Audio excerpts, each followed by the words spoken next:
Hey everyone, welcome to Simplilearn. Today, we will dive into data science with a comprehensive expert course, gain proficiency in statistical analysis, machine learning, and data manipulation techniques, unlock insights, make informed decisions, and harness the power of data. So, let's get started by discussing the agenda for today's session.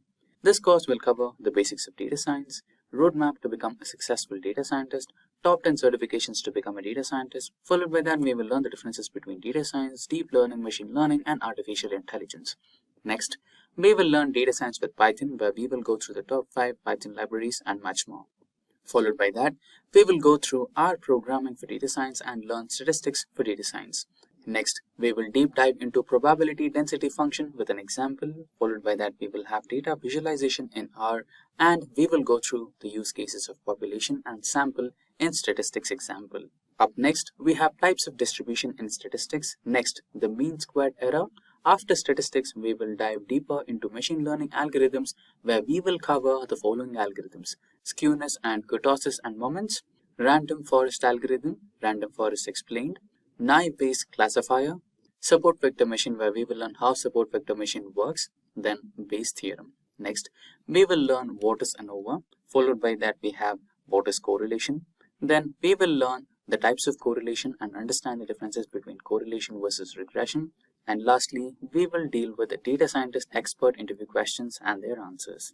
I hope I made myself clear with the agenda, but before we begin, if these are the type of videos you'd like to watch, then hit the like, share and subscribe button and the bell icon to never get notified whenever we post some new updates. If you are one of the aspiring data scientists looking for online training and graduating from the best universities, or a professional who elects to switch careers with data science by learning from the experts, then try giving a shot to Simplilearn's postgraduate program in data science in collaboration with IBM from Caltech University. The link is in the description box below, and that should navigate you to the homepage where you can find the complete overview of the program being offered. And if you are one of the aspiring data scientists looking for online training and graduating from the best boot camps, or a professional who elects to switch careers with data science by learning from the experts, then try giving a shot to Simplilearn's Caltech Data Science Bootcamp in collaboration with IBM. The link in the description box should navigate you to the homepage where you can find the complete program overview. With that in mind, let's proceed to the course. Over to our training experts. Are you one of the many who dreams of becoming a data scientist? Keep watching this video if you're passionate about data science, because we will tell you how does it really work under the hood.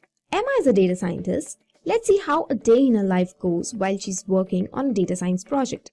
Well, it is very important to understand the business problem first. In our meeting with the clients, Emma asks relevant questions, understands and defines objectives for the problem that needs to be tackled. She's a curious soul who asks a lot of whys, one of the many traits of a good data scientist. Now, she gears up for data acquisition to gather and scrape data from multiple sources like web servers, logs, databases, APIs, and online repositories. Oh, it seems like finding the right data takes both time and effort. After the data is gathered comes data preparation. This step involves data cleaning and data transformation. Data cleaning is the most time-consuming process as it involves handling many complex scenarios. Here, Emma deals with inconsistent data types, misspelled attributes, missing values, duplicate values, and whatnot. Then, in data transformation, she modifies the data based on defined mapping rules. In her project, ETL tools like Talent and Informatica are used to perform complex transformations that helps the team to understand the data structure better. Then understanding what you actually can do with your data is very crucial. For that, Emma does exploratory data analysis. With the help of EDA, she defines and refines the selection of feature variables that will be used in the model development. But what if Emma skips this step? She might end up choosing the wrong variables, which will produce an inaccurate model. Thus, exploratory data analysis becomes the most important step.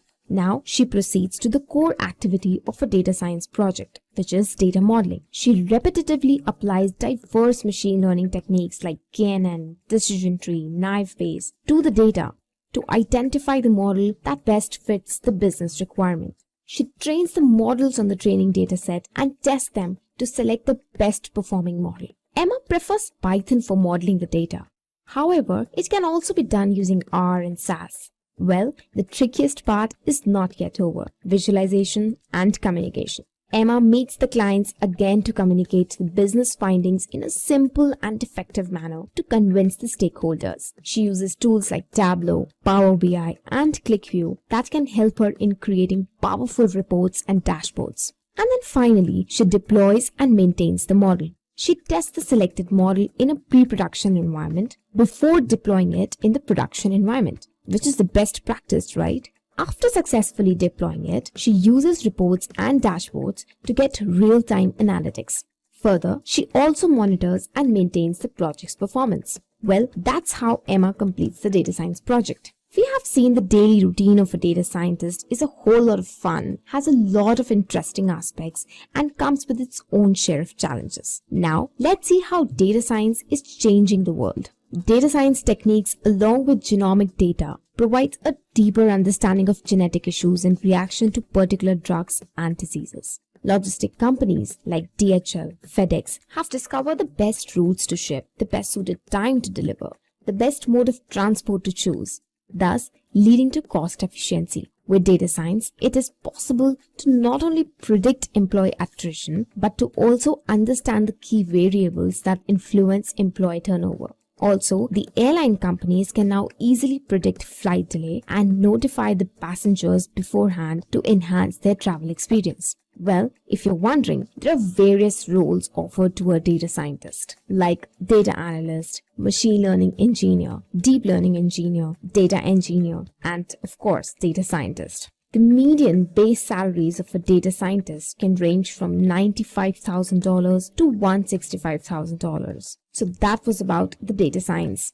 Google had gathered 5 exabytes of data between the beginning of time 2003. This amount of data started to be produced every 2 days in 2010 and every 40 minutes by 2021. The responsibility of a data scientist is to gather, clean and present data and have a keen business sense and analytical abilities. Let us have a discussion about it in the upcoming slides. How can you become a data scientist as a beginner? I guarantee you, after watching this video, you will have a clear understanding on how to drive your career as a data scientist. Hey guys, welcome to Simplilearn. Before proceeding, please make sure you subscribe to Simplilearn's YouTube channel and press the bell icon to never miss any updates. Today we are going to cover significance of data scientists in industries. After that, prerequisites and technologies required for a data scientist. And finally, salary of a data scientist. I have a query for you. Which technology is used by Google Maps to predict traffic jams? Deep learning, machine learning, natural language processing, data structure. Please leave the answer in the comment section below. And stay tuned to get the answer. Significance. Now we will see how top industries are involved in the field of data science. By 2025, the data science industry is anticipated to grow to a value of $16 billion. There is an abundance of data science jobs all over the world. Now let's list out crucial areas where data science is used. Media and entertainment. The major player in the media and entertainment sector, such as YouTube, Netflix, Hotstar, etc., have begun to use data science to better understand their audience and provide them with recommendations that are both relevant and personalized. E-commerce. Data science has aided retail companies in better meeting their expectations. As they bring a unique combination of deep data knowledge, technology skills, and statistical experience, data scientists are in high demand in the retail industry. Top recruiters are Amazon, Flipkart, Walmart, Myntra, etc. Digital marketing. Large volumes of data are currently being fetched from its users through search pages, social networks, online traffic display networks, movies, web pages, etc. A high level of business intelligence is needed to analyze such large amount of data, and this can only be done with the proper use of data science approaches. Top recruiters are Amazon, Flipkart, Facebook, Google, etc. Cybersecurity. Data science and AI are now being used by the cybersecurity industry to prevent the growing usage of algorithms for harmful purposes. Top recruiters includes IBM, Microsoft, Accenture, Cisco, and many more. Before moving forward, what is the response to the Google Map question that I asked? Answer is machine learning. Coming to prerequisites. Now that we know significance of data science in industries, let us explore the prerequisites and technologies required for a data scientist. Seeing the demand of data scientists in every industry, it is obvious that the scope of a data scientist is very high. So, how to start? There is no necessity that you should be knowing any technology or programming language. You can be a layman too. Data scientists typically have a variety of educational and professional experiences. Most should be proficient in 4 crucial areas. Important skill is mathematical expertise. 3 concepts like linear algebra, multivariable calculus, and optimization technique are crucial because they aid in our understanding of numerous machine learning algorithms that are crucial to data science. Similar to that, knowing statistics is crucial because they are used in data analysis. Additionally, important to statistics, probability is regarded as a must for mastering machine learning. Next is computer science. In the field of computer science, there is a lot to learn. But one of the key inquiries that arises in relation to programming is R or Python language. There are many factors to consider when deciding which language to choose for data science because both have a comprehensive collection of libraries to implement complex machine learning algorithms. In addition to learning a programming language, you should learn the following computer science skill: fundamentals of algorithm and data structures, distributed computing, machine learning, deep learning, Linux, SQL, MongoDB, etc. Domain expertise. Most individuals wrongly believe that domain expertise is not crucial to data science, yet it is. Consider the following scenario. If you are interested in working as a data scientist in the banking industries and you already know a lot about it. For instance, you are knowledgeable about stock trading, finance, etc. This will be very advantageous for you, and the bank itself will favor you over other applicants. And finally, communication skill. It covers both spoken and written communication. In a data science project, the project must be explained to others when findings from the analysis have been reached. This can occasionally be a report that you provide to your team or employer at work. Sometimes it might be a blog entry. It is frequently a presentation to a group of co-workers. Regardless, a data science project always involves some form of communication of the project's findings. Therefore, having a good communication skill is a requirement for being a data scientist. Apart from all this, practicing is very important. Keep using different tools. Also start reading blogs on data science. Start building projects on data science which can be added to your resume. Also, you can find many interesting courses on data science by Simplilearn. Salary reward is the result of good work. Now we shall discuss salaries that a data scientist will get. It should come as no surprise that data scientists may add significantly to a business. Every step of the process, from data processing to data cleansing, requires persistence, a lot of arithmetic and statistics, as well as scattering of engineering skills. One of the most important factors in a data scientist's salary is experience. At the beginner level, a data scientist can make $95,000 annually. The typical annual compensation for a mid-level data scientist is between $130,000 and $195,000. A seasoned data scientist typically earns between $165,000 and $250,000 per year. In India, at the beginner level, a data scientist can make 9,40,000 rupees on average per year. At mid-level, data scientists will get 20 lakhs rupees per annum. And if you are at the advanced level, you will get paid an average of rupees 25 lakhs annually. This salary will vary in different countries. The top hiring businesses in the US that provide the highest salaries for data scientists are Apple with $180,000 per annum. Next is Twitter with $170 per annum. Meta Technology $170 annually. LinkedIn $160,000 per annum. Wipro Technology provides 17,50,000 per annum. IBM provides 14 lakhs per annum. And Accenture will provide you with 19 lakhs per annum. And finally, American Express will provide on average of 13 lakhs per annum. Data Science, my name is Mohan, and today we are going to take a look at what this buzz is all about. So now let's talk about the life cycle of a data science project. Okay, the first step is the concept study. In this step, it involves understanding the business problem, asking questions, get a good understanding of the business model, meet up with all the stakeholders, understand what kind of data is available, and all that is a part of the first step. So here are a few examples. We want to see what are the various specifications, and then what is the end goal, what is the budget, is there an example of this kind of a problem that has been maybe solved earlier. So all this is a part of the concept study. And another example could be a very specific one to predict the price of a 1.35 carat diamond, and there may be relevant information, inputs that are available, and we want to predict the price.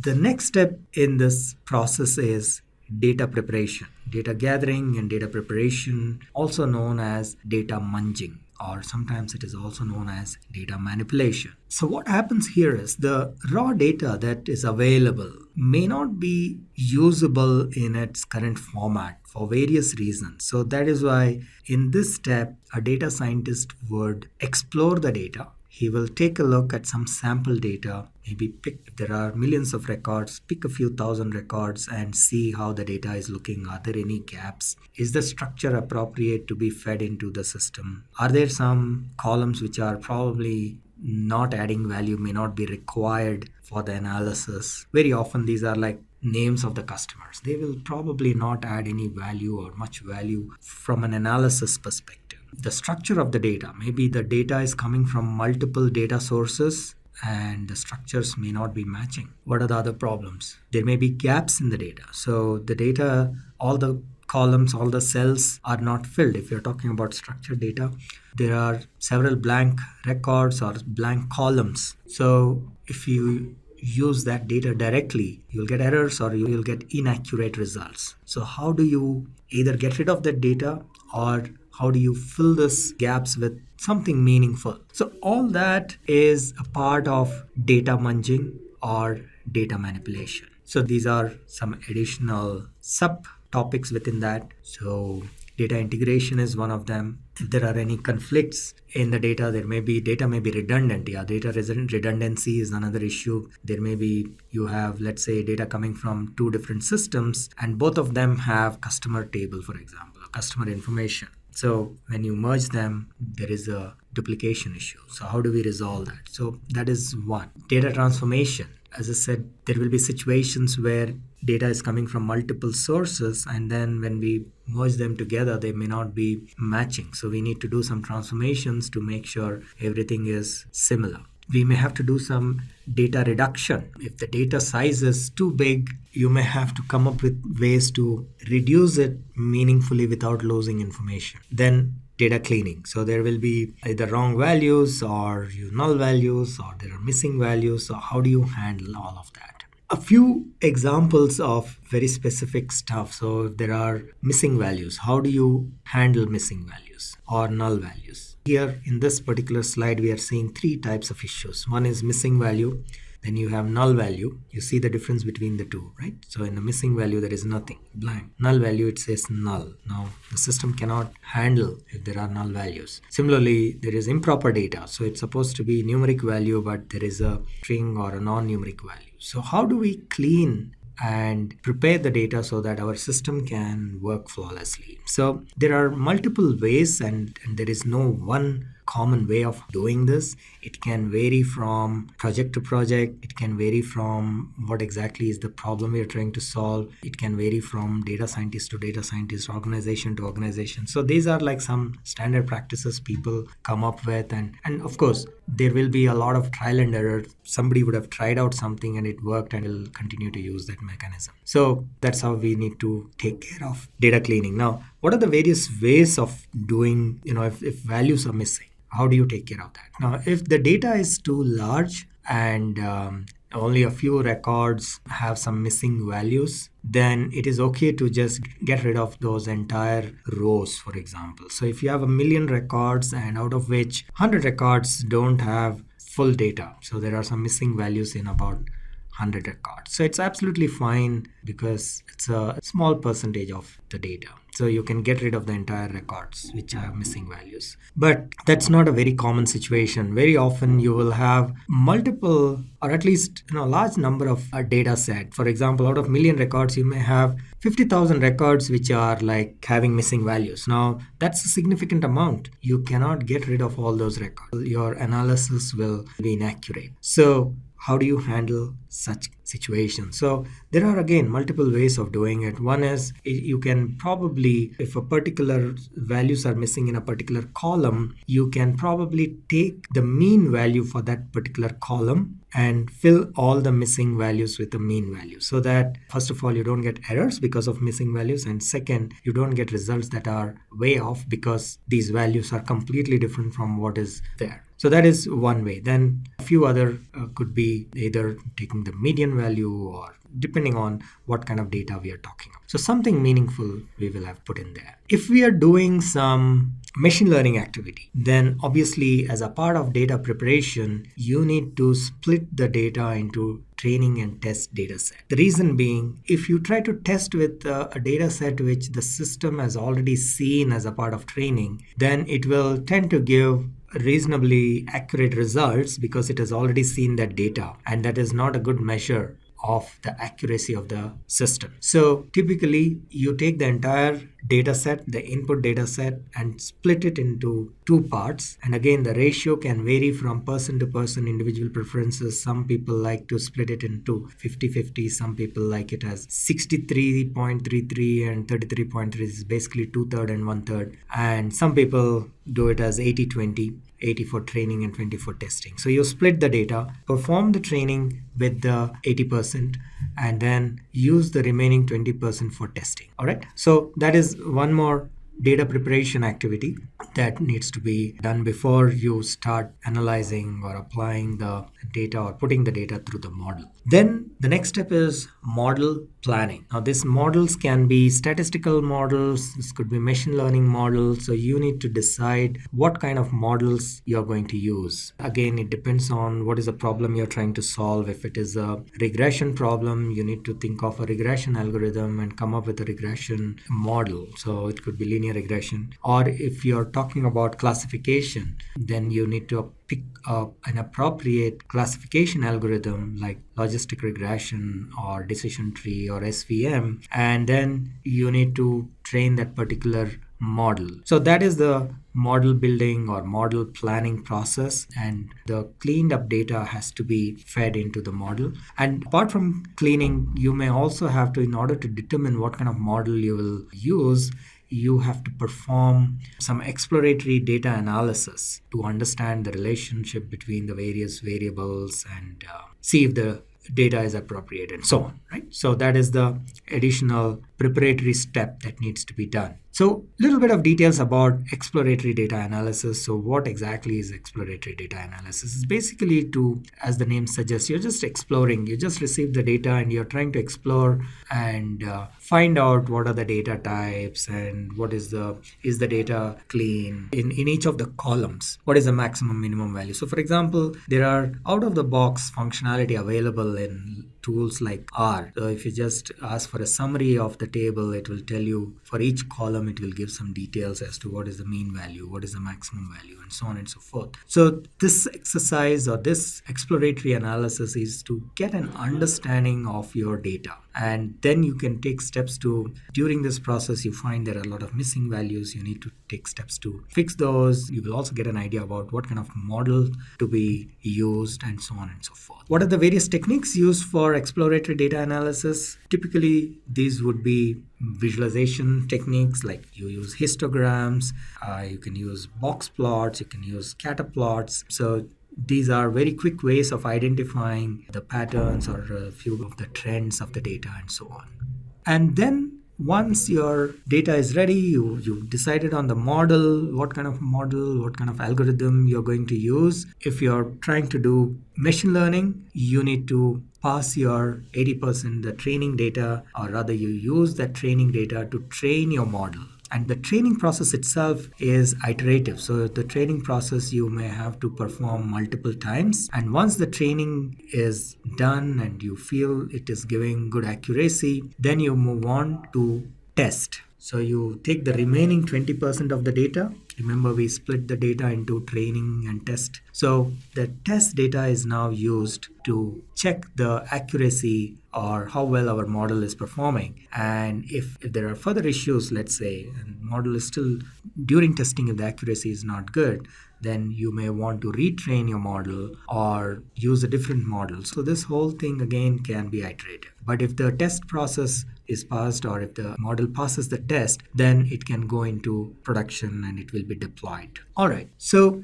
what are the various tools that we use for model planning? R is an excellent tool in a lot of ways, whether you're doing regular statistical analysis or machine learning or any of these activities. R, along with R Studio, provides a very powerful environment to do data analysis, including visualization. It has a very good integrated visualization or plot mechanism which can be used for doing exploratory data analysis, and then later on to do analysis, detailed analysis and machine learning and so on and so forth. Then of course you can write Python programs. Python offers a rich library for performing data analysis and machine learning and so on. MATLAB is a very popular tool as well, especially during education. So this is a very easy to learn tool. So MATLAB is another tool that can be used. And then last but not least, SAS. SAS is again very powerful.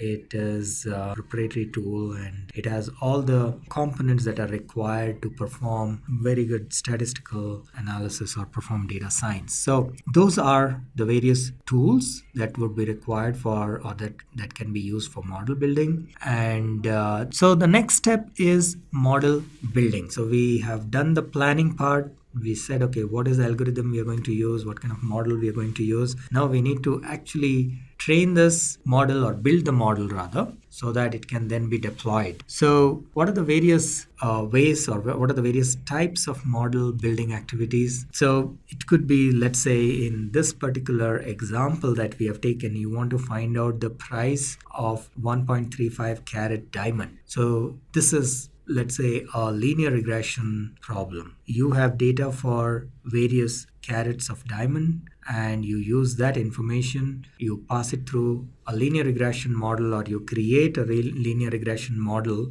which can then predict your price for 1.35 carat. So this is one example of model building. And then a little bit details of how linear regression works. So linear regression is basically coming up with a relation between an independent variable and a dependent variable. So it is pretty much like coming up with equation of a straight line which is the best fit for the given data.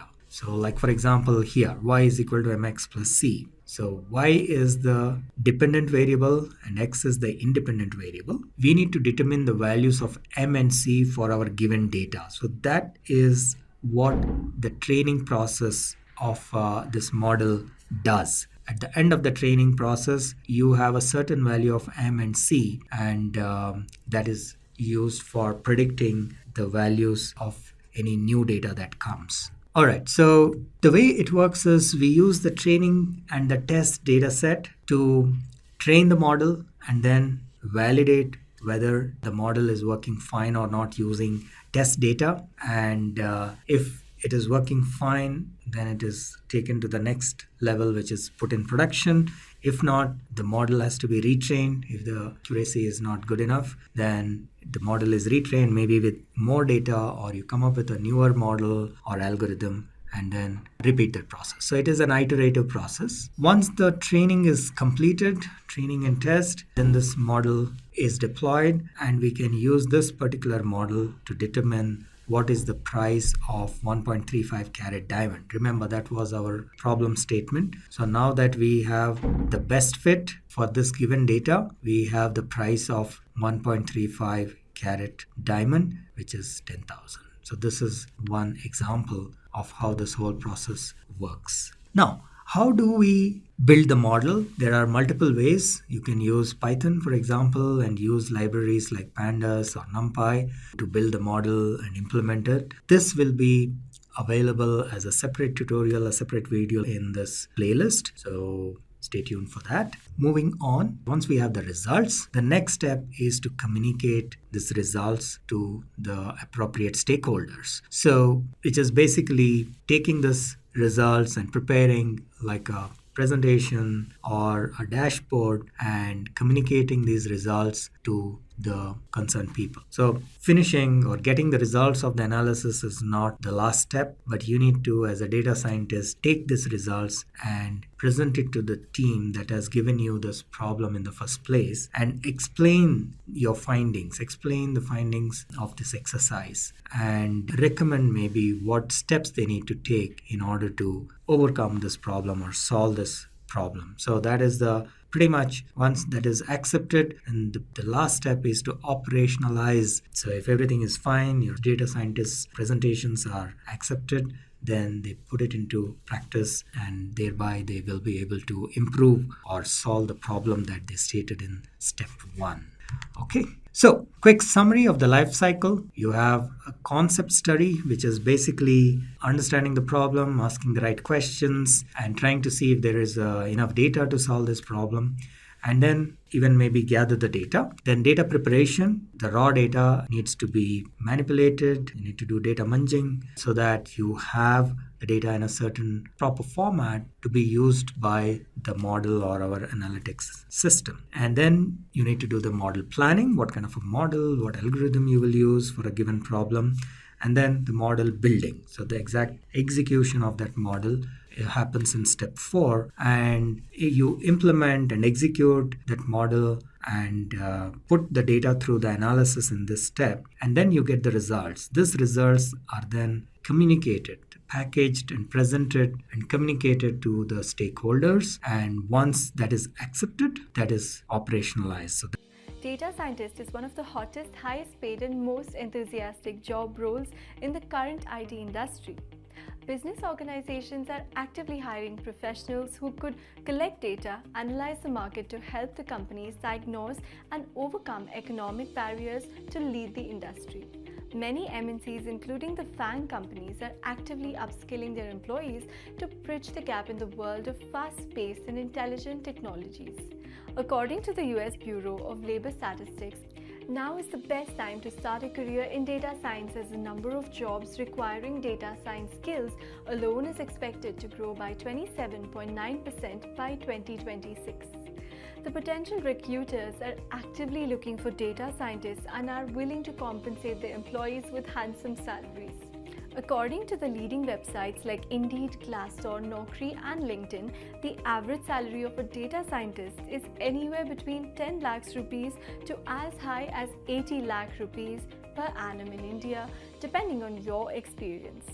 In the United States of America, the salary of a data scientist ranges from $100,000 to $250,000 per annum on an average. Should you be interested in becoming a successful data scientist but don't know how?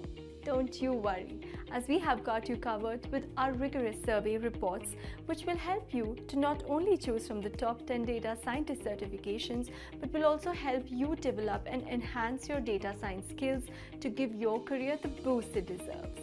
So without much further ado, let's get started with the top 10 best data scientist certifications in 2022. While we are at it, please feel free to get subscribed and hit the bell icon to keep yourself updated with the latest IT trends in the industry. At number 10, we have CAP, which is AKA Certified Analytics Professional. Will be a great addition to your resume, as the certification is valued by many data science and analytics driven organizations. If you're looking forward to becoming a data scientist, this certification is proof that you possess the critical and lucrative technical expertise, understand risk management, information security procedures, and possess relevant soft skills required by a data science and analytics professional. Aspiring data scientists with a bachelor's degree and 5 years of professional analytical experience or master's degree with 3 years of experience are eligible to face CAP certification exam. There are numerous benefits to the certification. Apart from getting exposure to new and updated technical skills, the certification also paves way for new opportunities as the certification proves your credibility for the role. We have the Open Certified Data Scientist, aka OpenCDS, on number 9. OpenCDS is considered the broadest and encyclopedic certification for a data scientist. Organizations choose OpenCDS certified professionals to fill up the most critical job roles responsible for producing an effective analysis of data to improve the business. The certification is available in 3 different levels. Level 1, Certified Data Scientist. Level 2, Master Certified Data Scientist. Level 3, Distinguished Certified Data Scientist.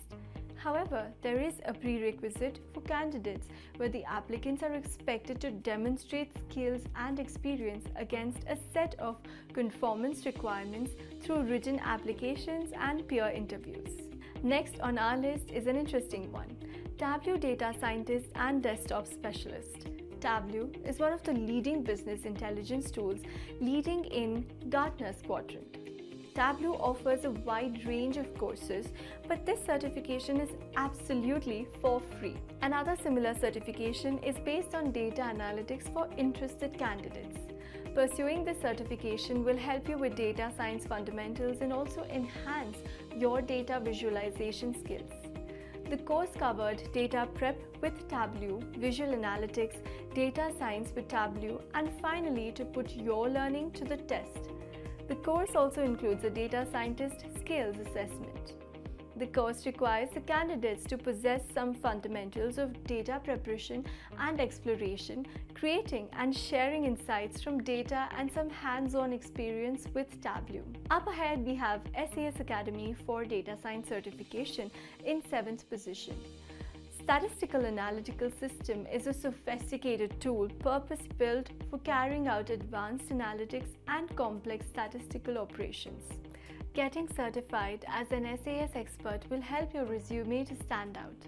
The course features hands-on experience with powerful tools like Learn using SAS, R, Python, Pig, Hive, and Hadoop.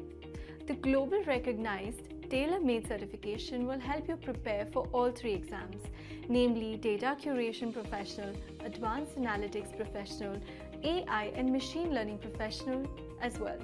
The course will enhance your learning with practical application based on actual C studies that will feature data curation, advanced analytics, AI and machine learning your way at your own pace. We have Dell EMC Proven Professional Certification Program in the top 6th grade. The Dell EMC Proven Professional Certification Program is a tried and tested certification with affirmed results. Dell claims about 73% of individuals found the program to be effective in their career. 23% of candidates obtained a decent hike with promotion as well. About 86% of HRs admitted to selecting the candidates with this certification. With these groundbreaking numbers, this certification has nothing more to prove. The program is segmented into 2 categories: the associate level certification and specialist level certification. The main growth areas include advanced analytical methods, Hadoop and Pig Hive HBase, social network analysis, natural language processing, and visualization methods. The development of these skills and the use of these methods allow the data scientists to identify and communicate conclusions and recommendations to solve business challenges across many domains. If you are interested in wondering about the prerequisites needed, that's good news for you. The program expects only fundamental programming and analytical skills and have a good understanding of cloud computing. On the top 5th position, we have TensorFlow Developer Certification. The main goal of this certification is to help aspiring data scientists get well versed with TensorFlow and showcase their expertise in machine learning. The TensorFlow Developer Certification can be considered as one of the best foundational certifications for demonstrating training and deployment of the machine learning models. The candidates appearing for the certification are expected to have a fundamental knowledge of image recognition, object detection, test recognition algorithms with deep neural networks, convolutional neural networks, and exploring strategies to prevent overfitting, including augmentation and dropouts. The best part of the certification is it does not have an expiration date. One amongst the top 5 is Simplilearn's postgraduate program in data science. Simplilearn collaborates with IBM and with the best and world-renowned Purdue University for providing postgraduate certification in data science. Simplilearn's data science certification is ranked as the #1 by Economic Times. The course focuses on the comprehensiveness of content and skills required to tackle real-world business problems. The best part of the certification program is that it does not concentrate on one language like the others. Here you get into the master data science with both Python and R programming languages.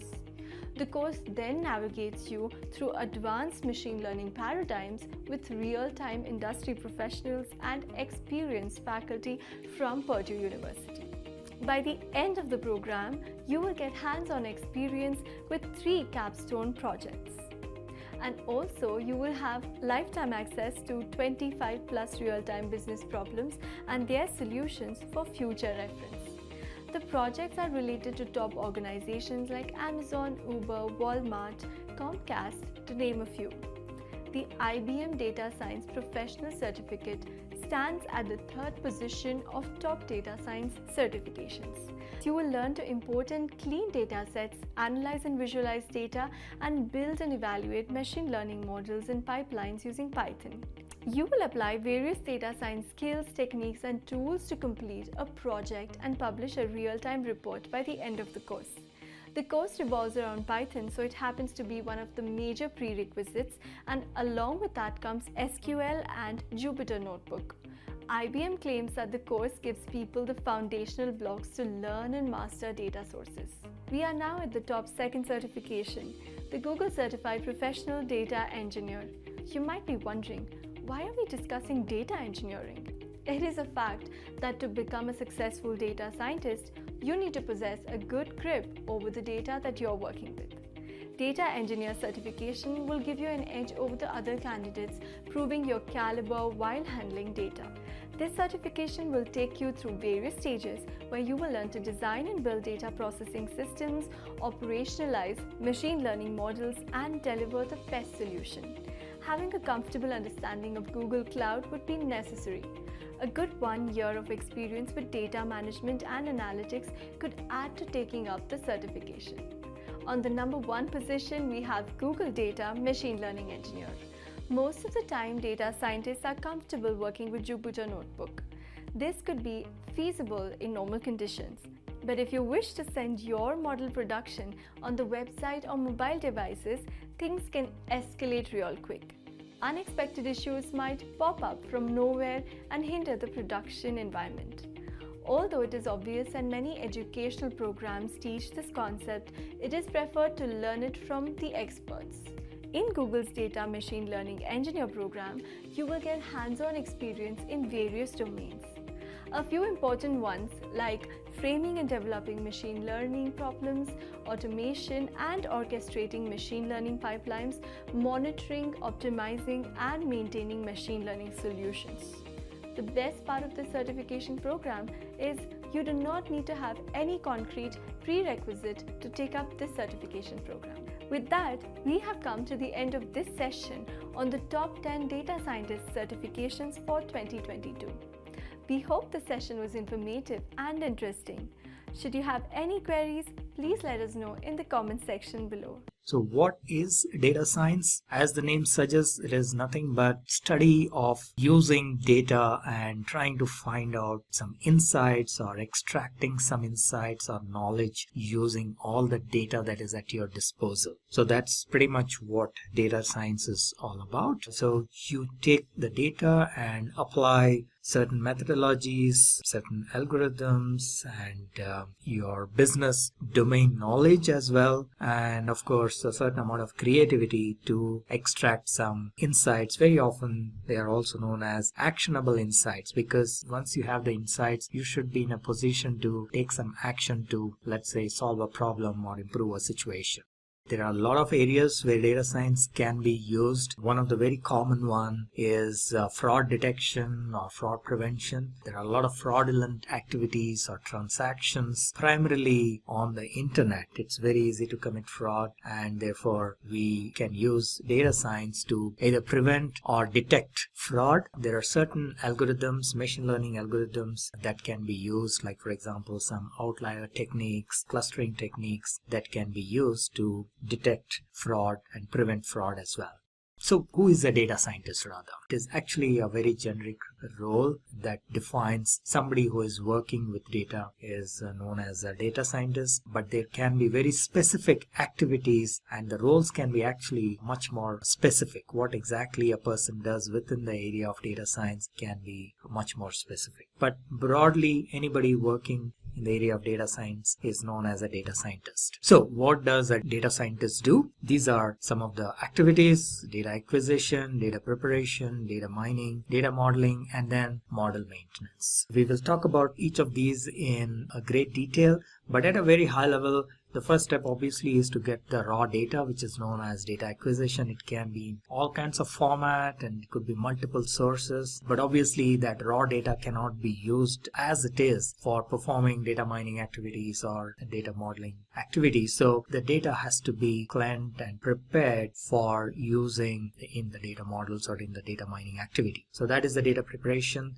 Then we actually do the data mining, which can also include some exploratory activities. And then if we have to do stuff like machine learning, then you need to build a machine learning model and test the model, get insights out of it. And then if the model is fine, you deploy it, and then you need to maintain the model, because over a period of time it is possible that you need to tweak the model because of change in the process or change in the data and so on. So that all comes under the model maintenance. So let's take a deeper look at each of these activities. Let's start with data acquisition. So in the stage of data acquisition, basically the data scientist will collect raw data from all possible sources. So this could be typically an RDBMS, which is a relational database, or it can also be a non-RDBMS, or it could be flat files or unstructured data and so on. So we need to bring all that data from different sources. If required, we need to do some kind of homogeneous formatting so that it all fits into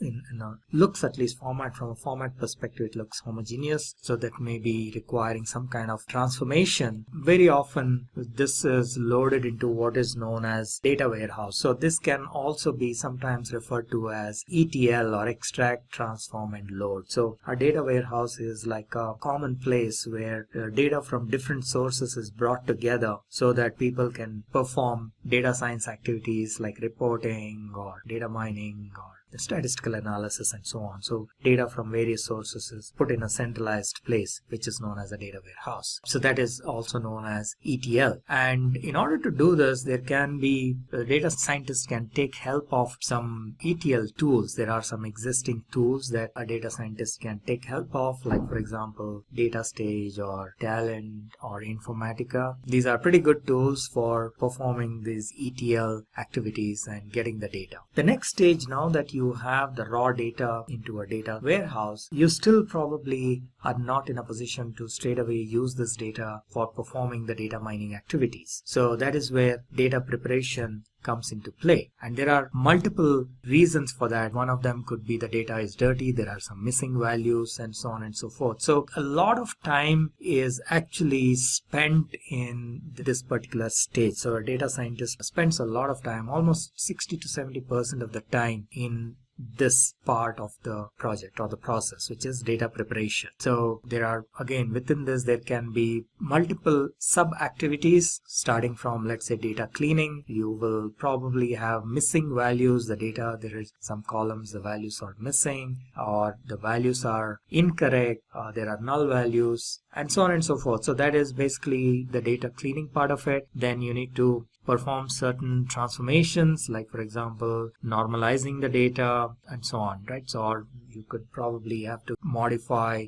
categorical values into numerical values and so on and so forth. So these are transformational activities. Then we may have to handle outliers. So the data could be such that there are a few values which are way beyond the normal behavior of the data. For whatever reason, either people have keyed in wrong values, or for some reason, some of the values are completely out of range. So those are known as outliers. So there are certain ways of handling these outliers and detecting and handling these outliers. So this is a part of what is known as exploratory analysis. So you quickly explore the data to find out and you can use visual tools like plots and identify what are the outliers and see how we can get rid of the outliers and so on. Then the next part could be data integrity. Data integrity is to validate, for example, if there are some primary keys, that all the primary keys are populated. There are some foreign keys, then at least most of the foreign keys should be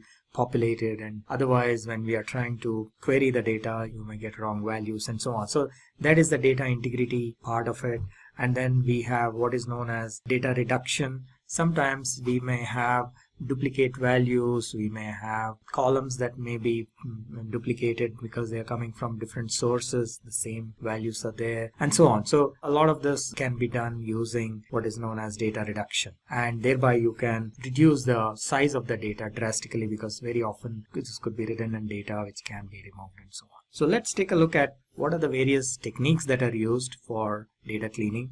So we need to ensure that the data is valid and it is consistent and uniform and accurate. So these are the various parameters that we need to ensure as a part of the data cleaning process. Now, what are the techniques that are used for data cleaning? So we will see what each of these are in this particular case. And so what is the data set that we have? We have data about a bank and its customer details. So let's take an example and see how we go about cleaning the data. And in this particular example, we are assuming we are using Python. So let's assume we loaded this data, which is the raw file.csv. This is how the customer data looks like. And we will see, for example, if we take a closer look at the geography column, we will see that there are quite a few blank spaces. So how do we go about when we have some blank spaces? Or if it is a string value, then we put an empty string here, or we just use a space or empty string. If they are numerical values, then we need to come up with a strategy. For example, we put the mean value. So wherever it is missing, we find the mean for that particular column. So in this case, let's assume we have credit score and we see that quite a few of these values are missing. So what do we do here? We find the mean for this column for all the existing values, and we found that the mean is equal to 638.6. So we kind of write a piece of code to replace wherever there are blank values. NaN is basically like null, and we just go ahead and say fill it with the mean value. So this is the piece of code we are writing to fill it. So all the blanks or all the null values get replaced with the mean value. Now, one of the reasons for doing this is that very often if you have some such situation, many of your statistical functions may not even work. So that's the reason you need to fill up these values, or either get rid of these records or fill up these values with something meaningful. So this is one mechanism, which is basically using a mean. There are a few others. As we move forward, we can see what are the other ways. For example, we can also say that any missing value in a particular row, if even one column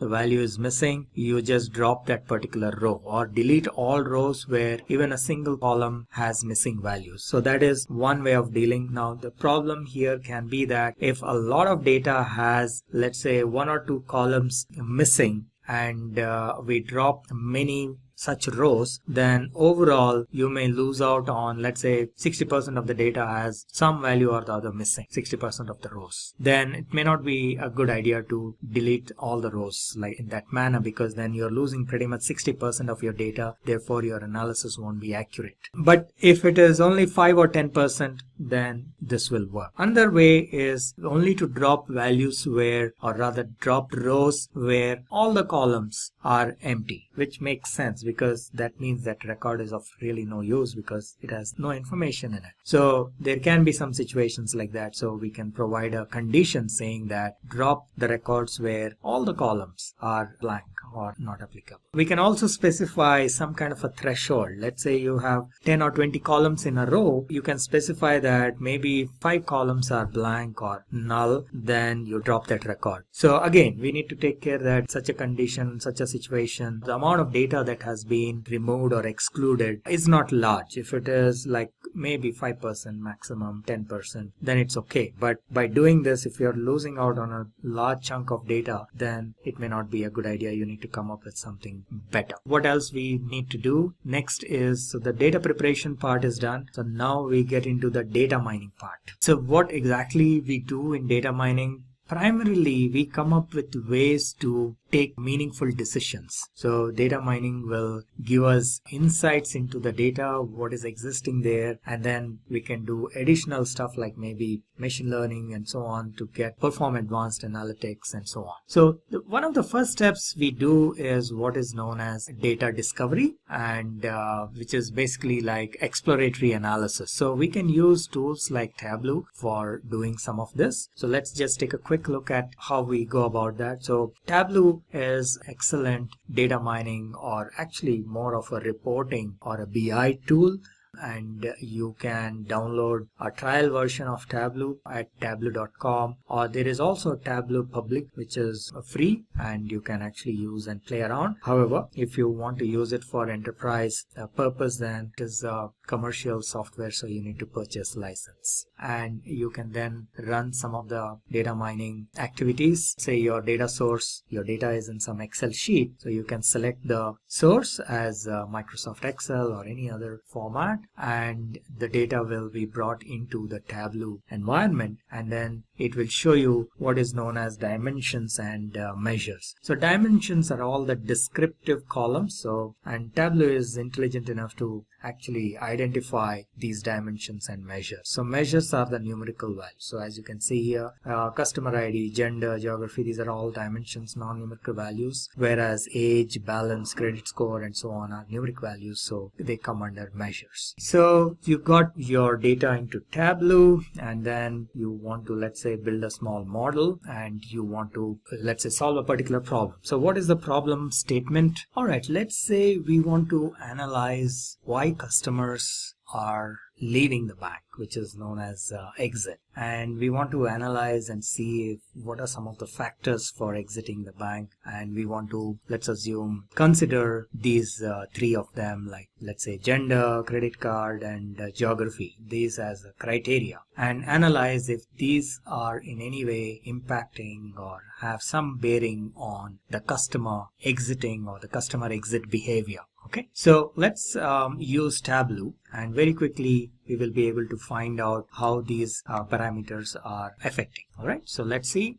So this is our customer data. So from our Excel sheet, we have data set about, let's say 10,000 rows, and we want to find out what is the criteria. Let's start with gender. Let's say we want to first use gender as a criteria. So Tableau really offers an easy drag and drop kind of a mechanism, so that makes it really easy to perform this kind of analysis. So what we need to do is exited says whether the customer has exited or not, so it has a value of 0 and 1, and then of course you have gender and so on. So we will take these two and simply drag and drop. Okay, so exited, and then we will put gender. And if we drag and drop into the analysis side of Tableau. All right, so here what we are doing is we are showing male, female as 2 different columns here, and 0 for people who did not exit and 1 for people who exited, and that is color coded. So the blue color means people who did not exit, and this yellow color means people who did exit.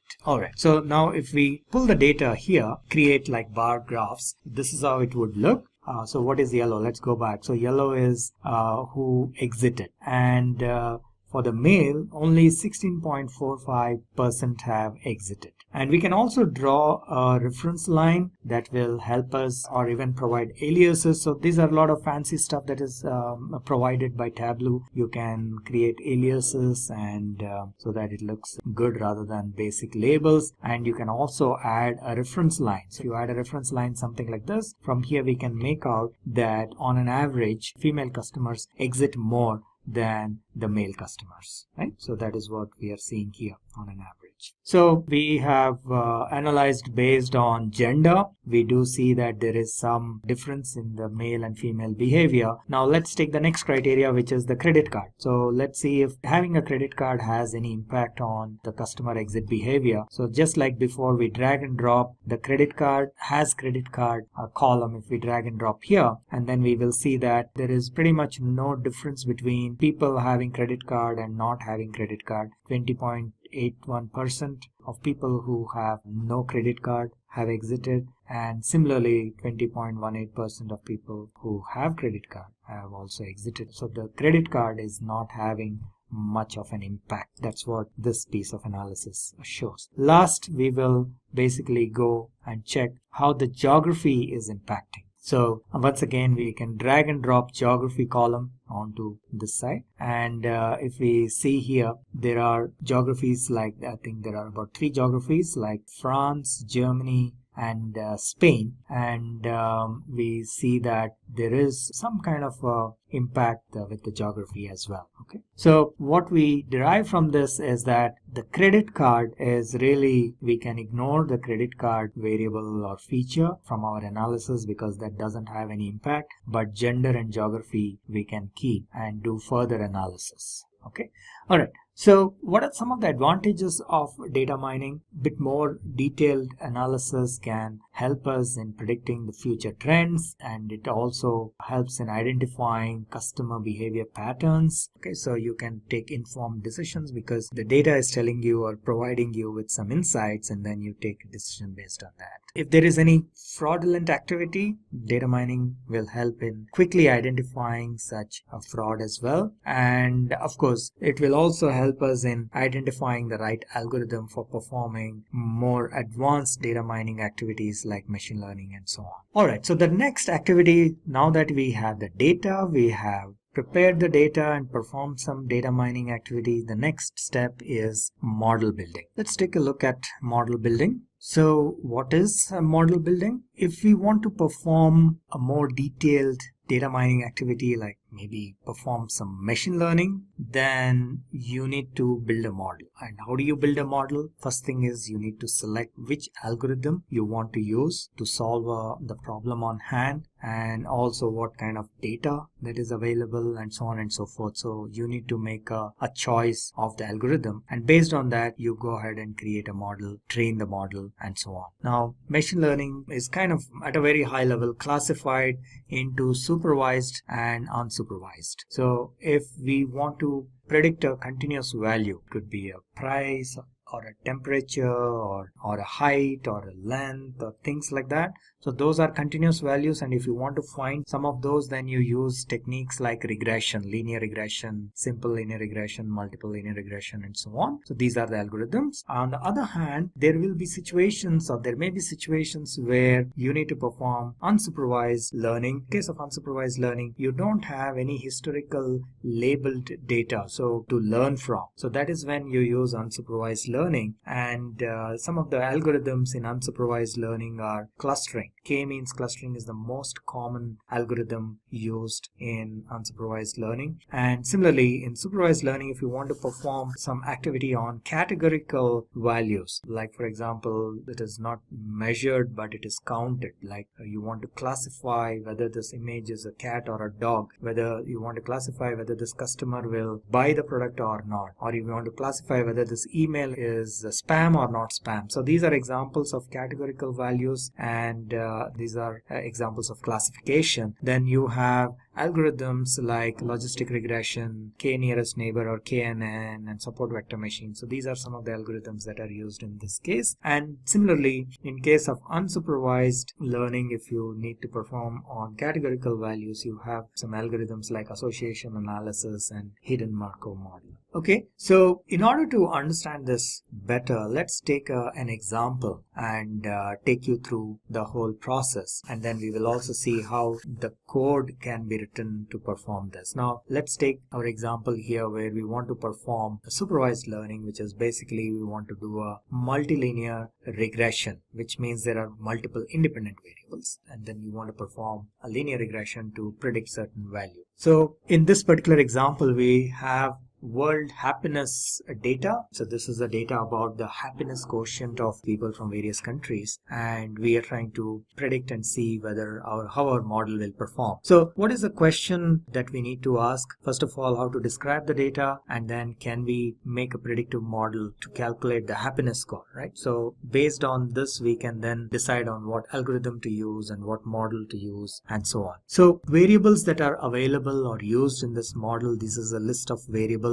that are available. There is a happiness rank. I'll load the data or I'll show you the data in a little bit so it becomes clear what are these. So there is what is known as a happiness rank, happiness score, which is happiness score is more like an absolute value, whereas rank is what is the ranking, and then which country we are talking about, and within that country which region, and what kind of economy, and whether the family, which family, and health details, and freedom, trust, generosity, and so on and so forth. So there are multiple variables that are available to us, and the specific details probably are not required, and there can be in another example the variables can be completely different, so we don't have to go into the details of what exactly these variables are, but just enough to understand that we have a bunch of these variables, and now we need to use either all or some of these variables, and then which we also sometimes refer to as features, and then we need to build our model and train our model. Alright, so let's assume we will use Python in order to perform this analysis or perform this machine learning activity, and I will actually show you in our lab in a little bit. This whole thing, we will run the live code, but quickly I will run you through the slides and then we will go into the lab. So what are we doing here? First thing we need to do is import a bunch of libraries in Python which are required to perform our analysis. Most of these are for manipulating the data, preparing the data, and then scikit-learn or sklearn is the library which we will use actually for this particular machine learning activity, which is linear regression. So we have NumPy, we have pandas, and so on and so forth. So all these libraries are imported, and then we load our data. And the data is in the form of a CSV file, and there are different files for each year. So we have data for 2015, 16, and 17. And so we will load this data and then combine them, concatenate them to prepare a single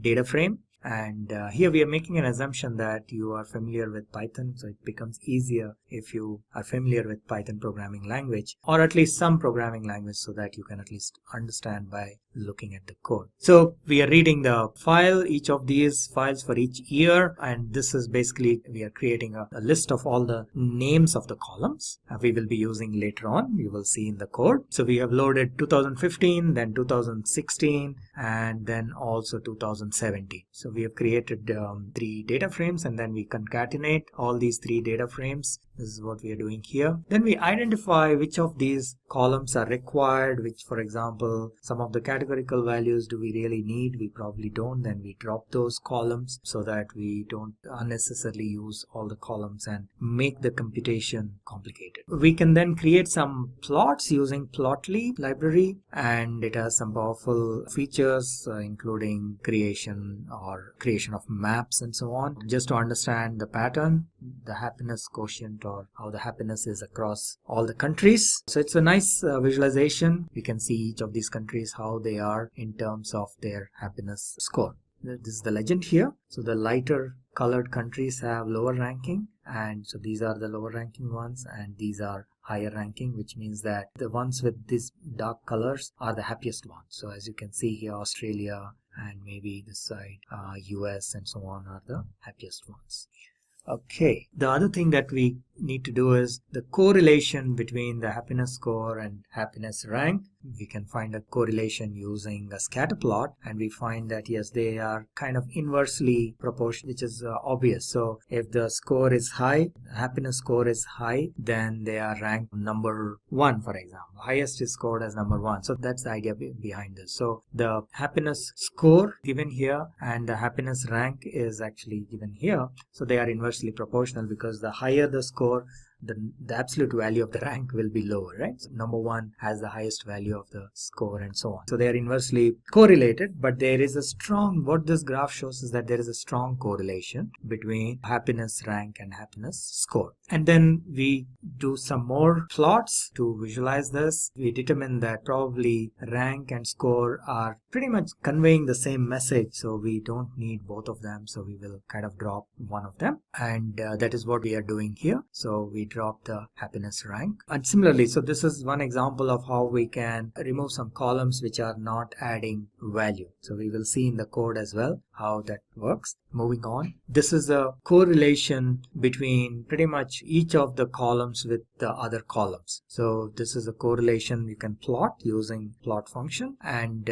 we will see here that, for example, happiness score and happiness score are correlated, strongest correlation, right? Because every variable will be highly correlated to itself. So that's the reason. So the darker the color is, the higher the correlation. And and correlation in numerical terms goes from 0 to 1. So 1 is the highest value, and it can only be between 0 and 1. Correlation between two variables can be only have a value between 0 and 1. So the numerical value can go from 0 to 1, and 1 here is dark color, and 0 is kind of dark, but it is blue color. From red it goes down, the dark blue color indicates pretty much no correlation. So from this heat map we see that happiness and economy and family are probably also health, probably are the most correlated, and then it keeps decreasing after freedom, kind of keeps decreasing and coming to pretty much 0.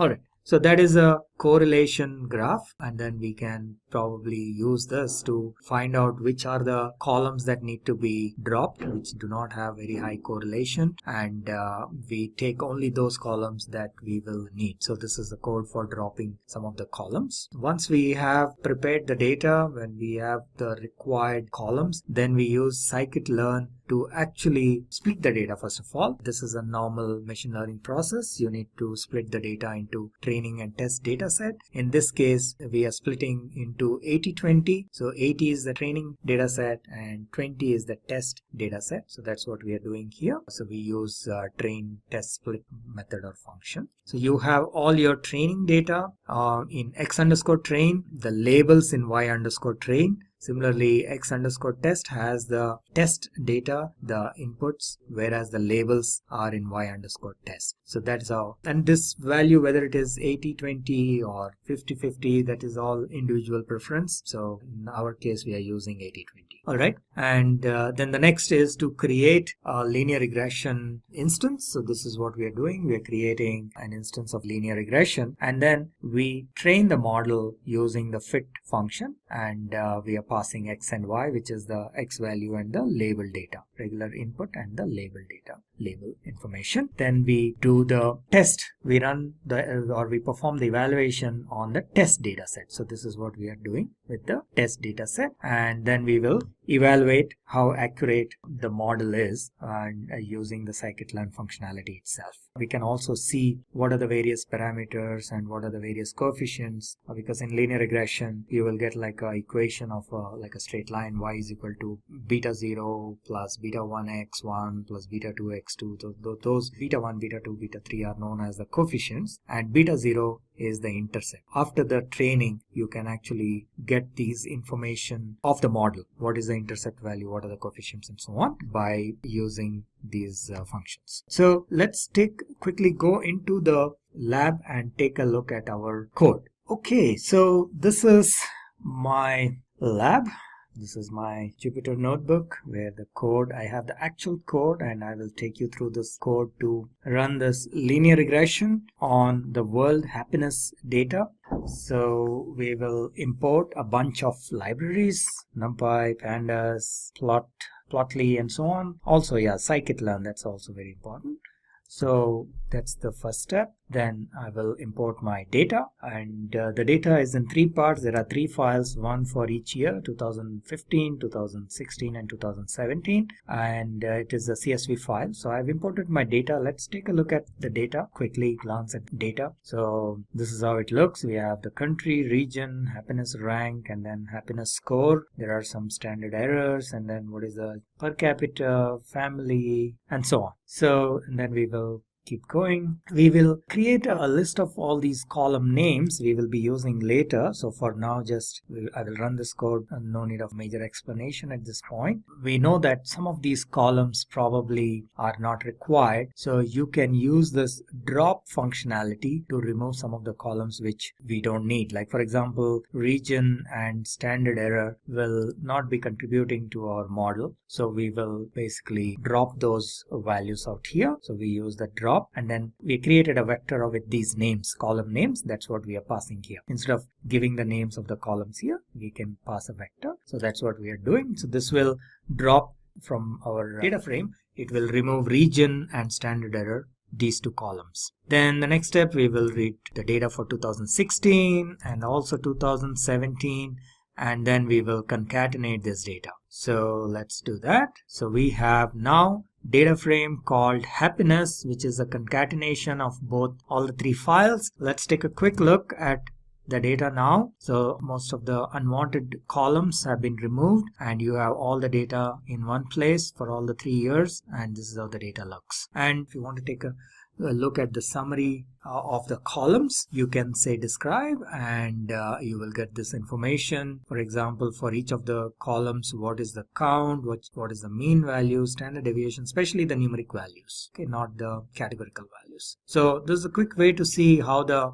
data is, and initial little bit of exploratory analysis can be done here. So what is the maximum value, what's the minimum value, and so on for each of the columns. All right, so then we go ahead and create some visualizations using Plotly. So let us go and build a plot. So if we see here, now this is the correlation between happiness rank and happiness score. This is what we have seen in the slides as well. We can see that there is a tight correlation between them. Only thing is it is inverse correlation, but otherwise they are very tightly correlated, which also says that they both probably provide the same information. So there is not much of value add. So we'll go ahead and drop the happiness rank as well from our columns.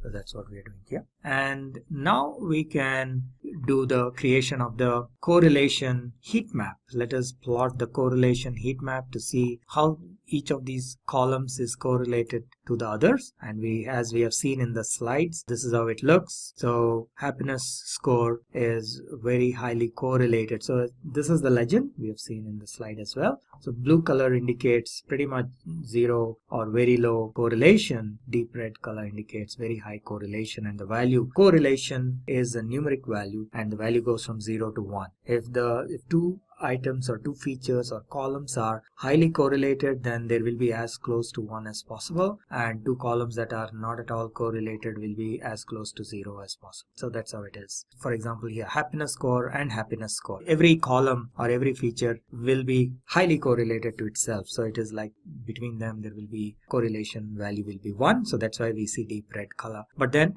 others are, for example, with higher values are economy, and then health, and then maybe family and freedom. So these are generosity and trust are not very highly correlated to happiness score. So that is one quick exploratory analysis we can do, and therefore we can drop the country and the happiness rank, because they also again don't have any major impact on the analysis, on our analysis. So now we have prepared our data. There was no need to clean the data because the data was clean, but if there were some missing values and so on, as we have discussed in the slides, we would have had to perform some of the data cleaning activities as well. But in this case, the data was clean. All we needed to do was just the preparation part. So we removed some unwanted columns and we did some exploratory data analysis. Now we are ready to perform the machine learning activity. So we use scikit-learn for doing the machine learning. Scikit-learn is a Python library that is available for performing our machine learning. Once again, we will import some of these libraries like pandas and numpy, and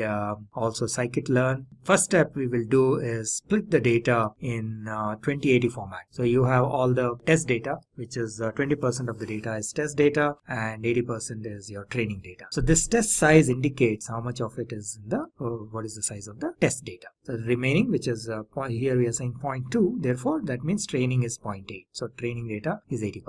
All right, so we have executed that, split the data, and now we create an instance of the linear regression model. So LM is our linear regression model, and we pass X and Y, the training data set, and call the function fit so that the model gets trained. So now once that is done, training is completed, and now what we have to do is we need to predict the values for the test data. So the next step is using, so you see here fit will basically run the training method, predict will actually predict the values. So we are passing the input values, which is the independent variables, and we are asking for the values of the dependent variable, which we are capturing in y_pred, and we use the predict method here, lm.predict. So this will give us all the predicted y values, and remember we already have y_test has the actual values, which are the labels, so that we can use these two to compare and find out how much of it is error. So that's what we are doing here. We are trying to find the difference between the predicted value and the actual value. Y_test is the actual value for the test data, and y_predict is the predicted value. We just found out the predicted value. So we will run that, and we can do a quick check as to how the data looks, how is the difference. So in some cases it is positive,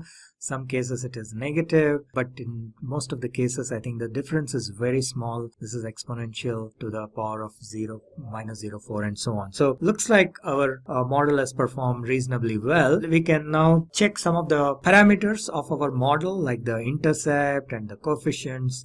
So that's what we are doing here. So these are the coefficients of the various parameters that we are, the coefficients of the various independent variables. Okay, so these are the values. Then we can quickly go ahead and list them down as well against the corresponding independent variable. So the coefficients against the corresponding independent variable. So 1.00051 is the coefficient for economy, 0.99983 is for family, coefficient for family and health, and so on and so forth, right? So that's what this is showing. Now we can use the functionality, readily available functionality of scikit-learn, and then plot that to find some of the parameters which determine the accuracy of this model, like for example what is the mean square error and so on. So that's what we are doing here. So let's just go ahead and run this. So you can see here that the root mean square error is pretty low, which is a good sign, and which is one of the measures of how well our model is performing. We can do one more quick plot to just see how the actual values and the predicted values are looking, and once again you can see that as we have seen from the root mean square error is very, very low. That means that the actual values and the predicted values are pretty much matching up, almost matching up, and this plot also shows the same. So this line is going through the predicted values and the actual values, and the difference is very, very low. So again, this is actual data. This is one example where the accuracy is high and the predicted values are pretty much matching with the actual values, but in real life you may find that these values are slightly more scattered, and you may get the error value can be relatively on the higher side, the root mean square error. Okay, so this was a good and quick example of the code to perform data science activity or machine learning or data mining activity. In this case, we did what is known as linear regression. So let's go back to our slides and see what else is there. So we saw this. These are the coefficients of each of the features in our code, and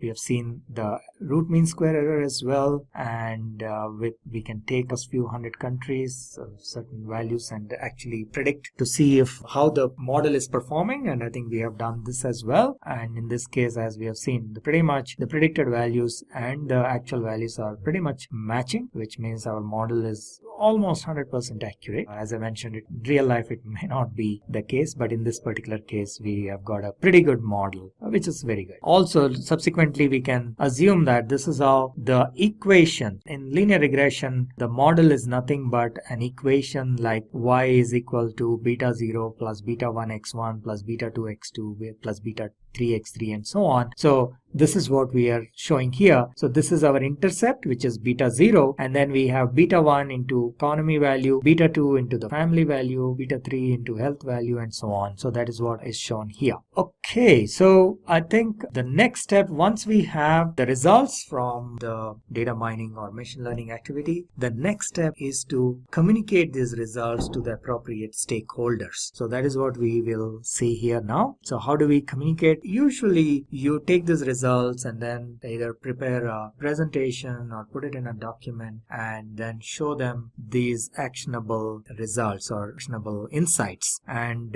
you need to find out who are your target audience and put all the results in context. And maybe if there was a problem statement, you need to put the results in the context of the problem statement. What was our initial goal that we wanted to achieve? So that we need to communicate here based on, you remember we started off with what is the question and what is the data and so on, and then what is the answer. So we need to put the results and then what is the methodology that we have used. All that has to be put and clearly communicated in business terms so that the people understand very well from a business perspective. So once the model building is done, once the results are published and communicated, the last part is maintenance of this model. Now, very often what can happen is the model may have to be subsequently updated or modified because of multiple reasons. Either the data has changed, the way the data comes has changed, or the process has changed, or for whatever reason the accuracy may keep changing. Once you have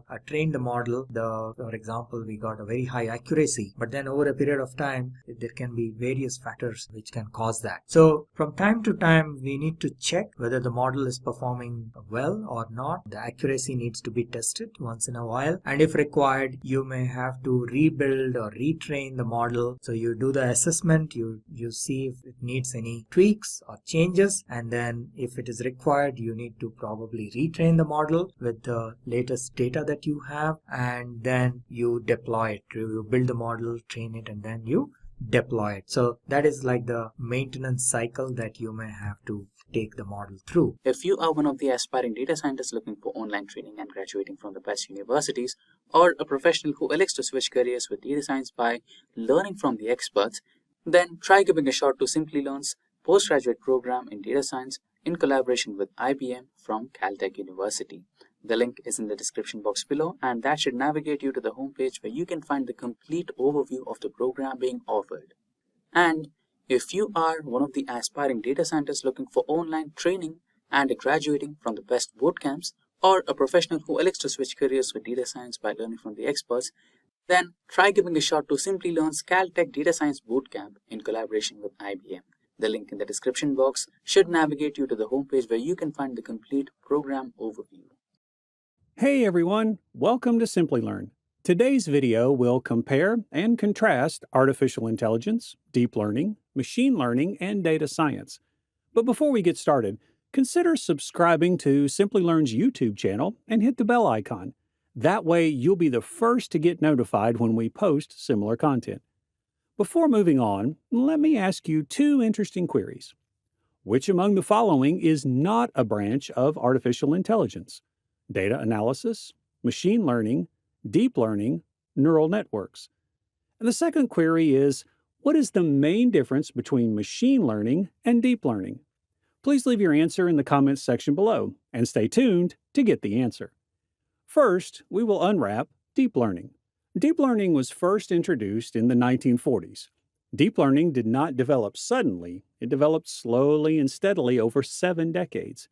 Many theses and discoveries were made on deep learning from the 1940s to 2000. Thanks to companies like Facebook and Google, the term deep learning has gained popularity and may give the perception that it is a relatively new concept. Deep learning can be considered as a type of machine learning and artificial intelligence, or AI, that imitates how humans gain certain types of knowledge. Deep learning includes statistics and predictive modeling.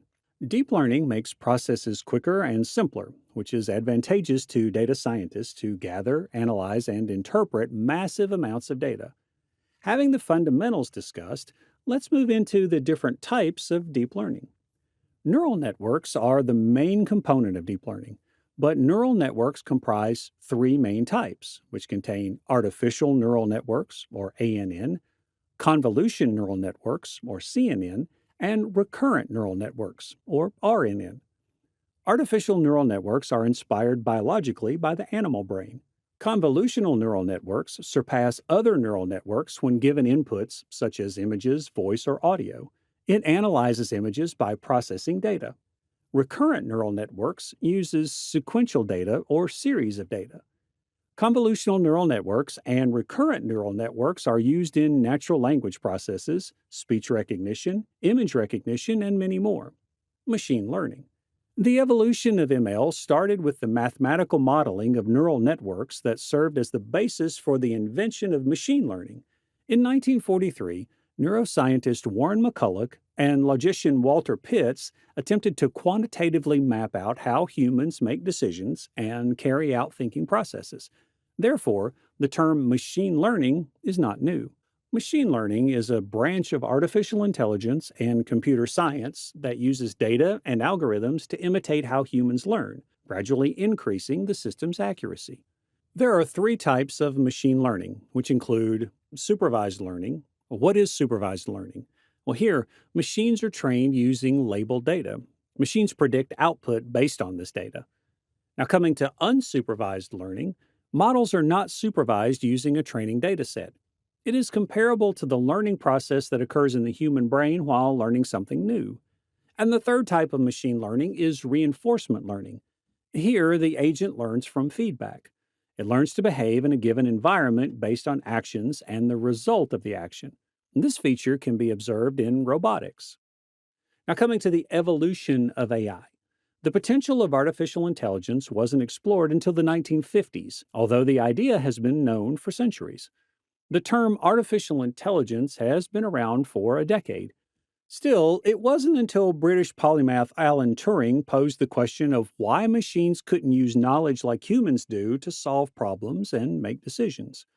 We can define artificial intelligence as a technique of turning a computer-based robot to work and act like humans.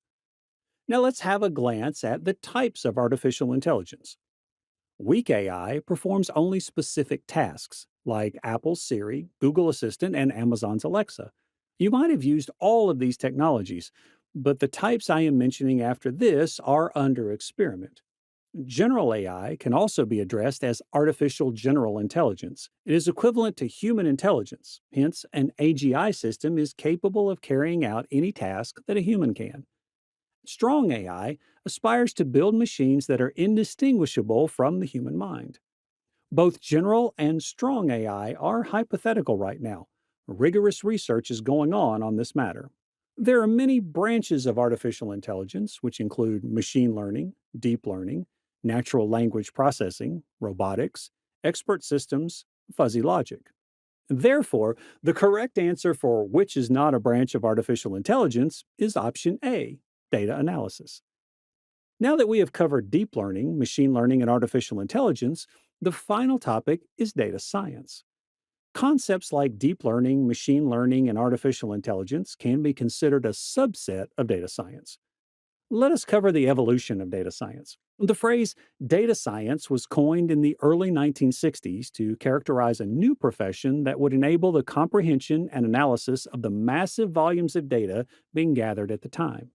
Since its beginnings, data science has expanded to incorporate ideas and methods from other fields, including artificial intelligence, machine learning, deep learning, and so forth. Data science can be defined as the domain of study that handles vast volumes of data using modern tools and techniques to find unseen patterns, derive meaningful information, and make business decisions. Therefore, data science comprises machine learning, artificial intelligence, and deep learning.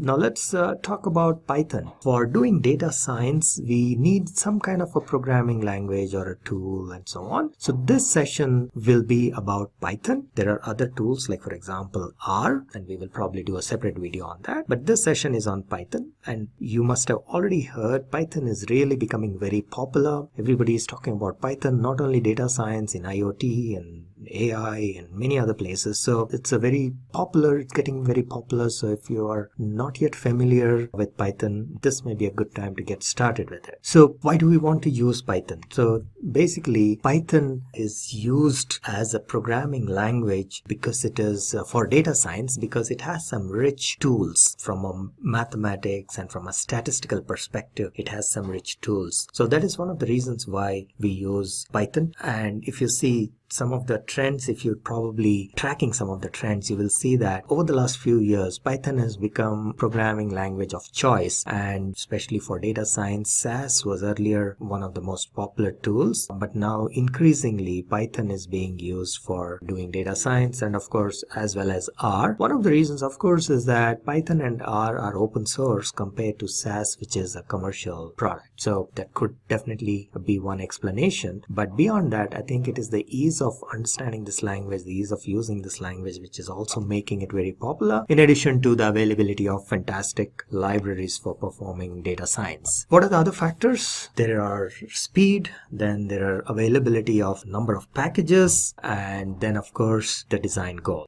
Alright, so what are each of these? Design goal. Primarily, the syntax rules in Python are relatively intuitive and easy to understand. Thereby, it helps in building applications with concise and readable code base. So with a few lines of code, you can really achieve a lot of stuff. And then there are a lot of packages that are available that have been developed by other people, which can be reused. So we don't have to reinvent the wheel. And last but not least, the speed. So Python is a relatively faster language. Of course, it is not as fast as, let's say, C or C++, but then relatively it is still faster. So these are the three factors which make Python the programming language of choice. So if you want to get started with Python, the first thing obviously is to install Python. So there is some documentation, there are some steps that you need to follow. So we will try to briefly touch upon that. Otherwise, of course, there is a lot of material available on how to install Python and so on. You can always look around, but this is one of the, again, there are different ways in which you can also install Python. So we will use the Anaconda path. There is a packaging tool called Anaconda. So we will use that path. You can also directly install Python, but in our session we will use the Anaconda route. So the first thing you need to do is download Anaconda, and this is the path for that. And once you click on this, you will come to a page somewhat like this, and download, you can do the corresponding download based on whether you have a Windows or Ubuntu. There is also a download possible for, or package available for Ubuntu if you are doing something on Ubuntu. So based on which operating system, in fact this page will automatically detect which operating system you're having, and it will actually suggest. So for example, you see here, if you're running Mac OS, then it will automatically detect that you have Macs, and the corresponding installers will be displayed here. Similarly, if you're on some flavor of Linux like Ubuntu or any other, then you will get the corresponding download links here. And then beyond that, you can also select which version of Python you want to install. Of course, the latest version is in the 3.x range at the time of recording. This 3.6 is one of the latest versions, but some of you may want to do or start with the earlier version, which is Python 2.7, 2.x, and you can download that as well. If you don't have anything installed, then my suggestion is start with Python 3.6. Alright, so once you do that, you will be able to install Python and you will be able to run Jupyter Notebook. Okay, so now that you know how to install Python, and if you have installed Python, let's take a look at what are the various libraries that are available. So Python is a very easy language to learn, and there are some basic stuff that you can do. For example, adding or printing a hello world statement and so on without importing any specific libraries. But if you want to perform data analysis, you need to include or import some specific libraries. So we are going to talk about those as we move forward. So pandas, for example, is used for structured data operations. So if you, let's say, are performing something on on a CSV file. You import a CSV file, create a data frame, and then you can do a lot of stuffs like data munging and data preparation before you do any other stuff like, for example, machine learning or so on. So that's Pandas. SciPy, as the name suggests, it provides more scientific capabilities. Like, for example, it has linear algebra, it has Fourier transform, and so on and so forth. Then you have NumPy, which is a very powerful library for performing n-dimensional or creating n-dimensional arrays, and it also has some of the stuff that is there in SciPy, like, for example, linear algebra and Fourier transform and so on and so forth. Then you have Matplotlib, which is primarily for visualization purpose. It has, again, very powerful features for visualizing your data, for doing the initial, what is known as exploratory data analysis, for doing univariate analysis, bivariate analysis. So this is extremely useful for visualizing the data. And then scikit-learn is used for performing all the machine learning activities. If you want to do anything like linear regression, classification, or any of this stuff, then the scikit-learn library will be extremely helpful.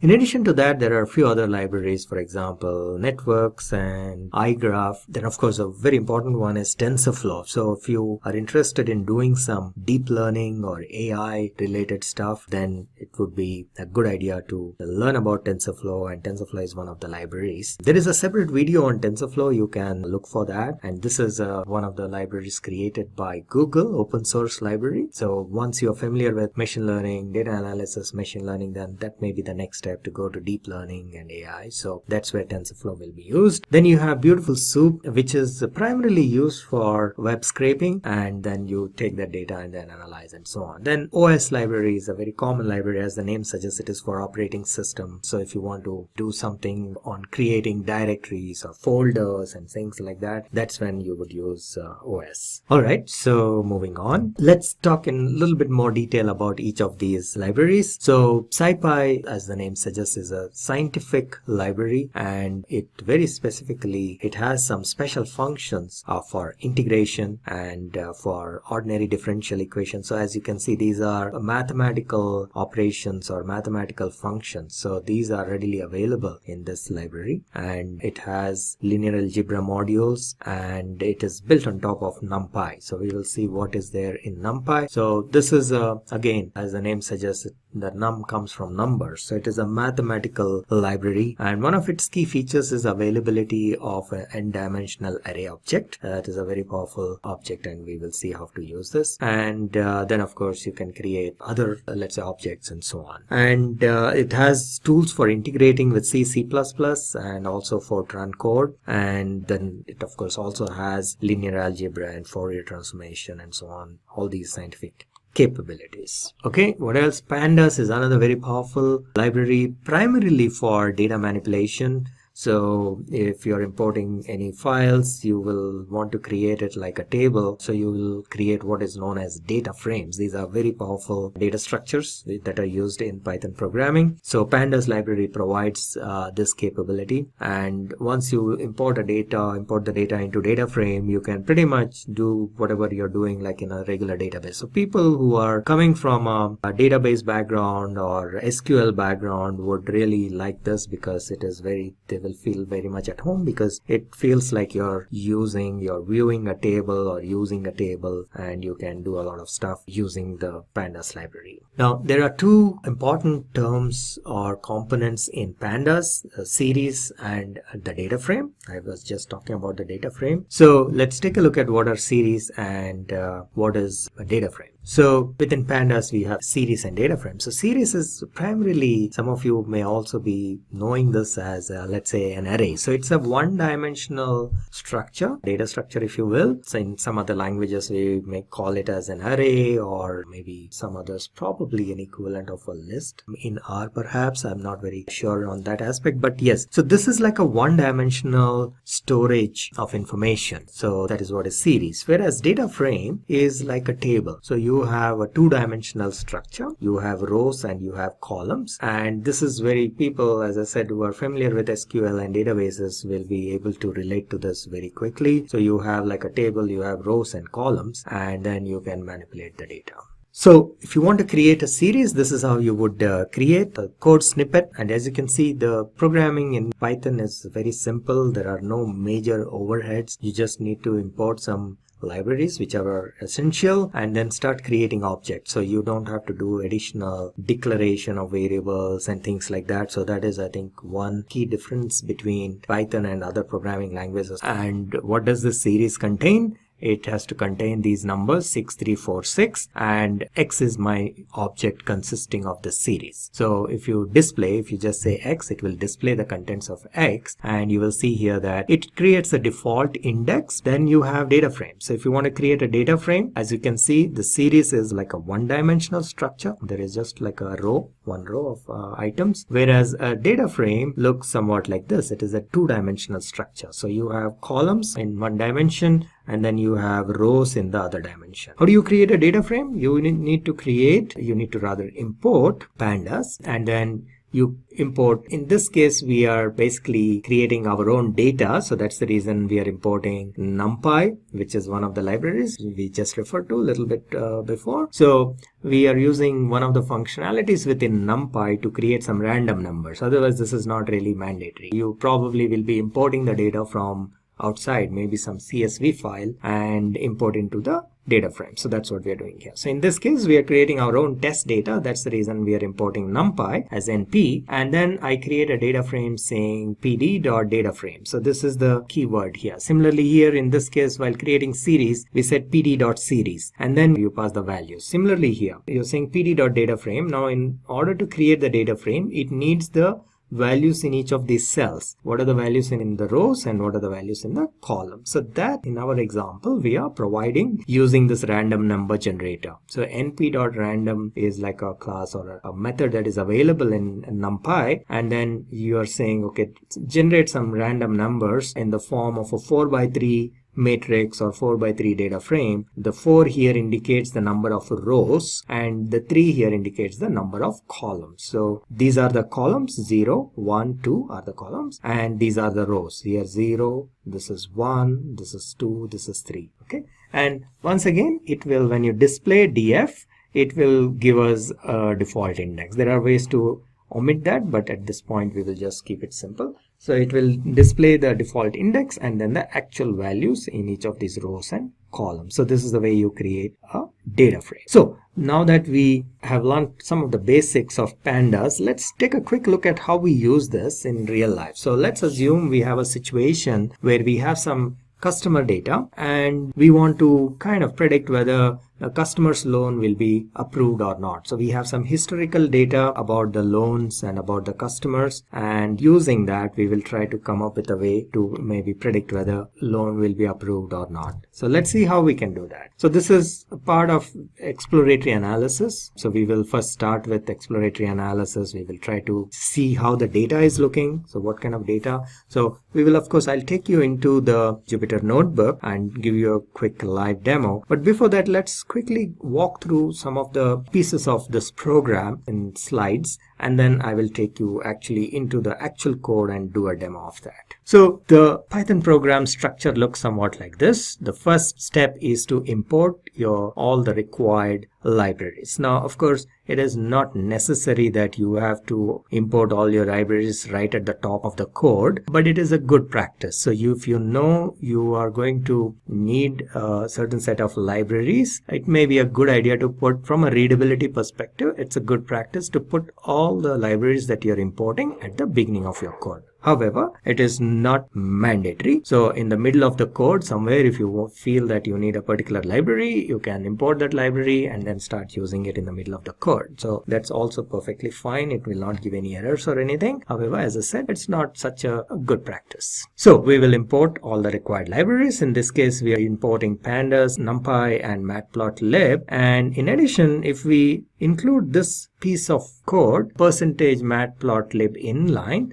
what will happen is all the graphs that we are going to create, the visualizations that we are going to create, will be displayed within the notebook. So if you want to have that kind of a provision, you need to have this line. So it's always a good idea when you're starting off. I think it's a good idea to just include this line so that your graphs are shown in line. Okay, so these are the four. We will start with these 4 lines of code. Then the next step is to import your data. So in our case, there is a training data for loans by the name loan p_train.csv, and we are reading this data. So in this case, you see here, unlike the previous example where we created a data frame with some data that we created ourselves, here we are actually creating a data frame using some external data, and the method is very straightforward. So you use the read_csv method, and it is a very intuitive function name, and you say pd.read_csv and give the path of the file, CSV file. That's about it, and then that is read into the data frame df. This can be any name. We are calling it df. You can call xyz, anything.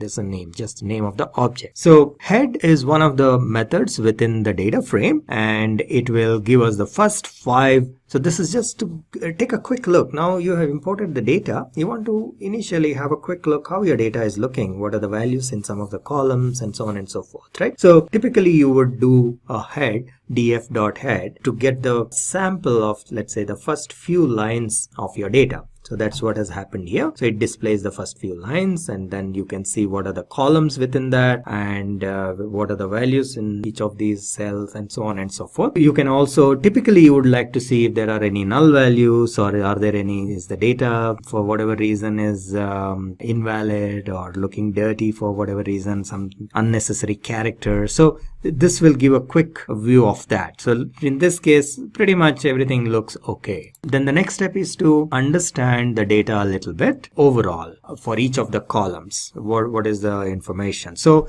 the describe function will basically give us a summary of the data. What else can we do? Pandas also allows us to visualize the data, and this is more like a part of what we call it as univariate analysis. That means each and every column you can take and do some plots and visualization to understand data in each of the columns. So for example, here the loan amount column we can take, and then the hist method will create a histogram. So you take all the values from one column, which is loan amount, and you create a histogram to see how the data is distributed, right? So that's what is happening here. And as you can see, there are some extreme values. So this is again to identify, do we have to do some data preparation? Because if the data is in a completely haphazard way, the analysis may be difficult. So these are the initial or exploratory data analysis is primarily done to understand that and see if we need to do some data preparation before we get into the other steps like machine learning and statistical modeling and so on. So in this case, we will see that here by plotting this histogram, we see that there are some extreme values. So there are some values, a lot of it is around 100 range, but there is also something, 1 or 2 observations in the 700 range. So it's pretty scattered in that sense, or they're not really scattered, distributedly scattered, but it is randomly scattered. So the range is really huge. So what can we do about this? So there are some steps that we need to do, normalization and so on. So we'll see that in a bit. So this is for one of the columns. Let's take another column, which is applicant income. Similar situation. You have most of your observations in this range, but there are also some which are far off from where most of the observations are. So this is also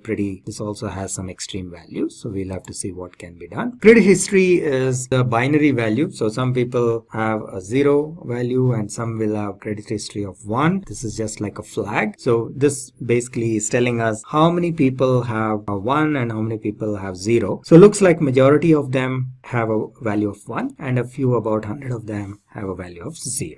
Okay, what else can we do? So we now understood a little bit about the data. So we need to do some data wrangling or data munging and see if we can bring in some kind of normalization of all this data, and we will kind of try to understand what is data wrangling and before we actually go into it. Okay, so data wrangling is nothing but a process of cleaning the data. If let's say there are multiple things that can happen. In this particular example, there were no missing values, but typically when you get some data, very often it will so happen that a lot of values are missing. Either they are null values or there are a lot of zeros. Now you cannot use such data as it is to perform some, let's say, predictive analysis or perform some machine learning activities and so on. So that is one part of it. So you need to clean the data. The other is unifying the data. Now, if these ranges of this data are very huge, some of them are going from, some columns are going from 0 to 100,000 and some columns are just between 10 to 20 and so on. These will affect the accuracy of the analysis. So we need to do some kind of unifying the data and so on. So that is what data wrangling is all about. So before we actually perform any analysis, we need to bring the data to some kind of a shape so that we can perform additional analysis, actual analysis on this and get some insights.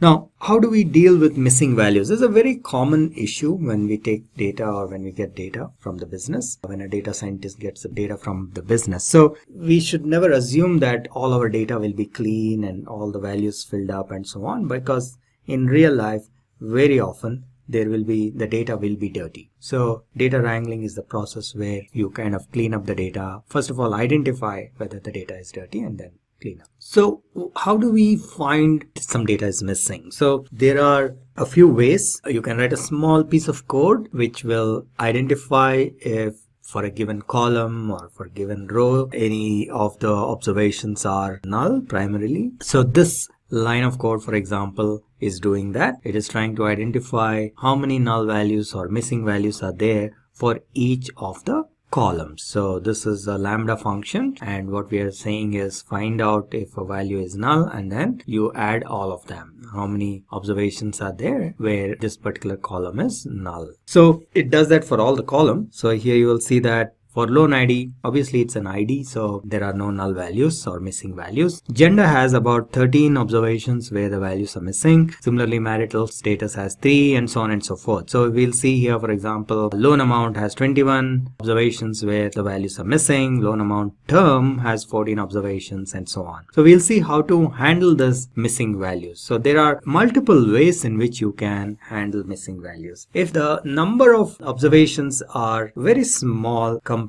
to the total number of observations, then sometimes one of the easy ways is to completely remove that data, or delete that record, exclude that record. So that is one way of doing it. So if there are, let's say, 1 million records and maybe 10 records are having missing values, it may not be worth doing something to fill up those values. It may be better off to get rid of those observations, right? So that is the missing values are proportionately very small. But if there are relatively large number of missing values, if you exclude those observations, then your accuracy may not be that very good. So the other way of doing it is we can take a mean value for a particular column and fill up wherever there are missing values, fill up those observations or cells with the mean value. So that way what happens is you don't give some value which is too high or too low, and it somehow fits within the range of the observations that we are seeing. So this is one technique. Again,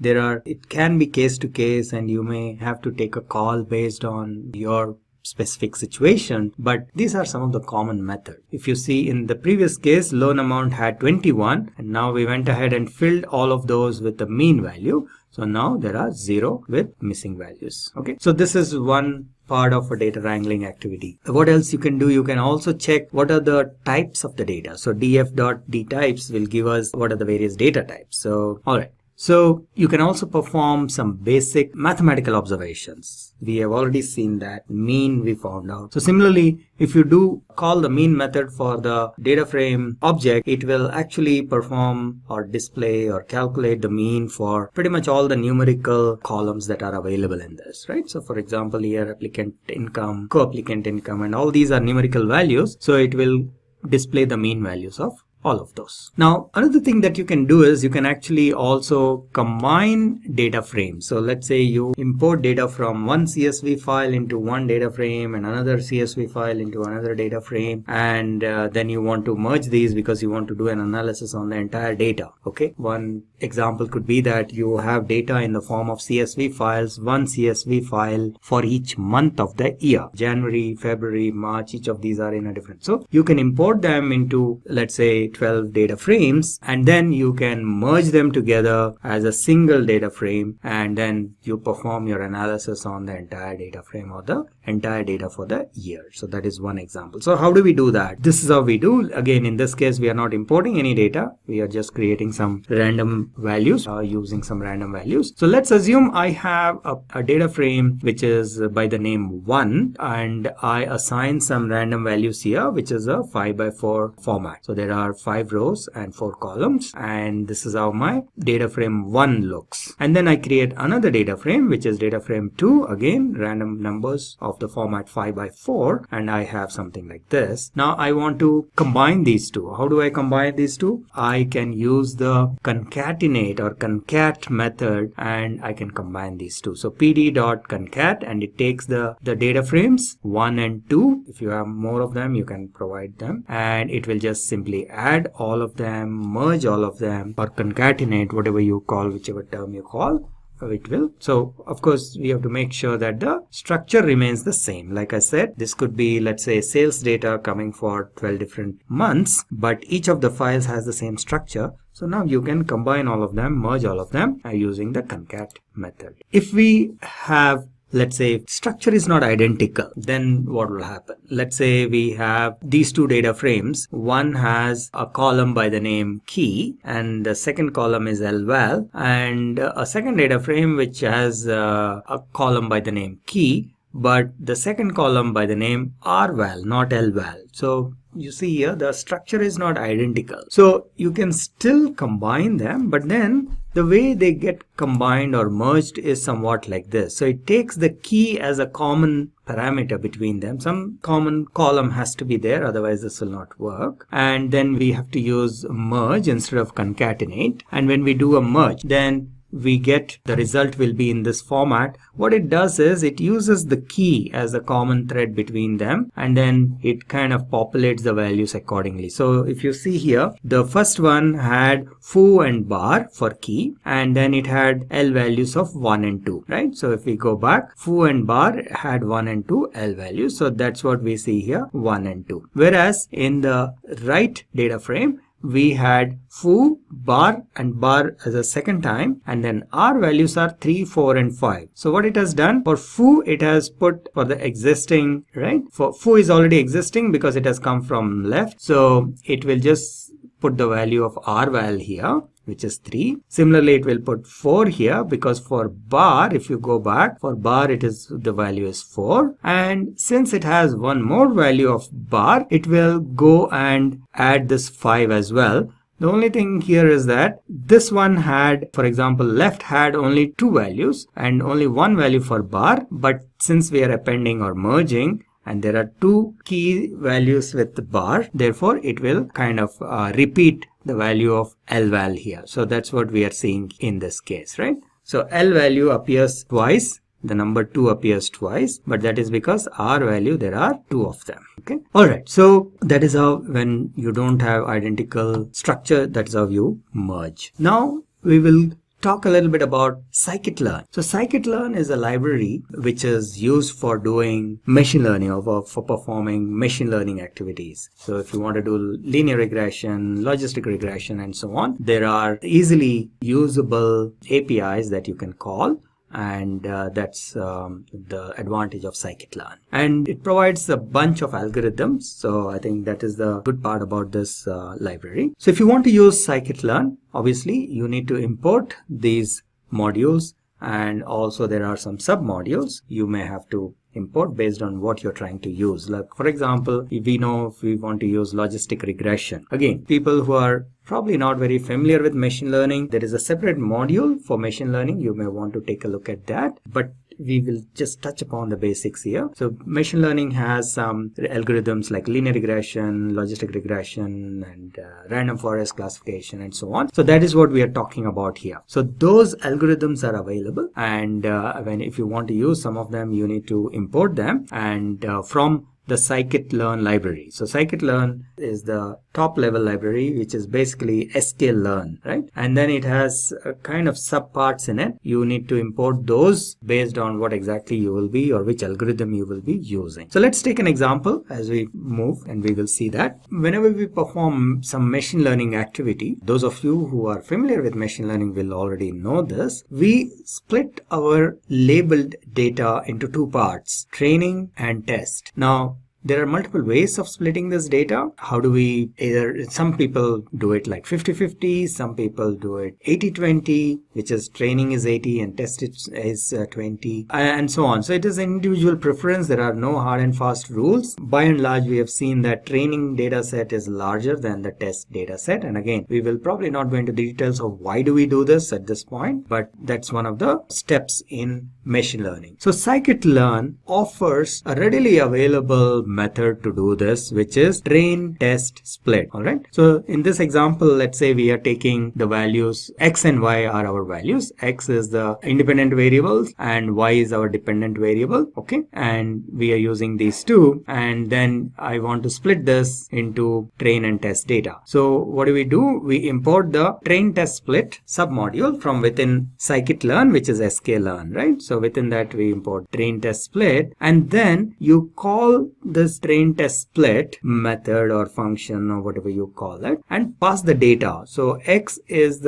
all the values of the independent variables and y is our labels. So you pass x and y, and then you specify what should be your size of the test data. So only one you need to specify. So if you say test size is 0.25, it is understood that train size will be 0.75. So you're telling what should be the ratio of the split. So technically nothing prevents you from giving whatever you like here. So you can give test as 80 and train as 20, so whichever way, but then the normal practice is you will have the training data set would be larger than the test data set, and typically it would be 80-20, 75-25 or 65-35, something like that, right? So that is the second parameter, and this is just to say that the data has to be randomly split. So it shouldn't be like you take the first 75% and put it in training and then the next 25% and put it in test. So such a thing shouldn't happen. So we first set the state, random state, so that the splitting is done in a very random way. So they are randomly picked up the data and then put it into training and test, and then this results in these four data frames. So x train and x test and y train and y test. Okay, so that is basically the result it will return. Now that the splitting is done, let's see how to implement or execute logistic regression. So in logistic regression, what we try to do is try to develop a model which will classify the data. Logistic regression is an algorithm for supervised learning for performing classification. So logistic regression is for classification, and usually it is binary classification. So binary classification means there are two classes. So either like a yes, no, or for example, customer will buy or will not buy. So that is a binary classification. So that's where we use logistic regression. So let's take a look at the code, how to implement something like that using scikit-learn. So the first thing is to import this logistic regression submodule or subclass, whatever you call it, and then create an instance of that. So our object is classifier. So we are creating an object by the name. This is a name, by the way. You can give any name. In our case, we are saying classifier. We say classifier is equal to logistic regression. So we are creating an instance of the logistic regression variable or class or whatever. Okay. And you can pass a variable or a parameter rather, which is the random state is equal to 0. And once you create the object, which in our case is named classifier, you can then train the object by calling the method fit. So this is important to note. We don't call there is no method like train here, but we call what is known as, there is a method called fit. So you're basically, by calling the fit method, you're training this model. And in order to train the model, you need to pass the training data set. So x underscore train is your independent variables, the set of independent variables, and y underscore train is your dependent variable or the label. So you pass both of these and call the fit function or fit method, which will actually result in the training of this model classifier. Now, this is basically showing what are the possible parameters that can be passed or initiated when we are calling the logistic or the instance of logistic regression. So this is, but you can also look up the help file if you have installed Python. So some of these are very intuitive, but some you may want to take a look at the details of what exactly they do. All right, so moving on. Once we train the model by calling fit, then the next step is to test our model. So this is where we will use the test data. You need to pay attention here. Here I am calling, so there are two things. One is, in order to test our data, we have to actually call what is known as the method known as predict. Right? So here, this is where, so the training is done. Now is the time for inference, isn't it? So we have the model. Now we want to check whether our model is working correctly or not. So what do? You have your test data. Remember, we split it, 25% of our data was stored here, right? We split it into test and training. So that 25% of the data we pass to and call the method predict, so that the model will now predict the values for y.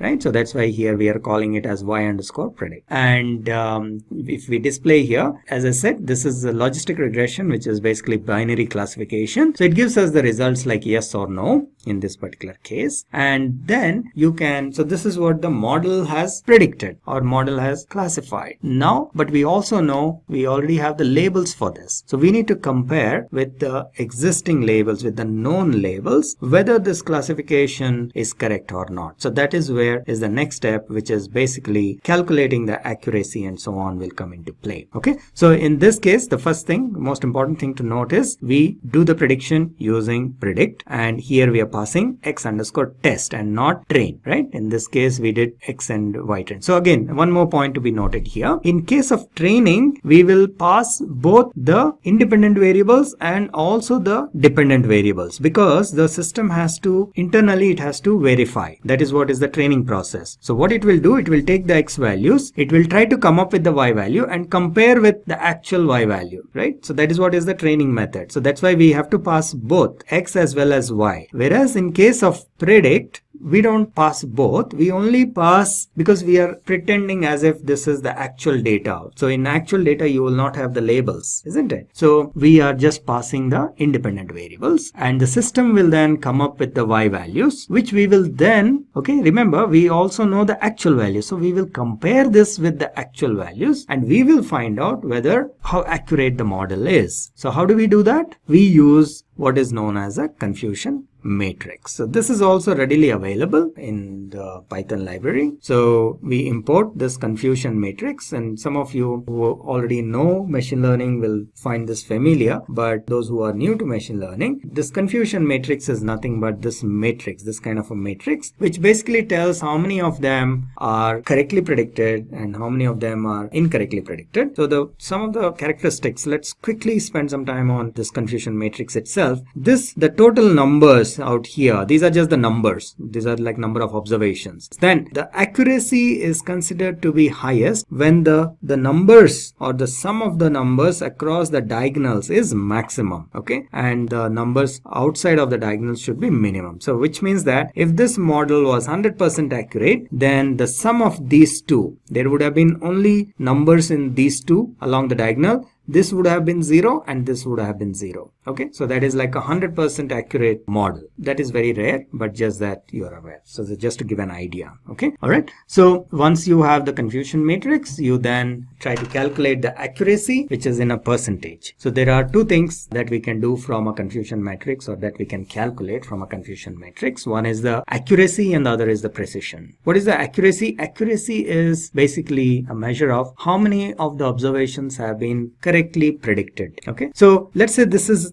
a little bit more detailed view of the confusion matrix. It looks very similar like as we saw in this case, right? So this is a 2x2 matrix. That's what we are seeing here, 18, 27, 2, 103. So 18, 27, 2, 103. Now, but what are these values? That is what is kind of the labels are shown here in this. So there are altogether 150 observations. So as I said, the sum of all these four, right? 18 plus 27 plus 103 plus 2 is equal to 150. That's the first thing we have to observe.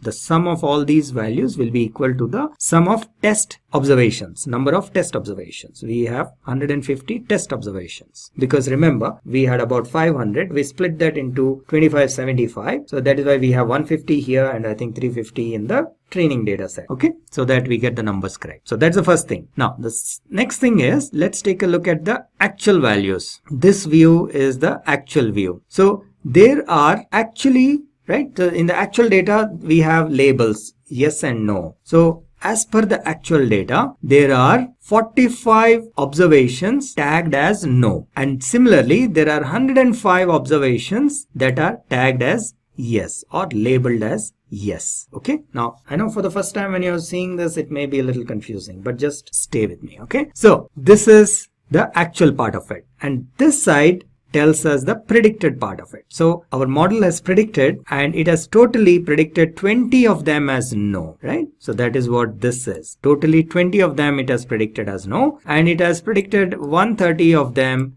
as yes. Okay, I hope this part is clear. So before we go into the middle part, let us first understand what exactly are these numbers. So actually tagged as no, there are 45 total. Actually tagged as yes, there are 105. And predicted no, there are 20. Predicted as yes, there are 130. This is the result from our model. Okay, this is the result from our model, and this is the actual value which we already know because this is our label data. That is the first thing. Now let us take a look at each of these individually. Okay, now what are the options we have? Once again, okay, so now what is happening here? Let us look at these values. So this 18 says that these are actually tagged as no, and the model has also predicted as no, which means this is what is known as a true positive, right? Or true negative, sorry, right? Which means that our model has predicted it correctly. It is negative because it says no. So, and it has also predicted no, so it is known as what is known as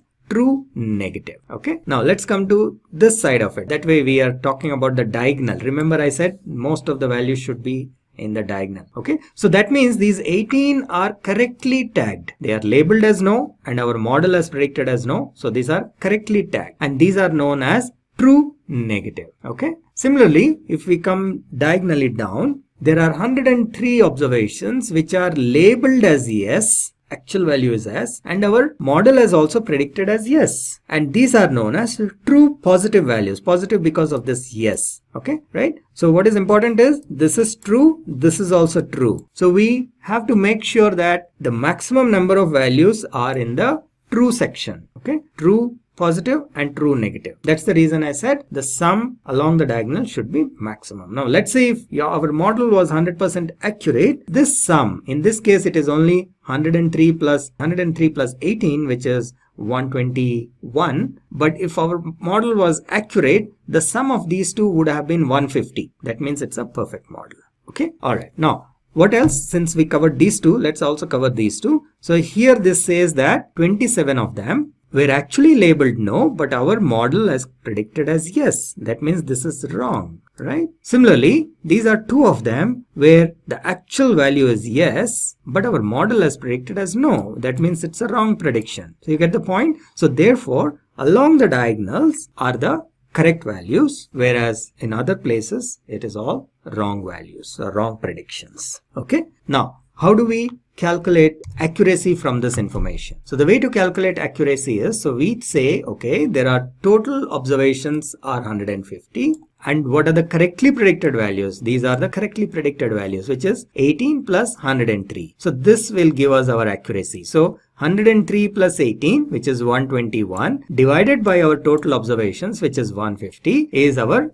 accuracy, which is 0.8, or we can say it is 80%. Okay. Now there is another concept called precision. So precision is given by the formula true positives divided by the predicted positives, totally predicted positives. Okay, what do we mean by that? Which are the true positives here? Remember, which are the true positives? We just recall, we just talked in the previous slide. Which are the true positives you see here? So this 103 are the true positives, which means that the value is positive, actual value is positive, predicted value is also positive. So that's why it's called a true positive. So 103 divided by, so that is our true positive, 103 divided by totally predicted as yes. Now what is totally predicted as yes? Remember, 130 of them have altogether been predicted as yes. Not that they are correctly predicted, only 103 have been correctly predicted, but 130 of them have been predicted as yes. So precision is basically the ratio of these two. Out of the totally predicted, how many of them are actually true? That ratio. So 103 by 130, which is again about 80%, is the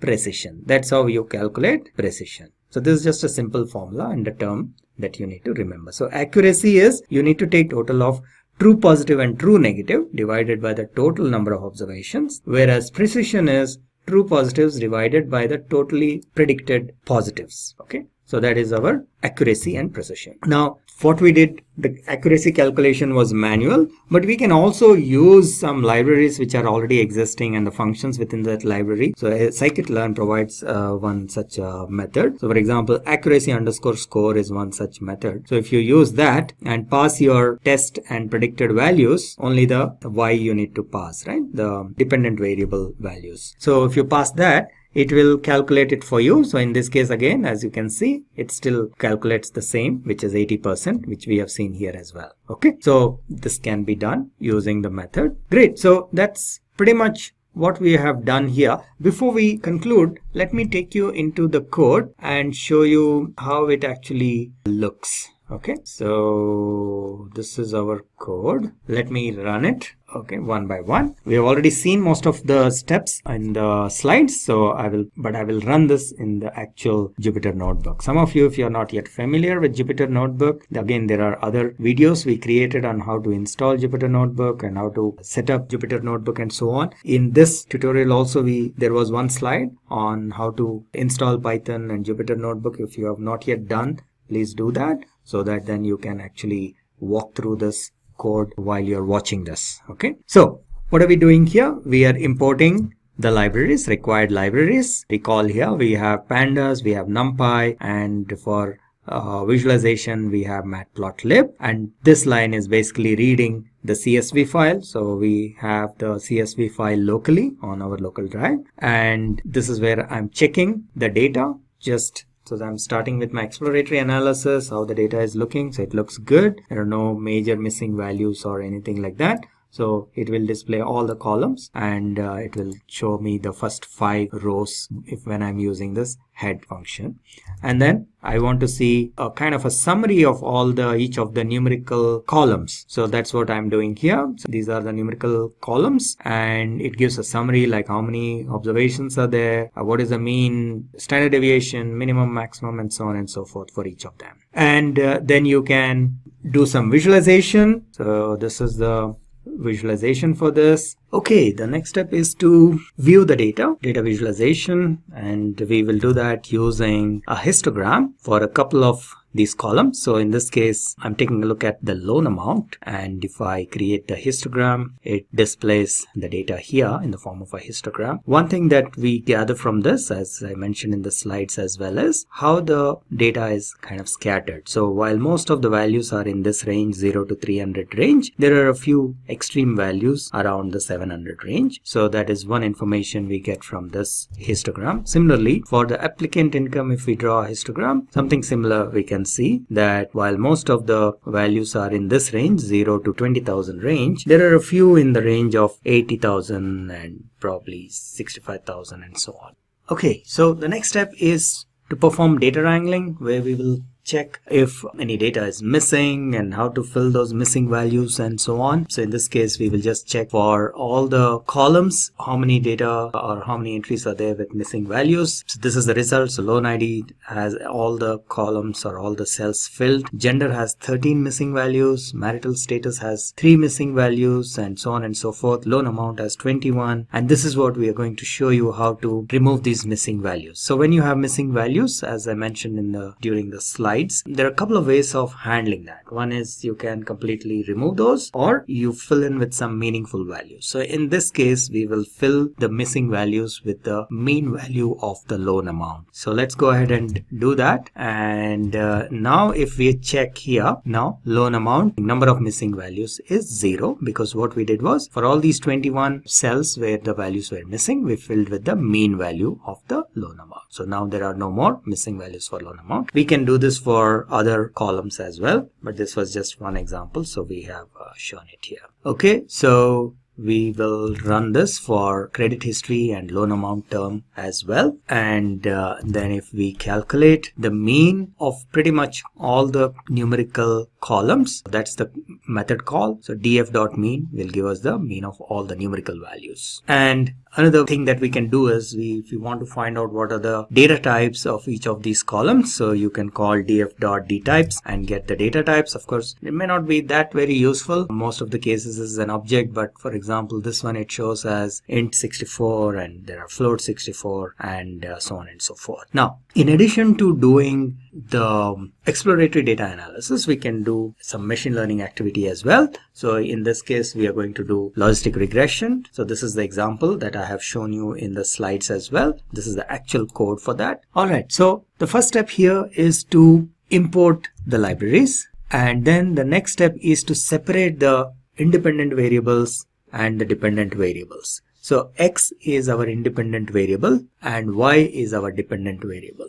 So we separate the data into two parts, and this will be our target as well, right? So that's how we separate it. Now we have to split the data into training and test data sets. As I mentioned during the slides, we use the train test split method, and when we call this and pass the independent variables and the dependent variables, and we specify the test size to be 0.25, which means the training size will be 0.75, which is nothing but you split the data into training data set, which is 75%, and test data set which is 25%.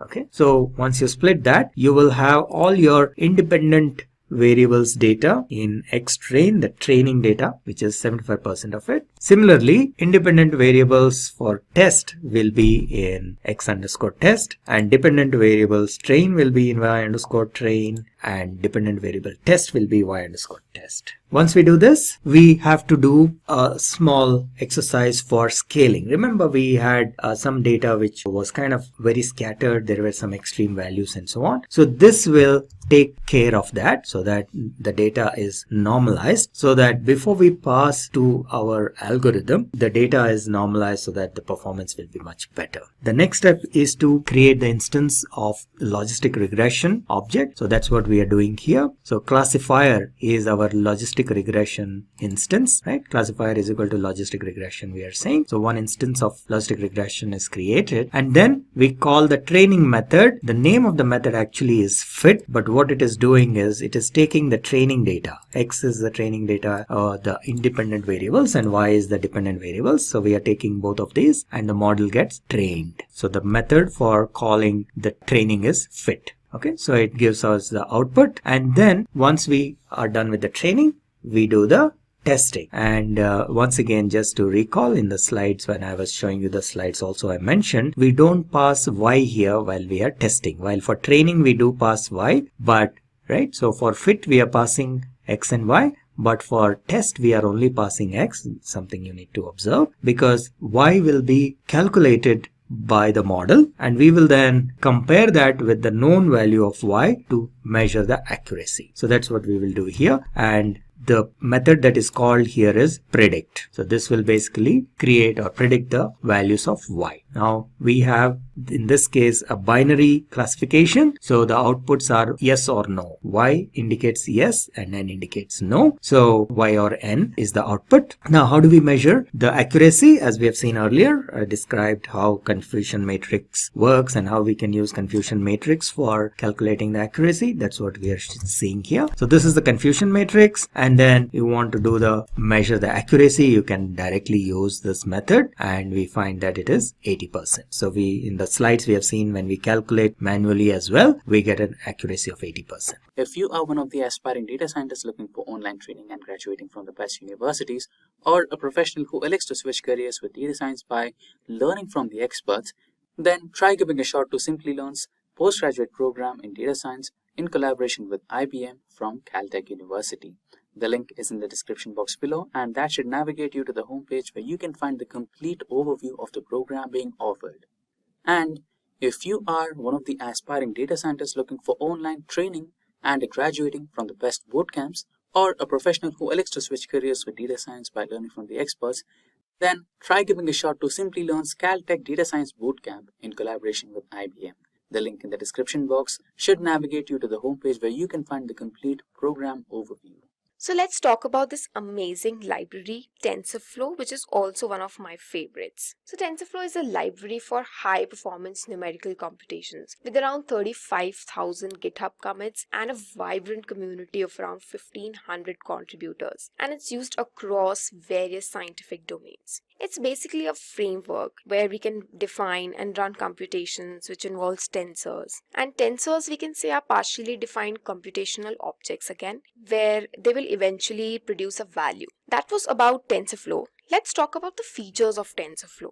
So TensorFlow is majorly used in deep learning models and neural networks, where we have other libraries like Torch and Theorem also. But TensorFlow has hands down better computational graphical visualizations when compared to them.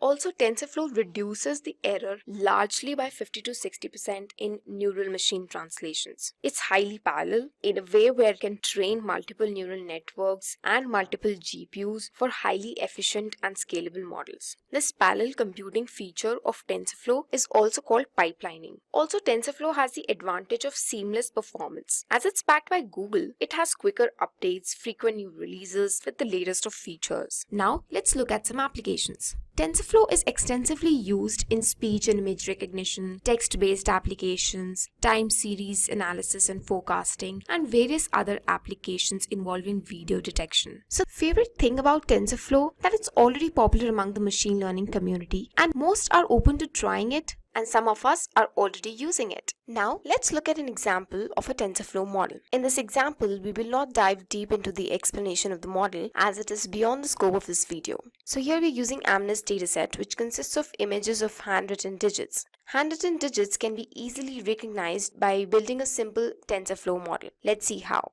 When we visualize our data using Matplotlib library, the inputs will look something like this. Then we create our TensorFlow model. To create a basic TensorFlow model, we need to initialize the variables and start a session. Then after training the model, we can validate the data and then predict the accuracy. This model has predicted 92% accuracy. Let's see, which is pretty well for this model. So that's all for TensorFlow. If you need to understand this tutorial in detail, then you can go ahead and watch our deep learning tutorial from Simplilearn as shown in the right corner. Interesting, right? Let's move on to the next library.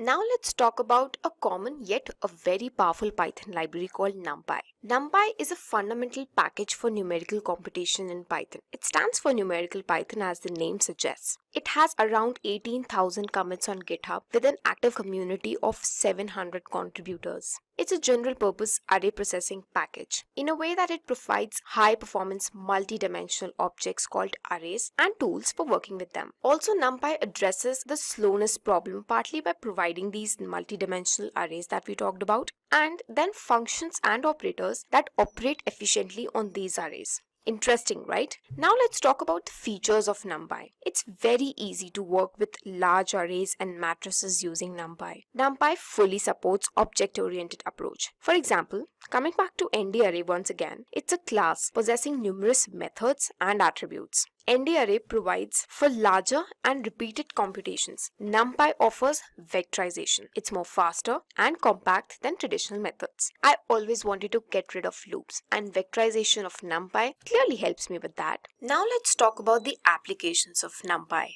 NumPy, along with pandas, is extensively used in data analysis, which forms the basis of data science. It helps in creating the powerful n-dimensional array. Whenever we talk about NumPy, the mention of the array, we cannot do it without the mention of the powerful n-dimensional array. Also, NumPy is extensively used in machine learning when we are creating machine learning models, as in where it forms the base of other libraries like SciPy, Scikit-learn, etc. When you start creating the machine learning models in data science, you will realize that all the models will have their base as NumPy or pandas. Also, when NumPy is used with SciPy and Matplotlib, it can be used as a replacement of MATLAB. Now let's look at a simple example of an array in NumPy. As you can see here, there are multiple array manipulation routines. Like there are basic examples where we can copy the values from one array to another. We can give a new shape to an array from maybe one-dimensional to we can make it as a two-dimensional array. We can return a copy of the array collapsed into one dimension. Now let's look at an example where this is a Jupyter notebook and we will just create a basic array, and for detailed explanation you can watch our other videos which targets on these explanations of each libraries. So first of all, whenever we are using any library in Python, we have to import it. So now this np is the alias which we will be using. Let's create a simple array. Let's look what is the type of this array. So this is an ND array type of array. Also, let's look what's the shape of this array. So this is a shape of the array. Now here we saw that we can expand the shape of the array. So this is where you can change the shape of the array using all those functions. Now let's create an array using arrange functions. If I give arrange 12, it will give me a 1D array of 12 numbers like this. Now we can reshape this array to 3, 4, or we can write it here itself. So this is how arrange function and the reshape function works for NumPy. Now let's discuss the next library, which is SciPy. So this is another free and open source Python library extensively used in data science for high-level computations. So this library, as the name suggests, stands for Scientific Python, and it has around 19,000 commits on GitHub with an active community of 600 contributors. It is extensively used for scientific and technical computations. Also, as it extends NumPy, it provides many user-friendly and efficient routines for scientific calculations. Now, let's discuss about some features of SciPy. So SciPy has this collection of algorithms and functions which is built on the NumPy extension of Python. Secondly, it has various high-level commands for data manipulation and visualization. Also, the ND image function of SciPy is very useful in multi-dimensional image processing, and it includes built-in functions for solving differential equations, linear algebra, and many more. So that was about the features of SciPy. Now let's discuss its applications. So SciPy is used in multi-dimensional image operations. It has functions to read images from disk into NumPy arrays, to write arrays to disk as images, resize images, etc., solving differential equations, Fourier transforms, then optimization algorithms, linear algebra, etc. Let's look at a simple example to learn what kind of functions are there in SciPy. Here I'm importing the constants package of SciPy library. So in this package, it has all the constants. So here I'm just mentioning C or H or NA, and this library already knows what it has to fetch, like speed of light, Planck's constant, etc. So this can be used in further calculations. Data analysis is an integral part of data science. Data scientists spend most of the day in data munging and then cleaning the data also. Hence, mention of pandas is a must in data science lifecycle. Yes, pandas is the most popular and widely used Python library for data science, along with NumPy and Matplotlib. The name itself stands for Python Data Analysis, with around 17,000 commits on GitHub and an active community of 1,200 contributors. It is heavily used for data analysis and cleaning as it provides fast, flexible data structures like data frames, series, which are designed to work with structured data very easily and intuitively. Now let's talk about some features of pandas. So pandas offers this eloquent syntax and rich functionalities. Like there are various methods in pandas like drop NA, fill NA, which gives you the freedom to deal with missing data. Also, pandas provides a powerful apply function, which lets you create your own function and run it across a series of data. Now forget about writing those for loops while using pandas. Also, this library's high-level abstraction over low-level NumPy, which is written in pure C.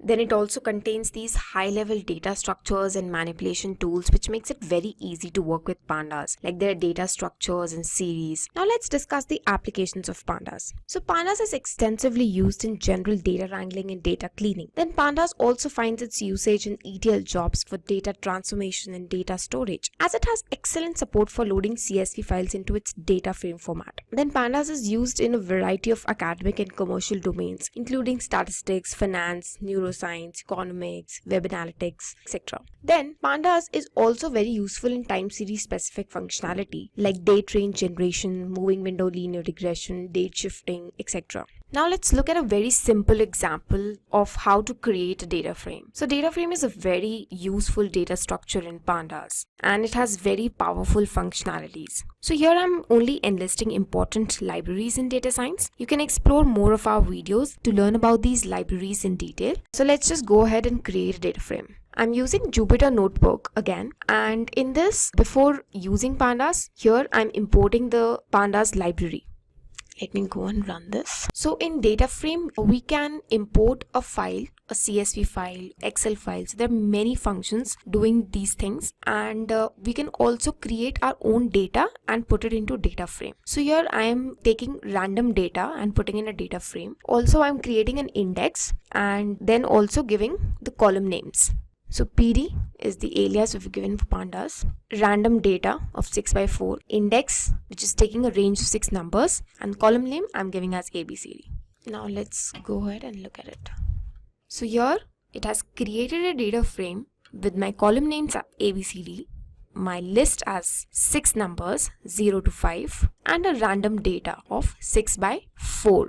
So data frame is just another table with rows and columns where you can do various functions over it. Also, I can go ahead and describe this data frame to see. So it's giving me all these functionalities where count and mean and standard deviation, etc.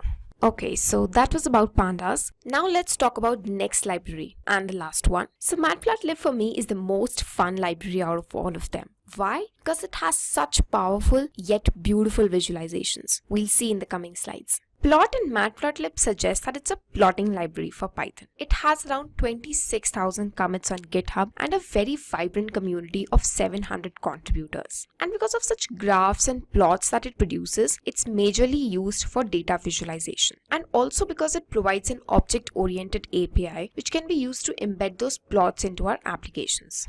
Let's talk about the features of Matplotlib.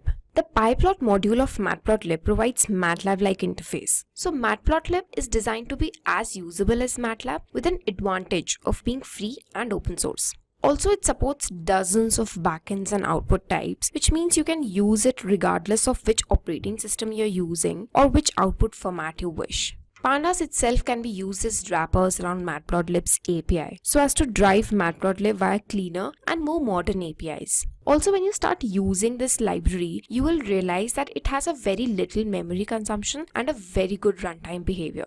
Now let's talk about the applications of Matplotlib. It's important to discover the unknown relationship between the variables in your dataset. So this library helps to visualize the correlation analysis of variables. Also in machine learning, we can visualize 95% confidence interval of the model just to communicate how well our model fits the data. Then Matplotlib finds its application in outlier detection using scatterplot, etc. and to visualize the distribution of data to gain instant insights. Now let's make a very simple plot to get a basic idea. I've already imported the libraries here. So this function matplotlib inline will help you show the plots in the Jupyter Notebook. This is also called a magic function. I won't be able to display my plots in the Jupyter Notebook if I don't use this function. I'm using this function in NumPy to fix random state for reproducibility. Now I'll take my n as 30 and will assign random values to my variables. So this function is generating 30 random numbers. Here I'm trying to create a scatter plot. So I want to decide the area. Let's put this. So it's just multiplying 30 with random numbers to the power 2 so that we get the area of the plot, which we will see in just a minute. So using the scatter function and the alias of matplotlib as plt, I've created this. If I don't use this, then I have very small circles as my scatter plot. It's colorful, it's nice. So that's one very easy plot. I suggest that you explore more of matplotlib and I'm sure you will enjoy it. Let's create a histogram. So I'm using the style is ggplot and assigning some values to these variables, any random values. Now we are assigning bars and colors and alignment to the plot. And here we get the graph. So we can create different type of visualizations and plots and then work upon them using matplotlib, and it's just that simple. So that was about the leading Python libraries in the field of data science. But along with these libraries, data scientists are also leveraging the power of some other useful libraries. For example, like TensorFlow, Keras is another popular library which is extensively used for deep learning and neural network modules. Keras wraps both TensorFlow and Theano backends, so it is a good option if you don't want to dive into details of TensorFlow.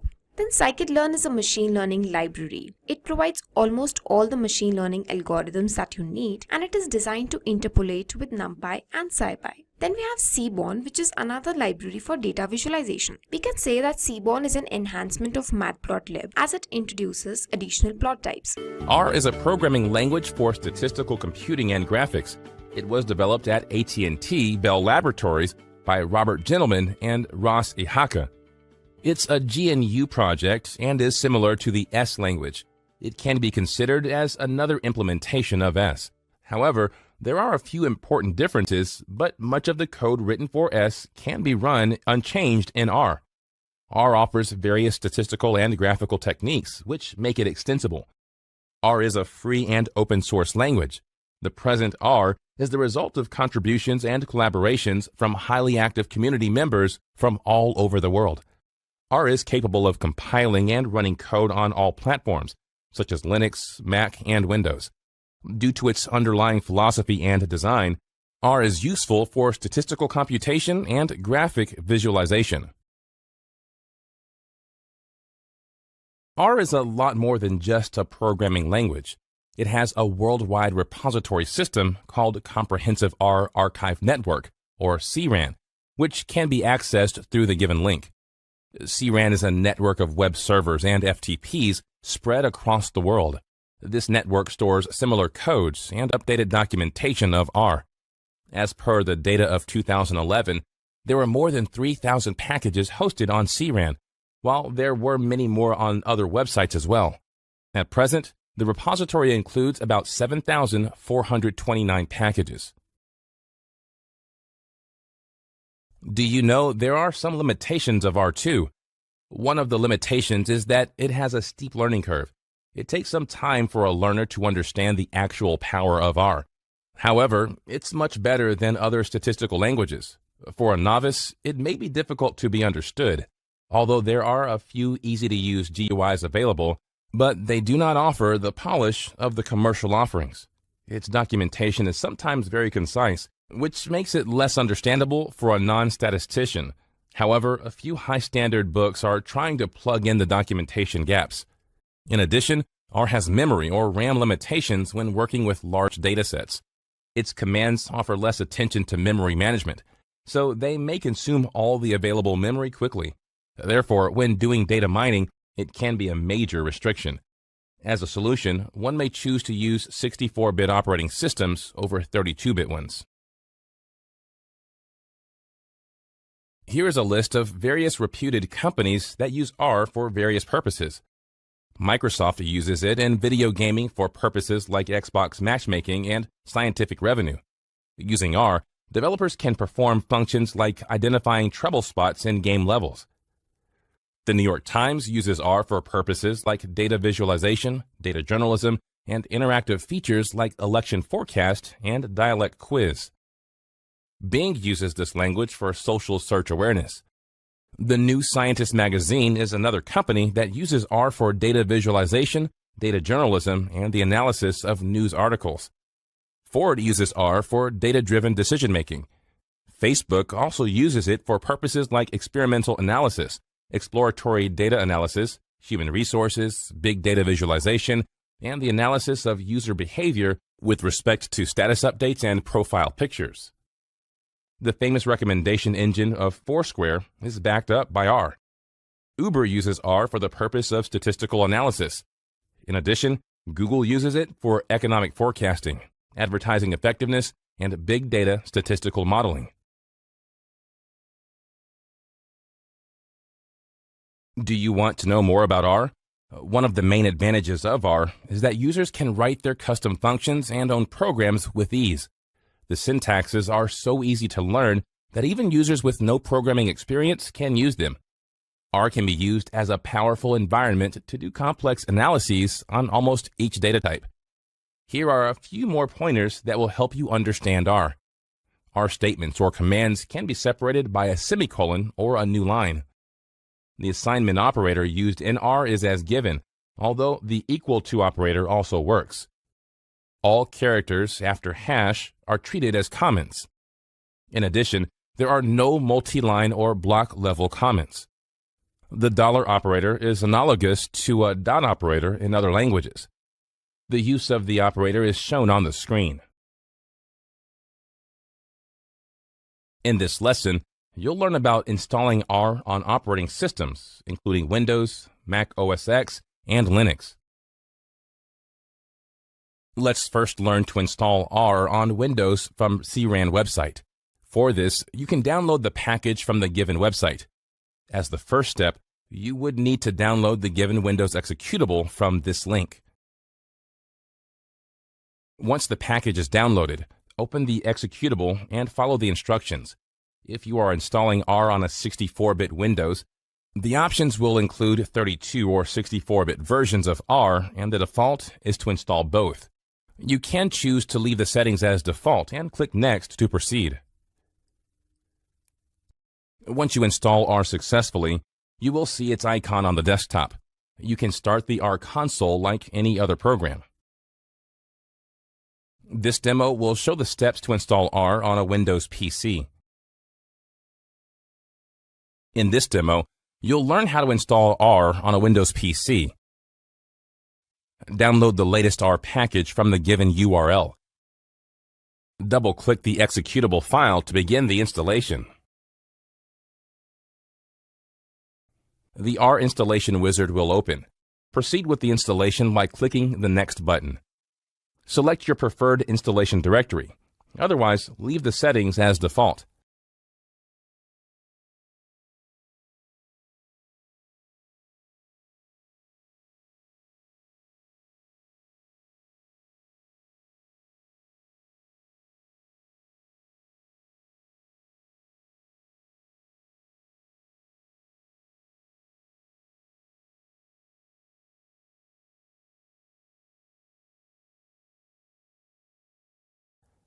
Click the Finish button to finish the installation. If everything goes well, you will see the R icon on the desktop. RStudio is an IDE, or Integrated Development Environment, for R. It's a project that provides most of the desired features for an IDE in an innovative way, which makes it easier and more productive to use R. It includes a console and tools for history, plotting, workspace, and debugging management. It also includes an editor that highlights the syntaxes, which supports execution of the code directly. Some other notable IDEs are listed in the table shown on the screen, along with the supported platforms. RStudio is available in various commercial and open source editions. It can be run on a desktop or through a web browser connected to RStudio Server or RStudio Server Pro. The desktop version is available for Windows, Mac OS X, and Linux platforms. To install RStudio on a Windows or Mac OS X system, you would need to simply download its self-installing binary.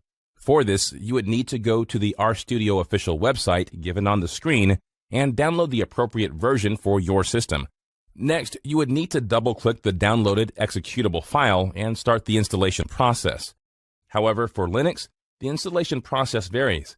For Debian distribution, including Ubuntu, you can install the RStudio using its regular package management tools.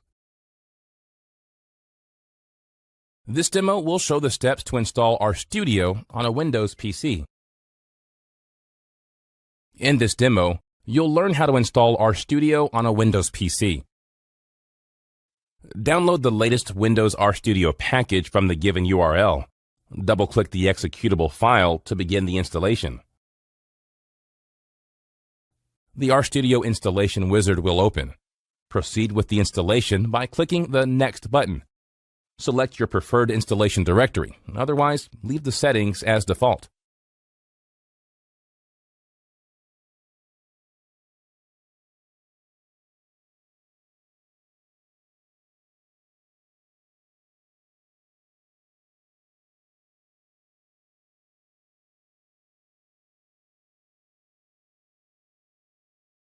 Click the Finish button to finish the installation. When R starts, it undergoes the process steps as shown on the screen. It starts in the working directory, which is also called the workspace. The .r profile files commands are executed next, if they are present. At the end, if present, the .r data file is loaded. The R workspace is the current working environment of R. It includes user-defined objects such as matrices, lists, data frames, functions, and vectors.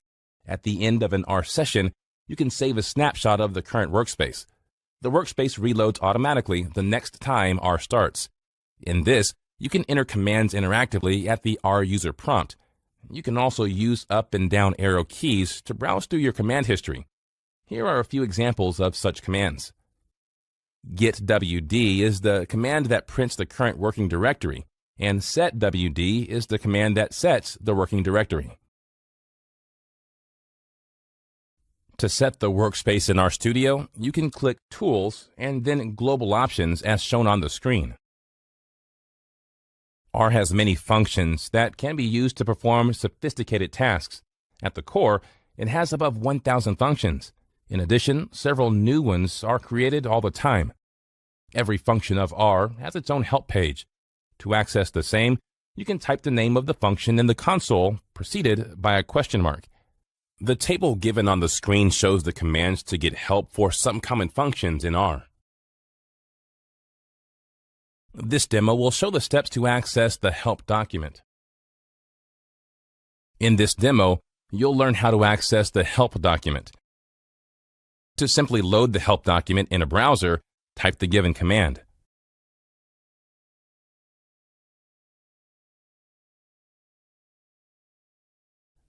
To access the help document for a particular package, type the given commands.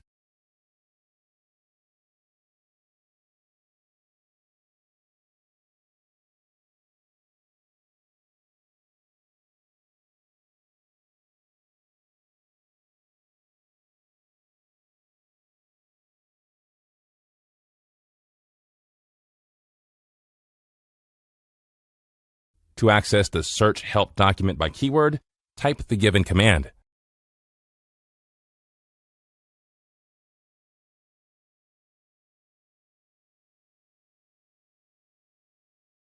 For more help options, try using the name of functions or package prefixed with a question mark.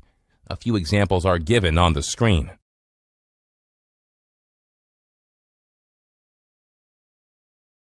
Many data scientists, programmers, and statisticians use R to design tools for analyzing data and to contribute their codes as pre-assembled collections of functions and objects called packages. R packages are defined as the collections of data, R functions, and compiled data. These packages are stored in a directory called the library. All these packages are hosted at the given URL. R includes a set of standard packages, while there are a few others that can be downloaded and installed.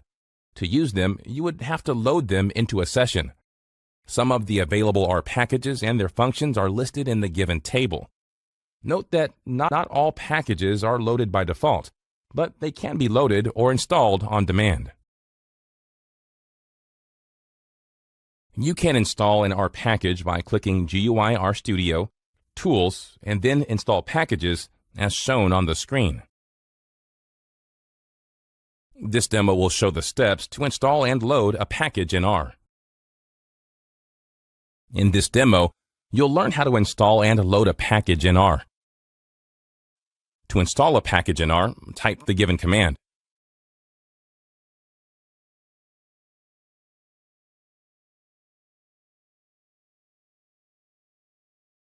To load a package in R, type the given command.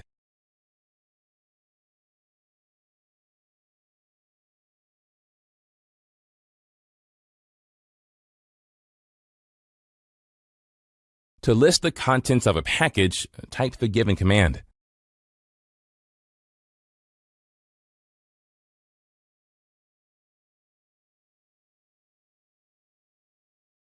To unload a package, type the given command.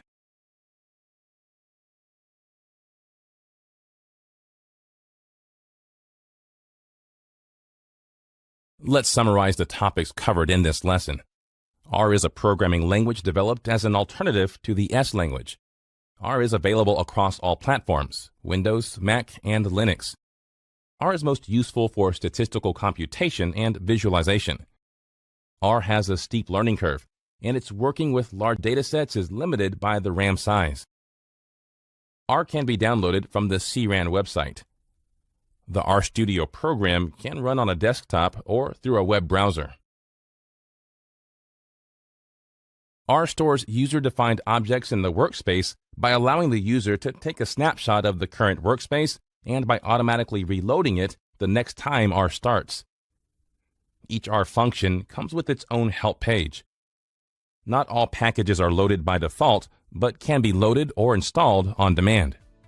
Let's begin this lesson by defining the term statistics. Statistics is a mathematical science pertaining to the collection, presentation, analysis, and interpretation of data. It's widely used to understand the complex problems of the real world and simplify them to make well-informed decisions. Several statistical principles, functions, and algorithms can be used to analyze primary data, build a statistical model, and predict the outcomes. An analysis of any situation can be done in two ways: statistical analysis or a non-statistical analysis. Statistical analysis is the science of collecting, exploring, and presenting large amounts of data to identify the patterns and trends. Statistical analysis is also called quantitative analysis. Non-statistical analysis provides generic information and includes text, sound, still images, and moving images. Non-statistical analysis is also called qualitative analysis.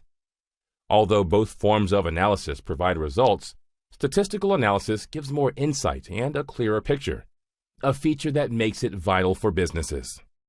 There are two major categories of statistics: descriptive statistics and inferential statistics.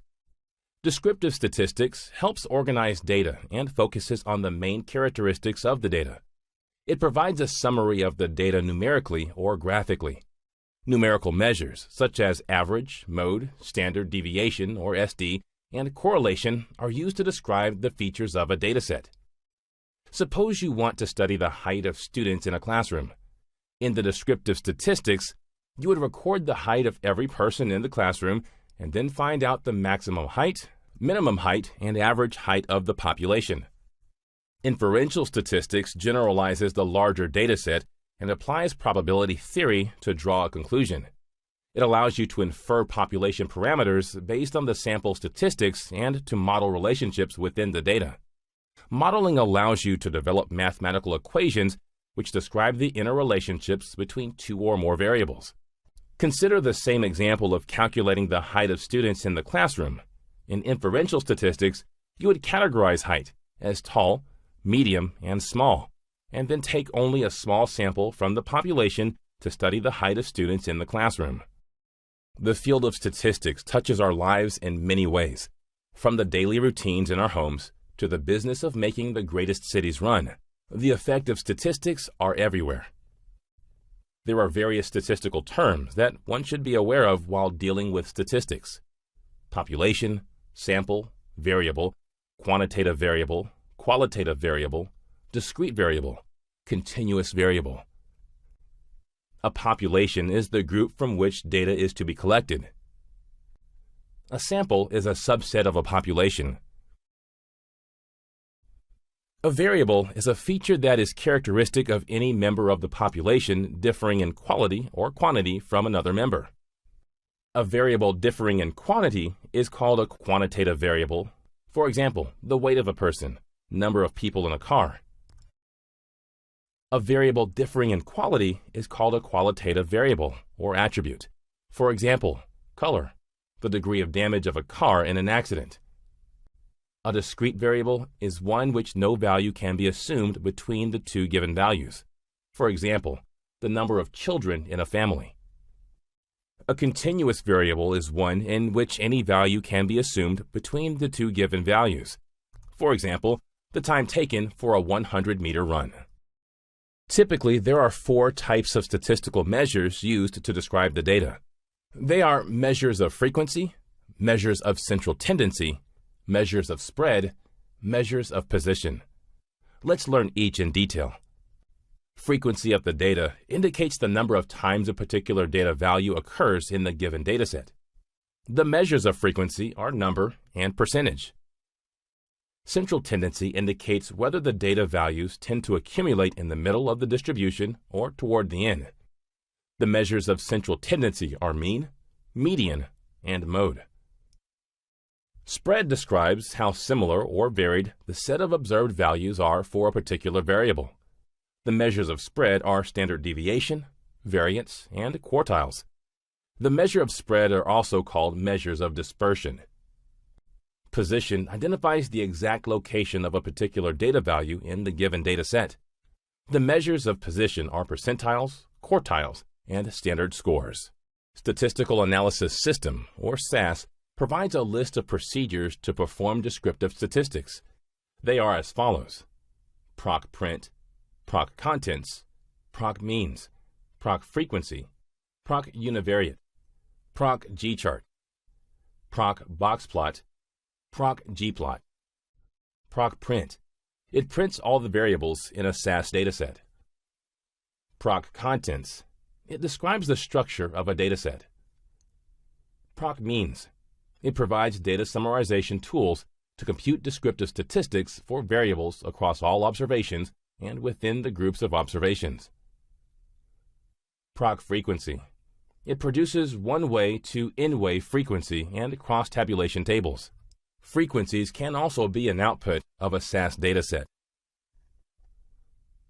Proc univariate. It goes beyond what proc means does and is useful in conducting some basic statistical analyses and includes high-resolution graphical features. Proc g-chart. The g-chart procedure produces 6 types of charts: block charts, horizontal, vertical bar charts, pie, donut charts, and star charts. These charts graphically represent the value of a statistic calculated for one or more variables in an input SAS dataset. The charted variables can be either numeric or character. Proc box plot. The box plot procedure creates side-by-side box and whisker plots of measurements organized in groups. A box and whisker plot displays the mean, quartiles, and minimum and maximum observations for a group. Proc gplot. Gplot procedure creates two-dimensional graphs, including simple scatter plots, overlay plots in which multiple sets of data points are displayed on one set of axes, plots against a second vertical axis, bubble plots, and logarithmic plots. In this demo, you'll learn how to use descriptive statistics to analyze the mean from the electronic dataset. Let's import the electronic dataset into the SAS console. In the left plane, right-click the electronic.xlsx dataset and click Import Data. The code to import the data generates automatically. Copy the code and paste it in the new window.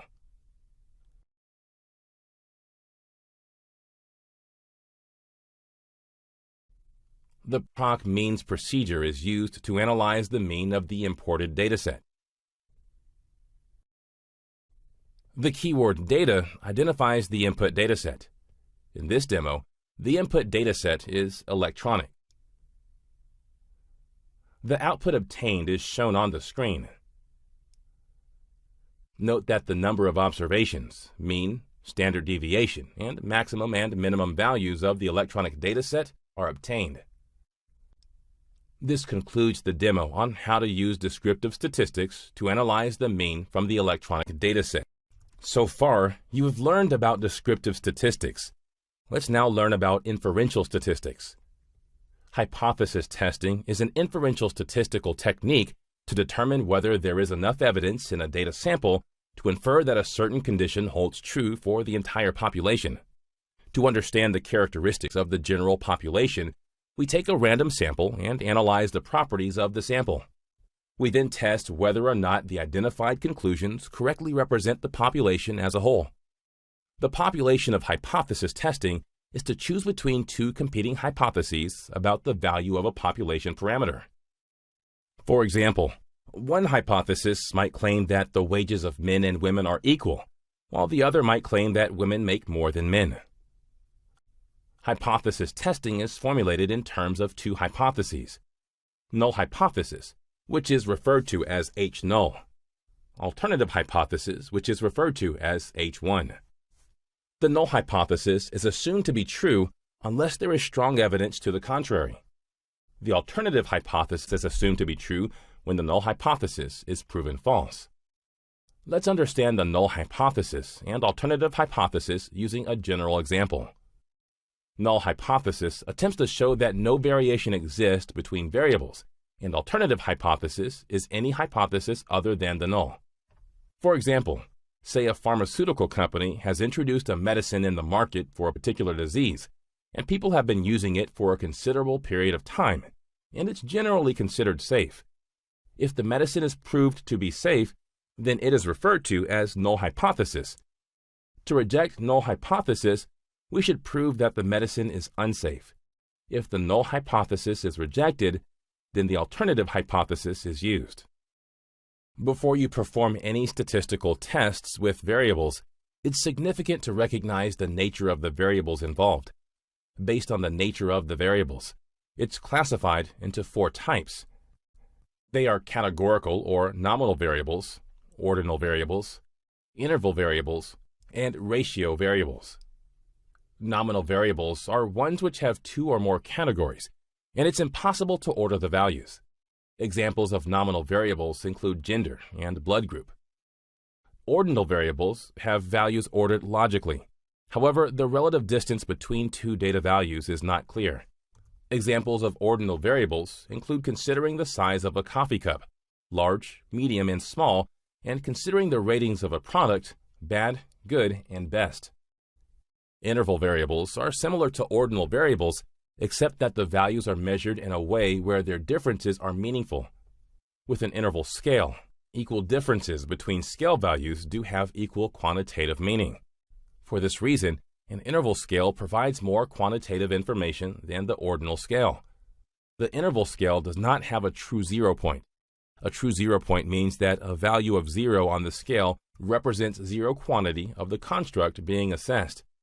Examples of interval variables include the Fahrenheit scale used to measure temperature and distance between 2 compartments in a train. Ratio scales are similar to interval scales in that equal differences between scale values have equal quantitative meaning. However, ratio scales also have a true zero point, which give them an additional property. For example, the system of inches used with a common ruler is an example of a ratio scale. There is a true zero point because 0 inches does in fact indicate a complete absence of length. In this demo, you'll learn how to perform the hypothesis testing using SAS. In this example, let's check against the length of certain observations from a random sample. The keyword data identifies the input dataset. The input statement is used to declare the aging variable and cards to read data into SAS.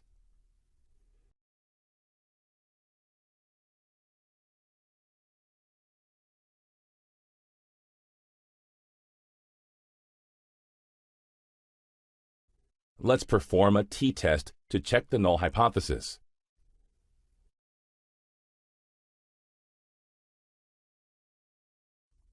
Let's assume that the null hypothesis to be that the mean days to deliver a product is 6 days. So null hypothesis equals 6.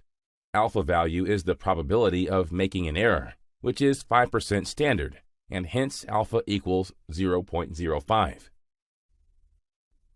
The variable statement names the variable to be used in the analysis.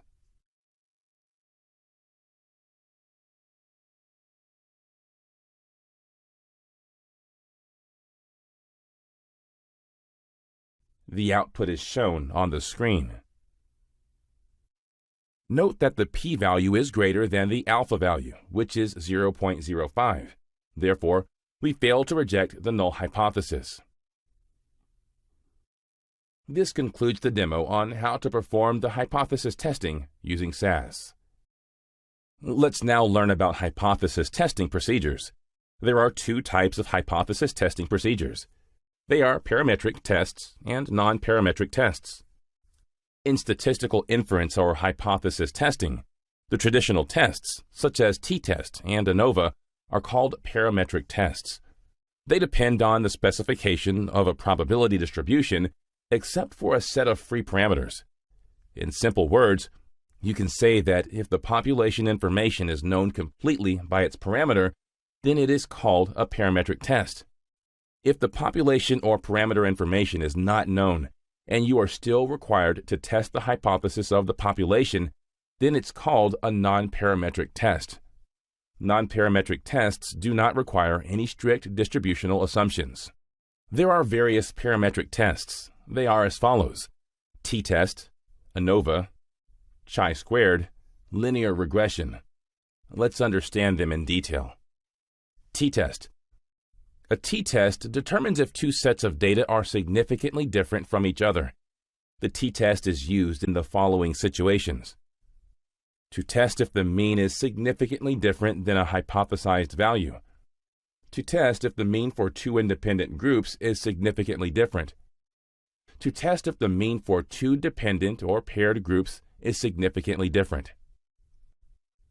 For example, let's say you have to find out which region spends the highest amount of money on shopping. It's impractical to ask everyone in the different regions about their shopping expenditure. In this case, you can calculate the highest shopping expenditure by collecting sample observations from each region. With the help of the t-test, you can check if the difference between the regions are significant or a statistical fluke. ANOVA. ANOVA is a generalized version of the t-test and used when the mean of the interval dependent variable is different to the categorical independent variable. When we want to check variance between two or more groups, we apply the ANOVA test. For example, let's look at the same example of the t-test example. Now you want to check how much people in various regions spend every month on shopping. In this case, there are four groups, namely East, West, North, and South. With the help of the ANOVA test, you can check if the difference between the regions is significant or a statistical fluke. Chi-square. Chi-square is a statistical test used to compare observed data with data you would expect to obtain according to a specific hypothesis. Let's understand the chi-square test through an example. You have a data set of male shoppers and female shoppers. Let's say you need to assess whether the probability of females purchasing items of $500 or more is significantly different from the probability of males purchasing items of $500 or more. Linear regression. There are two types of linear regression: simple linear regression and multiple linear regression. Simple linear regression is used when one wants to test how well a variable predicts another variable. Multiple linear regression allows one to test how well multiple variables, or independent variables, predict a variable of interest. When using multiple linear regression, we additionally assume the predictor variables are independent. For example, finding a relationship between any two variables, say sales and profit, is called simple linear regression. Finding a relationship between any three variables, say sales, cost, and telemarketing, is called multiple linear regression. Some of the non-parametric tests are Wilcoxon rank sum test and Kruskal-Wallis H-test. Wilcoxon rank sum test. The Wilcoxon signed rank test is a nonparametric statistical hypothesis test used to compare two related samples or matched samples to assess whether or not their population mean ranks differ. In Wilcoxon rank sum test, you can test the null hypothesis on the basis of the ranks of the observations. Kruskal-Wallis H-test. Kruskal-Wallis H-test is a rank-based nonparametric test used to compare independent samples of equal or different sample sizes. In this test, you can test the null hypothesis on the basis of the ranks of the independent samples. The advantages of parametric tests are as follows. Provide information about the population in terms of parameters and confidence intervals. Easier to use in modeling, analyzing, and for describing data with central tendencies and data transformations. Express the relationship between two or more variables. Don't need to convert data into rank order to test. The disadvantages of parametric tests are as follows. Only support normally distributed data. Only applicable on variables, not attributes. Let's now list the advantages and disadvantages of nonparametric tests. The advantages of nonparametric tests are as follows. Simple and easy to understand. Do not involve population parameters and sampling theory. Make fewer assumptions. Provide results similar to parametric procedures. The disadvantages of nonparametric tests are as follows. Not as efficient as parametric tests. Difficult to perform operations on large samples manually. So now let's dive into the definition of the probability distribution function. What is probability distribution function? A function which defines the relationship between a random variable and its probability such that you can find the probability of the variable using the function is called a probability density function. In simple words, probability density is the relationship between an observation and their probability. Some outcomes of a random variable will have low probability density and other outcomes will have a very high probability density. Basically, the probability of a variable x happening or occurring will vary, and it can sometimes take on a lower value or it can take on a way higher value. The overall shape of the probability density is referred to as probability distribution, and the calculation of probabilities for specific outcomes of a random variable is performed by a probability density function, or PDF for short. Now consider a variable x with a PDF of f of x. This is what your probability density function will look like. There might be a point where the probability of x occurring is very high. Hence, your probability distribution function, or f of x, will also be very high. At other points, the distribution or the probability of x happening or occurring is going to be very low. Hence, your f of x is also going to have a very small value. Basically, given the random sample of a variable, we might want to know things like the shape of the probability distribution. This here is something called a normal distribution, where your probability distribution function takes on a bell shape. However, this is not the probability density function that might always occur. There are different probability distribution functions, and all of their graphs look very different from each other. Knowing the probability distribution for a random variable can help you calculate movements of the distribution like the mean and variance, but it can also be useful for other more general considerations like determining whether an observation is unlikely or very unlikely and might be an outlier or an anomaly. Like, consider this graph itself. In this graph, these points over here, which have very less probability distribution, are outliers, which means that the chance of them occurring is very low. And basically, this is not something that you're going to see in your regular scenario for your variable x. Now let's consider 2 points a and b, which are values that our variable x can take. P of A and P of B just represent the probability of A and the probability of B, which can be found out by drawing a straight line and coinciding it with our graphs. The area under the graph over here, which is going to give you your probability of this region occurring, can be written as probability of A less than equal to X, which is the probability that we're searching for here, less than equal to probability of B. What does this mean exactly? This means that this area is always going to be greater than or equal to the probability of A, but less than or equal to the probability of B. This gives us the narrow region of the probability which is present over here. And doing this, we can find the probability of occurrence for any value of X. Suppose you want to find the probability of B happening.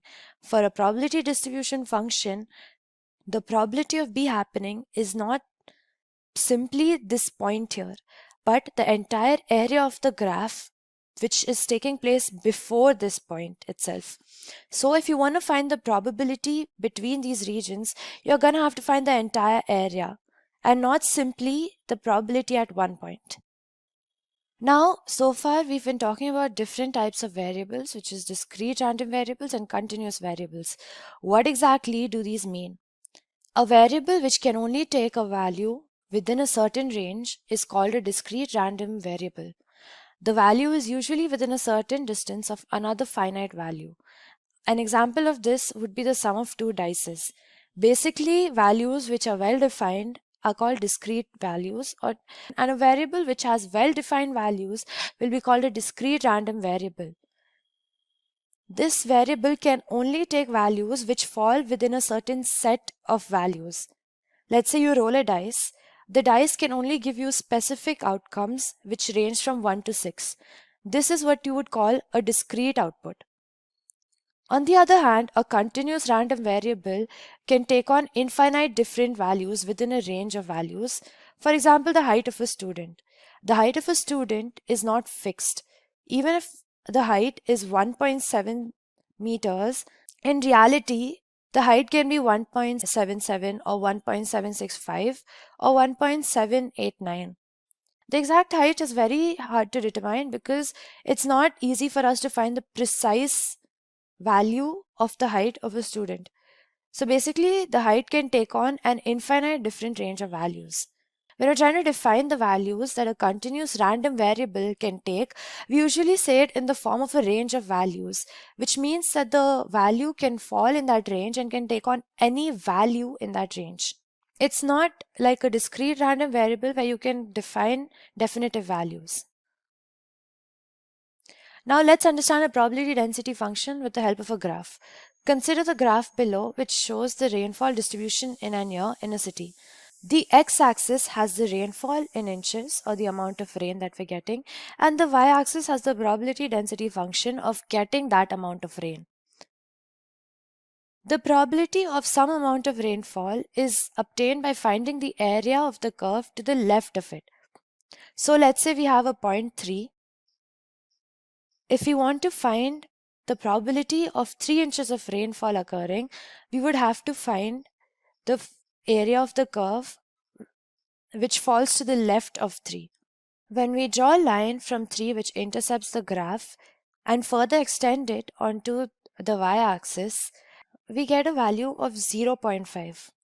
Simply put, this means that the probability of 3 inches of rainfall occurring is going to be lesser than or equal to 0.5. The exact probability can be found out by finding the area of the curve, which falls to the left of 3. How do we find the probability distribution function? The first step is to summarize your density with the help of a histogram. The first step in a density estimation is to create a histogram of the observations in the random sample. Now, what is a histogram? A histogram is a plot which involves first grouping the observation into bins and counting the number of events that fall in each bin. The counts or frequency of observation in each bins are then plotted as a bar graph with the bins on the x-axis and the frequency on the y-axis. The choice of the number of bins is important as it controls the coarseness of the distribution and in turn how well the density of the observation is plotted. It is a good idea to experiment with different bin sizes for a given data sample to get multiple perspectives or views on the same data.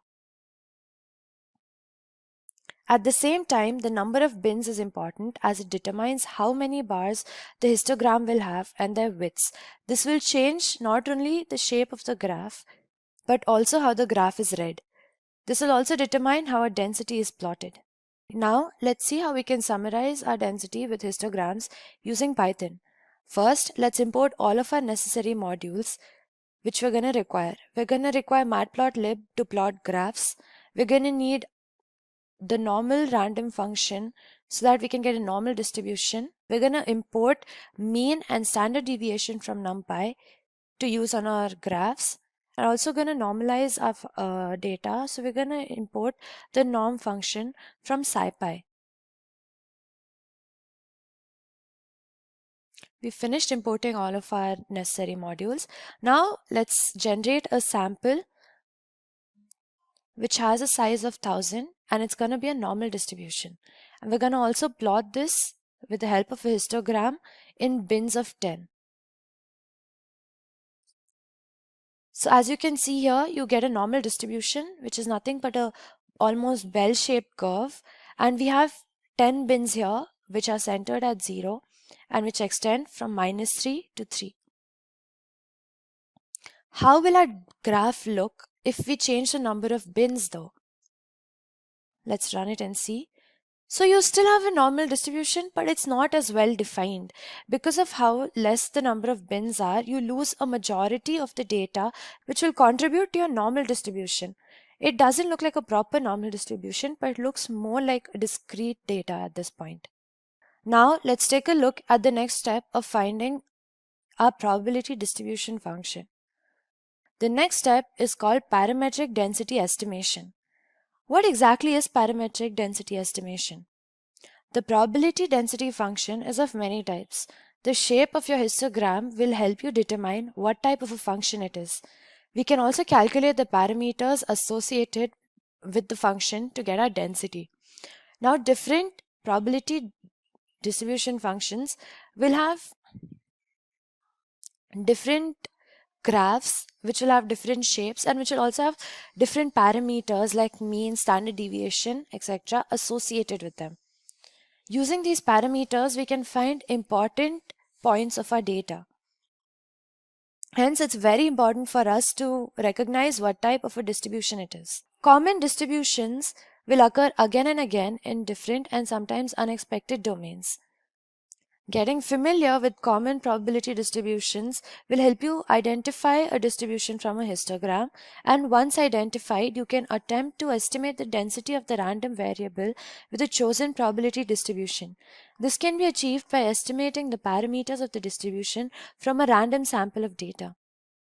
Now, an example of this would be a normal distribution which has two main parameters, the mean and standard deviation. Given these two parameters, we will now know the probability distribution function. These parameters can be estimated from data by calculating the sample mean and sample standard deviation. This entire process is known as parametric density estimation, and it includes identifying your probability distribution function and getting the parameters which are associated with it. Now, once we have estimated the density, we can check if it's a good fit. This can be done in three different ways. One is plotting the density of the function and comparing the shape to the histogram. The next is sampling the density function and comparing the generated sample to the real sample. And the last one is using a statistical test to confirm if the data fits the distribution.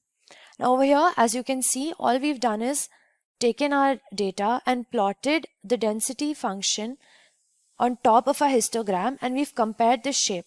So the density function that we're actually considering here is a normal distribution. And from this graph, we can see that it's almost an exact fit to our histogram.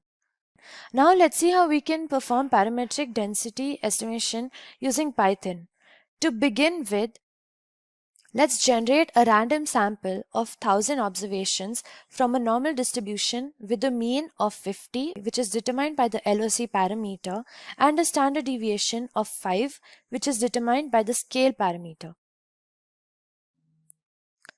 Now, just to show you what the distribution looks like, we're going to plot it in the form of a histogram. So this is what the histogram looks like.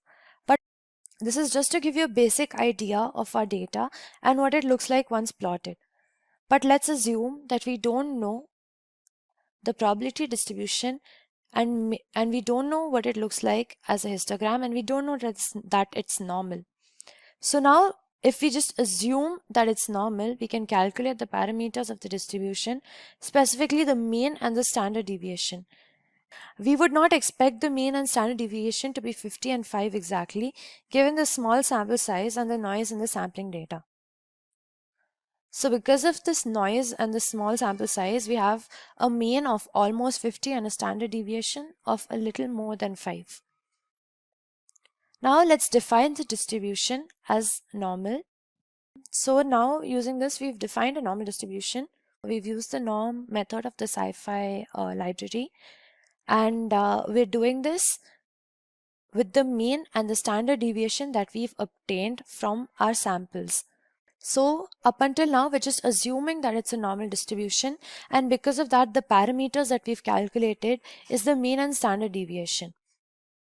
And using the calculated mean and standard deviation, we've gotten a normal distribution. And up until now, again, keep in mind, we do not know for certain that it is a normal distribution. So far, all we have is this data. So the next thing that we're going to do is fit the distribution with these parameters and then sample the probabilities for a distribution for a range of values in our domain, which in this case is 30 and 70. So all we're doing is we're calculating probabilities for a range of outcomes, and in this case we've taken 30 and 70 as our domain. So these are the probability distribution values for the normal distribution that we've defined over here, and this is basically gonna give you the outline of your normal distribution. These are the points at which your normal distribution will be plotted. Now what we're basically going to do is we're going to plot our histograms using the samples that we've already generated along with the values and probabilities of the normal function that we defined over here. So as you can see, it's almost a complete fit. The normal distribution that we have here is made using the mean and the standard deviation of our actual samples. The reason we took mean and standard deviation was because we assumed it was a normal distribution, and the parameters associated with the normal distribution are mean and standard deviation. Using the mean and standard deviation, we got the normal distribution. We calculated probabilities for this normal distribution using a random domain of 30 and 70. And we plotted the probabilities and the values on top of our histogram to see if the normal distribution was a fit to our histogram. If it was not a fit, you would have to go and do the same procedure with other common probability density functions until you found a function which was a proper fit to your histogram. Now let's move on to the final step, which is used in the calculation of our PDF. This final step is called non-parametric density estimation, and it's only used when the shape of a histogram doesn't match a common probability density function, or it cannot be made to fit one. In this case, we will calculate the density using all samples in our data using certain algorithms. This is only done when a data sample does not resemble a common probability distribution, or it cannot be easily made to fit the distribution. And this is often the case when the data has two peaks. This is also called a bimodal distribution, or it has many peaks, which is also called a multimodal distribution. In this case, the parametric density estimation will not be feasible, and alternative methods can be used that do not use a common distribution. Instead, you will use an algorithm which is used to approximate the probability distribution of the data without a predefined distribution, which is also referred to as a non-parametric method because we're not using any predefined parameters. The distribution will still have parameters, but these are not controllable in the same way as a simple probability distribution. For example, a non-parametric method might estimate the density using all observations in a random sample, in effect making all observations in the sample parameters.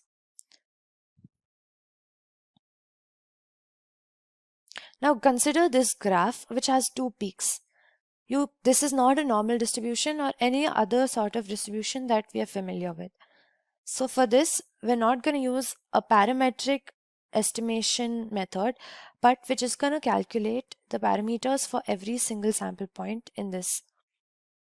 Perhaps the most common non-parametric approach for estimating the probability density function of a continuous random variable is called kernel smoothing or kernel density estimation, or KDE for short. Kernel density estimation is a non-parametric method for using a dataset to estimate probabilities for new points. It uses a mathematical function and smoothing probabilities, so the sum of the resultant probabilities is always 1. Now in this case, a kernel is a mathematical function that returns a probability for a given value of a random variable. The kernel effectively smooths or interpolates the probabilities across a range of outcomes for a random variable such that the sum of probabilities always equals 1, a requirement of well-behaved probabilities. You also have a parameter called the smoothing parameter, which controls the scope or the window of observations from the data samples that contributes to estimating the probability for a given sample. As such, the kernel density estimation is sometimes referred to as your Pearson-Rosenblatt window. Now at the end, you also have a basis function, which is a function which is chosen to control the contribution of samples in the data set towards estimating the probability of a new point. This is only done to make sure that you're not learning from a lot of noise and that you're not using a lot of the outliers. Again, let's see how we can perform non-parametric density estimation with the help of Python. So first we'll start by importing all the necessary modules along with the kernel density estimation, which can be imported from Sklearn. Now let's create a bimodule distribution by combining two different samples, sample 1 and sample 2. Sample 1 has 300 examples with a mean of 20 and a standard deviation of 5, while sample 2 has 700 examples with a mean of 40 and a standard deviation of 5. We're then going to use HStack to merge both of them together to get a final sample. The means that we've chosen, which is 20 and 40, are chosen close together to ensure that the distributions overlap in the combined sample. So this is what our distribution is. Let's just plot it so you get a basic idea of what our graph looks like. So this is what our graph looks like. Now we already know that none of the various different probability distribution functions fit these graphs. So now we're going to perform non-parametric estimations. So to perform non-parametric estimations, we're going to use the scikit-learn machine learning library, which provides the kernel density class that implements kernel density estimation. First, the class is constructed with the desired bandwidth or window size of 2. And your basis function, which in this case is a Gaussian function. It's a good idea to at least test different configurations to your data, and in this case we're only going to try a bandwidth of 2 and a Gaussian kernel, but usually there are multiple different kernels that you can that you can play around with, and you can also tweak your bandwidth to exactly fit the distribution that you have. Now let's run this. So now we've gotten our kernel density estimation. Now we can evaluate how well the density estimates matches our data by calculating probabilities for a range of observations and comparing shapes to the histogram, just like we did for the parametric case before. So again, we're gonna just calculate different probabilities using the kernel density function, and we're just gonna plot it on top of a histogram to see how well the kernel density function is estimating for our data. So these are the probabilities that we've gotten finally with the kernel density estimation, and now we're going to plot it on top of our histograms. So as you can see, it's almost a complete fit. It's just left out some of these outlier values, which again are ranging very high. But overall, we have a pretty good fit. The only problem is it's not very smooth, and you can again try tweaking the bandwidth to different values. So let's just, in this case, try tweaking it to 3 and see how well it runs. Okay, so now we've gotten new probabilities, and let's run it on top of our bandwidth. So again, we using a bandwidth of 3, you can see that we're fitting our data even better, and we're again ignoring a lot of the outliers which are out there.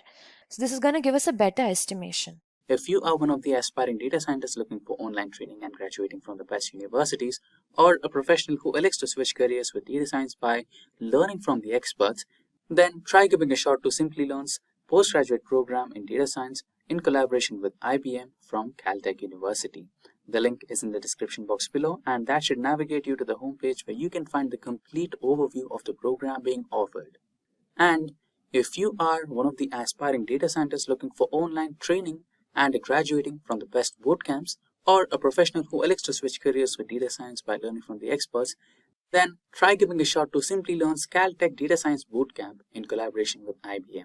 The link in the description box should navigate you to the homepage where you can find the complete program overview.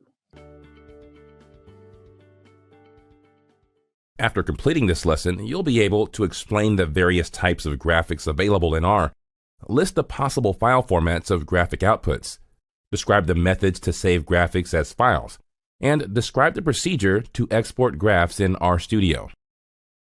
With its large set of powerful functions, R defines a flexible graphical environment for the visual representation of data.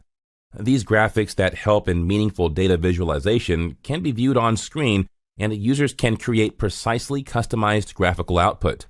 The graphics can be saved in various good quality formats, including PDF, PNG, JPEG, WMF, and PS. Typically, graphs are designed on screen, which can then be replotted on, for example, a PDF file. You can also copy and paste in case of a Word or PowerPoint file. Using R, you can produce a variety of graphical images. Basic 3D plots, scatter plots, bar plots, histograms, box plots, and pie charts are 8 standard statistical plots that R can provide. R can also support heat maps, word cloud, kernel density plots, and line charts. Let us look into details of each of these graphics in the subsequent screens. Plotted on vertical or horizontal bars, bar graphs show discrete comparisons among categorical data. The lengths of the bars, each of which represents a category, indicates the frequency, percentage, or proportion of values that fall into the categories. The syntax to create a simple bar chart is barplot x. In the function, x stands for height, which is a matrix or vector. If the height parameter is a vector, the values of the vector give the heights of the sequence of rectangular bars that make up the plot. Let's look at a few examples of how to create vertical and horizontal bar charts. Here, by using an embedded dataset of MT cars, you can plot bar graphs. To create the first bar graph, you pass gear data to the bar plot function. The default setting for bar orientation is vertical. To plot a horizontal graph, you can pass horizontal equals true as the second parameter to the bar plot function. In the next screen, we'll take a quick look at a few arguments to edit simple bar plots. You can add labels, colors, and titles to the bar plot by using specific arguments. For example, legend.text is useful when the height is a matrix. The arguments xlab and ylab provide the labels for the x-axis and y-axis respectively. Call will define the color of each bar. By default, if height is a vector, then gray is used. Whereas if height is a matrix, a gamma-corrected gray palette is used. Main sub gives the overall and subtitles for the bar plot. This demo will show the steps to create a bar chart in R. In this demo, you'll learn how to create bar charts. For this data, we will use the MT cars dataset available in R.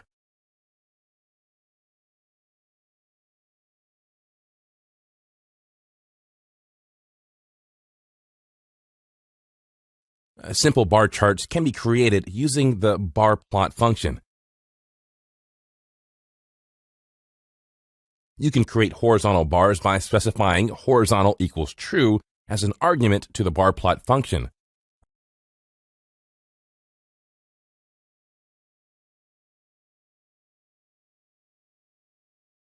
You can also add title, colors, and legends to bar plot by specifying details in an argument.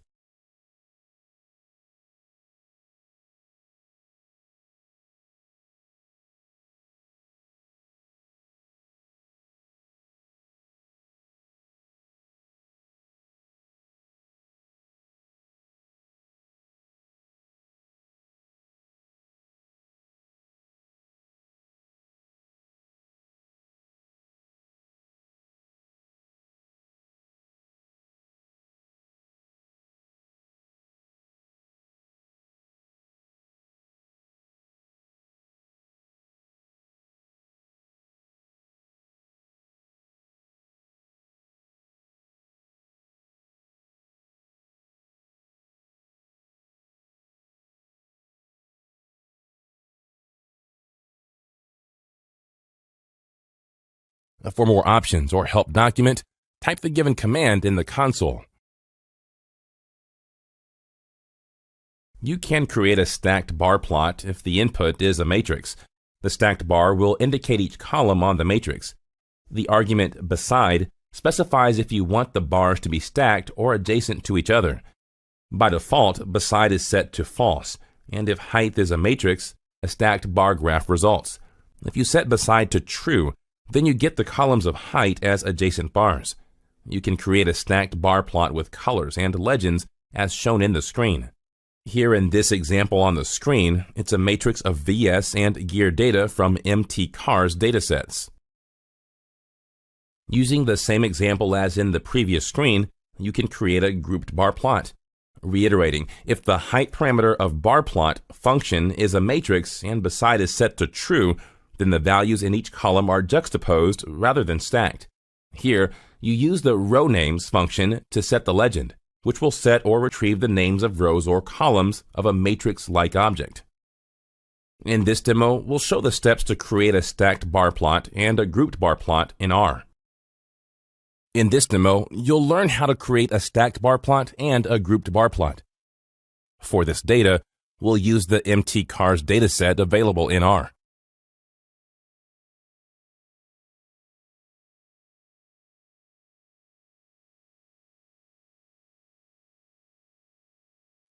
For a stacked bar plot and a grouped bar plot, we'll have to create a table like data from the MT cars dataset using the table function. You can create a stacked bar plot using the bar plot function.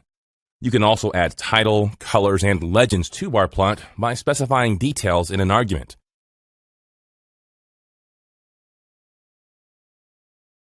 You can create a grouped bar plot by specifying beside equals true as an argument to the bar plot function.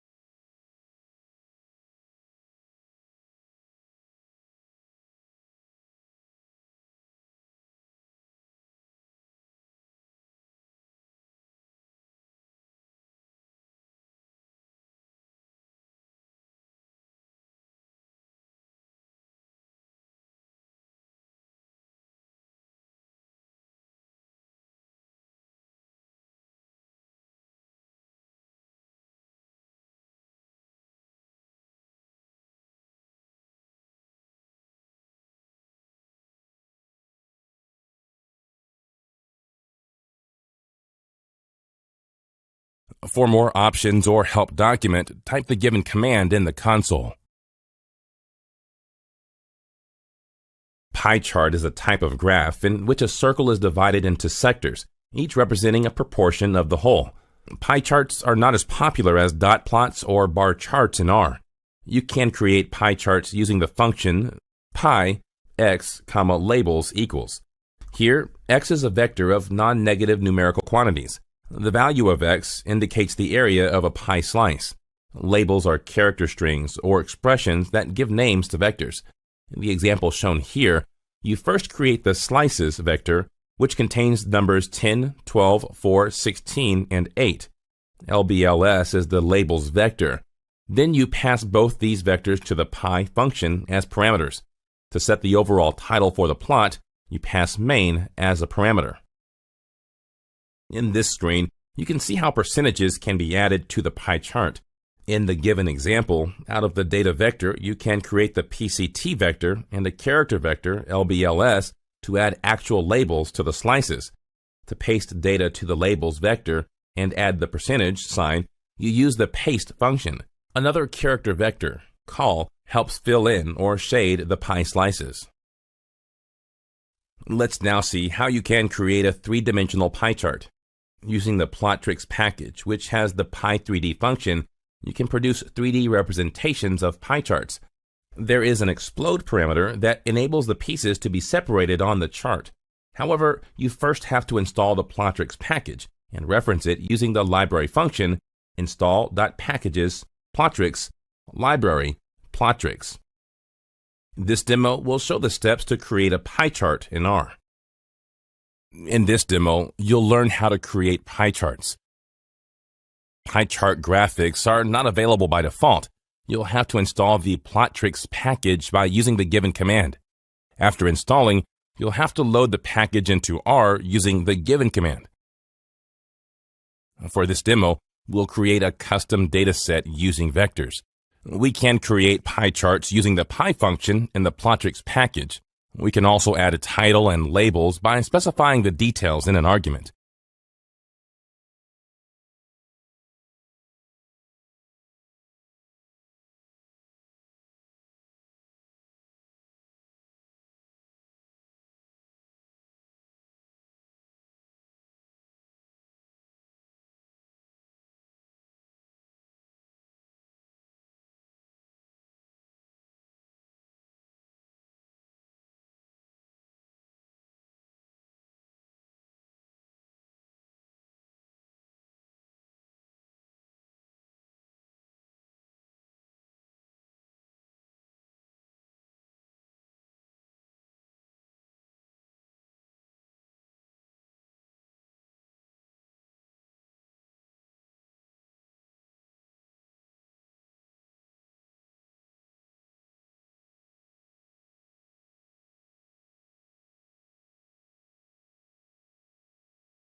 You can create 3D pie charts using the Pie3D function in the Plottrix package.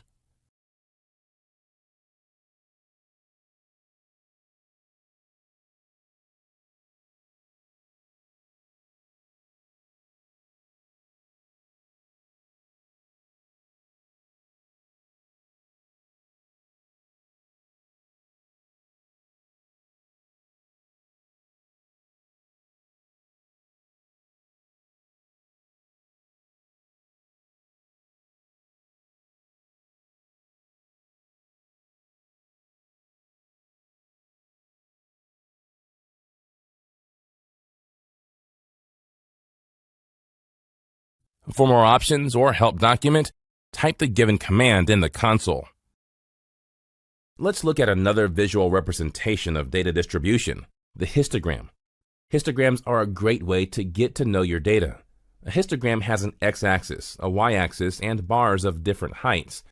The bars group ranges of values or continuous categories on the x-axis, and the y-axis shows how frequently the values on the x-axis occur in the data. They display the distribution of a continuous variable and the frequency of scores in each bin on the y-axis by dividing the range of scores into bins on the x-axis. As shown on the screen, the syntax for a histogram is hist in R. For a given set of data values, the generic function hist works out a histogram. If plot equals true, plot.histogram plots the resulting object of class histogram before it's returned. You can create a histogram using the histx function, where x is a vector of values for which you want to plot the histogram. Instead of frequencies, the option frequency equals false plots probability density when you want a histogram of proportion. To control the number of bins, that is bars, use the breaks equals controls option. The break argument helps you control the bin width along with the number of breakpoints you desire. In the example shown on the screen, you can see histograms for dark green colored bins that indicate the miles per gallon or MPG value of the MT cars dataset. A more effective way of visualizing numeric variable distribution, kernel density plots are created using the plot density x function as shown on the screen. Here, x is a density object. You can use the density function to compute the density parameter in plot. In the example shown in this slide, you can create a kernel density graph for the mileage per gallon, or MPG, of MT cars dataset by first calculating its density and then creating the graph. In the second figure, use the polygon function for kernel density of the data for MPG. Vertices are given in X and colors of the area and the border are given by color equals sky blue and border equals black, respectively. This demo will show the steps to create a histogram and density plot in R. In this demo, you'll learn how to create histograms and a density plot.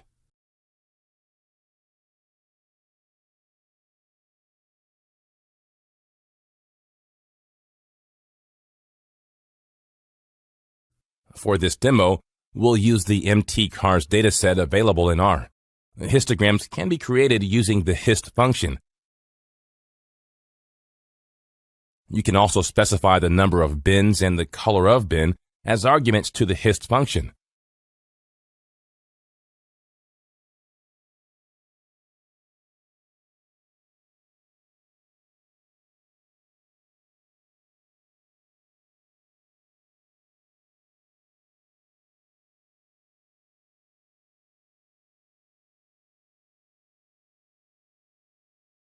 For the density graph, we'll have to calculate the density of data using the density function and then use the density data to plot the density graph using the plot function.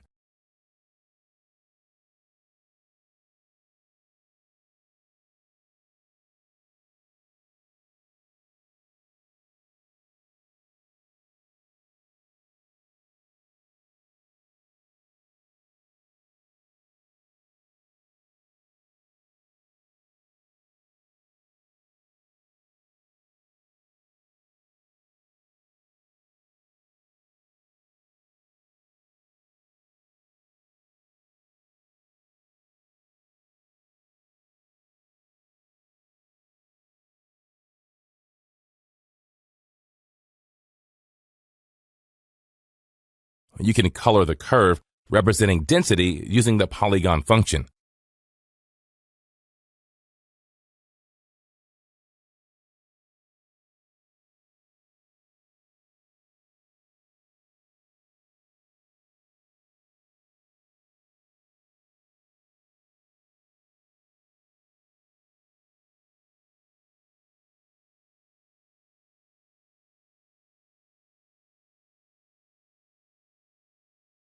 For more options or help document, type the given commands in the console. Line charts represent a series of data points, called markers, connected by a straight line. This type of graphical visualization is typically used to display data that changes over time. As shown on the screen, the syntax for a line chart is lines, x, y, type equals, where x and y are coordinates of the points. Type indicates the type of plot to be drawn, say L for line and P for points, or B for both. Let's now look at an example of a line chart. In the code shown in this slide, You can create weight and months vectors, and then plot a line and points graph together by calling the plot function. These two vectors are passed as parameters along with main to set the title of the graph as baby weight chart. Also known as whisker diagrams, box plots display the distribution of data that is based on the 5-number summary: minimum, smallest value in the data set; first quartile, 25th percentile; median, 50th percentile; third quartile, 75th percentile; maximum, largest value in the data set. And data is broken into 4 quartiles in box and whisker plots, and each quartile has the same number of data values. Although these plots do not display the frequency, they show where the middle of the data is, a feature that is really useful if you want to analyze the skewness of your data. The syntax to create a box plot is shown on the screen. Boxplot data. A box can be created either for individual variables or for variables by group. As shown on the screen, the syntax is boxplot x data equals, where x is a formula and data equals denotes the data frame providing the data. To make the widths of the box plot proportional to the square roots of the number of observations in the sample, use varWidth equals true. With horizontal equals true, you can reverse the orientation of the axis. Default false means the box plots are vertical. In the code shown here, a vector of numbers was created and the summary function called to print the values of the following variables: minimum, first quartile; median, mean third quartile; maximum. Then the boxplot function was used to display the box plot for the vector of numbers. This demo will show the steps to create line graphs and a box plot in R. In this demo, you'll learn how to create line graphs and a box plot. For this demo, we'll create custom dataset using vectors. We'll use the plot function to create line graphs.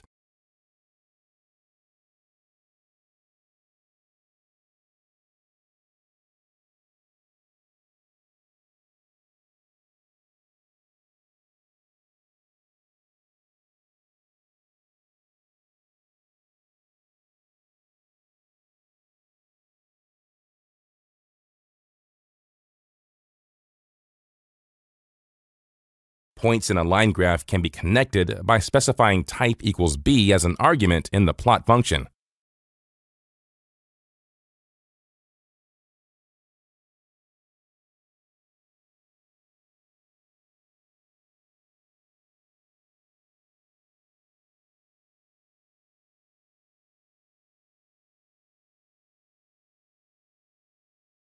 We can create boxplot using the boxplot function.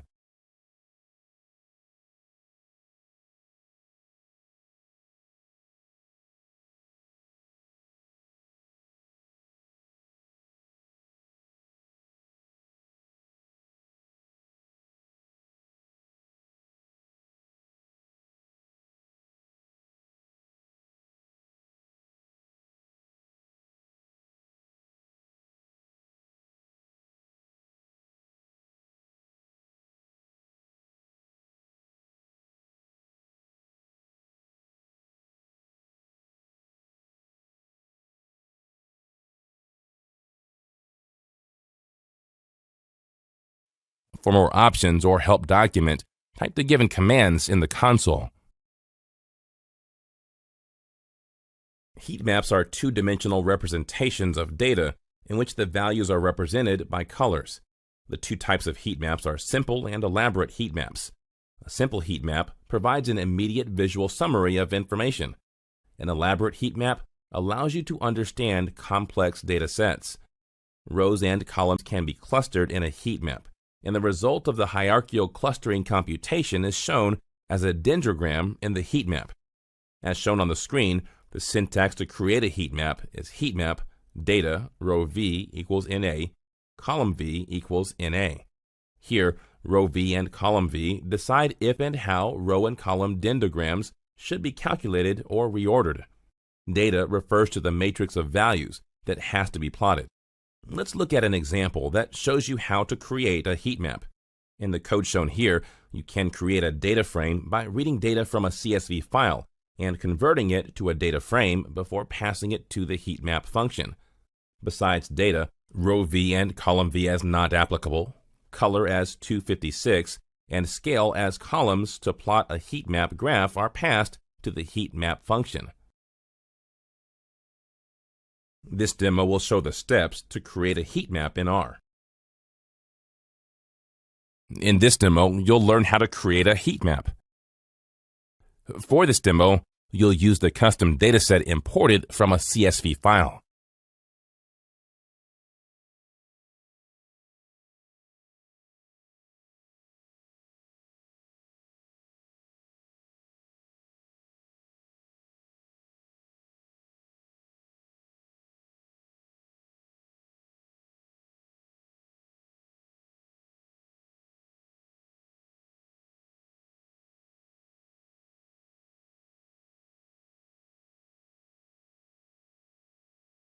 A heat map can be constructed using the heat map function. You can also specify the color and scale details as arguments to the heat map function.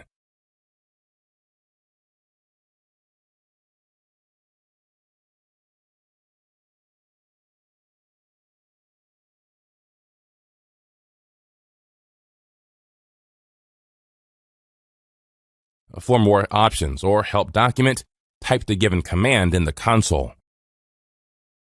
Also known as tag clouds or text clouds, word clouds highlight the most commonly cited words in a text using a quick visualization. Creating a word cloud in R is relatively simple using a text mining package, TM, and word cloud generator package, word cloud.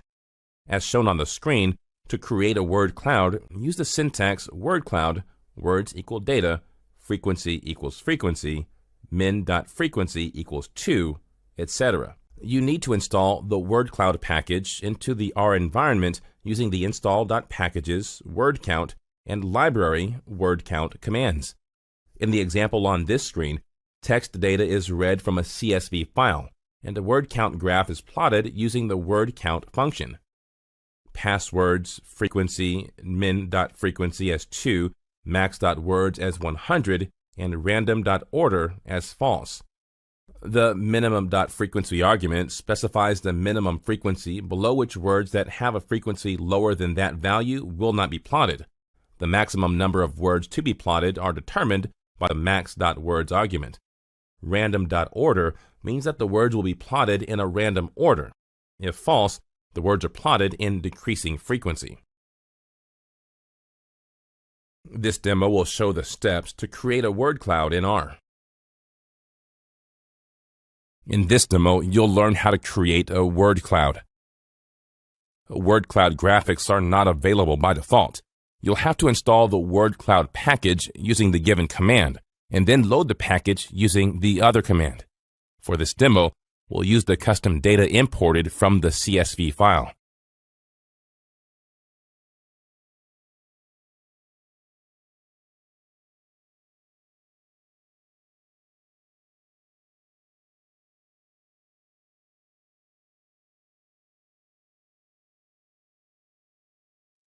We can use the word cloud function to create a word cloud. We can also specify the minimum frequency and maximum word as arguments to the word cloud function.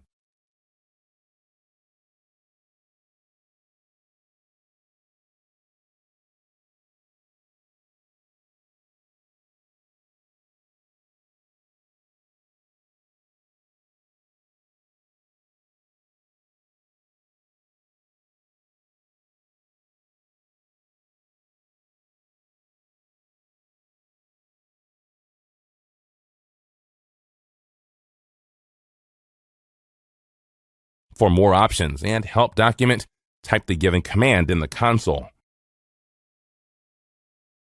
Let's now take a look at the various file formats for saving your plots.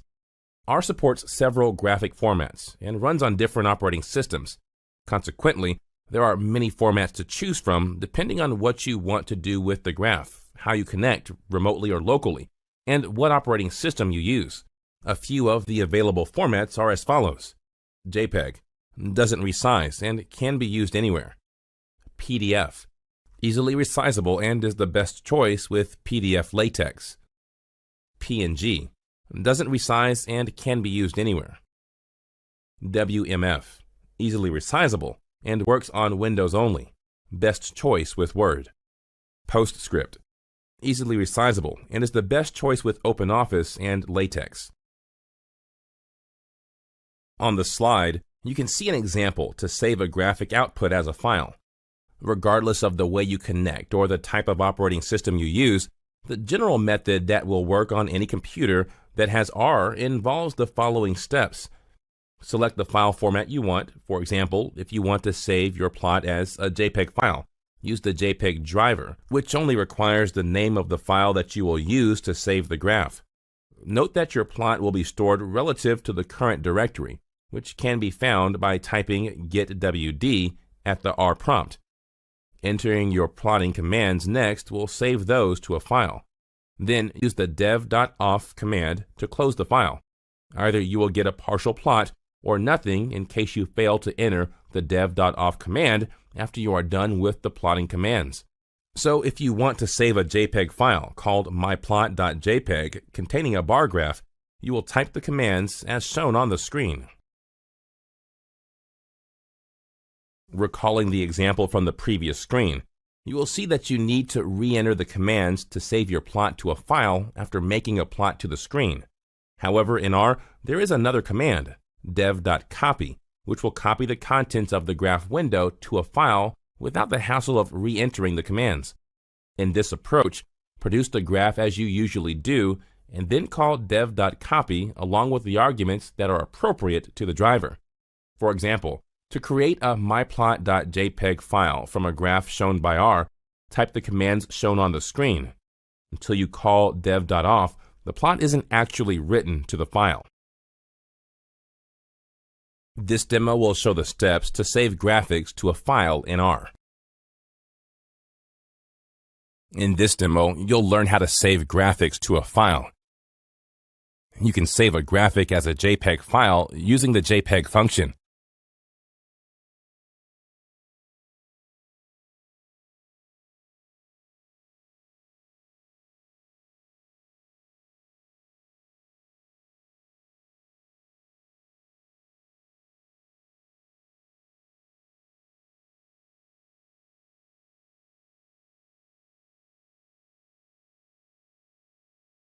You'll also have to use the dev.off function to return the control to the console back again. For more options and help document, type the given command in the console. In this screen, let's see how you can export graphs in RStudio. Follow these steps to export graphs in RStudio, a powerful interface for R. In the graphics panel of RStudio, click the Plots tab. Click the Explore menu and select the Save as Image menu item. The Save Image window is displayed. Select the image format and directory to save the file. Click the Save button. Follow these steps to export graphs as PDFs in RStudio. In the Graphics panel of RStudio, click the Export menu and select the Save as PDF menu item. Select the directory to save the file. Click the Save button. This demo will show the steps to save graphics using RStudio. In this demo, you'll learn how to save graphics using RStudio.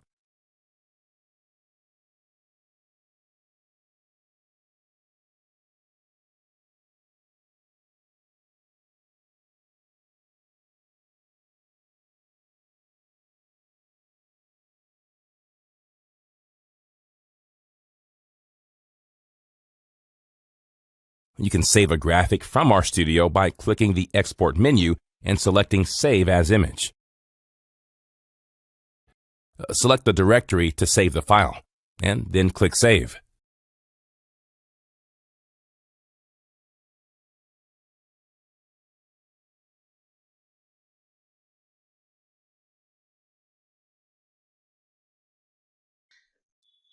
So what is a population? In statistics, population is the entire set of items from which data is drawn for a statistical study. It can be a group of individuals, a set of items, etc. It constitutes the data pool for a study. In general, a population is the entire group that you want to draw conclusions about. Usually, when we talk about population, you think about the people living in an area at a time. But in research, a population doesn't always refer to people. It can mean a group containing elements of anything you want to study, such as objects, events, organizations, countries, species, organisms, etc. For example, all undergraduate students in the Netherlands. Or say you would like to know whether there's an association between job performance and the amount of home working hours per week in the specific case of Belgian data scientists. In this case, the population may be Belgian data scientists. However, if the scope of the study is more narrow, then the population will be more specific and include only workers who meet that certain criteria. The point is that the population should only include people to whom the results will apply. Since in this case and many others, it is impossible to observe the entire statistical population due to time constraints, constraints on geographical accessibility, and constraints on the researcher's resources, a researcher would instead absorb the statistical sample from the population in order to attempt to learn something about the population as a whole. This brings us to the topic, what is a sample? A sample represents the group of interest from the population which we will use to represent our data. The sample is an unbiased set of the population which best represents the whole data. A sample consists of some observations drawn from the population. So a part or a subset of the population. The sample is the group of elements who actually participated in the study. The size of the sample is always less than the total size of the population. Typically, the population is very large. Making a census or a complete enumeration of all values in the population impractical or impossible. The sample represents a subset of manageable size. Samples are collected and statistics are calculated from the sample so that one can make inferences or extrapolations from the sample to the population. This process of collecting information from a sample is referred to as sampling. Say you are testing the effects of a new fertilizer on crop yield. All the crop fields represent your population, whereas the 10 crop fields you tested correspond to your sample. Now let's look at the differences between population and samples with the help of some examples. The first example would be that all students in a class would constitute the population of that class. A sample would be only the top 10 students within the same class. The sample is a small subset of the population in this case. Advertisements for IT jobs in India would mean the complete search results that pops up when you search IT jobs in India. A sample of that would be the top 50 advertisements for the same jobs. Another example is all countries of the world. This represents a population of all the countries. A sample would be countries with published data on birth rates and GDP since 2000s. Next, let's look at how to collect data from a population. Data from a population is collected when your research question needs a large amount of data or information about every member of the population is available. Populations are used when your research question requires or when you have access to data from every member of the population. Usually, it's only straightforward to collect data from a whole population when it is small, accessible, and cooperative. Population data is used when the data pool is small and cooperative to giving all of the required data. For larger populations, we can use sampling to represent part of the population it is hard to collect data from. For example, a high school administrator wants to analyze the final exam scores of all graduating seniors to see if there is a trend. Since they are only interested in applying the findings to the graduating seniors in this high school, they can use the whole population dataset. For larger and more dispersed populations, it is often difficult or impossible to collect data from every individual. For example, every 10 years, the federal US government aims to count every person living in the country using the US Census. This data is used to distribute funding across the nation. However, historically, marginalized and low-income groups have been difficult to contact, locate, and encourage participation from.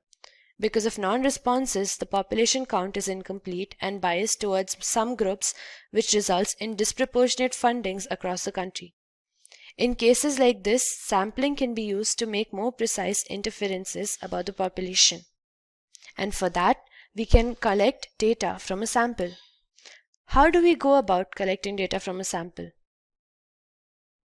Samples are used when the population is large in size, scattered, or it's generally hard to collect data on individual instances within it. We can use a small sample of the population to make overall hypotheses.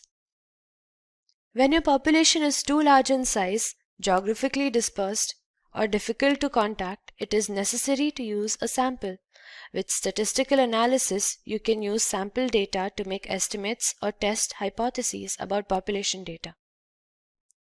For example, you want to study political attitudes in young people. Your population is 3,000 undergrads in the Netherlands. Because this is not practical to collect data from all of them, you use a sample of 300 undergraduate volunteers from 3 Dutch universities. This is the group who will complete your online study. Ideally, a sample should be randomly selected and representative of the population. Using probability sampling methods such as simple random sampling or stratified sampling reduces the risk of sampling bias and enhances both internal and external validity. We'll discuss the 3 main types of probability distribution, that is normal, binomial, and Poisson distribution. So let's move ahead. So what is normal distribution? Normal distribution is a continuous probability density that has a probability density function which gives us a symmetrical bell curve. Now data can be distributed or spread out in different ways, but there are many cases where the data tends to be around a central value with no bias to the left or right, which means that it doesn't show any particular spikes towards the left or the right, and it gets close to a normal distribution. Half of the data will fall on the left of the mean and the other half will fall on the right. Now let's take a look at a graph which shows the height distribution in a class. As you can see, the average height is in the middle and the data to the left of the average height represents the short people and the data to the right of it represents the taller people. The y-axis shows us the likelihood of any of these heights occurring.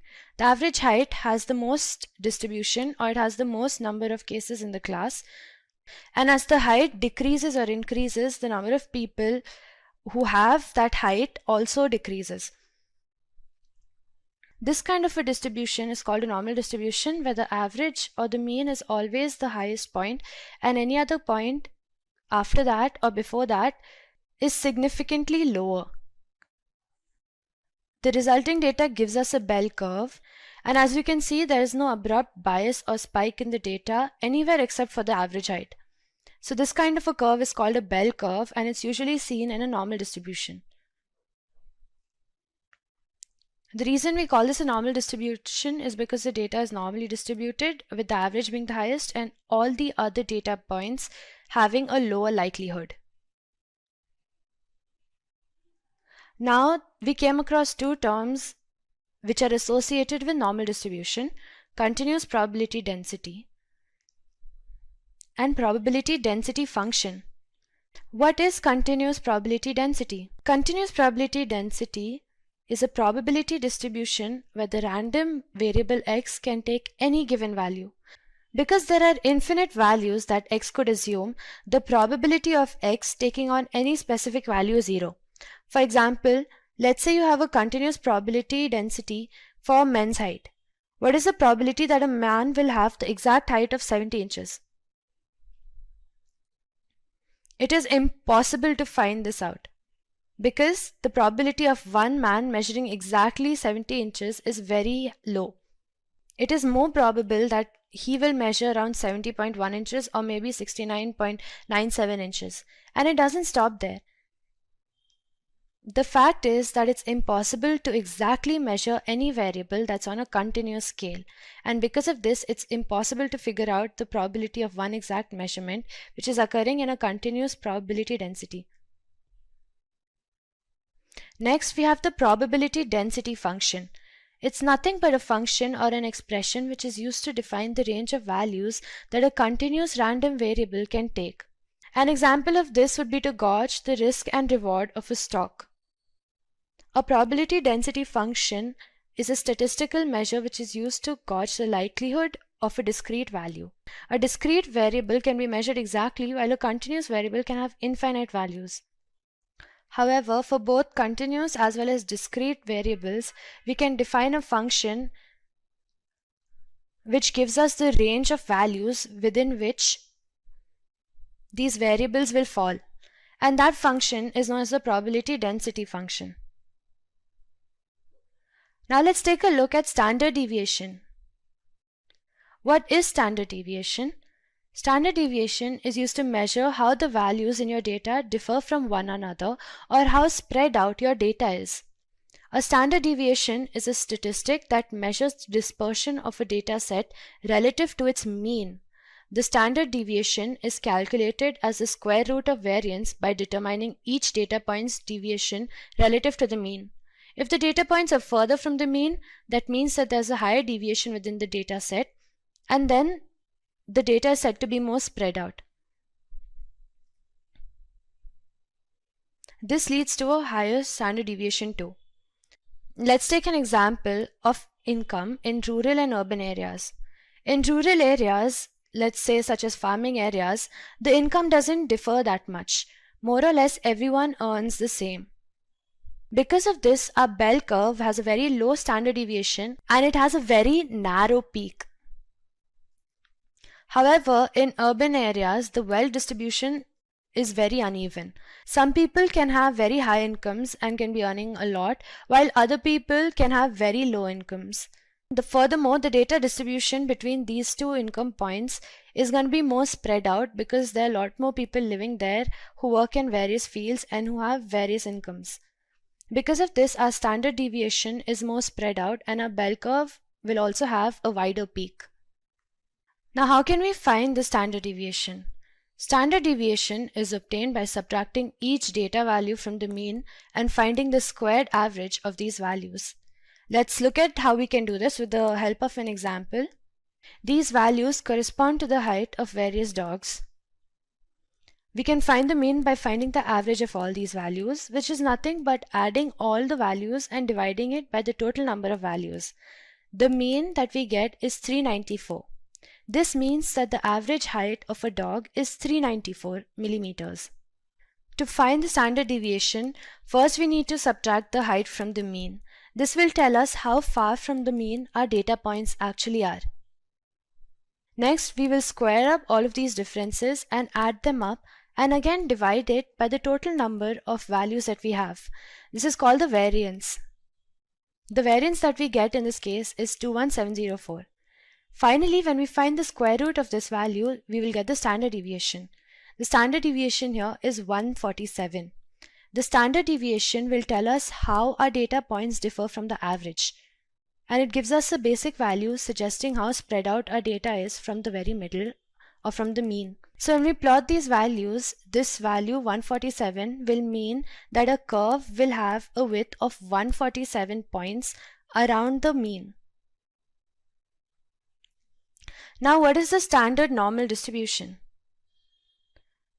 The standard normal distribution is a type of normal distribution that has a mean of 0 and a standard deviation of 1. This means that the normal distribution has its center at 0 and it has intervals which increase by 1. All normal distributions, like the standard normal distribution, are unimodal and symmetrically distributed with a bell-shaped curve. However, a normal distribution can take on any value as its mean and standard deviation. In the standard normal distribution, however, the mean and standard deviation are always fixed. When you standardize a normal distribution, the mean becomes 0 and the standard deviation becomes 1. This allows you to easily calculate the probability of certain values occurring in your distribution. or to compare data sets with different mean and standard deviations. The curve shows a standard normal distribution. As you can see, again, the data is centered at 0. This does not mean that the data necessarily starts at 0. This means that after standardizing, this point is where our mean will lie. In a standard normal distribution, the standard deviation is 1. So all the data points will increase or decrease in steps of 1. Let's better understand a standard normal distribution with the help of an example.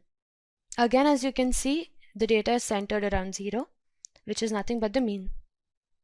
Let's again consider the weights of students in class 8th. The average weight here is around 50 kgs and the data increases and decreases in steps of 5. The data over here in this curve is evenly distributed along these steps. This is what a standard normal distribution will look like. We already know that the mean of our data is 50, and because the data is increasing and decreasing in equal steps, we can just standardize it and take it to mean that the data is increasing and decreasing in steps of 1. This is what a standard normal distribution looks like, and when you have a data which looks like this, you can always standardize it and convert it into a standard normal distribution. Now, standard normal distribution has a couple of properties which makes calculation comparatively easy. The first one is that 68% of the values fall within the first standard deviation, which means that 68% of all data values on this curve will fall between the range of -1 to 1, or the first interval ranging from -1 to 1. The second property is that 95% of the rest of the values are within the second standard deviation, or from the second negative point to the second positive point. And finally, 99.7% of the values fall within the third standard deviation, or from the third negative point to the third positive point. This makes calculations on standard normal distribution fairly easy. You can compare scores on different distributions with different means and standard deviations. You can normalize scores for statistical decision making using standard normal distribution. You can find the probability of observations in a distribution which fall above or below a given value. And finally, you can find the probability that a mean significantly differs from a population mean. Now let's take a look at z-score. So what is a z-score? A z-score is used to tell us how far from the mean our data point actually is. It is calculated using the mean and standard deviation, so it can be said that the z-score is how many standard deviations below the mean our data is. Basically, by using the z-score, we can get an approximate location of where our data point lies on the graph with regards to the mean. Now the z-score is given by subtracting the data point from the mean and dividing it by standard deviation. This can also be written as x minus mu divided by sigma. Now any normal distribution can be standardized by converting its values into z-scores. The z-score will tell you how many standard deviation from the mean each values lie. While data points are referred to as x in a normal distribution, they are called z or z-scores in the z distribution. A z-score is a standard score that will tell you how many standard deviations away from the mean an individual point will lie. A positive z-score will mean that your x value is greater than the mean, and a negative z-score will mean that your x value is less than the mean. A z-score of 0 will mean that your x value is equal to the mean. And again, to standardize a value from a normal distribution, all we have to do is convert it to a z-score by subtracting the mean from our individual value and dividing it by the standard deviation. Now let's see how we can find the z-score from data points with the help of a solved example. Let's do a case study. In this case study, we'll be taking the summary of daily travel time of a person who's commuting to and from work. All these values are in minutes. And using these values, we have to calculate the mean, the standard deviation, and the z-score. These values are as shown. As we can see, there are 13 values in total. Let's start by finding the mean. The mean is the average, and it can be gotten by adding all of these values and dividing it by the total number of values. This gives us a value of 38.6. The mean tells us the average of all our data points. which means on an average he travels for 38.6 minutes to reach work. Next, let's subtract the individual values from our mean and calculate the variance and standard deviation. The values on the left give us the values that we get after subtracting it from the mean, and the variance can be calculated by squaring all of these values, adding up all of the squared values, and dividing it by the total number of values. At the end of the day, we get a variance of 140. To calculate the standard deviation, all we have to do is take a square root of the variance, which gives us a value of 11.8. Now, the mean signifies the average of our values, and we already know this. It gives us the average time which is taken to travel. But the standard deviation will tell us the average value of how much our data points differ from the mean. It tells us the deviation within our own data, and it tells us how far away on an average a point is from the mean. Now, the value that we get is 11.8, which means that on an average, a single data point is around 11.8 data points away from the mean. Now let's calculate the z-score. The z-score is given by subtracting individual data points from the mean and dividing it by the standard deviation. We know that we have a standard deviation of 11.8 and a mean of 38.6. Using these values, we can calculate the z-scores for individual x values. Now we know that a negative z-score means that our x value is lower than our mean. But what does the number 1.06 mean? This means that the z-score for 26 is 1.06 standard deviations away from the mean. The negative symbol here means that our x value is less than the mean. And by how less? 1.06 times the standard deviation. Now we know that the negative value of a z-score means that our x value is less than our mean. But what does the number 1.06 mean? This means that the z-score is 1.06 times the standard deviation less than the mean. The same thing can be said for the z-score of 33. It is 0.47 times the standard deviation less than the mean.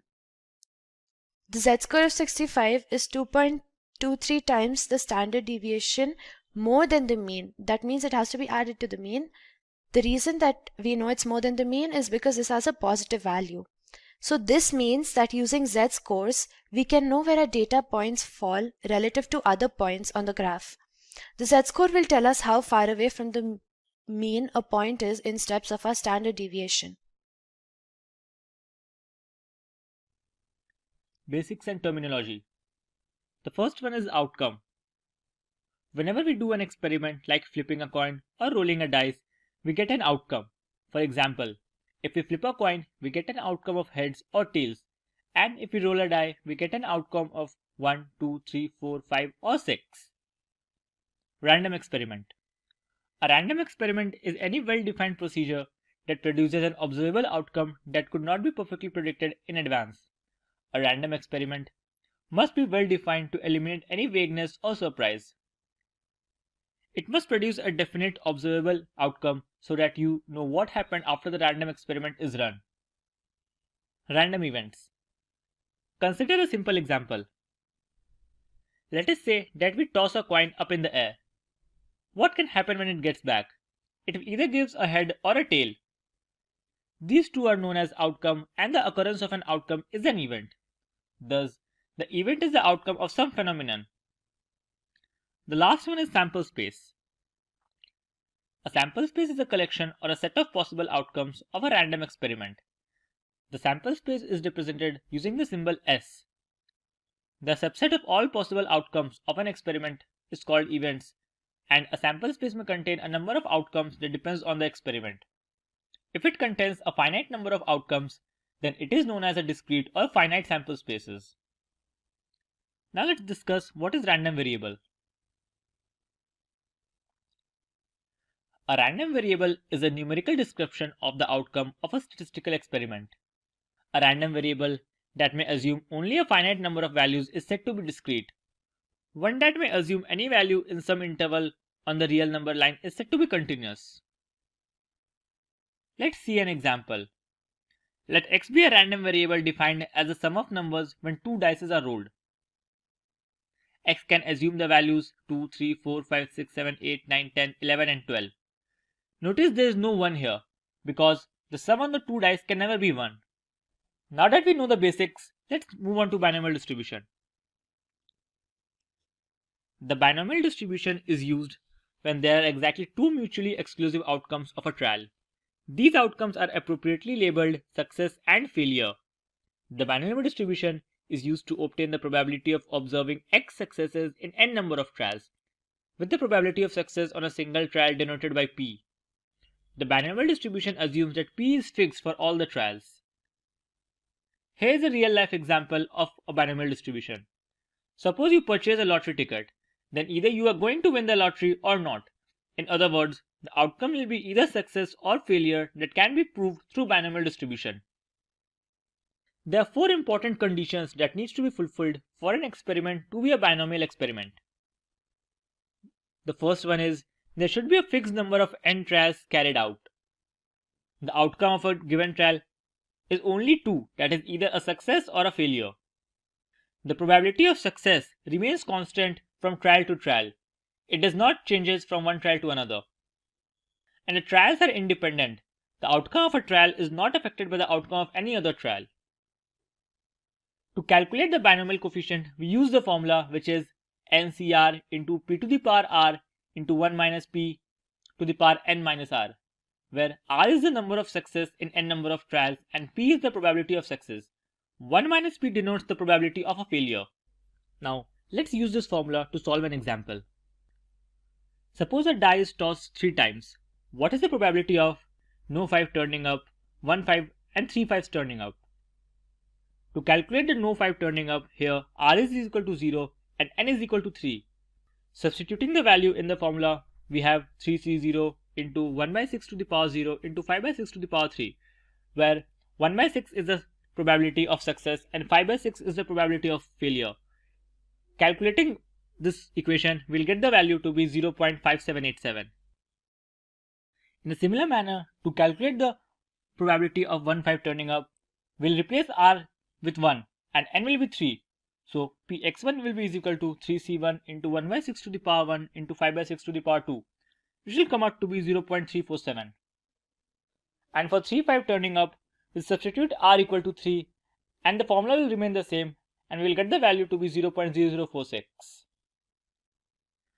Now that we are done with the concepts of binomial probability distribution, here's a problem for you to solve. Post your answers in the comment section and let us know. A Poisson distribution is a probability distribution used in statistics to show how many times an event is likely to happen over a given period of time. To put it another way, it's a count distribution. Poisson distributions are frequently used to comprehend independent event at a constant rate over a given interval of time. The Poisson distribution was developed by French mathematician Simon Denis Poisson in 1837.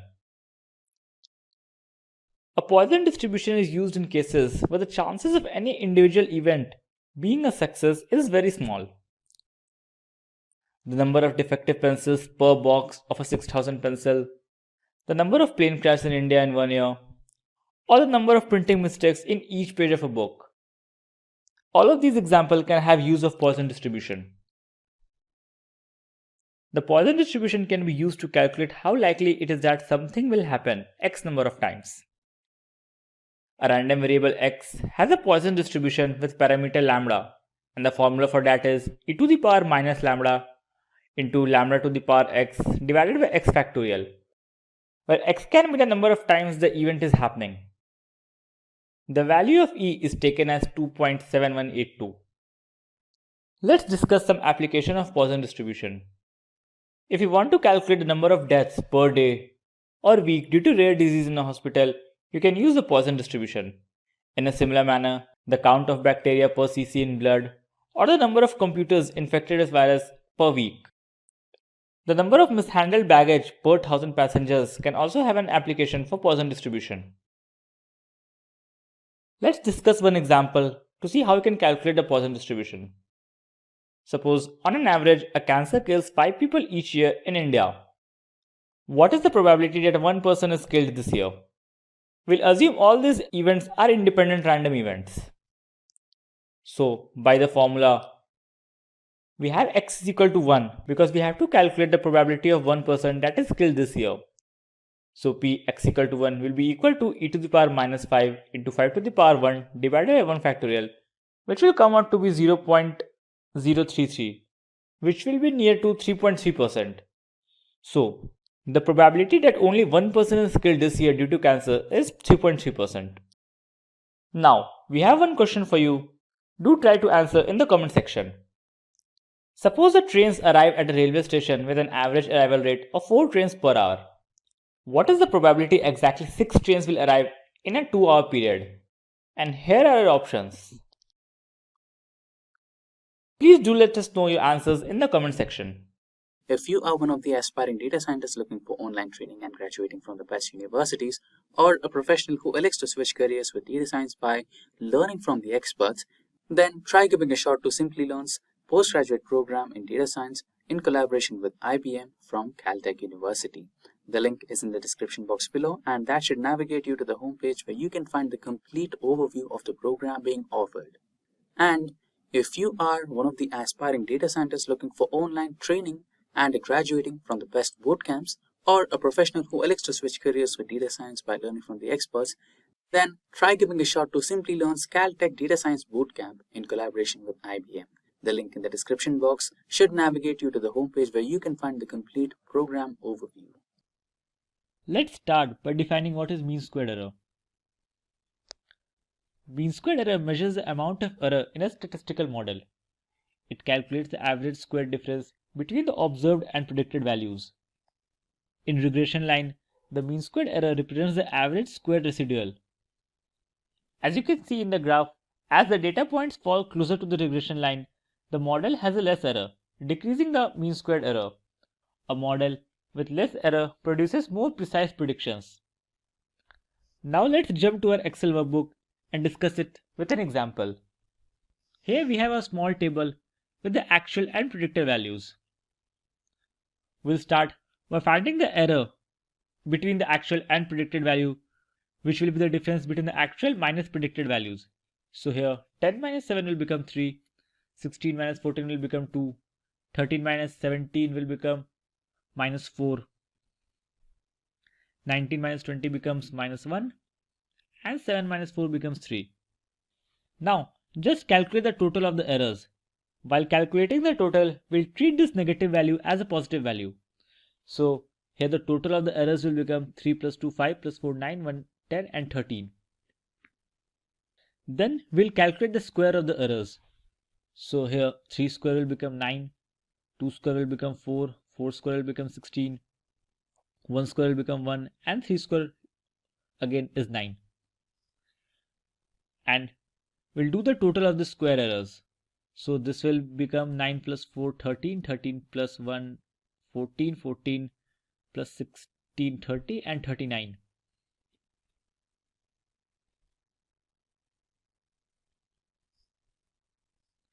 To find the MSE, that is the mean squared error, we'll divide the total of the square error values with the total number of records. So here MSE will be equal to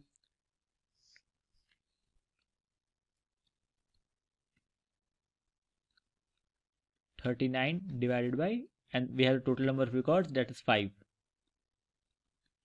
which will be 7.8. Let's name this as model A. Now for the comparison purpose, we'll create another model, that is model B. We'll have all the columns here.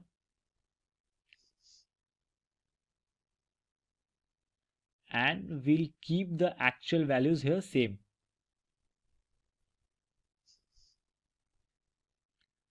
We'll just change the predicted values. So let's take some random values. We'll keep this as 13, we'll take this as 20, we'll take this as 12, 18 and 3. Now to calculate the error, we'll subtract the predicted values from the actual values. So 10 minus 13 will become minus 3, 16 minus 20 will become minus 4, this will become 1, this will be 1, and this will be 4. Now to calculate the square error, we'll just square the error values.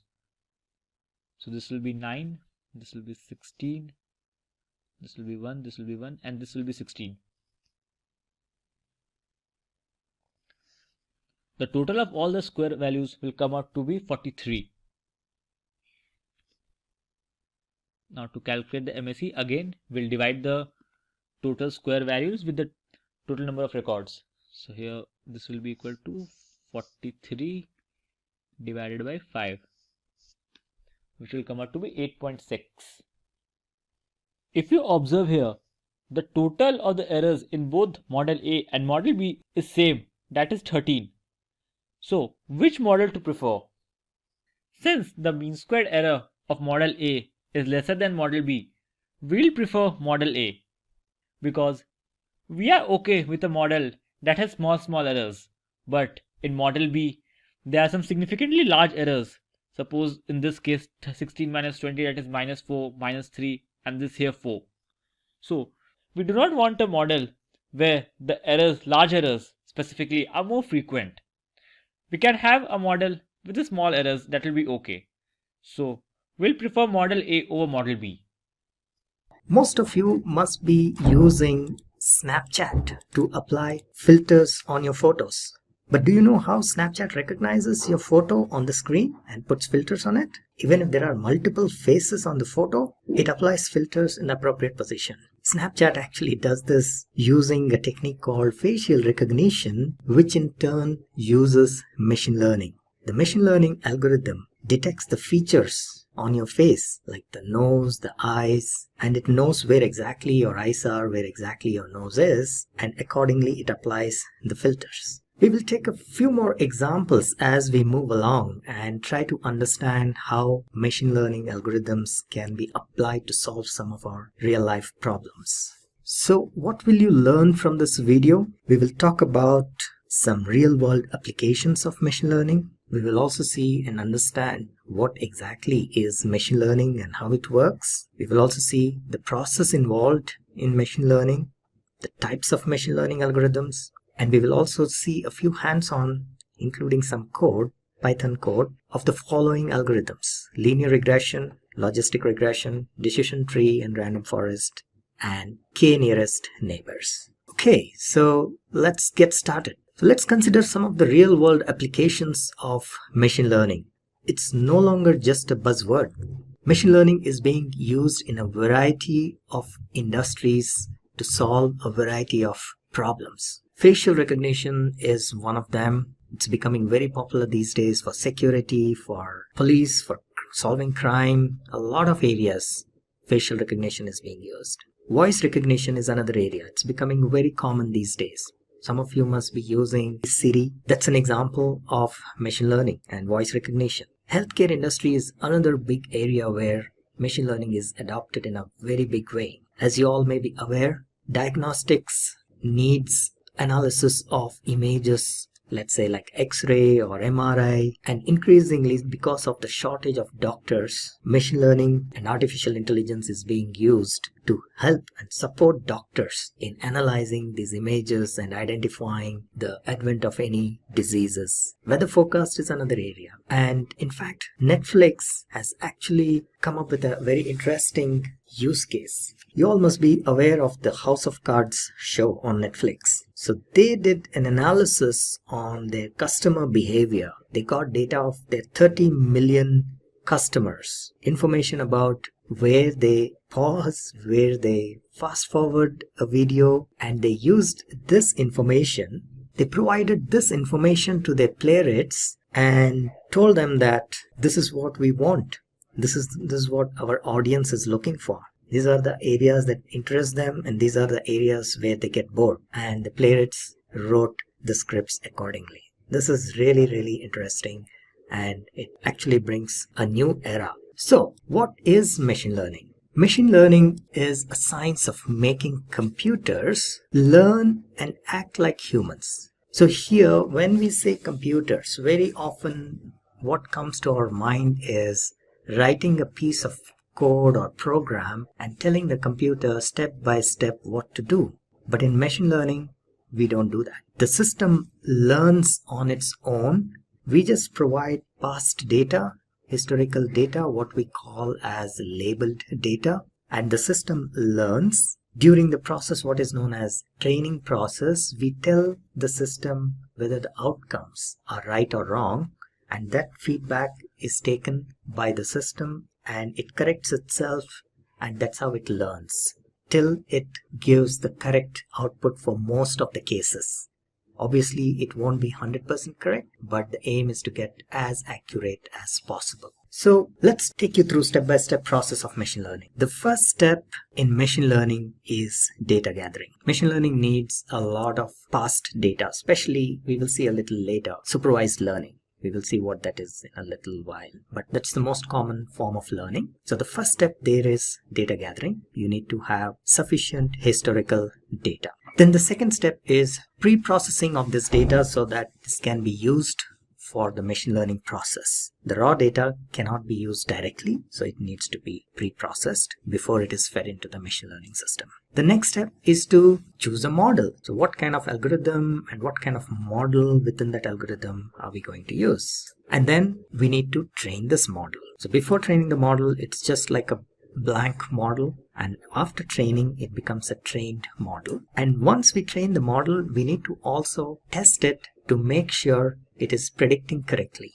It's working fine with minimum errors. And subsequently it will be deployed, and once again it may have to be tuned from time to time or fine-tuned from time to time to improve the accuracy and so on and so forth. After training the model, we have to test the model. And during testing, we may find out that the accuracy is not good enough, so we may have to tune the model, we may change some parameters and run through this process once again, perform the training once again. So it can be an iterative process. And once the model is ready, then we deploy it to do the predictions.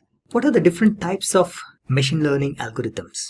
Machine learning algorithms are broadly classified into three types: the supervised learning, the unsupervised learning, and reinforcement learning. Supervised learning in turn consists of techniques like regression and classification, and unsupervised learning we use techniques like association and clustering. And reinforcement learning is a recently developed technique, and it is very popular in gaming. Some of you must have heard about AlphaGo. So this was developed using reinforcement learning. Primary difference between supervised learning and unsupervised learning. Supervised learning is used when we have historical data and we have labeled data, which means that we know how the data is classified. So we know the classes if we are doing classification, or we know the values when we are doing regression. So if we have historical data with these values, which are known as labels, then we use supervised learning. In case of unsupervised learning, we do not have past labeled data, historical labeled data. So we use techniques like association and clustering to maybe form clusters or new classes maybe, and then we move from there. In case of reinforcement learning, the system learns pretty much from scratch. There is an agent and there is an environment. The agent is given a certain target and it is rewarded when it is moving towards that target, and it is penalized if it is moving in a direction which is not achieving that target. So it's more like a carrot and stick model. So what is the difference between these three types of algorithms? Supervised algorithms or supervised learning algorithms are used when you have a specific target value that you would like to predict. The target could be categorical, having two or more possible outcomes or classes, if you will. That is what is classification. Or the target could be a value which can be measured. And that's where we use regression. Like for example, weather forecasting, you want to find the temperature. Whereas in classification, you want to find out whether this is a fraud or not a fraud, or if it is email spam, whether it is spam or not spam. So that is a classification example. So if you know, or this is known as labeled information, if you have the labeled information, then you use supervised learning. In case of unsupervised learning, We have input data, but we don't have the labels or what the output is supposed to be. So that is when we use unsupervised learning techniques like clustering and association, and we try to analyze the data. In case of reinforcement learning, it allows the agent to automatically determine the ideal behavior within a specific context. And it has to do this to maximize the performance. Like, for example, playing a game. So the agent is told that you need to score the maximum score possible without losing lives. So that is a target that is given to the agent. And it is allowed to learn from scratch, play the game itself multiple times, and slowly it will learn the behavior which will increase the score and keep the lives to the maximum. That's an example of reinforcement learning. So we will discuss about some of the most popular algorithms in machine learning. A few of them are listed here. This is by no means an exhaustive list. There are really a lot of algorithms available out there, but these are some of the most common ones. What are these algorithms? Linear regression, logistic regression, decision tree, random forest, and k nearest neighbors. So let's look at each of these in detail.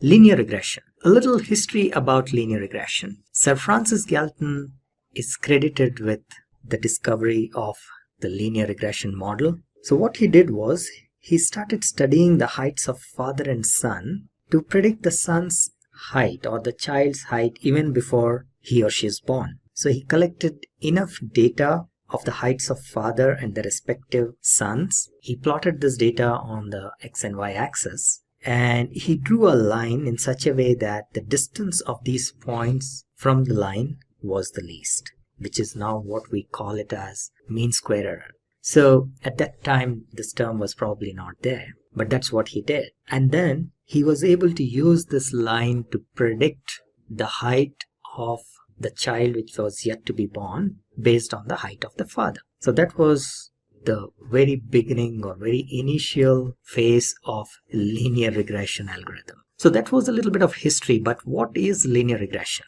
So linear regression is a way of modeling a linear model, creating a linear model to find the relationship between one or more independent variables denoted by x and a dependent variable which is also known as the target and denoted as y.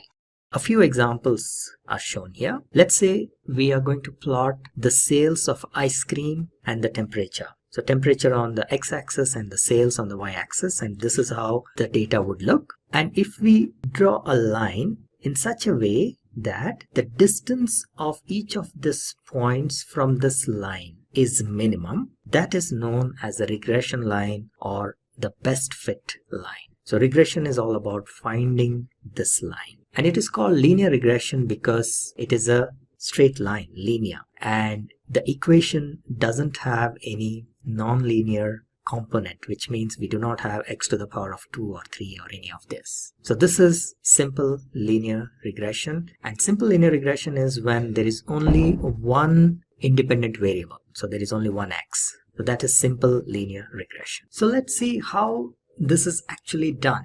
So linear regression is all about finding the best fit line, and the way it is done is in a recursive manner. So first a random line is drawn and the distance is calculated from this line of all the points, as you can see in this example, and that distance is known as the error. And to ensure that there are no negative values, this is squared. So we actually take the square of the distance of the point from the line and add it up, and we make sure that at the end this sum, which is known as the sum of squared errors, is the minimum. So as you can see, this is where we start, and then we keep changing the line in such a way and calculate the distance once again, the sum of the squares once again, and here again you will see that this is probably not minimum. And we keep changing this until we get a line where this value is minimum. So here we find that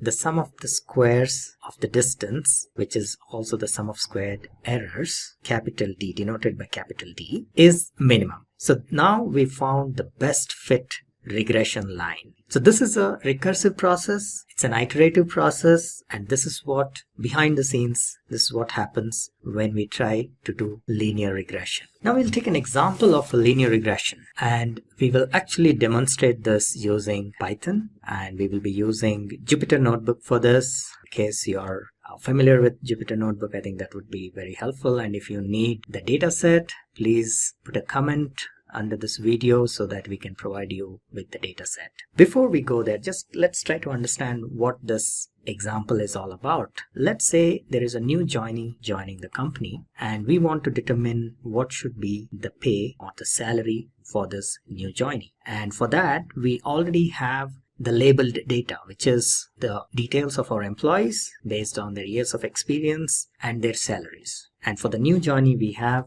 the experience, and we need to determine what should be the salary. So let's take a look at the demo. So before we go into the Jupyter Notebook, let's quickly review the code, what the code is doing. The first section is about importing the libraries. Some of you who are familiar with Python will already be knowing this. We don't have to go into details. And then we import the data set, and then we visualize the data just to get a quick idea about how the data is looking. And then we split the data into training and test data sets. This is a common procedure in machine learning process, any machine learning process. And the overall training and test process we do with two different data sets. So that's what we're doing here. And then we build or train our model, the linear regression model. And then we do the testing, and we find out what is the errors and visualize our results. And this is how the test results look, and this is how the training result looks. All right.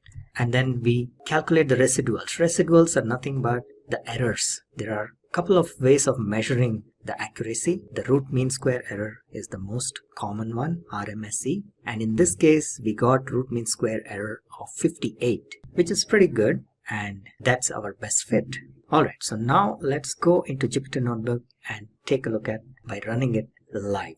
Okay, so this is our code for the linear regression demo, and this is how the Jupyter Notebook looks, and this code in the Jupyter Notebook looks. I will walk you through the code pretty much line by line, and let's see how this works, the linear regression. So the first part is pretty much a standard template in pretty much all our code we will see. This is importing the required libraries. So NumPy is a library, Matplotlib is a library, pandas, and so on. So these libraries are required. Each of these libraries have a different purpose. So some of them are required for manipulating your data, some for plotting, as the name suggests, Matplotlib, and so on and so forth. Okay, so let's go ahead and import all these libraries, and then we will import our data. So in this example, what we are trying to do, the use case in this particular example is we have some historical value of salary data, and now we want to build a model so that we can predict the salary for new employee, a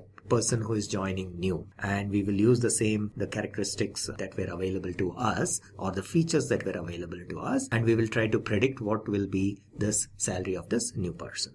Okay, so that's the kind of the use case. So let's go ahead and load the data, and let me introduce a cell and see how the data looks. So salary underscore data. So we have basically two features, right? So it's pretty much like a simple linear regression we are trying to do. So we have years of experience and salary. And in this case, what we are trying to do is this is our predictor. So years of experience is our predictor, and we are trying to predict what the salary would be. So once again, so X is what is known as the predictor and Y is the target. So number of years of experience we are taking as input, and we will try to find what will be the salary of this person based on that. Okay, so that's what we are going to do. So I have shown what is how the overall how the data that has been imported looks. Now let's take a quick look at these extracted values or extracted columns as well. So let me put in X here and see how it looks. So there's basically one column, and same way if we put Y here, we will see what exactly, I'm sorry, this has to be in small lowercase. So this is the salary information. Okay, so this is how our data is, and then we can do a little bit of plotting of the data to play around a little bit, because we imported the data. Typically we want to do some exploratory analysis, how they compare with each other and so on and so forth, how they are correlated. So let's draw a quick plot, a bar plot, and see how the years of experience are being seen here, right? So this is how the bar plot looks. Similarly, let's do one more, which is basically more like this is horizontal bar plot. Okay, so how many people and with what experience and so on and so forth. So what this shows is the count, how many records are there with a given experience and things like that. Okay, so this is another way of visualizing the data. And this is a third view, and this is one more view, and then we can do a quick heat map. So there's only one, or actually there are only two variables, so there's not a lot of plotting that we can do, or not a lot of visualization that we can do, since there are only two variables. But nevertheless, whatever is possible, we can do a quick to get a quick idea about how the data is looking and how the variables are related to each other. Is there a correlation and things like that? All right, so once we are done with that, this is the most important part of our demo here, which is basically this is the beginning of our training process. So the first thing before we start the model building and model training process is to split the data into training and test data sets. Okay, now whenever we do any machine learning exercise, especially supervised learning, we never use the entire labeled data for training purpose. The reason being, then we will not be able to correctly evaluate how well the training has happened. Okay, so what we do is we split the data, we take a portion of the data, we call that as the training data set, and we set aside some portion of the data, we call that as the test data set. We use the training data set to actually perform the training, to train our model, and once that is done, we use the test data set to check how well the model has been trained, how accurately it is able to predict. Okay, now the reason is with our test data set also, since that is also labeled, we allow the model to predict the values and we compare it with the labeled information to see whether it has predicted correctly or not. Okay, so that is the reason in all machine learning activities, whenever we perform machine learning, especially training of a model, we split this data into training and test data set, and that's what we are going to do here. Now there is no need to write any separate code for that. There is a readily available function for that, train _ test _ split. So that's what we are going to use here. It takes the data set, X and Y is the data set, and in addition it takes a parameter which tells how the data has to be split. So for example, here it says test size is equal to 1/3. That means it is 33%, right? 33.33%. So 1/3 of the data you want to set aside for test. Now there are no hard and fast rules as to what should be the split of test and training data set. It is a matter of individual preferences. Some people would like to have 50-50, some people would prefer 80-20, and so on and so forth. So it is completely up to the individuals to decide on that. So in this particular case, what we are doing is we are setting aside 1/3 of the data set for testing purpose and 2/3 of the data set for training purpose. Okay, so that's exactly what we are doing here. Now the next step is to create an instance of linear regression. So linear regression model is readily available. So we create an instance of the linear regression model and give it a name like LR, and then we call the fit method of the linear regression model. Now this fit method is common across all the algorithms. So any algorithm you use, if you want to start the training process, you call the fit method. Okay, and then we pass the training data set. Now training data set, we send the predictor, as I was saying, or the independent variable, and also the dependent variable. We pass both of them. Okay, and the system will basically learn based on this. So now the training has happened, training is completed, and now we need to see whether it is predicting correctly or not. We need to test it, right? So for testing, we have another method called predict. Again, this is common across all algorithms. Any algorithm you use, you will have this predict method for testing your model, okay, or for actually predicting the values, whether during testing or when you actually deploy the model. Okay, now here predict will take only one parameter, which is the independent variables, right? The reason being, the dependent variable is what it will predict, right? So y underscore test we don't have to pass, whereas here y underscore train we passed for training purpose, but y underscore test we do not pass because that is what the model will predict, so we don't have to pass that. And then the model will predict, and that is what we call it as y underscore pred, but we will use y underscore test to compare with what the model has predicted, and thereby we can determine how accurate the model is. Okay, so let me go ahead and run this code. So it has done with the testing or with the prediction of the values. So these are the predicted values, and now we can visualize, we can generate some plots to visualize this information. So let's plot this training set results information and see how it looks. So what we are doing here is basically we have the training data set plotted, the salary versus the years of experience, right? This is the training data, the dots basically. And then this line is what our model has. So this is the best fit. So linear regression, what is linear regression process? We find a equation of a line which is the best fit. So our model, this is the equation, or this is the line that our model has kind of come up with, saying that this is the best fit model. Okay, so as you can see, intuitively it feels okay because it is passing through pretty much the middle of our data set. Okay, so this is for the training part. Now we do the same for our test as well and see how it is doing, or how it looks. Here also it looks pretty good because the line passes pretty much in the middle of the overall data set. That's what we are trying to do here. All right, and then how do we measure the accuracy? So these residuals are nothing but the errors. The term residuals is nothing but the errors we have seen in the slides as well.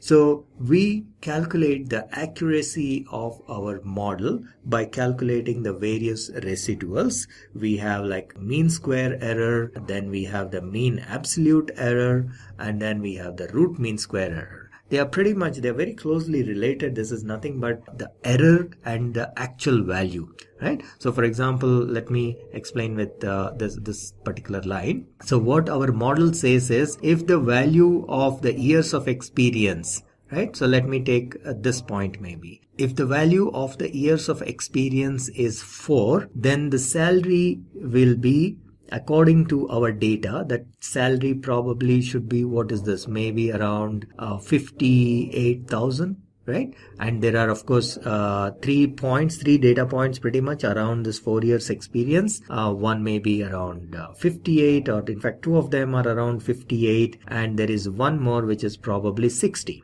Okay, now these are the 3 data points, whereas our model predicts that if the years of experience is 4, then the salary should be 60,000, let's say. Okay, let's assume this goes to 60,000, which means that one of the data points is very accurately predicted by our model, but there are 2 of them which are off. So there is an error for these 2 values. And what is that error? The error is nothing but the distance of this point from this line. Right, the distance of this point of each of these data points from the line is the error. Okay, so that's basically for each of the values it will correct, so it will calculate rather, and instead of taking the absolute value, we kind of take a square of that. So because the value can be positive or negative, so in order to avoid a cancellation, so there are some positive values, there are some negative values, and they get cancelled out, what we do is we take a square of that. So that is basically what is the root mean square, or the mean square error. And then if we take a square root of that, it becomes root mean square error, right? So this was explained probably in the slides as well. So that is what we will calculate here, and we print it. Okay, and these values, the root mean square error, the mean squared error, and the mean absolute error, the lower these values are, the better. So the accuracy is higher if these values are lower. So in a way, it is inversely proportional. Okay, so that's the way we measure the accuracy of our linear regression model. All right, so that brings us to the end of this demo, and we will continue with the other demos. All right, now that we have seen linear regression, let's take a look at our next machine learning algorithm, which is logistic regression. Now, what's interesting about this algorithm is that while it says regression, the name has regression in it, but keep in mind this is not used for regression, but this algorithm is used for classification. Now, many people get confused by this name, so you need to be aware of it. Linear regression is used to solve regression problems where we are trying to predict a value, whereas logistic regression is used to solve a classification problem. So we are trying to find, for example, whether a person will repay the loan or not, or whether we want to find whether this image is of a cat or a dog. So this is a classification problem. Okay, so just that you should be aware of the name. So in this slide, we are talking about whether a person, credit card user or credit card holder, will default on the payment. So we can create a profile. We have historical data and of people, their income and their credit card balance, and we have examples of people who have defaulted and people who have not defaulted, and based on that we let the system learn to predict this particular value, whether the person will default on the payment or not. Now, how does the logistic regression work? If we try to draw a straight line to determine the probability, so we are trying to predict whether this person will default or not. Okay, so if we draw a straight line, then the predicted value can exceed 0 and 1, which is not a good idea. So the probability is calculated between 0 and 1 using what is known as a sigmoid curve. So it is not a straight line, but we use a different formula, a different mechanism to find the probability and find the value between 0 and 1. And the formula for that is P is equal to 1 by 1 plus e to the power of minus z. Here, z is actually the linear equation that we used in figure 1, which is m1x plus c0. So this is fed to P and the value is calculated between 0 and 1. And we will see actually mathematically, you will see here that if z is negative and much higher, a very high value, the equation will be 1 by 1 plus 0, which is equal to 1. So we will see here that if the value of z is positive and it is some high number, then the value of P can at the most be equal to 1, because this portion here is 1 by a very high number, let's say infinity. So 1 by infinity is 0, so this whole thing becomes 1 by 1, so that is equal to 1. P is equal to 1. So that is where the maximum value it can achieve is 1. Similarly, if the value is negative, if the z value is negative or negative and very high value, then this will become very high and therefore the denominator will become infinity. So 1 by infinity is 0 and therefore P is equal to 0. So that's the way the sigmoid function works. This is how the graph looks, and there has to be a threshold value, which is like in this case 0.5. So if the value is greater than 0.5, we consider the output as 1, whereas if the value is less than 0.5, we consider the value as 0. Because remember, let me go back, in this case it doesn't exactly give us a 1 or a 0. Okay, so we need to keep that in mind. It doesn't give us exactly a 1 or a 0. It will give a value between 0 and 1, irrespective of what the value of z is. It will give us a value between 0 and 1. It's like the probability between 0 and 1. Now we have to have a threshold, and then based on what the value is, if the value is greater than 0.5, then we say, okay, this probability is 1, and if the value is less than 0.5, the probability is 0. So we decide that based on the cutoff or a threshold value. So for example, if we continue on that, if a person having a balance of maybe this is 1750,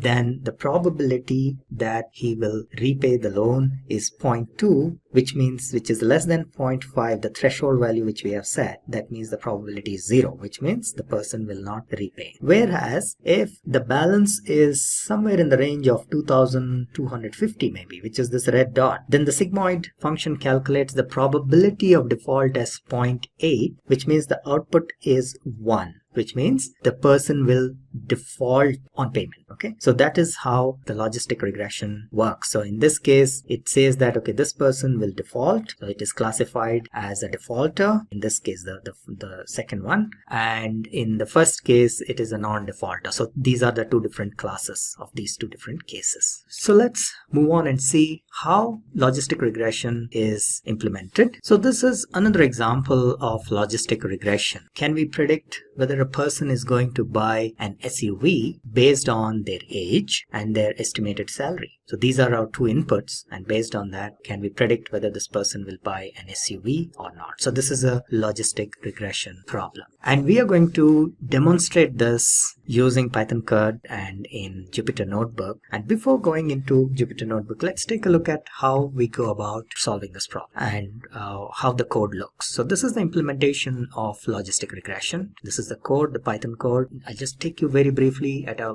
high level what each parts are. So first section, of course, is importing the libraries, and then we import the data set, and within this data set we just take, for performing or for training our model, we only take the independent variables into one, create one vector, and then we extract the labels separately, and then we visualize our data. This is how the data looks. And then we split the data into training and test set like we did in linear regression, and we do some feature scaling as well, which improves the performance of our model, and then we train and test the model. So these are the test results, and we visualize the test results. So this is the visualization of the trained results. They look pretty good. The classification, they are reasonably accurately classified, the red dots and the green dots, and there are a few, of course, miscalculations or misclassifications, but by and large it looks pretty good. And this is the visualization of the test results. Again,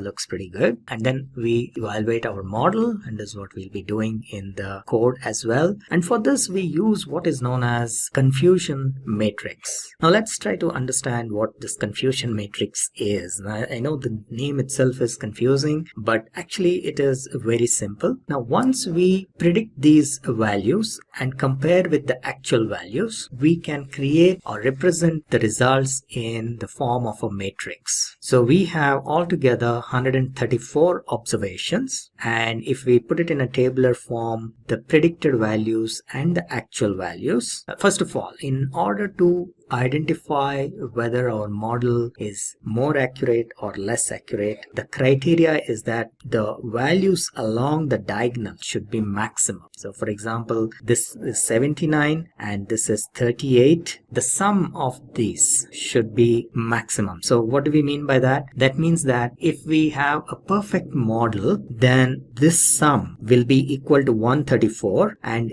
the values here will be 0. So that is an ideal perfect logistic regression model. That is of course very rare, but that is the aim. The sum of these numbers or the maximum numbers should be in the diagonal, and in the other cells there should be as less as possible. Okay, so here we see in this case that it is 79 plus 38, and so that is equal to 117. So 117 of them have been correctly predicted, which gives us an accuracy of 87%. So out of 134, 117 have been correctly predicted, and the 6 plus 11, 17 of them have been incorrectly. So this is 6 plus 11, 17 of them have been misclassified, so which is about 0.13%. So we have an accuracy of 87%.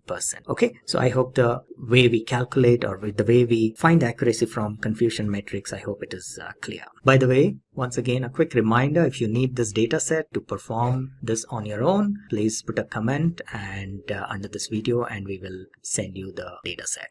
Alright, so let's go and check in Python notebook how exactly this is done.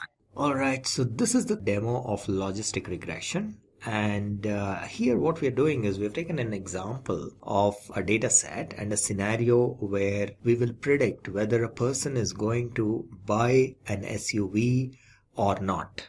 And we will use logistic regression for this. And the parameters we will take are, for example, the person's age, his salary, and a few other parameters. We will see very quickly what those are. Okay. So the first step, we import the required libraries. So that's what we are doing in this particular cell. Like, for example, NumPy, Matplotlib, Pandas. So for performing any preparation of the data before we actually launch into the learning process. And then we load the data. So let me just introduce one more cell and see how the data looks. So why don't we do that here?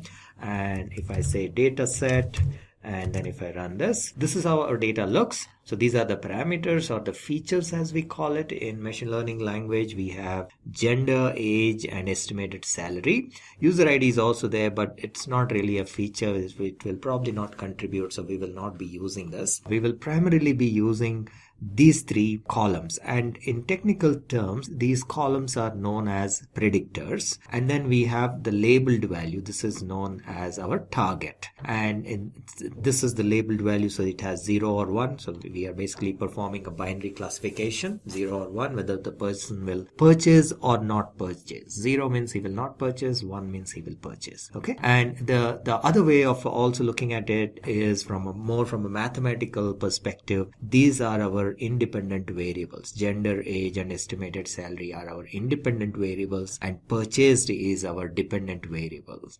So in our equation, like y is equal to something something m1x plus m2x and so on, this is our y. Okay, all right, so now let's move forward.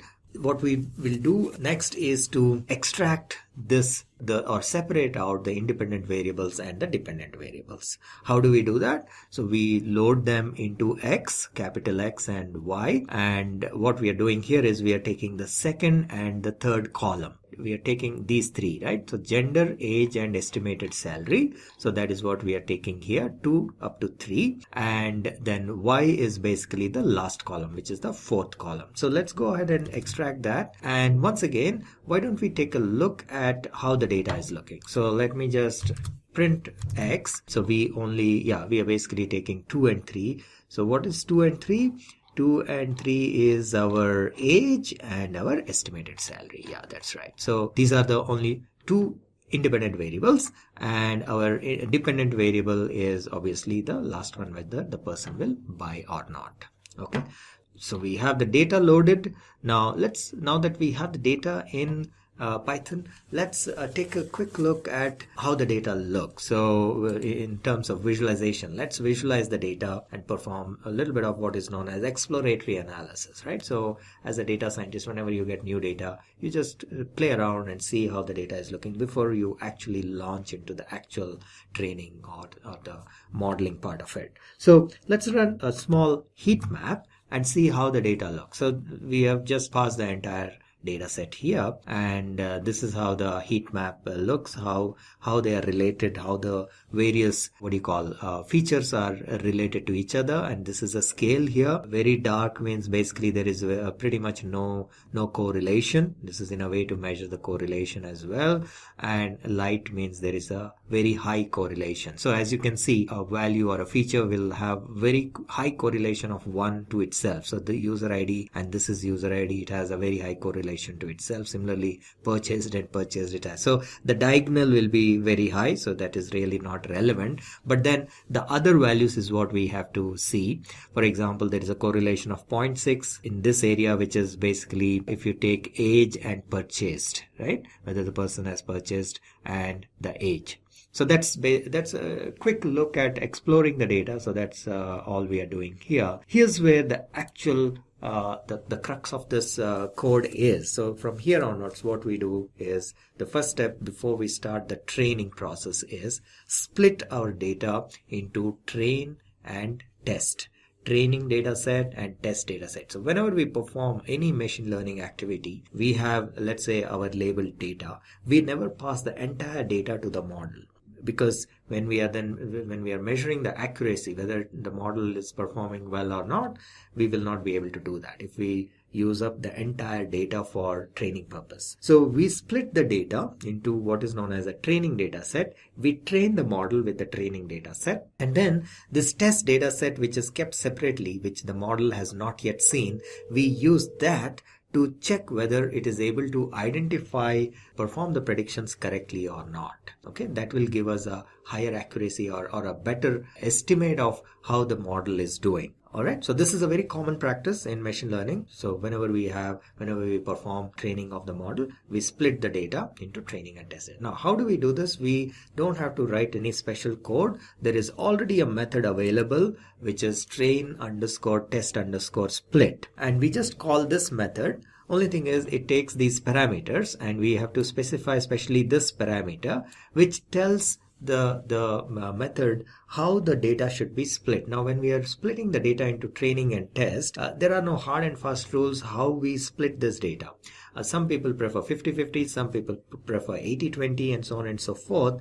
So that is flexible, and it could be to some extent individual preferences. So in our case, we are splitting this data into 75-25, which means 75% of the data we will use for training, 25% we'll use for test. So that is what we are specifying here as a parameter. We say test_size is equal to 0.25.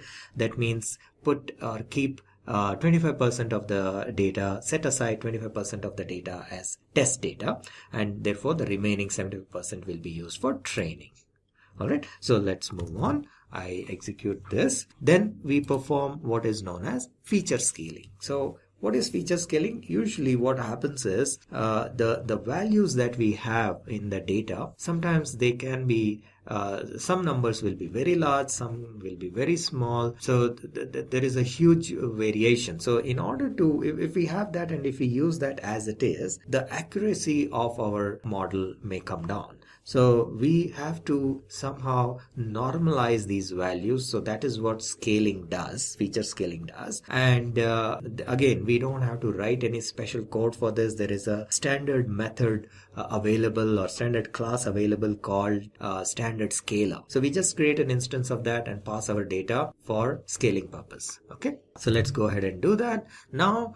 So this is all what we have done is more like a data preparation. So we chose what are the parameters, what features we want. We did the feature scaling and we split the data. Now everything is ready. Next is to start the actual training process. So this is the most crucial part of the code. So here, as we said, we will use the logistic regression model. So we have to create an instance of regression model. So I call that as classifier. You can give any name. And we just do some kind of a initialization, random value initialization. So we call this as random state, or we assign it as random state is equal to 0. And we have an instance of the logistic regression model.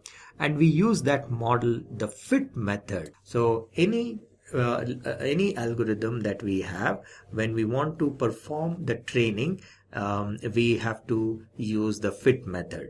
Okay, we call the fit method. Now let's say instead of logistic regression, we are using k nearest neighbors algorithm. You will have k nearest neighbor dot fit, or linear regression dot fit, right? So that is the way it works. And we pass the training data set. The x is the independent variables and y are the labels. So we pass both of them for the training purpose. So once the training is done, we get the results of, or the model is trained.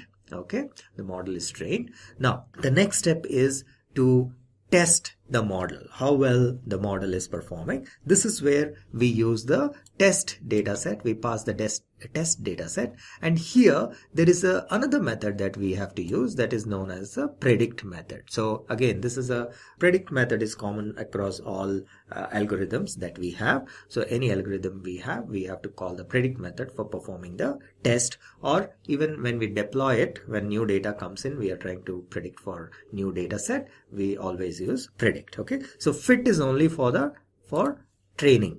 Okay, then predict is used for testing and for the actual performance of the prediction.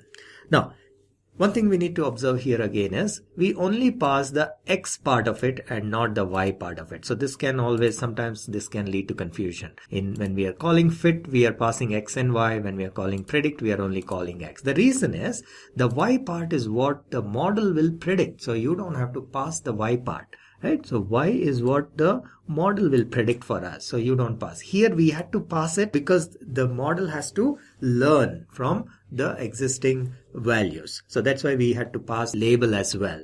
But when we are testing it, the model will calculate this, and that's the reason we do not pass the Y value. Okay. So now when we run predict, it will calculate those values or find those values, and it will put it in Y_pred, and that is what is being displayed here. And as you can see, the values can be either a 0 or 1, which means the person will buy the SUV, which is 1, which is a value of 1, or 0 means the person will not buy the SUV.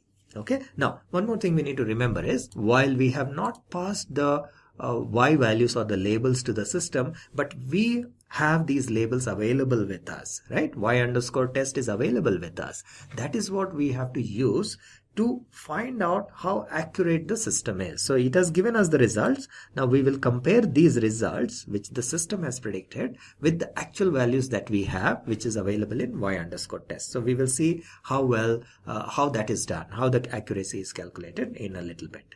Okay, now that the training is completed, we can go ahead and do some visualization of the training results. So let me execute this code and take a look in a form of a plot. So this is how the classification is done. So these are like the class, this is like the class boundary. The green color belongs to the class 1 and the red color belongs to class 0. And these dots indicate it has been misclassified. So some of them have been misclassified. So that's what we are seeing, some red dots in the green area and some green dots in the red area, right? Whereas if you, probably it's not very clear, but you can see here that there are also red dots in the red area and the green dots in the green area. So those are the data points which are correctly predicted, and these in the opposite locations are the ones that have been misclassified rather. Same for test as well. So test data set also, if we visualize, we plot, we will see something similar. But this also gives at a high level whether is that a major in a major way, are there major misclassifications, or there are only few here and there. It gives a little bit of an idea about the accuracy as well, but then that is not sufficient for us, right? So we have to quantify this accuracy. So how do we do that? We do this using what is known as confusion matrix. So it's a readily available method or a class which is there, and it takes two parameters, which is you remember I told you we will be using Y_test. So this is where we will be using Y_test, which is our labeled value or labeled data set, and this is what is predicted by our model. Okay, Y_pred is predicted, are the predictions. Here, these are the values out here we saw. This is Y_pred. Okay, so we pass these two parameters and we create a matrix, and this matrix is known as confusion matrix. Now, what is the significance of this? First thing is that the total number of values here is equal to the number of data sets in your test data. Okay, so let's go ahead and in the next cell, let me just add up these values. So 65 plus 3 plus 8 plus 24. So how many are there? There are 100 in number. So there are totally 100 observations in your test data set. That is the first point. Then the second point is the number in the diagonals, right? The total value in the diagonals, if that is a high, that indicates a higher accuracy. The higher that number is, the total in the diagonal, the higher the accuracy.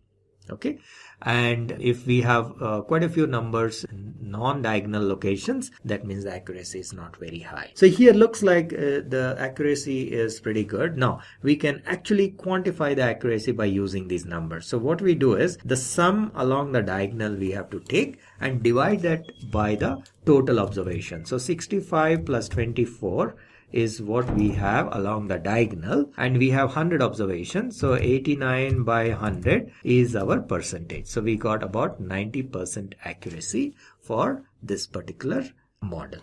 Okay, So that brings us to the end of this demo, and we will move on to the next demo.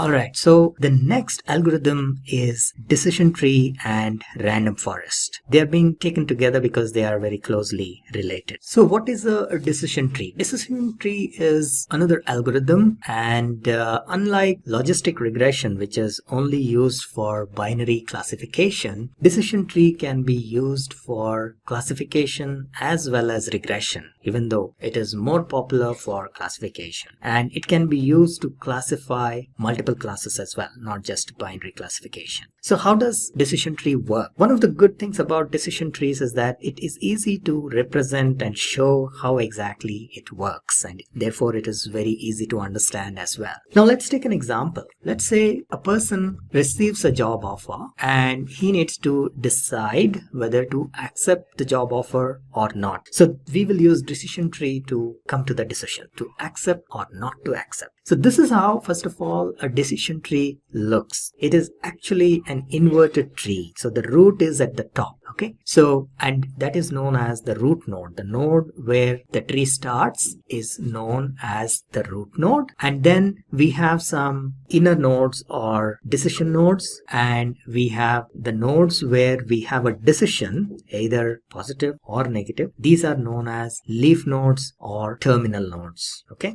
so we have the root node and we have leaf nodes or terminal nodes. There can be multiple of them, and in between we have decision nodes or internal nodes. There are different terms used, so need not be hung up by the exact terminology. Now let's say we have to use this decision tree to find out whether this person will accept the job offer or not. So first thing he considers is the salary. Is the salary greater than 60,000? If no, it's a clear decision. The offer will be rejected. So we reach a decision. Therefore, this is a leaf node. Now, if the salary is greater than 60,000, it is not a clear-cut decision because there are probably other factors based on which the decision needs to be made. For example, what is the commute time? If the commute time is greater than 1 hour, then the offer is rejected. Okay, so even though the salary is greater than 60,000, so this is again a leaf node. If the commute time is less than 1 hour, still it is not a confirmed decision because there are still a few other factors. For example, performance incentives. Are there sufficient performance incentives as a part of this offer? If no, then again the offer is rejected, and this is another leaf node. If yes, if there are sufficient performance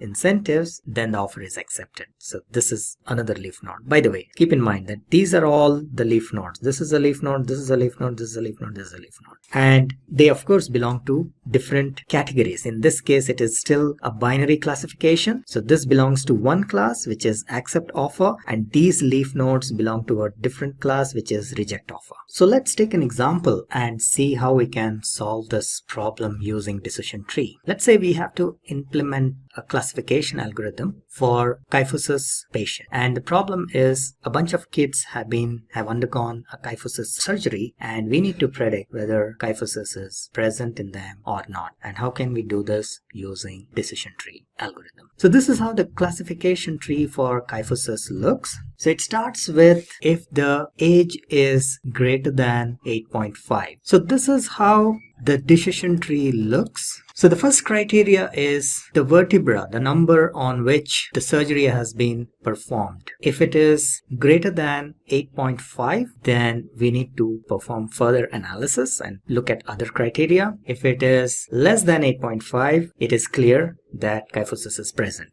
And if it is greater than 8.5, then we check whether the vertebra operated upon is greater than 14.5 or not. If it is greater than 14.5, then kyphosis is absent. If not, then the next criteria is the age. If the person's age is less than 55 years, then kyphosis is absent. But if it is greater than 55 years, then a further analysis is required to see if the person's age is greater than 111 years, which is, of course, almost impossible, but yes. So if If no, then there is no kyphosis. Then we check if the age is greater than 111 years, which means the person is between 55 and 111 years. If the person is between 55 and 111 years, that is this path, that means kyphosis is present, otherwise it is absent. So this is very easy to understand decision tree. And now what we are going to do is we are going to implement this in Python in our Jupyter notebook, and we have a data set that is available for this. And once again, if anyone wants this data set, please put a comment under this video and we will be more than happy to share the data set with you. Before we go into the Jupyter notebook, let's take a look at what the code is doing. What are the various sections of the code? So first one, of course, is loading the libraries as usual. Then we import the data and then extract the independent variables and then separate the labels, which is the dependent variable, and then we visualize the data. This is how it looks. And then we, as usual, split the data into training and test data sets and then perform the training of the decision tree. And then we test that model with our test data. And then, since this is a classification problem, we evaluate this model using the confusion matrix. Remember, we talked about this in the previous example as well. So this is the confusion matrix for this particular problem. And here you can see that 16 plus 3, 19 of them have been correctly predicted out of 25, which gives us a 64% accuracy. And this 4 plus 2, 6 of them have been misclassified. Just to recap once again, how do we determine from the confusion matrix whether this is accurate or not? The numbers in this diagonal should be maximum. So here we see that out of 25, n is equal to 25, which is the total number of observations. Out of 25, in this case, in this diagonal, we have 16 plus 3, 19 of the values are here. So that's the reason we feel there is good accuracy, which is 64%. They have been correctly classified. 64% of the observations have been correctly classified by this model, whereas 24% have been misclassified, which consists of this 4 plus this 2. So that's how we use the confusion matrix to determine the accuracy of our decision tree model. So let's go into the Jupyter notebook and take a look and run the code and see how it looks. So this is our Python notebook for decision tree, and I will take you through the code. Not line by line, of course, but we will see the blocks. As always, the first block is to import the required libraries like pandas and numpy and so on. And then we import the data. For this, we are using kyphosis.csv file, and then we extract the independent variables and then the dependent variable. Dependent variable is the target, which is our classification, and also we call it as the label data, whether this person individual has kyphosis or not. And then we will run a little bit of initial exploratory analysis on the data. So as a data scientist, whenever you get new data, you do that. So we plot age against whether the person has kyphosis or not, and then we plot the various parameters against each other. So for example, this is like age versus the number. And by the way, the data, how does the data look? Let's take a look at the data. This has primarily 3 columns, one attribute against the other. So for example, this is age versus the number, then number versus the start, and so on and so forth. So this is just to get a quick idea about the overall, how the overall data looks. So we can do a few more visualizations, like with respect to the age and the count, the number of vertebrae that have been operated upon, and the red color indicates kyphosis is absent and the blue color indicates kyphosis is present. So this is another view, and so on. So we can basically do as much of exploratory analysis we can, and then we start training our model. So this is where we split the data into training and test data set, like in all other machine learning examples earlier also. And we can visualize the data, or just take a quick look at how the data looks. Just the first 4 or 5 entries here. If we do the head, that's what the head function does. And similarly, Y as well, we can take a look at how the target is looking. And then we can get into the training of the decision tree. So we train our model with the training data set using this fit method, and then we test whether the model is working fine or not using the test data set, and this is the result of our test data, and then we evaluate the model. And for evaluating, we use the confusion matrix. So just let's take a quick look at the confusion matrix and see what is the accuracy. So we get about 16, right? As I mentioned, the diagonal values is what matters. So we have 16 of them correctly identified out of 25. So that gives us about 62, I think 70% accuracy. So that is using a decision tree. Now, instead of decision tree, let's check what happens if we use random forest. So we use, let's say our forest consists of 100 trees, and we do the same. We train our model, and then with the test data set, we try to test the model. And here we see that we get 19 of them out of 25 correct. So that is a much better accuracy. So this is about 76%. So 19 out of 25 is 76% accuracy. And we saw by using the decision tree, we got only 64%. That is 16 by 25 was only 64%. So this is a quick demo of implementation of decision tree. So once we evaluate the model, the next thing we can do is what happens if we want to improve the performance. So that's where random forest comes into play. So instead of using a decision tree, what happens if we use a random forest? And what is a random forest? It's very similar to decision tree. Only thing is that instead of using one tree, we use a number of trees. That's why it's called a forest. So we use multiple trees, and we take like a average or a voting of all the trees for each observation, and we finally calculate or we finally classify each observation based on that. So in this case, it helps in improving the accuracy. So as we have seen here, if we take in decision tree, the accuracy now comes to 76%, right? In the previous case, it was only 64%. Using just the decision tree, now when we use random forest, the performance has improved to a good extent, and it has become 76%.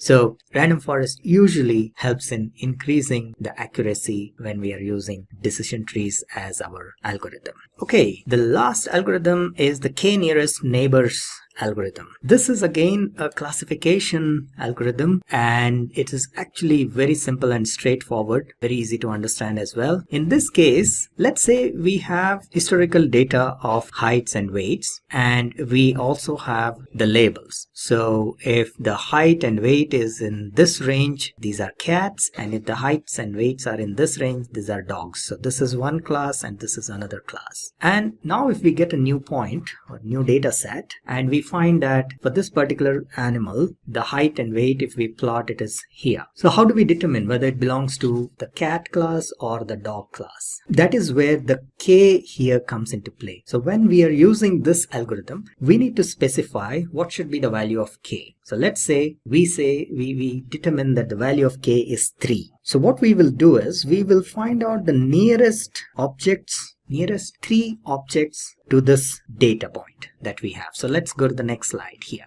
Okay, and we define k as 3. So what happens? We find the nearest 3 objects to this data point, and then we find out what is the maximum number of items, which class the maximum number of items belong to. So in this case, there are 2 cats and there is 1 dog. Therefore, we determine that this new data point belongs to the cat class. Now what happens if we say k is equal to 7? In that case, these are the 7 data points which are nearest to this new data point. And now you see that instead of cats, dogs are more. So which means that now the point or this data or this new creature belongs to the class dog. So this is, while this is a slight drawback, but by trial and error, we should be able to find out the right value of k. And once we use that, that's how we train the model. Now let's use k nearest neighbors and take an example to solve one of our previous problems that we did using logistic regression. Whether a person is going to buy an SUV or not based on the age and estimated salary. So before we go into Jupyter Notebook, let's again take a quick look at the code. So what are the various sections in the code? As always, we import the libraries, we load the data set, we visualize the data, we split the data into training and test data set, we do some feature scaling, and then we train our model, and then we test our model. We visualize the training set results, and then we visualize our test results, and both of these seem to be looking pretty good. And then we evaluate our model using the confusion matrix. So remember, whenever we use a classification algorithm, the way to evaluate our model, to find out the accuracy of our model, is the confusion matrix. We have seen in logistic regression, we have seen in decision tree, and now in KNN as well. So in this case, once again, the total number of observations is 100, and we see that along the diagonal, which is the number we need to consider, there are 93 values, which means we achieve 93% accuracy, and a few of them, that is only 7 of them, are misclassified. So this is a pretty good accuracy compared to our previous example. So let's go and check how this looks in Jupyter Notebook. So this is my Python notebook for k-nearest neighbor implementation, and I will quickly walk you through this code. The first block is, as usual, we are importing the various libraries like NumPy, Pandas, and Matplotlib, and then we load the data set, and we split the data into training and test data sets, and then we do feature scaling, and then we start training our model. And here we are specifying k as 5. Okay, and now the data set is trained. Now we go and test it with our test data set.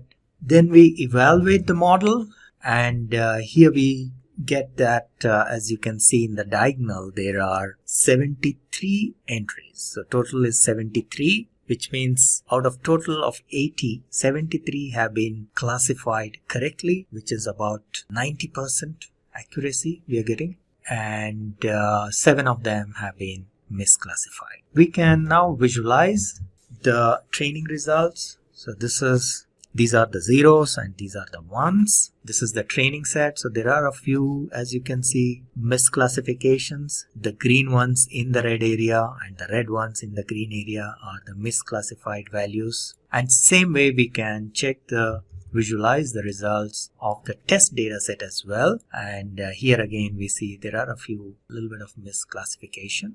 And that brings us to the end of this Python notebook demo for KNN classification.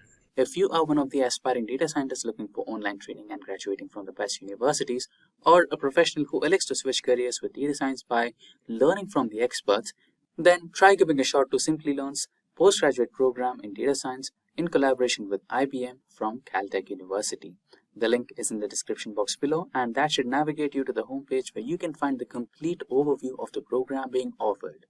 And if you are one of the aspiring data scientists looking for online training and graduating from the best bootcamps, or a professional who elects to switch careers with data science by learning from the experts, then try giving a shot to Simplilearn's Caltech Data Science Bootcamp in collaboration with IBM. The link in the description box should navigate you to the homepage where you can find the complete program overview. As you know, in today's world, data is becoming increasingly important. Entire professions are dedicated to studying, understanding, and manipulating the data. Hence, it is important to know about the different types of data and their associated properties. So, in this session, we'll discuss how to calculate the distortion in the normal curve using Skewness and Kurtosis. So, let's get started. We will start this tutorial by understanding symmetrical distribution. Then we'll move on to discuss skewed distribution and Pearson's coefficient of skewness. Finally, we will discuss kurtosis. So, let's get started. Symmetrical distribution. A distribution is said to be a symmetrical distribution when it is equally distributed on both the sides of the mean value. The distribution shape can either be a bell-shaped or U-shaped. In symmetrical distribution, the values of mean, median, and mode are all equal, as you can see in the graph. Skewed distribution. Skewness is used to measure the level of asymmetry in our graph. It is a measure of asymmetry that occurs when our data deviates from the norm. Sometimes the normal distribution tends to be tilt more on one side. This is because the probability of data being more or less than the mean is higher and hence makes the distribution asymmetrical. This also means that the data is not equally distributed.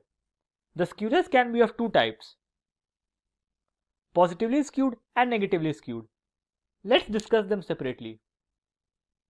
Negatively skewed. In a negatively skewed distribution, the data points are more concentrated towards the right hand side of the distribution, as you can see in the graph. This makes the mean, median and mode bend towards the right. Hence, these values are always negative. In this distribution, mode is greater than median and median is greater than mean. Now let's move on to positively skewed distribution. In a distribution that is positively skewed, the values are more concentrated towards the right side, and the left tail is spread out, as you can see in the graph. Hence, the statistical results are bent towards the left hand side.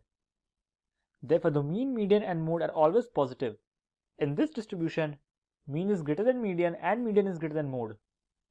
The measure of skewness always helps us to know to what degree and in which direction, positive or negative, the frequency distribution has a departure from symmetry. Positive or negative skewness can be detected graphically depending on whether the right tail or the left tail is longer, but we don't get the idea of the magnitude. In a negatively skewed symmetry, the values are always negative. This is the symmetrical distribution, and in a positively skewed, the values are always positive. Now let's discuss Pearson's coefficient of skewness. The median is always the middle value, and the mean and the mode are the extremes. So we can derive the formula to capture the horizontal distance between the mean and the mode using the Pearson's first coefficient. So the formula to calculate the Pearson's coefficient is mean minus mode divided by the standard deviation. The division by the standard deviation will help you to scale down the difference between the mode and the mean. This will scale down their values in the range of -3 to +3.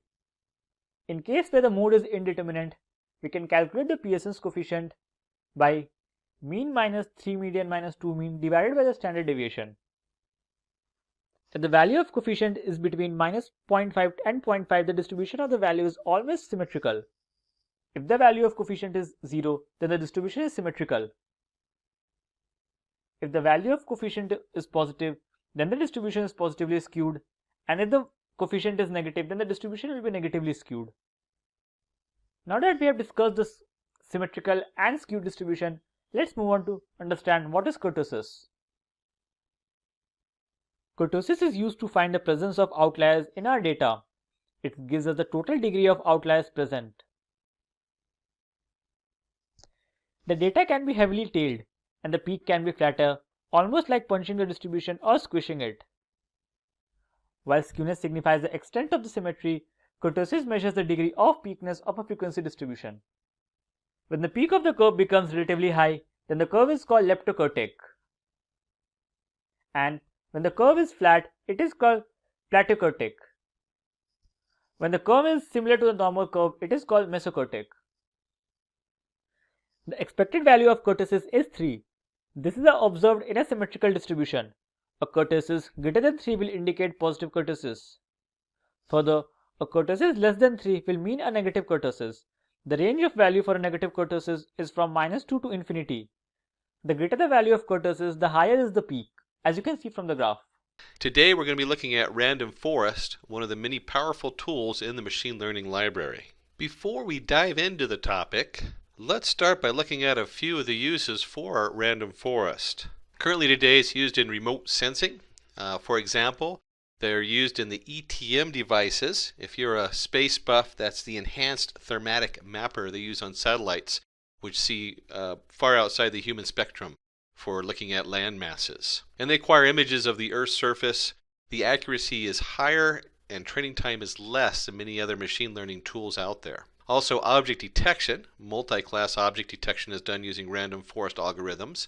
A good example is traffic, where you're trying to sort out the different cars, buses, and things. And it provides a better detection in complicated environments. They're very complicated up there. And then we have another example, Connect. And let's take a little closer look at Connect. Connect, they use a random forest as part of the game console.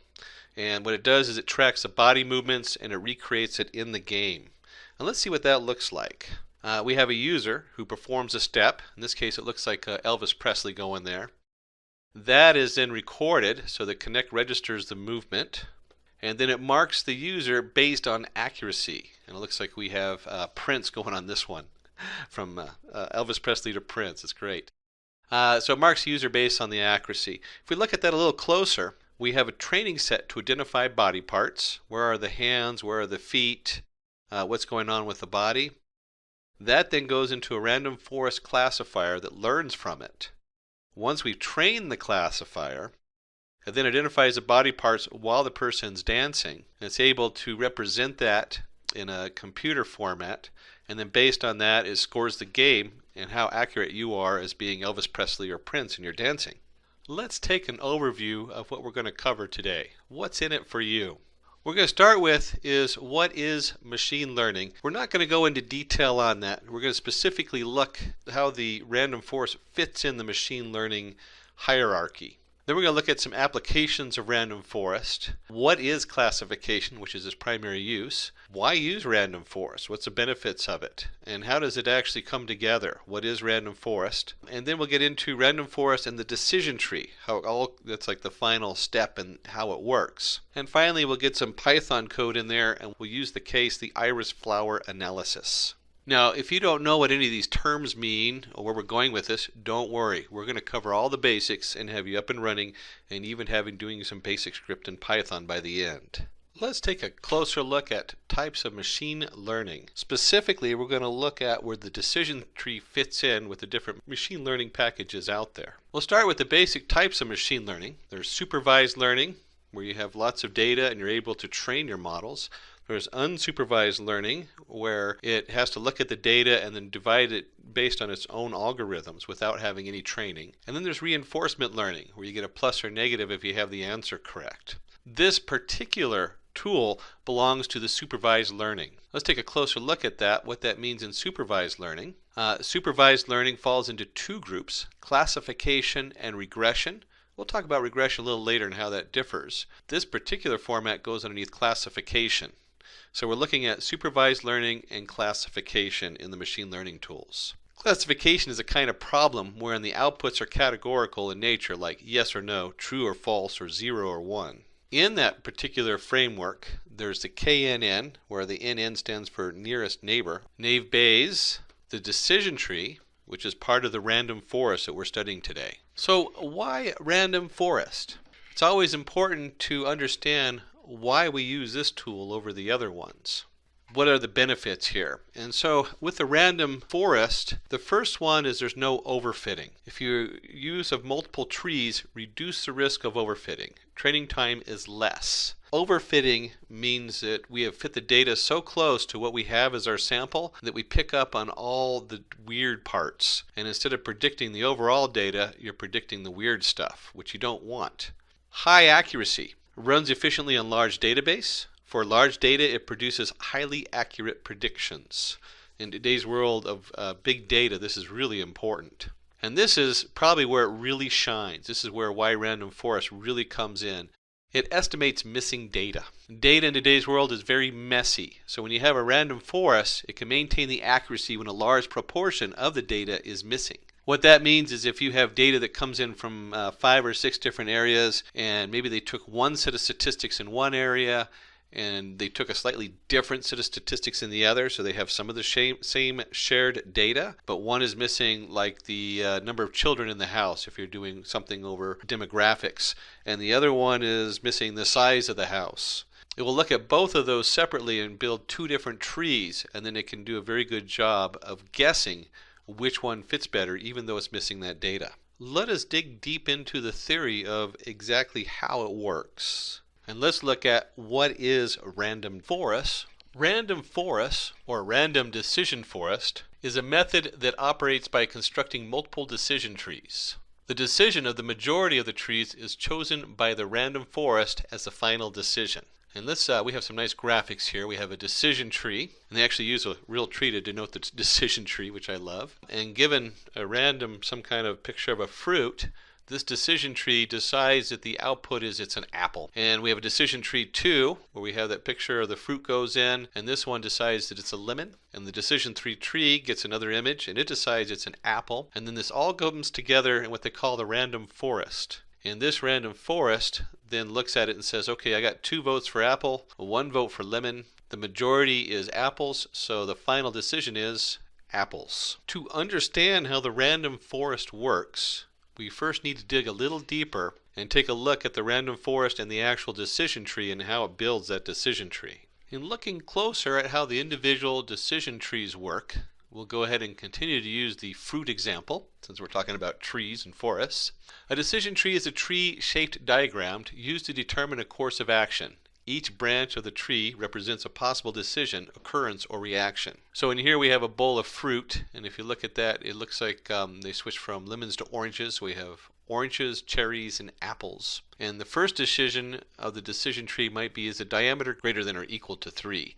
And if it says false, it knows that they're cherries because everything else is bigger than that. So all the cherries fall into that decision. So we have all that data we're training. We can look at that. We know that that's what's going to come up. Is the color orange? Well, it goes, orange or red? Well, if it's true, then it comes out as the orange. And if it's false, that leaves apples.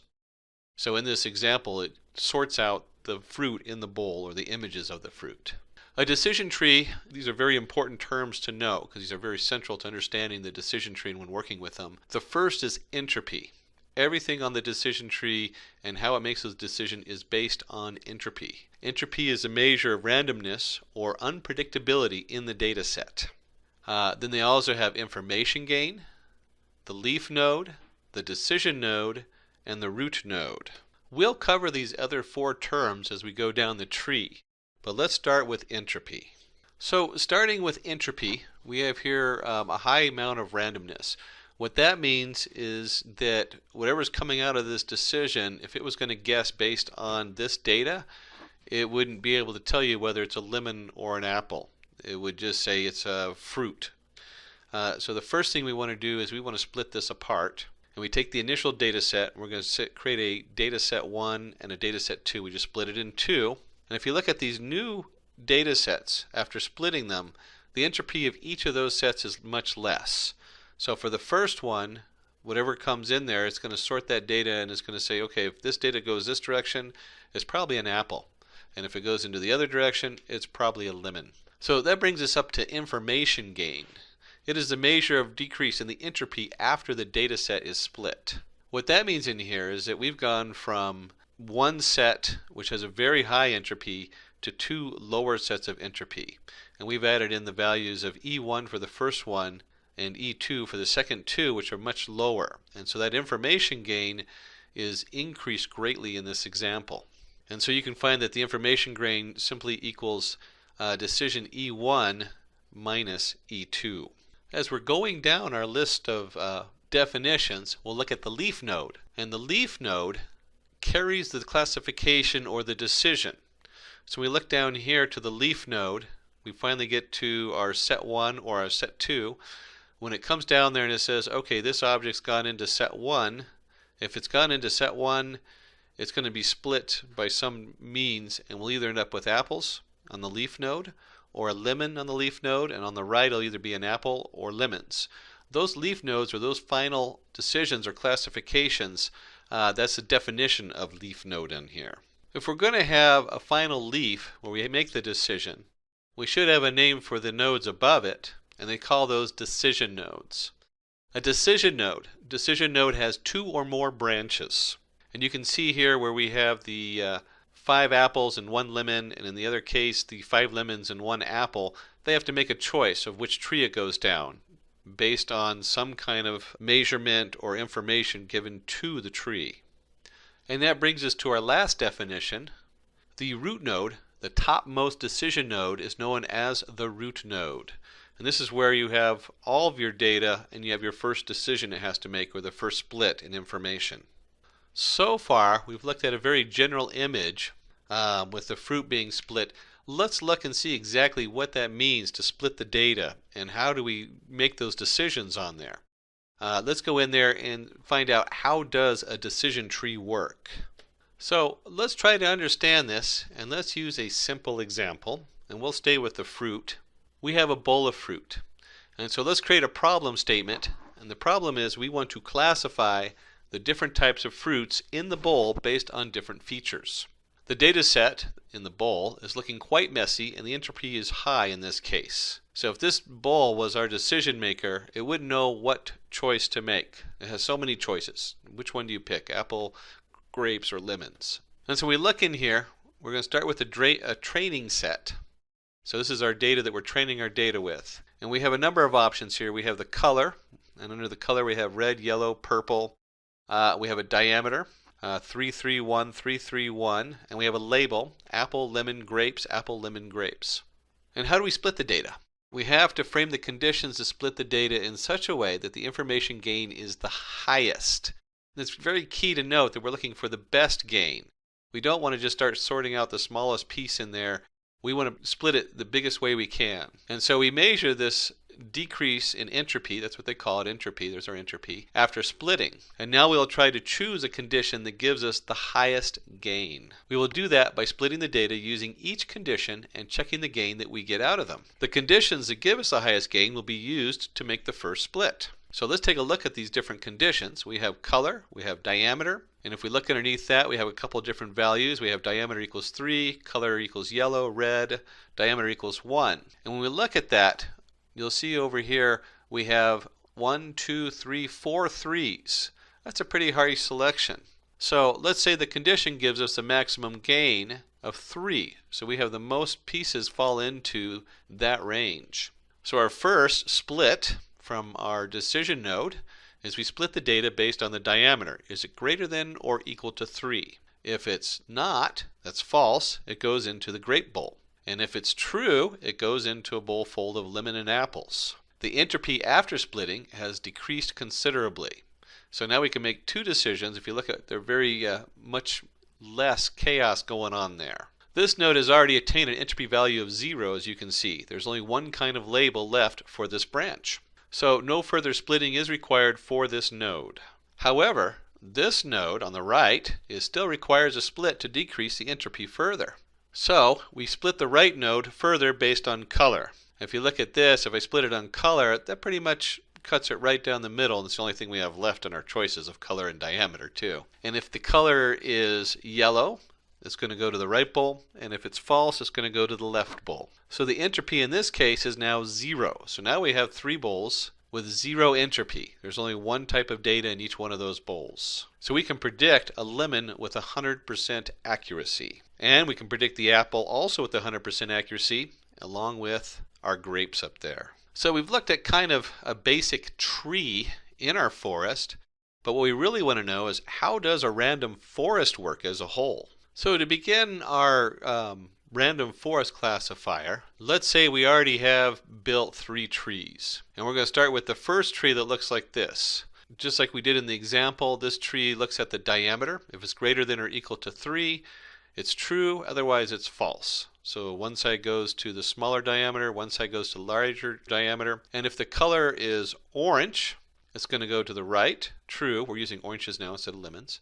And if it's red, it's going to go to the left, false.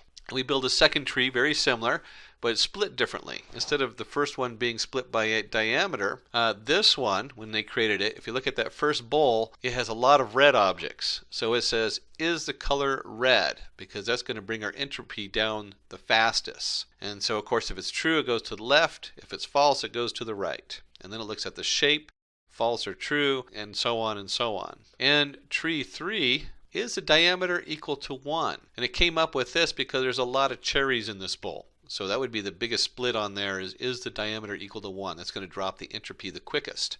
And as you can see, it splits it into true. If it goes false, and they've added another category, does it grow in the summer? And if it's false, it goes off to the left. If it's true, it goes off to the right. Let's go ahead and bring these 3 trees so you can see them all in one image. So this would be 3 completely different trees categorizing a fruit. And let's take a fruit. Now let's try this. And this fruit, if you look at it, we've blackened it out.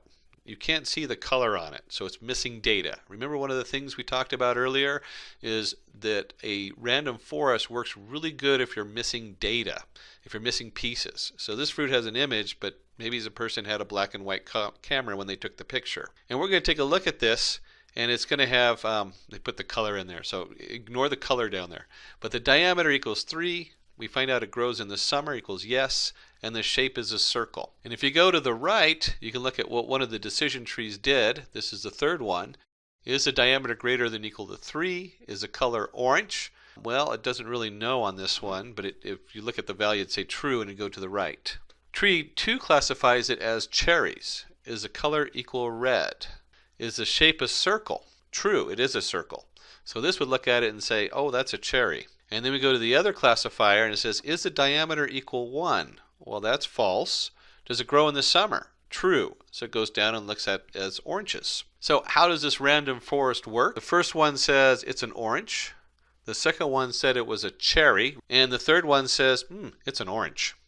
And you can guess that if you have 2 oranges and one says it's a cherry, when you add that all together, the majority of the vote says orange. So the answer is, it's classified as an orange, even though we didn't know the color and we're missing data on it. I don't know about you, but I'm getting tired of fruit. So let's switch, and I did promise you we'd start looking at a case example and get into some Python coding. Today we're going to use the case, the iris flower analysis. Ooh, this is the exciting part as we roll up our sleeves and actually look at some Python coding. Before we start the Python coding, we need to go ahead and create a problem statement. Wonder what species of iris do these flowers belong to? Let's try to predict the species of the flowers using machine learning in Python. Let's see how it can be done. So here we begin to go ahead and implement our Python code. And you'll find that the first half of our implementation is all about organizing and exploring the data coming in. Let's go ahead and take this first step, which is loading the different modules into Python, and let's go ahead and put that in our favorite editor, whatever your favorite editor is. In this case, I'm going to be using the Anaconda Jupyter Notebook, which is one of my favorites. Certainly there's Notepad++ and Eclipse and dozens of others, or just even using the Python terminal window. Any of those will work just fine to go ahead and explore this Python coding. So here we go. Let's go ahead and flip over to our Jupyter Notebook. And I've already opened up a new page for Python 3 code, and I'm just going to paste this right in there, and let's take a look and see what we're bringing into our Python. The first thing we're going to do is from the sklearn.datasets import load iris. Now this isn't the actual data, this is just the module that allows us to bring in the data, the load iris. And the iris is so popular, it's been around since 1936 when Ronald Fisher published a paper on it, and they're measuring the different parts of the flower, and based on those measurements predicting what kind of flower it is. And then if we're going to do a random forest classifier, we need to go ahead and import a random forest classifier from the sklearn module. So sklearn.ensemble import random forest classifier. And then we want to bring in 2 more modules. And these are probably the most commonly used modules in Python and data science with any of the other modules that we bring in. And one is going to be pandas. So we're going to import pandas as PD. PD is the common term used for pandas. And pandas is basically creates a data format for us where when you create a pandas data frame, it looks like an Excel spreadsheet. And you'll see that in a minute when we start digging deeper into the code. Panda is just wonderful because it plays nice with all the other modules in there. And then we have NumPy, which is our numbers Python. And the numbers Python allows us to do different mathematical sets on here. We'll see right off the bat, we're going to take our NP and we're going to go ahead and seed the randomness with it with 0. So np.random.seed is seeding that as 0. This code doesn't actually show anything. We're going to go ahead and run it because I need to make sure I have all those loaded. And then let's take a look at the next module on here. The next 6 slides, including this one, are all about exploring the data. Remember I told you half of this is about looking at the data and getting it all set. So let's go ahead and take this code right here, the script, and let's get that over into our Jupyter Notebook. And here we go. We've gone ahead and run the imports. And I'm going to paste the code down here. And let's take a look and see what's going on. The first thing we're doing is we're actually loading the iris data. And if you remember up here, we loaded the module that tells it how to get the iris data. Now we're actually assigning that data to the variable iris. And then we're going to go ahead and use the df to define data frame. And that's going to equal PD. And if you remember, that's pandas as PD. So that's our pandas. And panda data frame. And then we're looking at iris data. And columns equals iris feature names. And we're going to do the df head. And let's run this so you can understand what's going on here. The first thing you want to notice is that our df has created what looks like an Excel spreadsheet. And in this Excel spreadsheet, we have set the columns. So up on the top, you can see the 4 different columns. And then we have the data, iris.data, down below. It's a little confusing without knowing where this data is coming from. So let's look at the bigger picture. And I'm going to go print. I'm just going to change this for a moment. And we're going to print all of iris and see what that looks like. So when I print all of iris, I get this long list of information. And you can scroll through here and see all the different titles on there. What's important to notice is that first off, there's a brackets at the beginning. So this is a Python dictionary. And in a Python dictionary, you'll have a key or a label. And this label pulls up whatever information comes after it.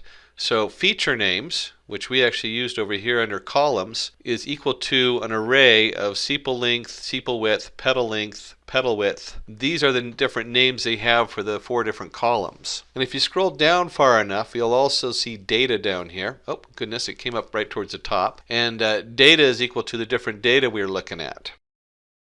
Now there's a lot of other things in here like target. We're going to be pulling that up in a minute. And there's also the names, the target names, which is further down. And we'll show you that also in a minute. Let's go ahead and set that back to the head. And this is one of the neat features of pandas and panda data frames is when you do df.head or the panda data frame.head, it'll print the first 5 lines of the data set in there, along with the headers if you have it. In this case, we have the column headers set to iris features. And in here, you'll see that we have 0, 1, 2, 3, 4. In Python, most arrays always start at 0. So when you look at the first 5, it's going to be 0, 1, 2, 3, 4, not 1, 2, 3, 4, 5. So now we've got our iris data imported into a data frame. Let's take a look at the next piece of code in here. And so in this section here of the code, we're going to take a look at the target. And let's go ahead and get this into our notebook, this piece of code, so we can discuss it a little bit more in detail. So here we are in our Jupyter notebook. I'm going to put the code in here. And before I run it, I want to look at a couple things going on. So we have df species. And this is interesting because right here you'll see where I have df species in brackets, which is the key code for creating another column. And here we have iris.target. Now these are both in the pandas setup on here. So in pandas we can do either one. I could have just as easily done iris and then in brackets target, depending on what I'm working on. Both are acceptable. Let's go ahead and run this code and see how this changes. And what we've done is we've added the target from the iris data set as another column on the end. Now what species is, this is what we're trying to predict. So we have our data, which tells us the answer for all these different pieces. And then we've added a column with the answer. That way, when we do our final setup, we'll have the ability to program our neural network to look for this different data and know what a setosa is, or a varicolor, which we'll see in just a minute, or virginica. Those are the 3 that are in there. And now we're going to add one more column. I know, we're organizing all this data over and over again. It's kind of fun. There's a lot of ways to organize it. What's nice about putting everything onto one data frame is I can then do a printout and it shows me exactly what I'm looking at. And I'll show you where that's different, where you can alter that and do it slightly differently. But let's go ahead and put this into our script up to date now. And here we go. We're going to put that down here. And we're going to run that. And let's talk a little bit about what we're doing. Now, we're exploring data. And one of the challenges is knowing how good your model is. Did your model work?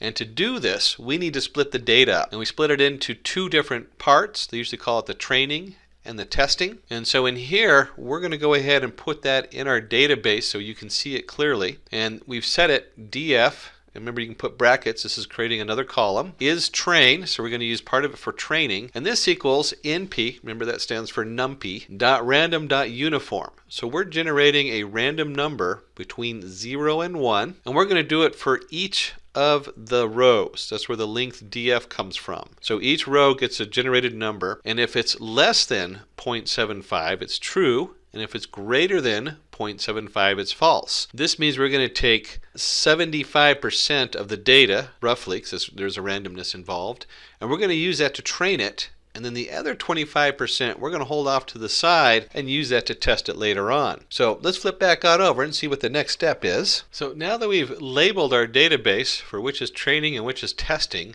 let's go ahead and sort that into two different variables, train and test. And let's take this code and let's bring it into our project. And here we go, let's paste it on down here. And before I run this, let's just take a quick look at what's going on here. Is we have up above, we created, remember there's our def.head, which prints the first 5 rows. And we've added a column is train at the end. And so we're going to take that, we're going to create 2 variables. We're going to create 2 new data frames. One's called train, one's called test, 75% in train, 25% in test. And then to sort that out, we're going to do that by doing df, our main original data frame with the iris data in it. And if df is train equals true, that's going to go in the train. And if df is train equals false, it goes in the test. And so when I run this, we're going to print out the number in each one. Let's see what that looks like. And you'll see that it puts 118 in the training module, and it puts 32 in the testing module, which lets us know that there was 150 lines of data in here. So if you went and looked at the original data, you could see that there's 150 lines. And that's roughly 75% in one and 25% for us to test our model on afterward. So let's jump back to our code and see where this goes. In the next 2 steps, we want to do one more thing with our data, and that's make it readable to humans. I don't know about you, but I hate looking at zeros and ones. So let's start with the features, and let's go ahead and take those and make those readable to humans. And let's put that in our code. Let's see, here we go, paste it in. And you'll see here we've done a couple very basic things. We know that the columns in our data frame, again this is a panda thing, the df columns, and we know the first 4 of them, 0, 1, 2, 3, that'd be the first 4, are going to be the features or the titles of those columns. And so when I run this, you'll see down here that it creates an index, SEPA length, SEPA width, petal length, and petal width. And this should be familiar because if you look up here, here's our column titles going across, and here's the first 4. One thing I want you to notice here is that when you're in a command line, whether it's Jupyter Notebook or you're running command line in the terminal window, if you just put the name of it, it'll print it out. This is the same as doing print features. And the shorthand is you just put features in here.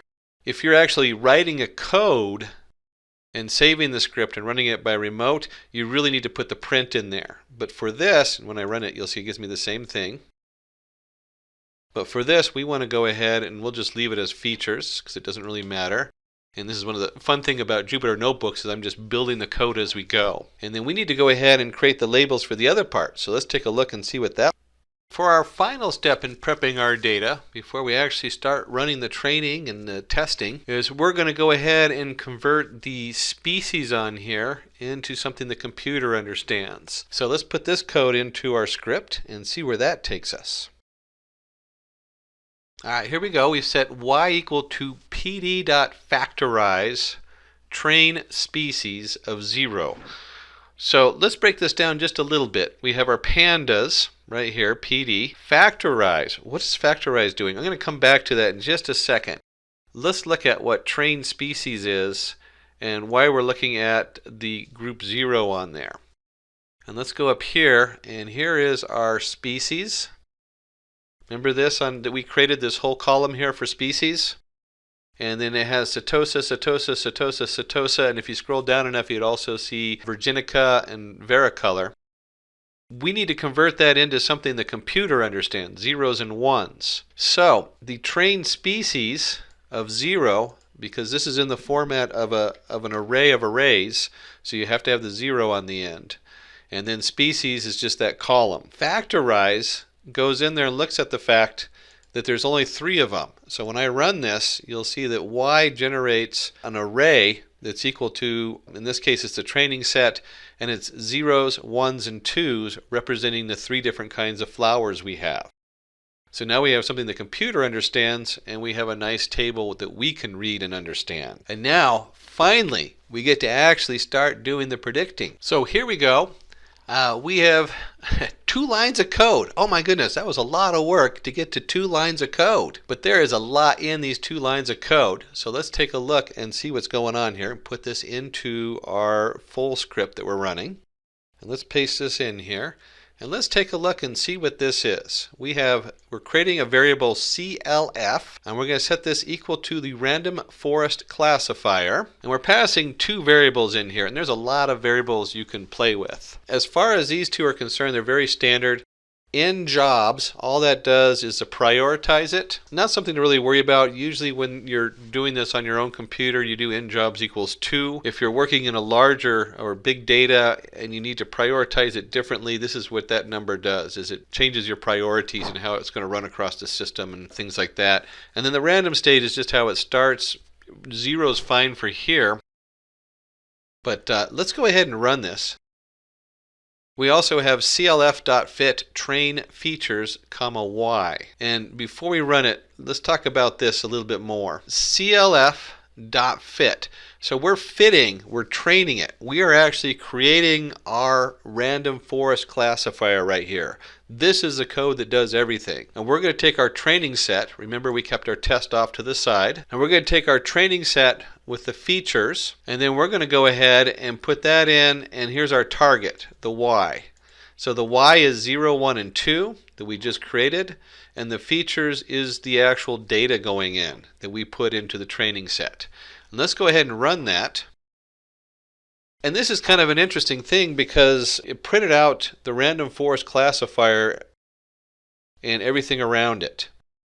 And so when you're running this in your terminal window or in a script like this, this automatically treats this just like when we were up here and I typed in Y and it printed out Y instead of print Y. This does the same thing.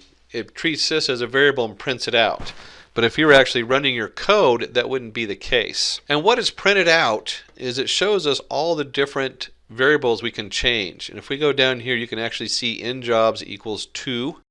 You can see the random state equals 0. Those are the 2 that we sent in there. You would really have to dig deep to find out all these different meanings of all these different settings on here. Some of them are self-explanatory if you kind of think about it a little bit, like max features is auto. So all the features that we're putting in there is just going to automatically take all 4 of them. Whatever we send it, it'll take. Some of them might have so many features because you're processing words. There might be like 1.4 million features in there because you're doing legal documents, and that's how many different words are in there. At that point, you probably want to limit the maximum features that you're going to process. And leaf nodes, that's the end nodes. Remember we had the fruit and we're talking about the leaf nodes. Like I said, there's a lot in this.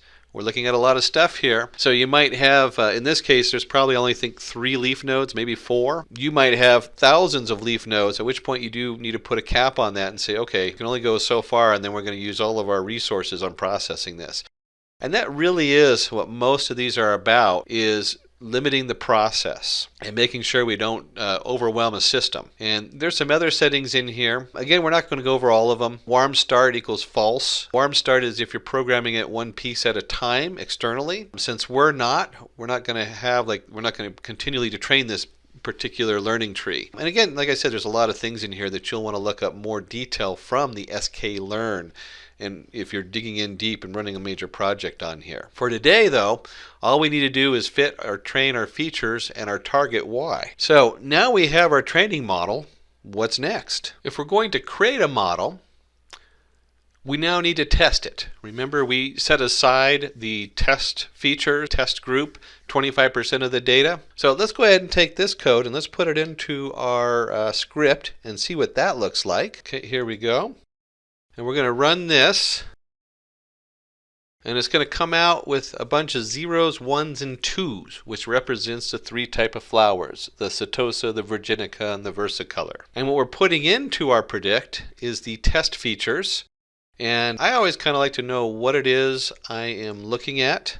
So real quick, we're going to do test features. And remember, features is an array of sepal length, sepal width, petal length, petal width. So when we put it in this way, it actually loads all these different columns that we loaded into features. So if we did just features, let me just do features in here so you can see what features looks like. This is just playing with pandas data frames. You'll see that it's an index. So when you put an index in like this into test features, into test, it then takes those columns and creates a panda data frames from those columns. And in this case, we're going to go ahead and put those into our predict. So we're going to put each one of these lines of data, the 5.0, 3.4, 1.5, 0.2, and we're going to put those in and we're going to predict what our new forest classifier is going to come up with. And this is what it predicts. It predicts 0, 0, 0, 1, 2, 1, 1, 2, 2, 2. And again, this is the flower type, Setosa, Virginica, and versicolor. So now that we've taken our test features, let's explore that. Let's see exactly what that data means to us. So the first thing we can do with our predicts is we can actually generate a different prediction model. When I say different, we're going to view it differently. It's not that the data itself is different. So let's take this next piece of code and put it into our script. So we're pasting it in here, and you'll see that we're doing predict, and we've added underscore proba for probability.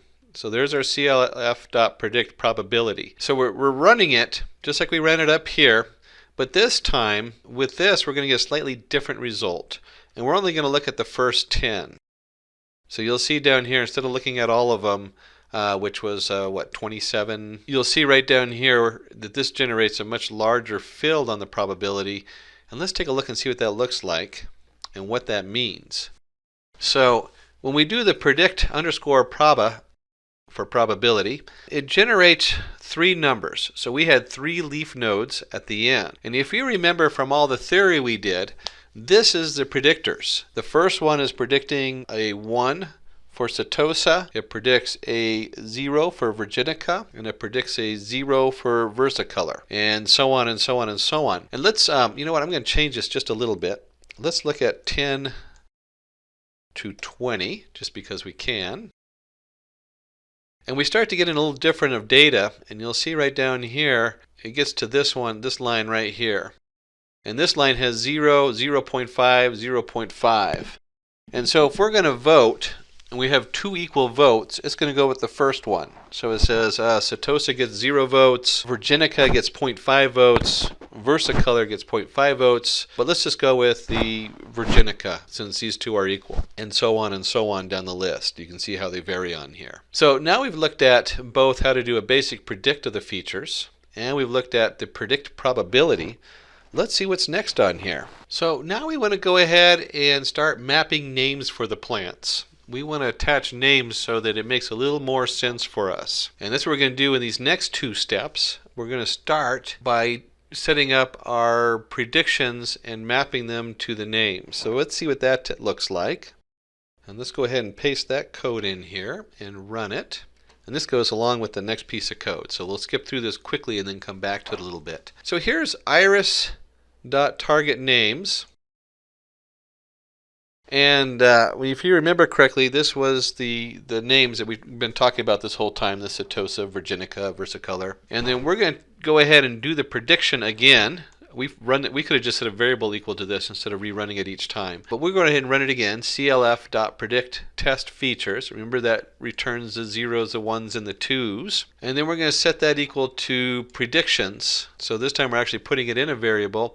And when I run this, it distributes, and it comes out as an array, and the array is Setosa, Setosa, Setosa, Setosa, Setosa.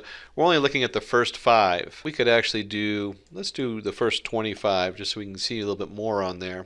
And you'll see that it starts mapping it to all the different flower types, the versicolor and the Virginica in there. And let's see how this goes with the next one. So let's take a look at the top part of our species in here, and we'll take this code and put it in our script. And let's put that down here and paste it. There we go. And we'll go ahead and run it. And let's talk about both these sections of code here and how they go together. The first one is our predictions, and I went ahead and did predictions through 25. Let's just do 5. And so we have setosis, setosis, setosis, setosis. That's what we're predicting from our test model. And then we come down here and we look at test species. I remember I could have just done test.species.head. And you'll see it says setosa, setosa, setosa, setosa. And they match. So the first one is what our forest is doing. And the second one is what the actual data is. Now, we need to combine these so that we can understand what that means. We need to know how good our forest is, how good it is at predicting the features. So that's where we come up to the next step, which is lots of fun. We're going to use a single line of code to combine our predictions and our actuals so we have a nice chart to look at. And let's go ahead and put that in our script in our Jupyter notebook here. Let's see, let's go ahead and paste that in, and then because I'm on the Jupyter notebook, I can do a control minus so you can see the whole line there. There we go, resize it. And let's take a look and see what's going on here. We're going to create in pandas, remember PD stands for pandas, and we're doing a crosstab. This function takes 2 sets of data and creates a chart out of them. So when I run it, you'll get a nice chart down here. And we have the predicted species. So across the top, you'll see the Setosa versicolor virginica and the actual species, Setosa versicolor virginica. And so the way to read this chart, and let's go ahead and take a look on how to read this chart here. When you read this chart, you have Setosa where they meet, you have versicolor where they meet, and you have virginica where they meet. And they're meeting where the actual and the predicted agree. So this is the number of accurate predictions. So in this case, it equals 30. If you add 13 plus 5 plus 12, you get 30. And then we notice here where it says virginica, but it was supposed to be versicolor. This is inaccurate. So now we have two inaccurate predictions and 30 accurate predictions. So we'll say that the model accuracy is 93. That's just 30 divided by 32. And if we multiply it by 100, we can say that it is 93% accurate. So we have a 93% accuracy with our model. I did want to add one more quick thing in here on our scripting before we wrap it up. So let's flip back on over to my script. In here, we're going to take this line of code from up above. I don't know if you remember it, but predicts equals the iris.target_names. So we're going to map it to the names. And we're going to run the prediction. And we read it on test features. But, we're not just testing it. We want to actually deploy it. So at this point, I would go ahead and change this. And this is an array of arrays. This is really important when you're running these to know that. So you need the double brackets. And I could actually create data. Maybe let's just do 2 flowers. So maybe I'm processing more data coming in. And we'll put 2 flowers in here. And then I actually want to see what the answer is. So let's go ahead and type in preds and print that out. And when I run this, you'll see that I've now predicted 2 flowers that maybe I measured in my front yard as versicolor and versicolor. Not surprising since I put the same data in for each one. This would be the actual end product going out to be used on data that you don't know the answer for. If you are one of the aspiring data scientists looking for online training and graduating from the best universities, or a professional who elects to switch careers with data science by learning from the experts, then try giving a shot to Simplilearn's postgraduate program in data science in collaboration with IBM from Caltech University. The link is in the description box below, and that should navigate you to the homepage where you can find the complete overview of the program being offered. And if you are one of the aspiring data scientists looking for online training and graduating from the best bootcamps, or a professional who elects to switch careers with data science by learning from the experts, then try giving a shot to Simplilearn's Caltech Data Science Bootcamp in collaboration with IBM. The link in the description box should navigate you to the homepage where you can find the complete program overview. What is naive Bayes? Let's start with a basic introduction to the Bayes theorem. named after Thomas Bayes from the 1700s, who first coined this in the Western literature. Naive Bayes classifier works on the principle of conditional probability as given by the Bayes theorem. Before we move ahead, let us go through some of the simple concepts in the probability that we will be using. Let us consider the following example of tossing two coins. Here we have two quarters, and if we look at all the different possibilities of what they can come up as, we get that they could come up as head-heads, they can come up as head-tell, tell-head, and tell-tell. When doing the math on probability, we usually denote probability as a P, a capital P. So the probability of getting two heads equals 1/4. You can see on our data set we have two heads, and this occurs once out of the four possibilities. And then the probability of at least one tail occurs 3/4 of the time. You'll see on 3 of the coin tosses we have tails in them, and out of 4 that's 3/4. And then the probability of the second coin being head given the first coin is tail is 1/2, and the probability of getting two heads given the first coin is a head is 1/2. We'll demonstrate that in just a minute and show you how that math works. Now when we're doing it with two coins it's easy to see, but when you have something more complex you can see where these formulas really come in and work. So the Bayes theorem gives us the conditional probability of an event A given another event B has occurred. In this case, the first coin toss will be B and the second coin toss A. This can be confusing because we've actually reversed the order of them and go from B to A instead of A to B. You'll see this a lot when you work in probabilities. The reason is we're looking for event A. We want to know what that is. So we're going to label that A since that's our focus. And then given another event B has occurred. In the Bayes theorem, as you can see on the left, the probability of A occurring given B has occurred equals the probability of B occurring given A has occurred times the probability of A over the probability of B. This simple formula can be moved around just like any algebra formula. And we could do the probability of A after a given B times probability of B equals the probability of B given A times probability of A. You can easily move that around and multiply it and divide it out. Let us apply Bayes' theorem to our example. Here we have our two quarters, and we'll notice that the first two probabilities of getting two heads and at least one tail we compute directly off the data. So you can easily see that we have one example, HH, out of 4, 1/4, and we have 3 with tails in them, giving us 3/4, or 3/4, 75%. The second condition, the second set, 3 and 4, we're going to explore a little bit more in detail. Now we stick to a simple example with two coins because you can easily understand the math. The probability of throwing a tail doesn't matter what comes before it, and the same with the heads. So it's still going to be 50% or 1/2. But when that probability gets more complicated, let's say you have a D6 dice or some other instance, then this formula really comes in handy. But let's stick to the simple example for now. In this sample space, let A be the event that the second coin is head and B be the event that the first coin is tails. Again, we reversed it because we want to know what the second event's going to be, so we're going to be focusing on A. And we write that out as the probability of A given B. And we know this from our formula that equals the probability of B given A times the probability of A over the probability of B. And when we plug that in, we plug in the probability of the first coin being tails given the second coin is heads, and the probability of the second coin being heads given the first coin being over the probability of the first coin being tails. When we plug that data in, and we have the probability of the first coin being tails given the second coin is heads times the probability of the second coin being heads over the probability of the first coin being tails. You can see it's a simple formula to calculate. We have 1/2 times 1/2 over 1/2, or 1/2 equals 0.5,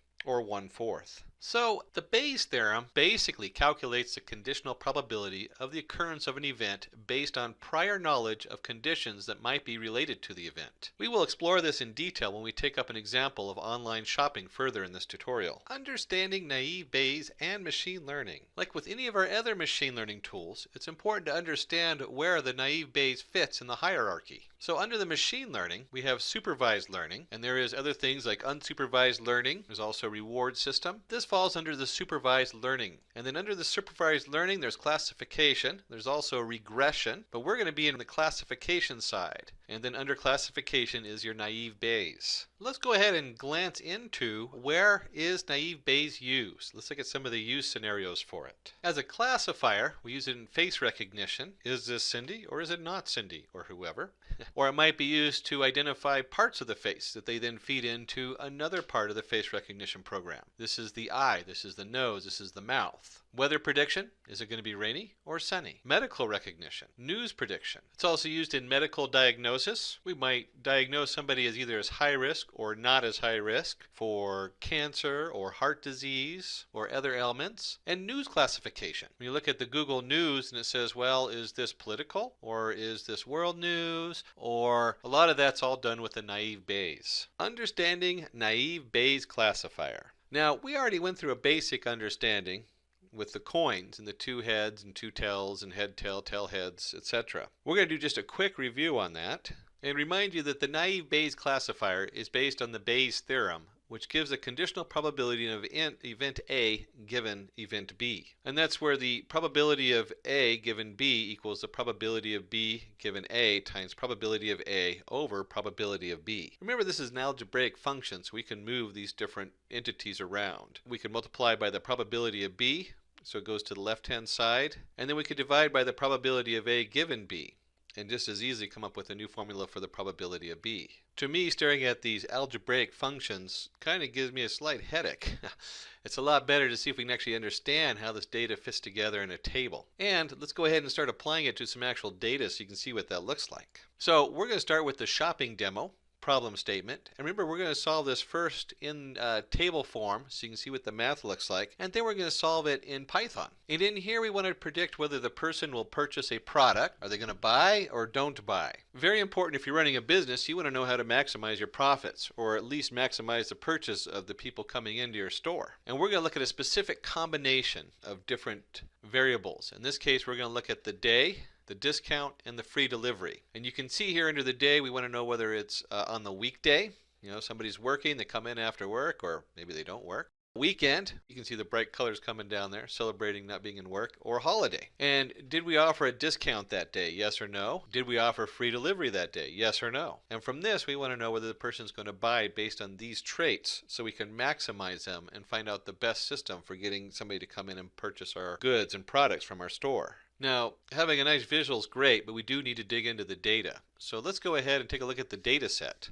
We have a small sample data set of 30 rows. We're showing you the first 15 of those rows for this demo. Now, the actual data file you can request. Just type in below under the comments on the YouTube video, and we'll send you some more information and send you that file. As you can see here, the file is very simple, columns and rows. We have the day, the discount, the free delivery, and did the person purchase or not. And then we have under the day whether it was a weekday, a holiday, was it the weekend. This is a pretty simple set of data, and long before computers, people used to look at this data and calculate this all by hand. So let's go ahead and walk through this and see what that looks like when we put that into tables. Also note, in today's world, we're not usually looking at 3 different variables in 30 rows. Nowadays, because we're able to collect data so much, we're usually looking at 27, 30 variables across hundreds of rows. The first thing we want to do is we're going to take this data and based on the data set containing our 3 inputs, day, discount, and free delivery, we're going to go ahead and populate that to frequency tables for each attribute. So we want to know if they had a discount, how many people buy and did not buy.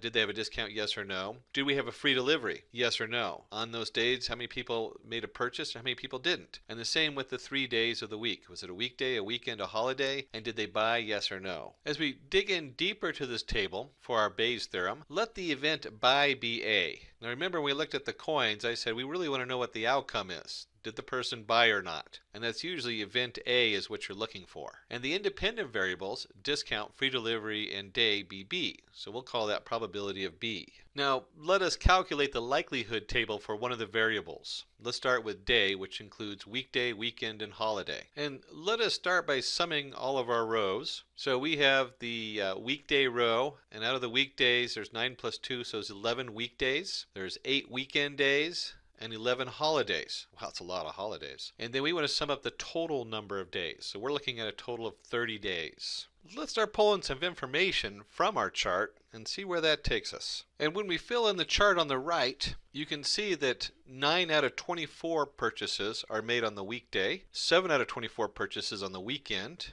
and 8 out of 24 purchases on a holiday. And out of all the people who come in, 24 out of 30 purchase. You can also see how many people do not purchase. On the weekday, it's 2 out of 6 didn't purchase, and so on and so on. We can also look at the totals, and you'll see on the right we put together some of the formulas. The probability of making a purchase on the weekend comes out at 11 out of 30. So out of the 30 people who came into the store throughout the weekend, weekday, and holiday, 11 of those purchases were made on the weekday. And then you can also see the probability of them not making a purchase. And this is done for, doesn't matter which day of the week. So we call that probability of no buy. It would be 6 over 30 or 0.2. So there's a 20% chance that they're not going to make a purchase no matter what day of the week it is. And finally, we look at the probability of B if A. In this case, we're going to look at the probability of the weekday and not buying. 2 of the no buys were done out of the weekend out of the 6 people who did not make purchases. So when we look at that, probability of the weekday without a purchase is going to be 0.33 or 33%.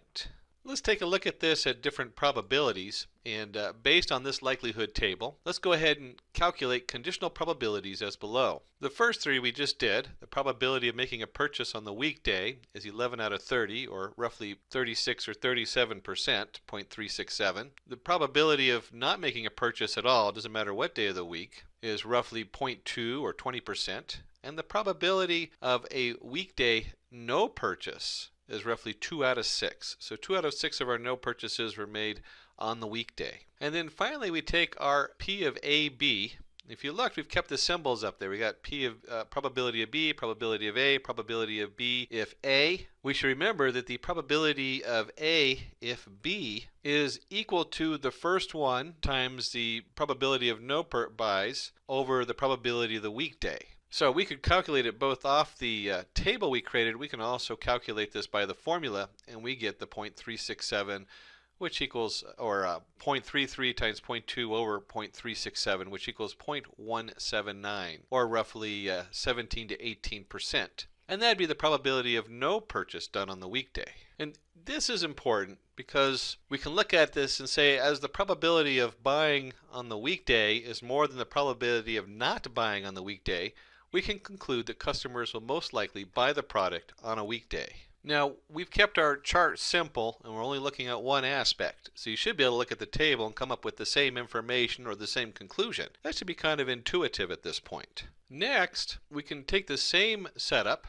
We have the frequency tables of all 3 independent variables. Now we can construct the likelihood tables for all 3 of the variables we're working with. We can take our day like we did before. We have weekday, weekend, and holiday. We filled in this table. And then we can come in and also do that for the discount, yes or no. Did they buy, yes or no? And we fill in that full table. So now we have our probabilities for a discount and whether the discount leads to a purchase or not, and the probability for free delivery. Does that lead to a purchase or not? And this is where it starts getting really exciting. Let us use these 3 likelihood tables to calculate whether a customer will purchase a product on a specific combination of day, discount, and free delivery, or not purchase. Here, let us take a combination of these factors. Day equals holiday, discount equals yes, free delivery equals yes. Let's dig deeper into the math and actually see what this looks like. And we're going to start with looking for the probability of them not purchasing on the following combinations of days. We are actually looking for the probability of A equal no buy, no purchase. And our probability of B we're going to set equal to, is it a holiday? Did they get a discount? Yes. And was it a free delivery? Yes.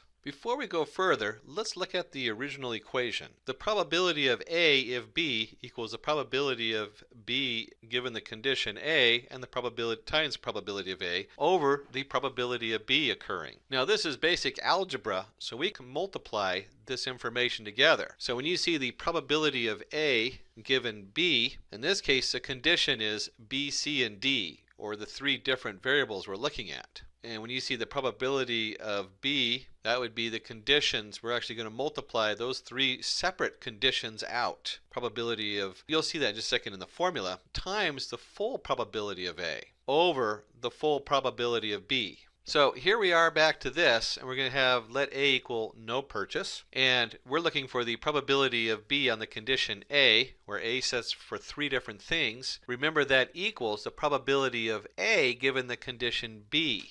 And in this case, we just multiply those 3 different variables together. So we have the probability of the discount times the probability of free delivery times the probability is the day equal a holiday. those are our three variables of the probability of A if B. And then that is going to be multiplied by the probability of them not making a purchase. And then we want to divide that by the total probabilities, and they're multiplied together. So we have the probability of a discount, the probability of a free delivery, and the probability of it being on a holiday. When we plug those numbers in, we see that 1 out of 6 were no purchase on a discounted day, 2 out of 6 were a no purchase on a free delivery day, and 3 out of 6 were a no purchase on a holiday. Those are our three probabilities of A if B multiplied out. And then that has to be multiplied by the probability of a no purchase. And remember, the probability of a no buy is across all the data. So that's where we get the 6 out of 30. We divide that out by the probability of each category over the total number. So we get the 20 out of 30 had a discount, 23 out of 30 had a yes for free delivery, and 11 out of 30 were on a holiday. We plug all those numbers in, we get 0.178. So in our probability math, we have a 0.178 if it's a no buy for a holiday, a discount, and a free delivery. Let's turn that around and see what that looks like if we have a purchase. I promise this is the last page of math before we dig into the Python script. So here we're calculating the probability of the purchase using the same math we did to find out if they didn't buy. Now we want to know if they did buy. And again, we're going to go by the day equals a holiday, discount equals yes, free delivery equals yes, and let A equal buy. Now right about now you might be asking, why are we doing both calculations? Why would we want to know the no buys and buys for the same data going in? Well, we're going to show you that in just a moment, but we have to have both of those pieces of information so that we can figure it out as a percentage as opposed to a probability equation. And we'll get to that normalization here in just a moment. Let's go ahead and walk through this calculation. And as you can see here, the probability of A on the condition of B being all three categories. Did we have a discount with a purchase? Did we have a free delivery with a purchase? And is a day equal to holiday? And when we plug this all into that formula and multiply it all out, we get our probability of a discount, probability of a free delivery, probability of the day being a holiday, times the overall probability of it being a purchase, divided by, again multiplying the three variables out, the full probability of there being a discount, the full probability of being a free delivery, and the full probability of there being a day equal holiday. And that's where we get this 19 over 24 times 21 over 24 times 8 over 24 times the P of A, 24 over 30, divided by the probability of the discount, the free delivery times the day, or 20 over 30, 23 over 30 times 11 over 30, and that gives us our 0.986. So, what are we going to do with these two pieces of data we just generated? Well, let's go ahead and go over them. We have a probability of purchase equals 0.986. We have a probability of no purchase equals 0.178. So, finally, we have a conditional probabilities of purchase on this day. Let us take that, we're going to normalize it, and we're going to take these probabilities and turn them into percentages. This is simply done by taking the sum of probabilities, which equals 0.986 plus 0.178, and that equals the 1.164. If we divide each probability by the sum, we get the percentage. And so the likelihood of a purchase is 84.71%,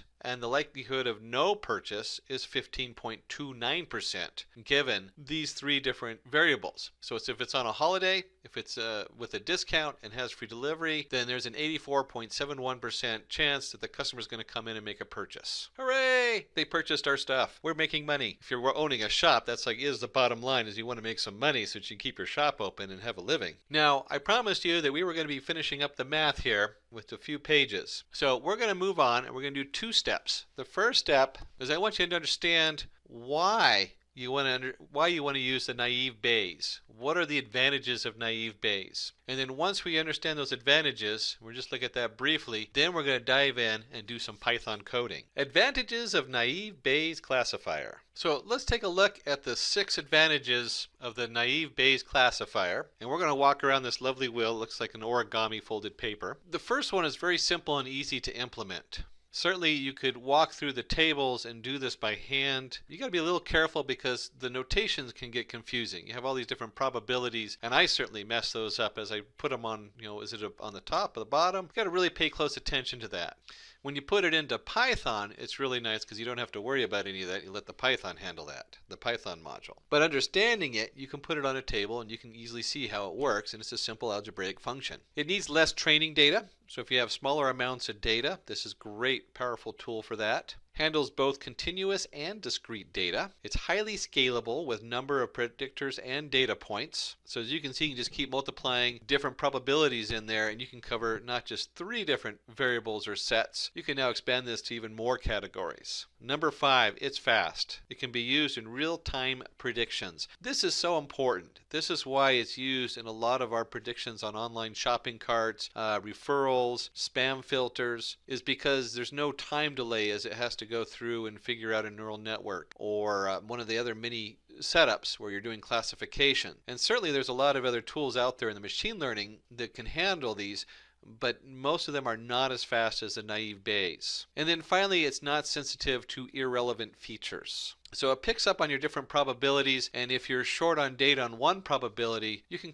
it automatically adjust for that. Those formulas are very automatic, and so you can still get a very solid predictability even if you're missing data or you have overlapping data for 2 completely different areas. We see that a lot in doing census and studying of people and habits, where they might have one study that covers one aspect and another one that overlaps, and because the 2 overlap, they can then predict the unknowns for the group that they haven't done the second study on, or vice versa. So it's very powerful in that it is not sensitive to the irrelevant features, and in fact you can use it to help predict features that aren't even in there. So now we're down to my favorite part. We're going to roll up our sleeves and do some actual programming. We're going to do the use case text classification. Now, I would challenge you to go back and send us a note on the notes below underneath the video and request the data for the shopping cart. So you can plug that into Python code and do that on your own time so you can walk through it, since we walked through all the information on it. But we're going to do a Python code doing text classification, very popular for doing the naive Bayes. So we're going to use our new tool to perform a text classification of news headlines and classify news into different topics for a news website. As you can see here, we have a nice image of the Google News, and then related on the right, subgroups. I'm not sure where they actually pulled the actual data we're going to use from. It's one of the standard sets. But certainly this can be used on any of our news headlines in classification. So let's see how it can be done using the naive Bayes classifier. Now we're at my favorite part. We're actually going to write some Python script. Roll up our sleeves. And we're going to start by doing our imports. These are very basic imports, including our news group. And we'll take a quick glance at the target names. Then we're going to go ahead and start training our data set and putting it together. We'll put together a nice graph, because it's always good to have a graph to show what's going on. And once we've trained it and we've shown you a graph of what's going on, then we're going to explore how to use it and see what that looks like. Now, I'm going to open up my favorite editor, inline editor for Python. You don't have to use this. You can use whatever your editor that you like, whatever interface IDE you want. This just happens to be the Anaconda Jupyter Notebook. And I'm going to paste that first piece of code in here so we can walk through it. Let's make it a little bigger on the screen so you have a nice view of what's going on. And we're using Python 3, in this case 3.5. So this would work in any of your 3x. If you have it set up correctly, it should also work in a lot of the 2x. You just have to make sure all of the versions of the modules match your Python version. And in here, you'll notice the first line is your percentage matplot library in line. Now, 3 of these lines of code are all about plotting the graph. This one lets the notebook know, since it's an inline setup, that we want the graphs to show up on this page. Without it in a notebook like this, which is an Explorer interface, it won't show up. Now, a lot of IDEs don't require that. A lot of them, like if I'm working on one of my other setups, it just has a pop-up and the graph pops up on there. So you have that setup also. But for this, we want the matplot library inline.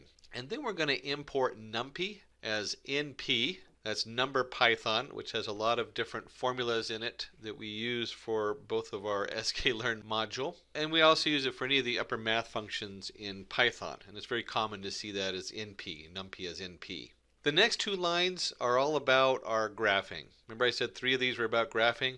Well, we need our matplotlibary.pyplot as PLT, and you'll see that PLT is a very common setup, as is the SNS and just like the NP. And we're going to import Seaborn as SNS, and we're going to do the SNS.set. Now, Seaborn sits on top of pyplot, And it just makes a really nice heat map. It's really good for heat maps. And if you're not familiar with heat maps, that just means we give it a color scale. The term comes from the brighter red it is, the hotter it is in some form of data, and you can set it to whatever you want.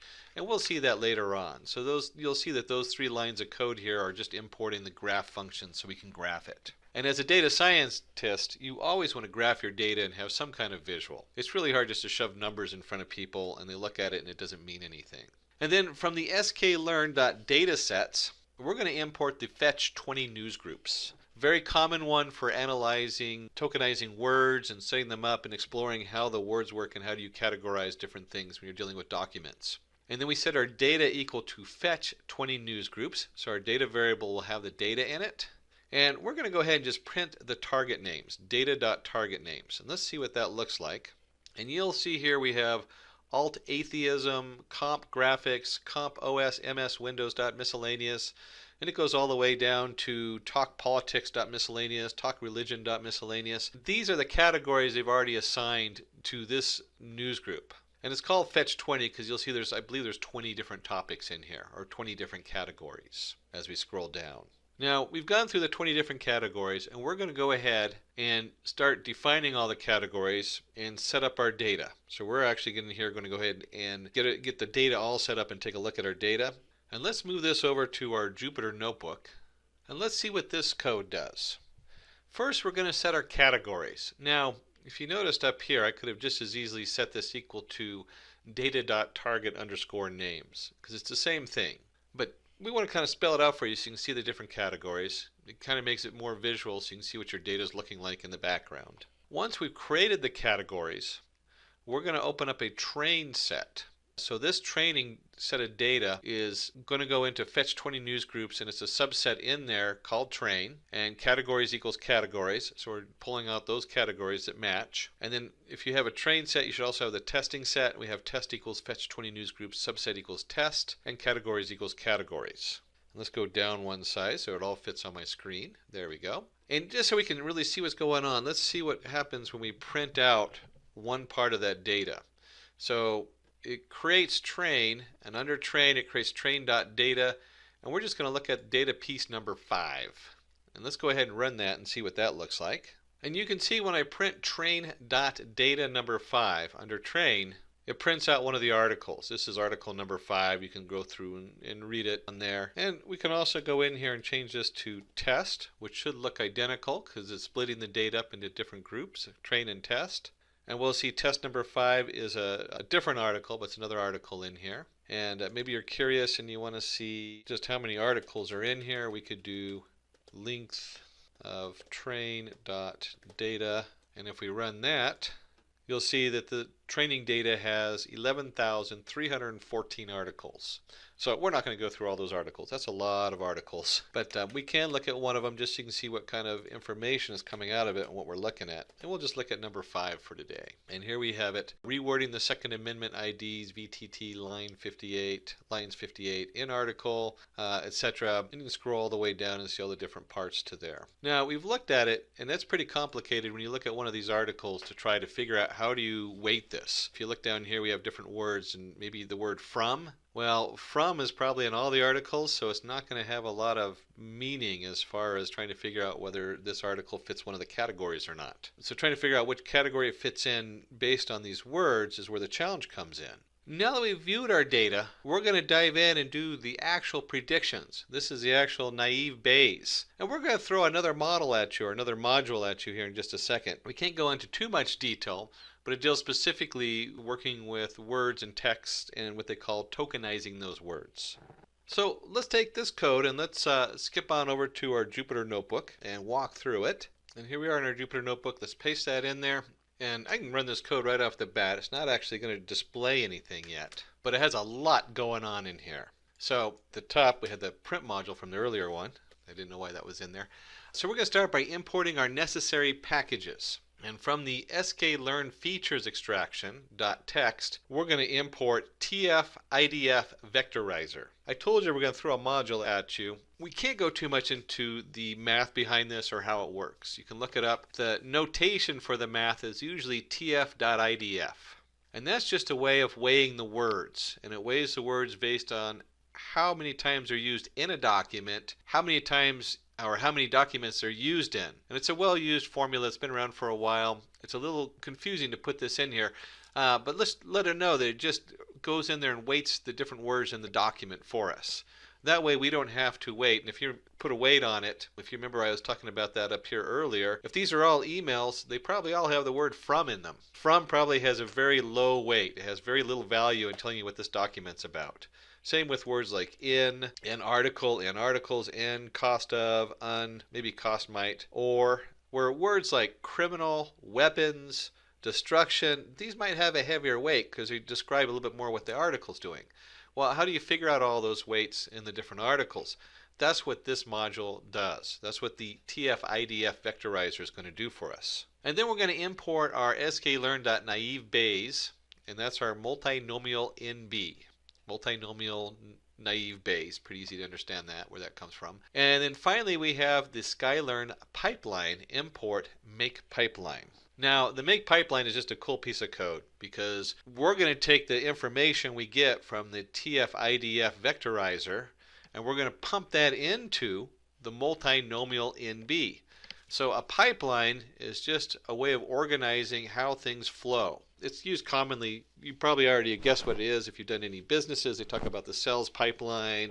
If you're on a work crew or a project manager, you have your pipeline of information that's going through, or your projects and what has to be done in what order. That's all this pipeline is.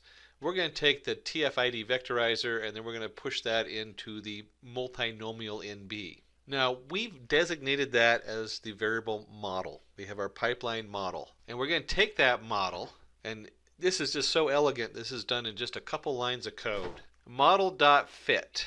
And we're going to fit the data, and first the train data, and then the train target. Now, the train data has the different articles in it. You can see the one we were just looking at. And the train.target is what category they already categorized that particular article as. And what's happening here is the train data is going into the TF-ID vectorizer. So when you have one of these articles, it goes in there, it weights all the words in there. So there's thousands of words with different weights on them. I remember once running a model on this and I literally had 2.4 million tokens go into this.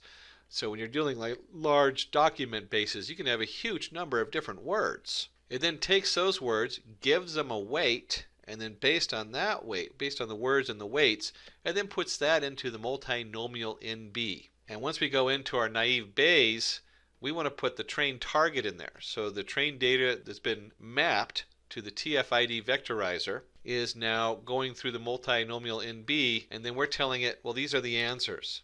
These are the answers to the different documents. So this document that has all these words with these different weights from the first part is going to be whatever category it comes out of. Maybe it's the talk show or the article on religion, miscellaneous. Once we fit that model, we can then take labels and we're going to set that equal to model.predict. Most of the sklearn use the term .predict to let us know that we've now trained the model and now we want to get some answers. And we're going to put our test data in there because our test data is the stuff we held off to the side. We didn't train it on there and we don't know what's going to come up out of it, and we just want to find out how good our labels are. Do they match what they should be? Now, I've already run this through. There's no actual output to it to show. This is just setting it all up. This is just training our model, creating the labels so we can see how good it is, and then we move on to the next step to find out what happened.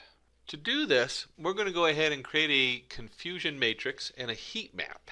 So the confusion matrix, which is confusing just by its very name, is basically going to ask how confused is our answer. Did it get it correct, or did it miss some things in there or have some missed labels? And then we're going to put that on a heat map so we'll have some nice colors to look at to see how that plots out. Let's go ahead and take this code and see how that, take a walk through it and see what that looks like.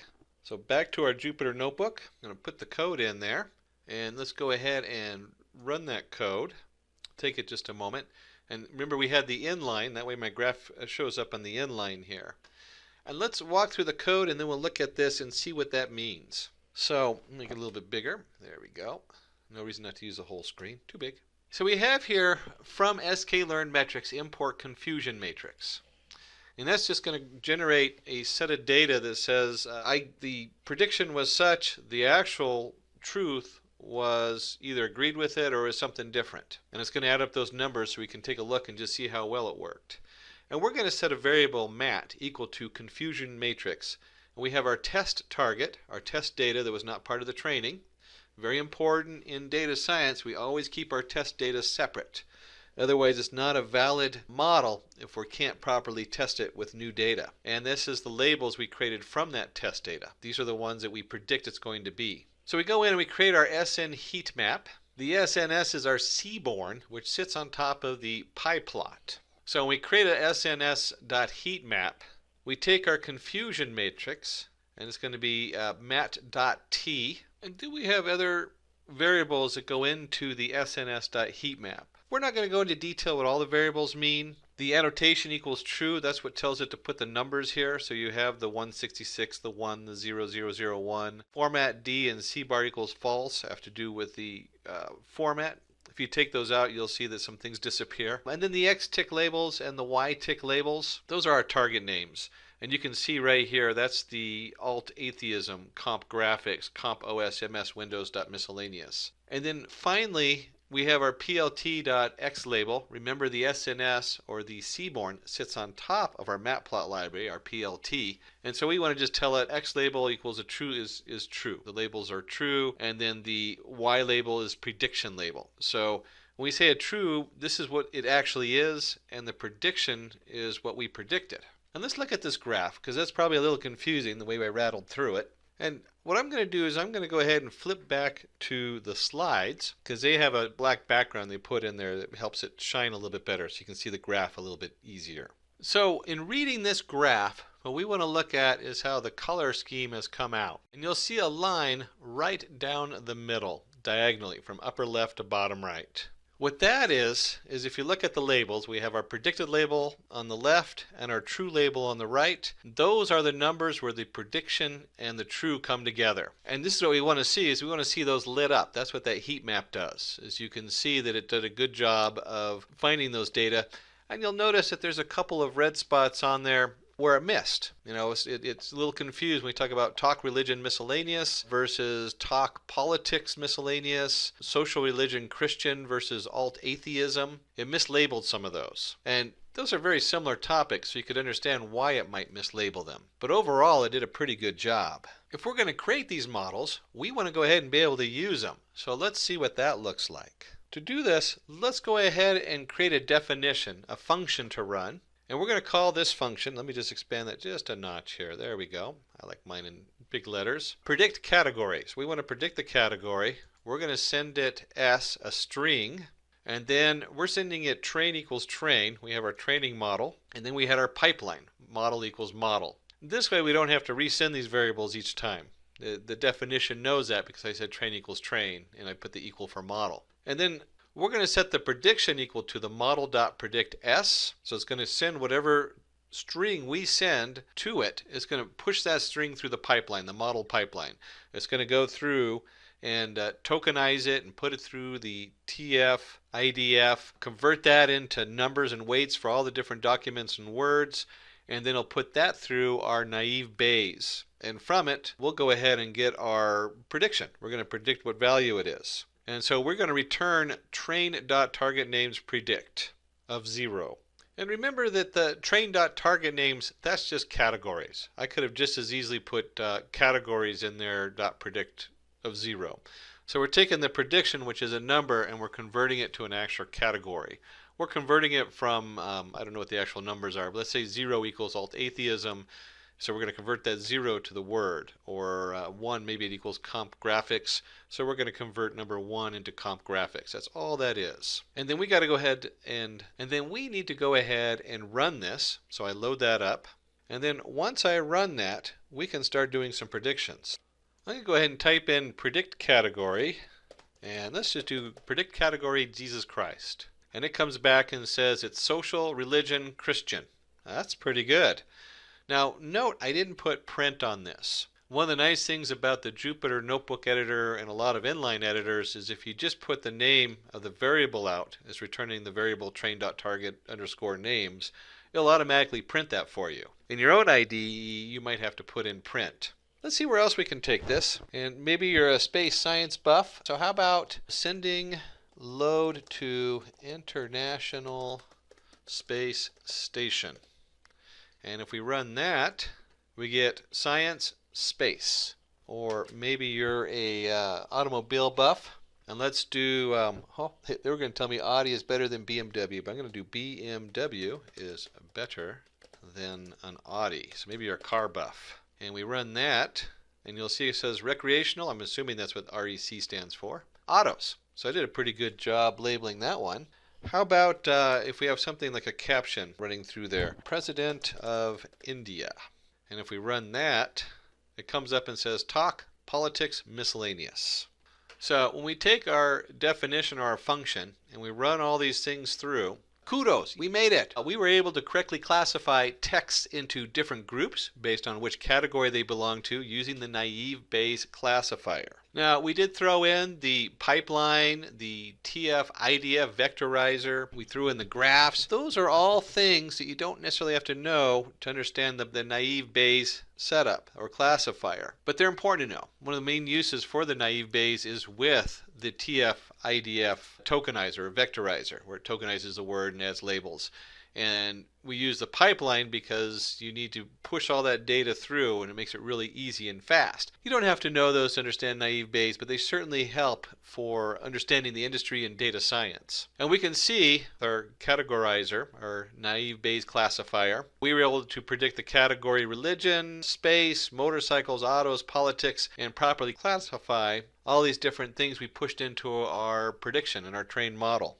Before we dive into the SVM, let's take a look at applications of the support vector machine, at least some general ones that are commonly used with it. Face detection, text and hypertext categorization, classification of images, and bioinformatics. These are only but a few of those that are used with this SVM. As we go through this lesson, see if you can figure out what other ones you could apply it to, and also what you would want to use some other tools for. What's in it for you? Today we're going to cover about 6 different sections. We're going to start with what is machine learning, so we can see where the vector machine fits in. Why the support vector machine? What is a support vector machine? And understanding the support vector machine. Once we go through an understanding of how it works and what it looks like, we're going to look at the advantages of support vector machine and finally dive into a use case in Python where we'll write some script on it. Let's start with what is machine learning, and even more specific, where does the support vector machine algorithm fit in? The biggest split in machine learning is between the 3 categories: supervised learning, where we have data and we can train it; unsupervised learning, where we're just guessing at what we can make sense of the data; and reinforcement learning, where we reinforce a good or bad behavior. Since the SVM is specific to supervised learning, machine learning model learns from the past input data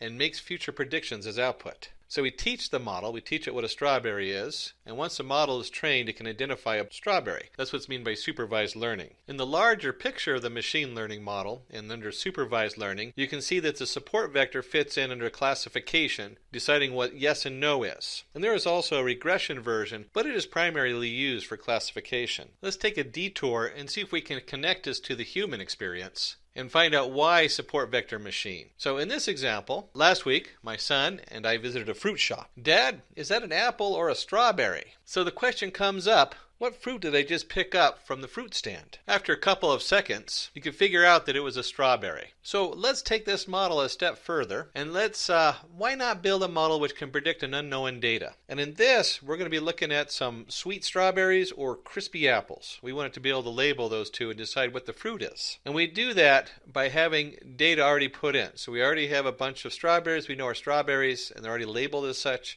We already have a bunch of apples, we know are apples and are labeled as such. Then once we train our model, that model then can be given the new data, and the new data is this image. In this case, you can see a question mark on it, and it comes through and goes, it's a strawberry. In this case, we're using the support vector machine model. SVM is a supervised learning method that looks at data and sorts it into one of 2 categories. And in this case, we're sorting the strawberry into the strawberry side. At this point, you should be asking the question, how does the prediction work? Before we dig into an example with numbers, let's apply this to our fruit scenario. We have our support vector machine. We've taken it and we've taken a labeled sample of data, strawberries and apples, and we've drawn a line down the middle between the two groups. This split now allows us to take new data, in this case an apple and a strawberry, and place them in the appropriate group based on which side of the line they fall in. And that way we can predict the unknown. As colorful and tasty as the fruit example is, let's take a look at another example with some numbers involved, and we can take a closer look at how the math works. In this example, we're going to be classifying men and women, and we're going to start with a set of people with a different height and a different weight.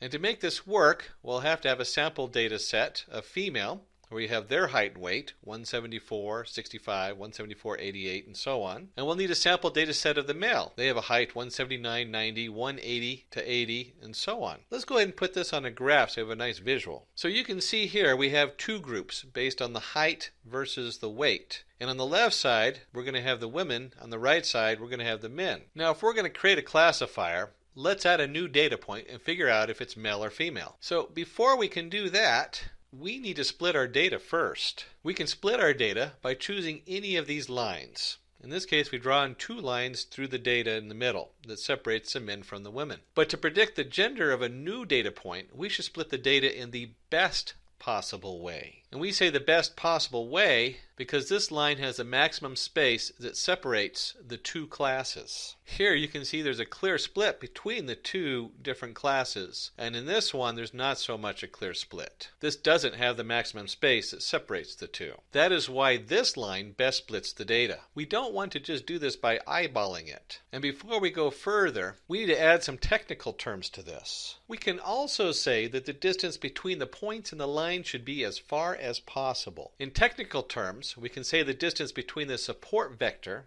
and the hyperplane should be as far as possible. And this is where the support vectors are the extreme points in the data set. And if you look at this data set, they have circled 2 points which seem to be right on the outskirts of the women and one on the outskirts of the men. And hyperplane has a maximum distance to the support vectors of any class. Now you'll see the line down the middle, and we call this the hyperplane because when you're dealing with multiple dimensions, it's really not just a line but a plane of intersections. And you can see here where the support vectors have been drawn in dashed lines. The math behind this is very simple. We take d plus, the shortest distance to the closest positive point, which would be on the men's side, and d minus is the shortest distance to the closest negative point, which is on the women's side. The sum of d plus and d minus is called the distance margin, or the distance between the two support vectors that are shown in the dashed lines. And then, by finding the largest distance margin, we can get the optimal hyperplane. Once we've created an optimal hyperplane, we can easily see which side the new data fits in. And based on the hyperplane, we can say the new data point belongs to the male gender. Hopefully that's clear how that works on a visual level. As a data scientist, you should also be asking what happens if the hyperplane is not optimal. If we select a hyperplane having low margin, then there is a high chance of misclassification. This particular SVM model, the one we discussed so far, is also called or referred to as the LSVM. So far so clear, but a question should be coming up. We have our sample data set, but instead of looking like this, what if it looked like this, where we have two sets of data, but one of them occurs in the middle of another set? You can see here where we have the blue and the yellow, and then blue again on the other side of our data line. In this data set, we can't use a hyperplane. So when you see data like this, it's necessary to move away from a 1D view of the data to a two-dimensional view of the data. And for the transformation, we use what's called a kernel function. The kernel function will take the 1D input and transfer it to a two-dimensional output. As you can see in this picture here, the 1D when transferred to a two-dimensional makes it very easy to draw a line between the two data sets. What if we make it even more complicated? How do we perform an SVM for this type of data set? Here you can see we have a two-dimensional data set where the data is in the middle surrounded by the green data on the outside. In this case, we're going to segregate the two classes. We have our sample data set, and if you draw a line through, it's obviously not an optimal hyperplane in there. So to do that, we need to transfer the 2D to a 3D array. And when you translate it into a three-dimensional array using the kernel, you can see where you can place a hyperplane right through it and easily split the data. Before we start looking at a programming example and dive into the script, let's look at the advantage of the support vector machine. We'll start with high-dimensional input space, or sometimes referred to as the curse of dimensionality. We looked at earlier 1 dimension, 2 dimension, 3 dimension. When you get to 1,000 dimensions, a lot of problems start occurring with most algorithms that have to be adjusted for. The SVM automatically does that in high dimensional space. One high dimensional space that we work on is sparse document vectors. This is where we tokenize the words in documents so we can run our machine learning algorithms over them. I've seen ones get as high as 2.4 million different tokens. That's a lot of vectors to look at. And finally, we have regularization parameter. The regularization parameter, or lambda, is a parameter that helps figure out whether we're going to have a bias or overfitting of the data. Whether it's going to be overfitted to a very specific instance or it's going to be biased to a high or low value. With the SVM, it naturally avoids the overfitting and bias problems that we see in many other algorithms. These three advantages of the support vector machine make it a very powerful tool to add to your repertoire of machine learning tools. Now, we did promise you a use case study where we're actually going to dive into some Python programming. And so we're going to go into a problem statement and start off with the zoo. So in the zoo example, we have family members going to the zoo, and we have the young child going, "Dad, is that a group of crocodiles or alligators?" Well, that's hard to differentiate. And zoos are a great place to start looking at science and understanding how things work, especially as a young child. And so we can see the parents sitting here thinking, well, what is the difference between a crocodile and an alligator? Well, one, crocodiles are larger in size, alligators are smaller in size. Snout width, the crocodiles have a narrow snout and alligators have a wider snout. And of course, in the modern day and age, the father's sitting here thinking, how can I turn this into a lesson for my son? And he goes, let a support vector machine segregate the two groups. I don't know if my dad ever told me that, but that would be funny. Now, in this example, we're not going to use actual measurements and data. We're just using that for imagery. And that's very common in a lot of machine learning algorithms and setting them up. But let's roll up our sleeves, and we'll talk about that more in just a moment as we break into our Python script. So here we arrive in our actual coding. And I'm going to move this into a Python editor in just a moment. But let's talk a little bit about what we're going to cover. First, we're going to cover in the code the setup, how to actually create our SVM. And you're going to find that there's only 2 lines of code that actually create it, and the rest of it is done so quick and fast that it's all here in the first page. And we'll show you what that looks like as far as our data, because we're going to create some data. I talked about creating data just a minute ago. And so we'll get into the creating data here, and you'll see this nice correction of our 2 blobs, and we'll go through that in just a second. And then the second part is we're going to take this and we're going to bump it up a notch. We're going to show you what it looks like behind the scenes. But let's start with actually creating our setup. I like to use the Anaconda Jupyter Notebook because it's very easy to use, but you can use any of your favorite Python editors or setups and go in there. But let's go ahead and switch over there and see what that looks like. So here we are in the Anaconda Python Notebook, or Anaconda Jupyter Notebook with Python. We're using Python 3. I believe this is 3.5, but it should be work in any of your 3x versions. And you'd have to look at the Sklearn and make sure if you're using a 2x version or an earlier version. And let's go ahead and put our code in there. And one of the things I like about the Jupyter Notebook is I can go up to View, and I'm going to go ahead and toggle the line numbers on to make it a little bit easier to talk about. And we can even increase the size because this is edited in this case I'm using Google Chrome Explorer, and that's how it opens up for the editor. Although like I said, any editor will work. Now the first step is going to be our imports. And we're going to import 4 different parts. The first 2 I want you to look at are line 1 and line 2 are numpy as np and matplotlibary.pyplot as plt. Now, these are very standardized imports when you're doing work. The first one is the numbers Python. We need that because part of the platform we're using uses that for the numpy array. And I'll talk about that in a minute so you can understand why we want to use a numpy array versus the standard Python array. And normally it's pretty standard setup to use np for numpy. The matplot library is how we're going to view our data. So this has, you do need the np for the sklearn module, but the matplot library is purely for our use for visualization. And so you really don't need that for the SVM, but we're going to put it there so you have a nice visual aid and we can show you what it looks like. That's really important at the end when you finish everything, so you have a nice display for everybody to look at. And then finally, I'm going to jump one ahead to line number 4. That's the sklearn.datasets.samples generator import make blobs. And I told you that we were going to make up data. And this is a tool that's in the sklearn to make up data. I personally don't want to go to the zoo, get in trouble for jumping over the fence, and probably get eaten by the crocodiles or alligators as I work on measuring their snouts and width and length. Instead, we're just going to make up some data. And that's what that make blobs is. It's a wonderful tool if you're ready to test your setup and you're not sure about what data you're going to put in there. You can create this blob and it makes it real easy to use. And finally, we have our actual SVM, the sklearn import SVM on line 3. So that covers all our imports. We're going to create, remember I used the make blobs to create data. And we're going to create a capital X and a lowercase y equals make blobs in samples equals 40. So we're going to make 40 lines of data. It's going to have 2 centers with a random state equals 20. So each group's going to have 20 different pieces of data in it. And the way that looks is that we'll have under X an XY plane. So I'll have 2 numbers under X, and Y will be 0 or 1. That's the 2 different centers. So we have yes or no, in this case alligator or crocodile. That's what that represents. And then I told you that the actual sklearn or the SVM is in 2 lines of code. And we see it right here with CLF equals svm.svc kernel equals linear, and I set C equal to 1. Although in this example, since we are not regularizing the data, because we want it to be very clear and easy to see, I went ahead, you can set it to 1,000 a lot of times when you're not doing that. But for this thing, linear, because it's a very simple linear example, we only have the 2 dimensions, and it'll be a nice linear hyperplane. Will be a nice linear line instead of a full plane. So we're not dealing with a huge amount of data. And then all we have to do is do clf.fit x, y. And that's it. CLF has been created, and then we're going to go ahead and display it. And I'm going to talk about this display here in just a second, but let me go ahead and run this code. And this is what we've done, is we've created 2 blobs. You'll see the blue on the side and then kind of an orangish on the other side. That's our 2 sets of data. They represent, one represents crocodiles and one represents alligators. And then we have our measurements. In this case, we have like the width and length of the snout.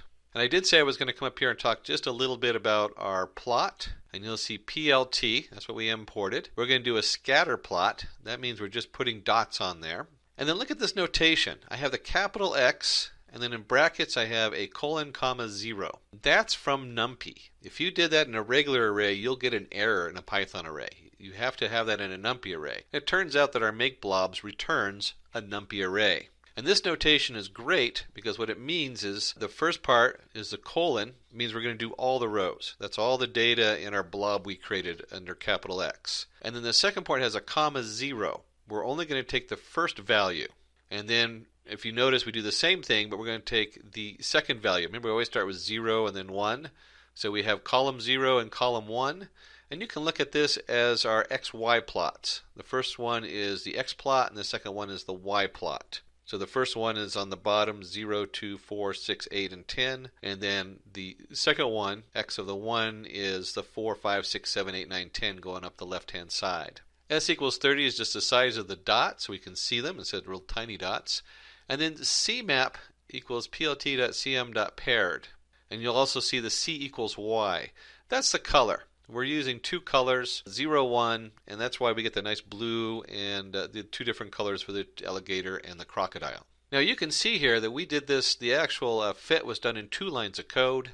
A lot of times there'll be a third line where we regularize the data. We set it between like -1 and 1, and we reshape it. But for this, it's not necessary, and it's also kind of nice because you can actually see what's going on. And then if we wanted to actually run a prediction. Let's take a look and see what that looks like. And to predict some new data, and we'll show this again as we get towards the end of digging in deep, you can simply assign your new data. In this case, I am giving it a width and length 3, 4 and a width and length 5, 6.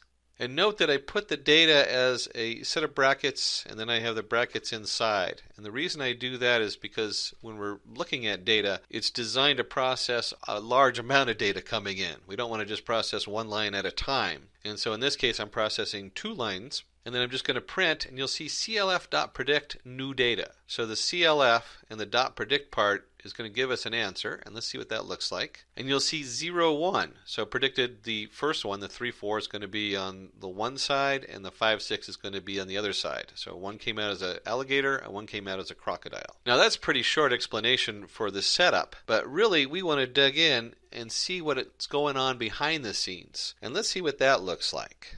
So the next step is to dig in deep and find out what's going on behind the scenes. And also put that in a nice pretty graph. We're going to spend more work on this than we did actually generating the original model. And you'll see here that we go through a few steps, and I'll move this over to our editor in just a second. We come in, we create our original data. It's exactly identical to the first part, and I'll explain why we redid that and show you how not to redo that. And then we're going to go in there and add in those lines. We're going to see what those lines look like and how to set those up.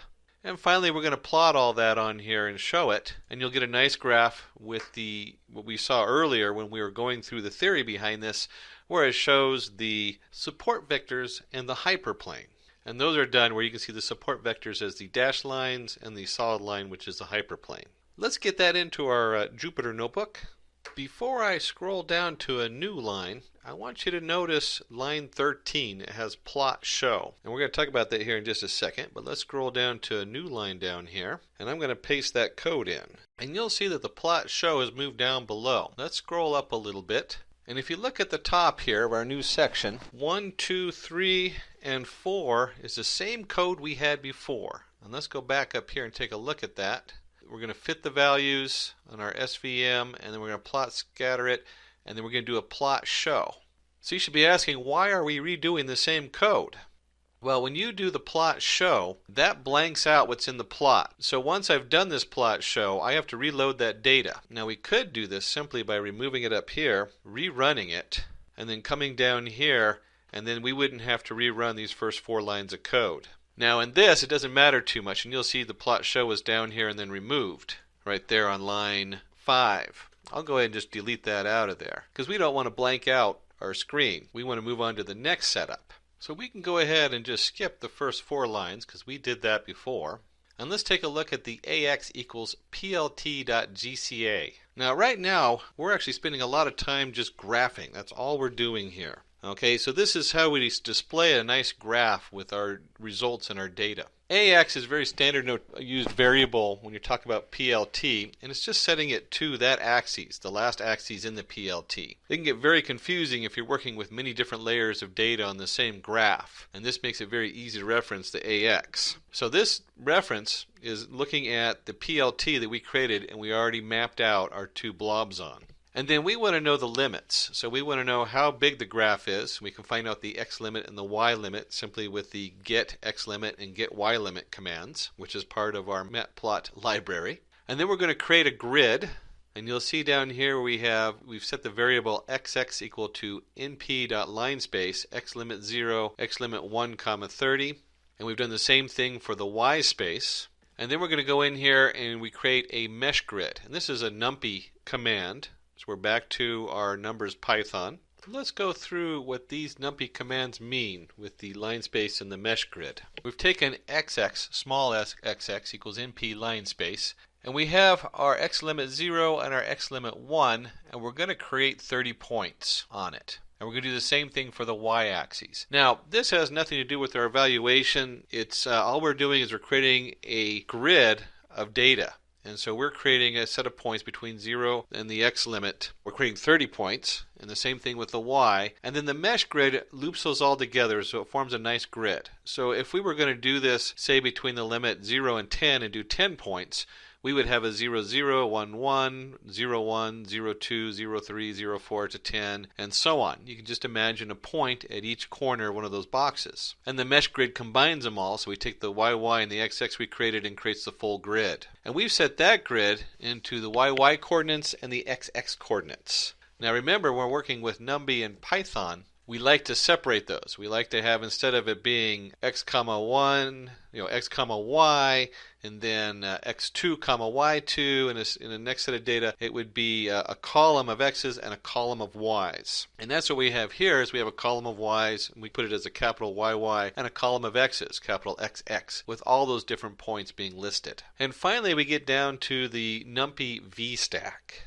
Just as we created those in the mesh grid, we're now going to put them all into one array, XY array. Now that we've created the stack of data points, we're going to do something interesting here. We're going to create a value z, and the z equals the CLF. That's our support vector machine we created and we've already trained. And we have a dot decision function, and we're going to put the XY in there. So here we have all this data. We're going to put that XY in there, that data, and we're going to reshape it. And you'll see that we have the XX.shape in here. This literally takes the XX, resets it up connected to the Y, and the Z value lets us know whether it is the left-hand side. It's going to generate 3 different values, the Z value does. And it'll tell us whether that data is a support vector to the left, the hyperplane in the middle, or the support vector to the right. So it generates 3 different values for each of those points. And those points have been reshaped so that they're right on a line, on those 3 different lines. So we've set all of our data up.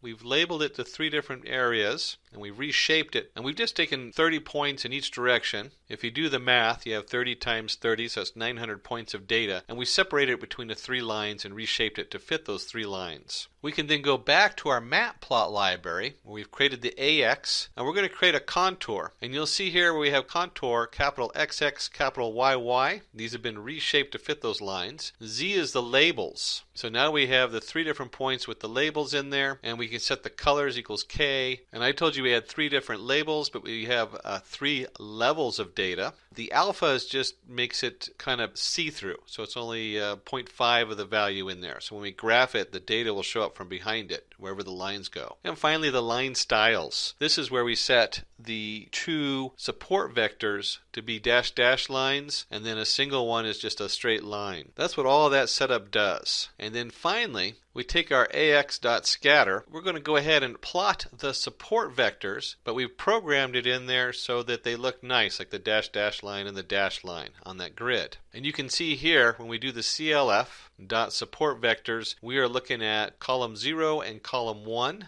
And then again, we have the S equals 100, so we're going to make them larger. And the line width equals 1, face colors equals none. Let's take a look and see what that looks like when we show it. And you can see when we get down to our end result, it creates a really nice graph. We have our 2 support vectors in dashed lines, and they have the near data. So you can see those 2 points, or in this case the 4 points, where those lines nicely cleave the data. And then you have your hyperplane down the middle, which is as far from the 2 different points as possible, creating the maximum distance. So you can see that we have our nice output for the size of the body and the width of the snout, and we've easily separated the 2 groups of crocodile and alligator. Congratulations! You've done it. We've made it. Of course, these are pretend data for our crocodiles and alligators, but this hands-on example will help you to encounter any support vector machine projects in the future. And you can see how easy they are to set up. If you are one of the aspiring data scientists looking for online training and graduating from the best universities, or a professional who elects to switch careers with data science by learning from the experts, then try giving a shot to Simplilearn's postgraduate program in data science in collaboration with IBM from Caltech University. The link is in the description box below, and that should navigate you to the homepage where you can find the complete overview of the program being offered. And if you are one of the aspiring data scientists looking for online training and graduating from the best bootcamps, or a professional who elects to switch careers with data science by learning from the experts, then try giving a shot to Simplilearn's Caltech Data Science Bootcamp in collaboration with IBM. The link in the description box should navigate you to the homepage where you can find the complete program overview. Let's get started. What is probability?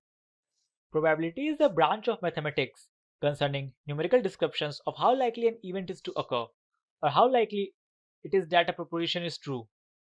The probability of an event is a number between 0 and 1, where roughly speaking, 0 indicates the impossibility of the event and 1 indicates certainty.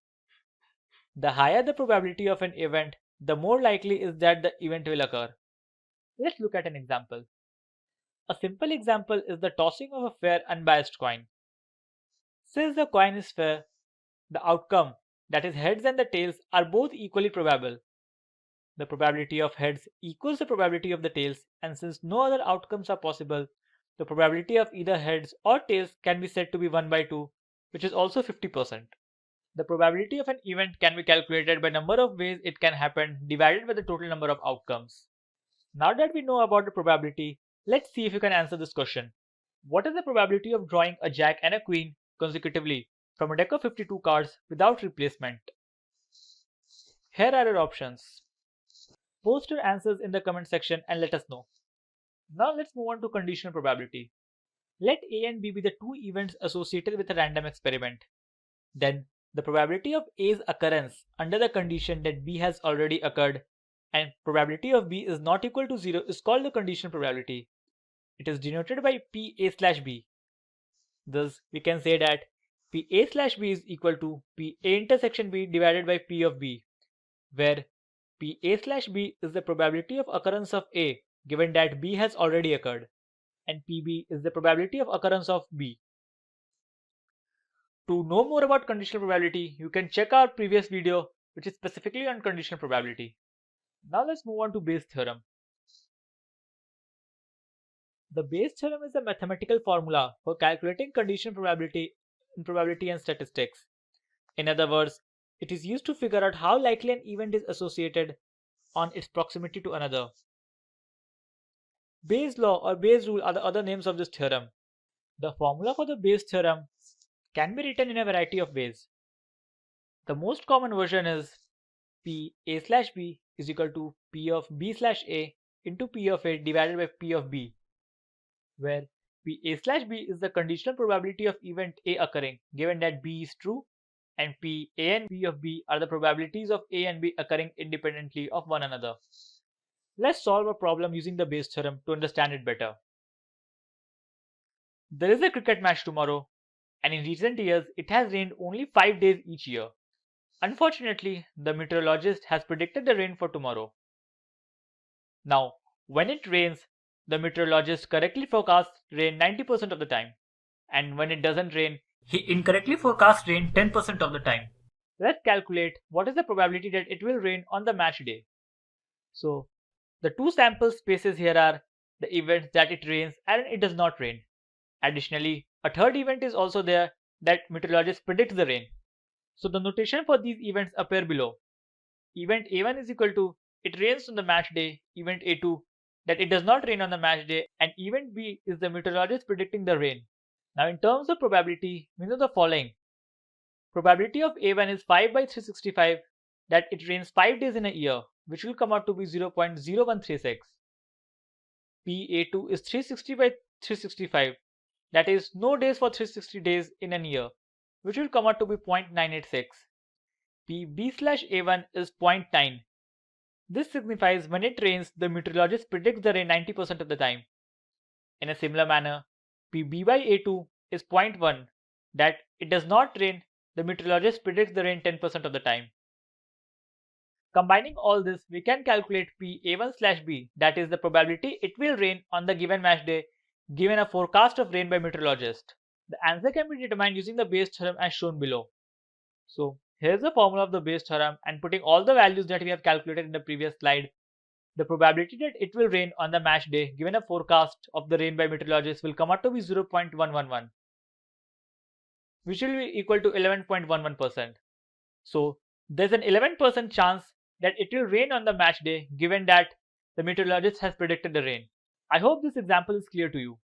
So what is analysis of variance?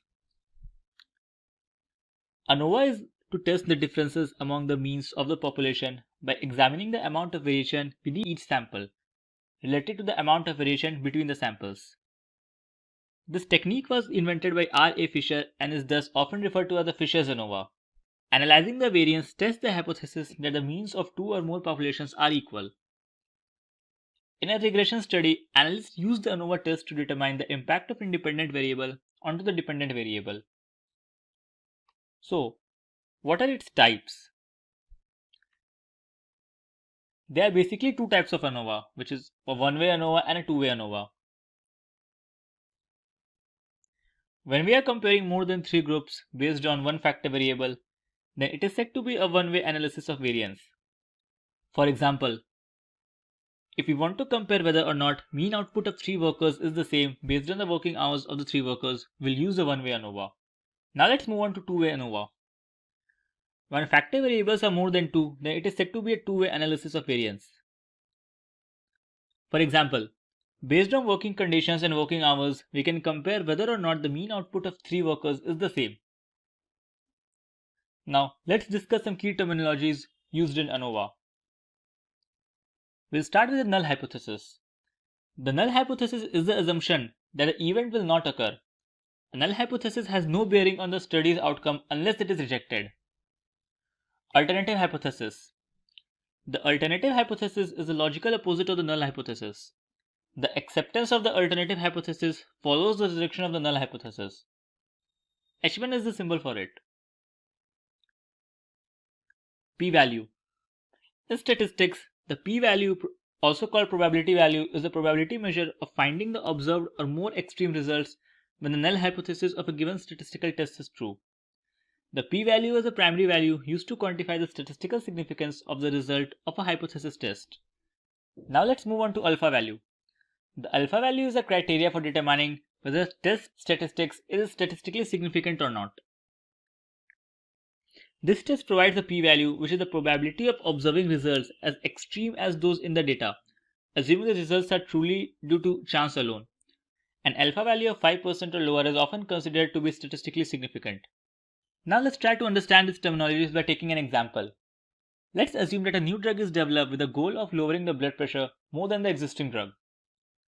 So in this case, a null hypothesis will be that a new drug doesn't lower the blood pressure more than the existing drug. The alternative hypothesis will be that a new drug does significantly lower the blood pressure more than the existing drug. And the p-value will be the result from evidence like medical trials showing the positive results which will reject the null hypothesis. The S statistic will be the extent of difference between the means of different medical trials. The sum of squares will be the variation from the mean of different medical trials. And the mean will be the average of all the results from evidence like medical trials. Now let's understand the core concept between how the ANOVA works. The one-way ANOVA compares the means between the groups you are interested in and determines whether any of those means are statistically significant different from each other. Specifically, it tests the null hypothesis. If any of the group means is significantly different from the overall mean, then the null hypothesis in this case will be rejected. Now let's discuss the term F statistics, which is very much used in the analysis of variance. F statistics or F ratio is a statistical measure that tells us about the extent of difference between the means of different samples. Lower the F ratio, the closer are the samples to the means. If you have 3 different data sets, then this part will be the within group variance, that is the variance between the samples. This line will be the variance between the means of the different samples, which is also called between group variance. If the between group variance is large relative to the within group variance, the F statistic will be comparatively large to the critical value and therefore will be statistically significant. Now that we have covered almost all the theory regarding the ANOVA, let's try to understand how this is used in a real world example. Suppose you are a marketing manager of the product company. Your team has recently launched 3 new advertisements and you want to know if the 3 different types of advertisements affect mean sales differently. So how can you do that? You will use each type of advertisements at 20 different stores for 1 month and then measure the total sales of each store for a month. To observe if there is statistically significant differences in the mean sales between these 3 types of advertisements, we will conduct a one-way ANOVA. For calculating the ANOVA, you will use the type of advertisement as a factor and the sales as a response variable. Now that we have covered all the topics in ANOVA and have understood how it is used in a real world example, let's see how you can run an ANOVA test in Excel. Suppose you are a research scientist and you want to perform clinical trials to study the effectiveness of 3 drugs developed by 3 healthcare companies to cure a certain disease. The data below represents the time taken to cure the disease for different patients when they consume either drug A, B or C. The time is represented in terms of total hours and minutes. At the 0.05 level of significance, that is the alpha value, we need to test whether the mean time for the 3 drugs to cure the disease are equal. So how we can do that? We'll first move on to the data tab and then click data analysis.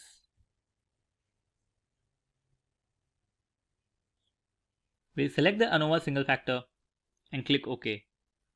Now it is asking for an input range. Select the data you have on the table.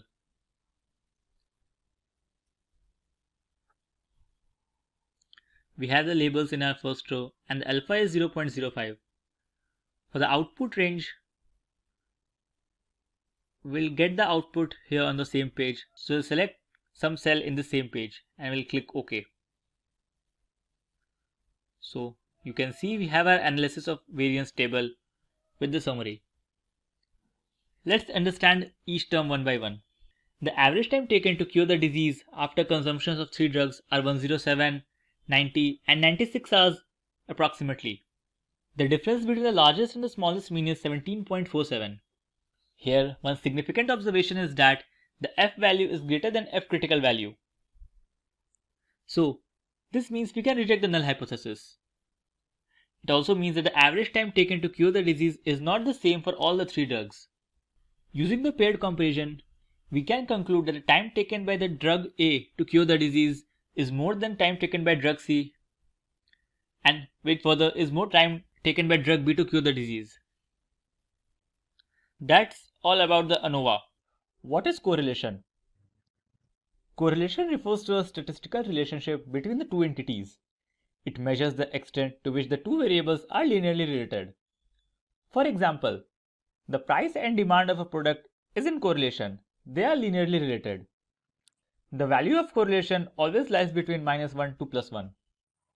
There are mainly 2 types of correlation. The first one is positive correlation. A positive correlation means that the linear relationship is positive and the two variables increases or decreases in the same direction. The number of trees cut down and the probability of erosion are in correlation. When one increases, other also increases and vice versa. Negative correlation. A negative correlation is just the opposite. The relationship line has a negative slope and the variables change in opposite directions.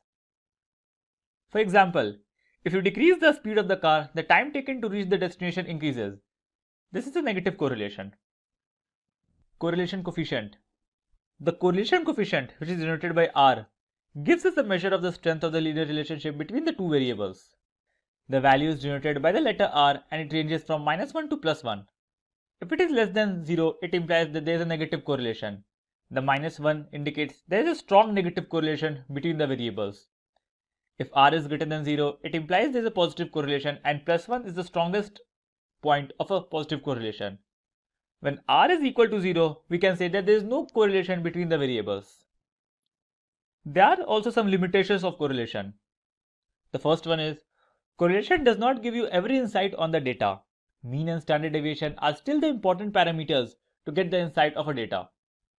The second one is, the data will not produce a straight line every time and it will be difficult to predict the value of R just with the straight line or the slope of the graph. Now let's see some real life applications of correlation. If you take any e-commerce company whose website is accessed by millions of users all over the world, the company can look at all the data and they can measure how much time was spent by the customer and the respective money spent by the customer. We can also predict the unique users that visited the website and how it affected the sales in a day. The third application can be the patient blood pressure and the medication used. The level of patient blood pressure and the effect of medication on it can be in a correlation. Now let's jump onto Excel workbook to see how you can calculate the correlation coefficient. So here we are on the Excel workbook. If you see, we have the temperature in degrees Celsius such as 20, 25, 30, 40, 50 and 60 and the corresponding sales of ice cream in the units. To calculate the correlation, we'll use the correl function. Now we have an array 1 and array 2. So we'll select the array 1, that is temperature in degrees Celsius, and the array 2 will be our sales of ice cream. So you can see there's a very strong correlation between the temperature of a day and the sales of ice cream unit. If the temperature increases, the sales of ice cream unit increases, and if the temperature decreases, the sales of ice cream unit decreases. What is correlation? Correlation refers to a statistical relationship between the two entities. It measures the extent to which two variables are linearly related. For example, the increase in the height of the children is accompanied often by the increase in weight. The value of the correlation always lies between -1 to +1.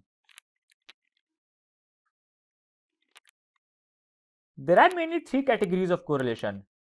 The first one is positive correlation and negative correlation. The second one is linear and nonlinear correlation. And the third one is simple, multiple and partial correlation. Let's discuss each of them one by one.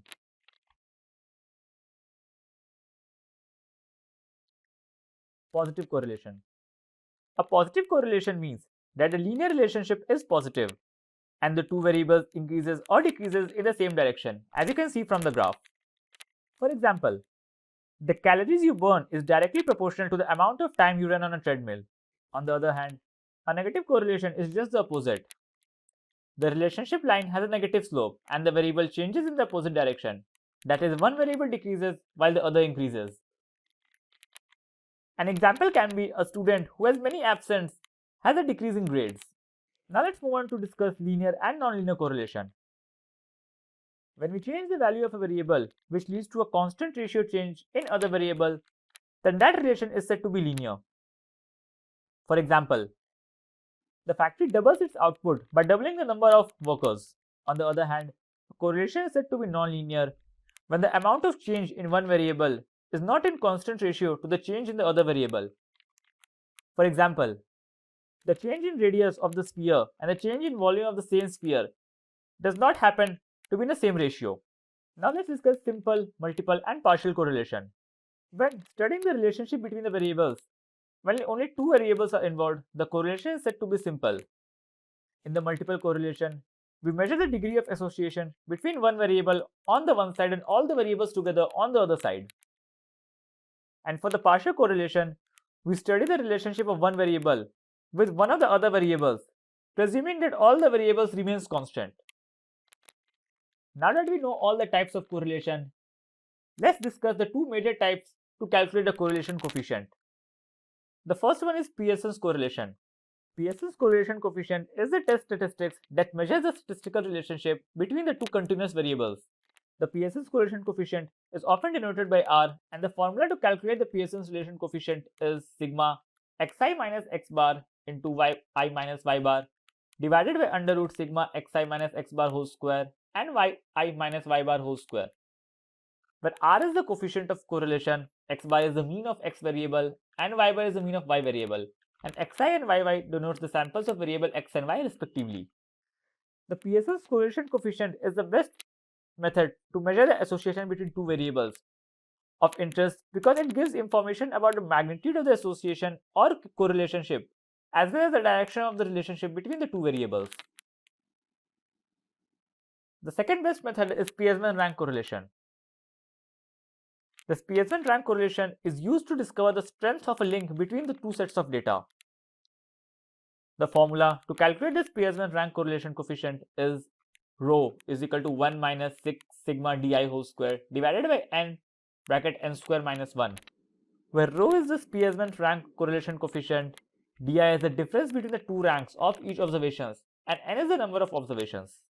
Let's begin. What is correlation? A correlation is a statistical relationship between two entities. It measures the extent to which the two variables are linearly related.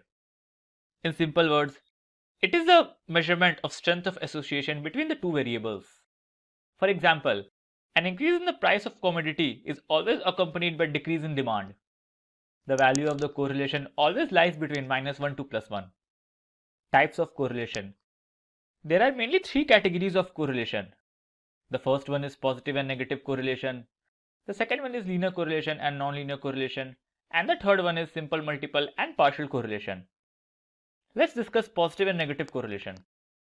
A positive correlation means that a linear relationship is positive and the two variables increases or decreases in the same direction, as you can see from the graph. An example can be, as the number of trees cut down increases, the probability of soil erosion also increases. In the same manner, a negative correlation is just the opposite. The relationship line has a negative slope, as you can see from the graph, and the variables changes in the opposite direction. That is, one variable decreases while the other increases.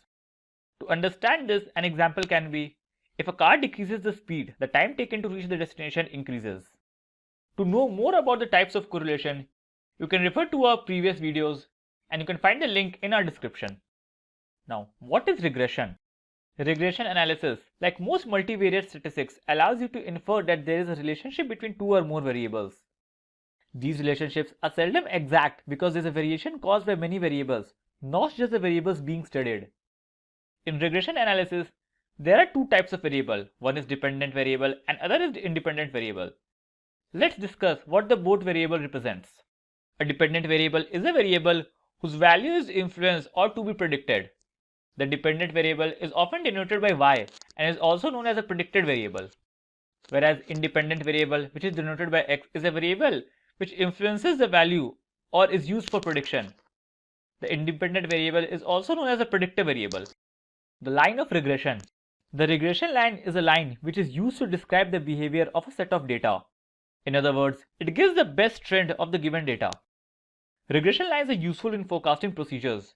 Its purpose is to describe the interrelationship between the dependent variable and independent variable.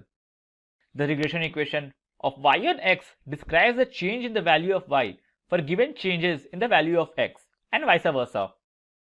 In the regression line equation, x and y are the variables of interest in our data, with y the unknown or dependent variable and x the known or the independent variable.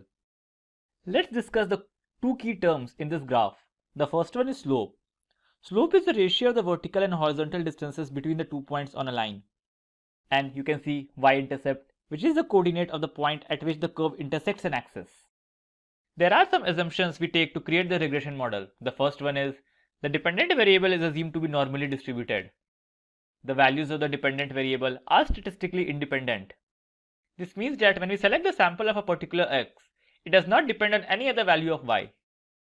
And the third one is error values are statistically independent. Now let's discuss a simple regression model. A simple regression model is used to depict a relationship between variables which are proportional to each other, meaning the dependent variable decreases with the independent variable. The equation of a simple regression model is y is equal to b0 plus b1x plus e, where y is dependent variable, x is independent variable, b0 and b1 represents y-intercept and the slope of the line respectively, and e is the error variable. Now let's move on to Excel to calculate the regression coefficient of a given data. We are on our Excel workbook. In front of us, we have the data of temperature of the day and sales of the ice cream on that day. Let's try to understand the regression analysis and summary output using this data. So, the first step is to go to the Data tab and select Data Analysis. Then, select Regression and click OK. We'll get this table. Select the Y range as the ice cream sales.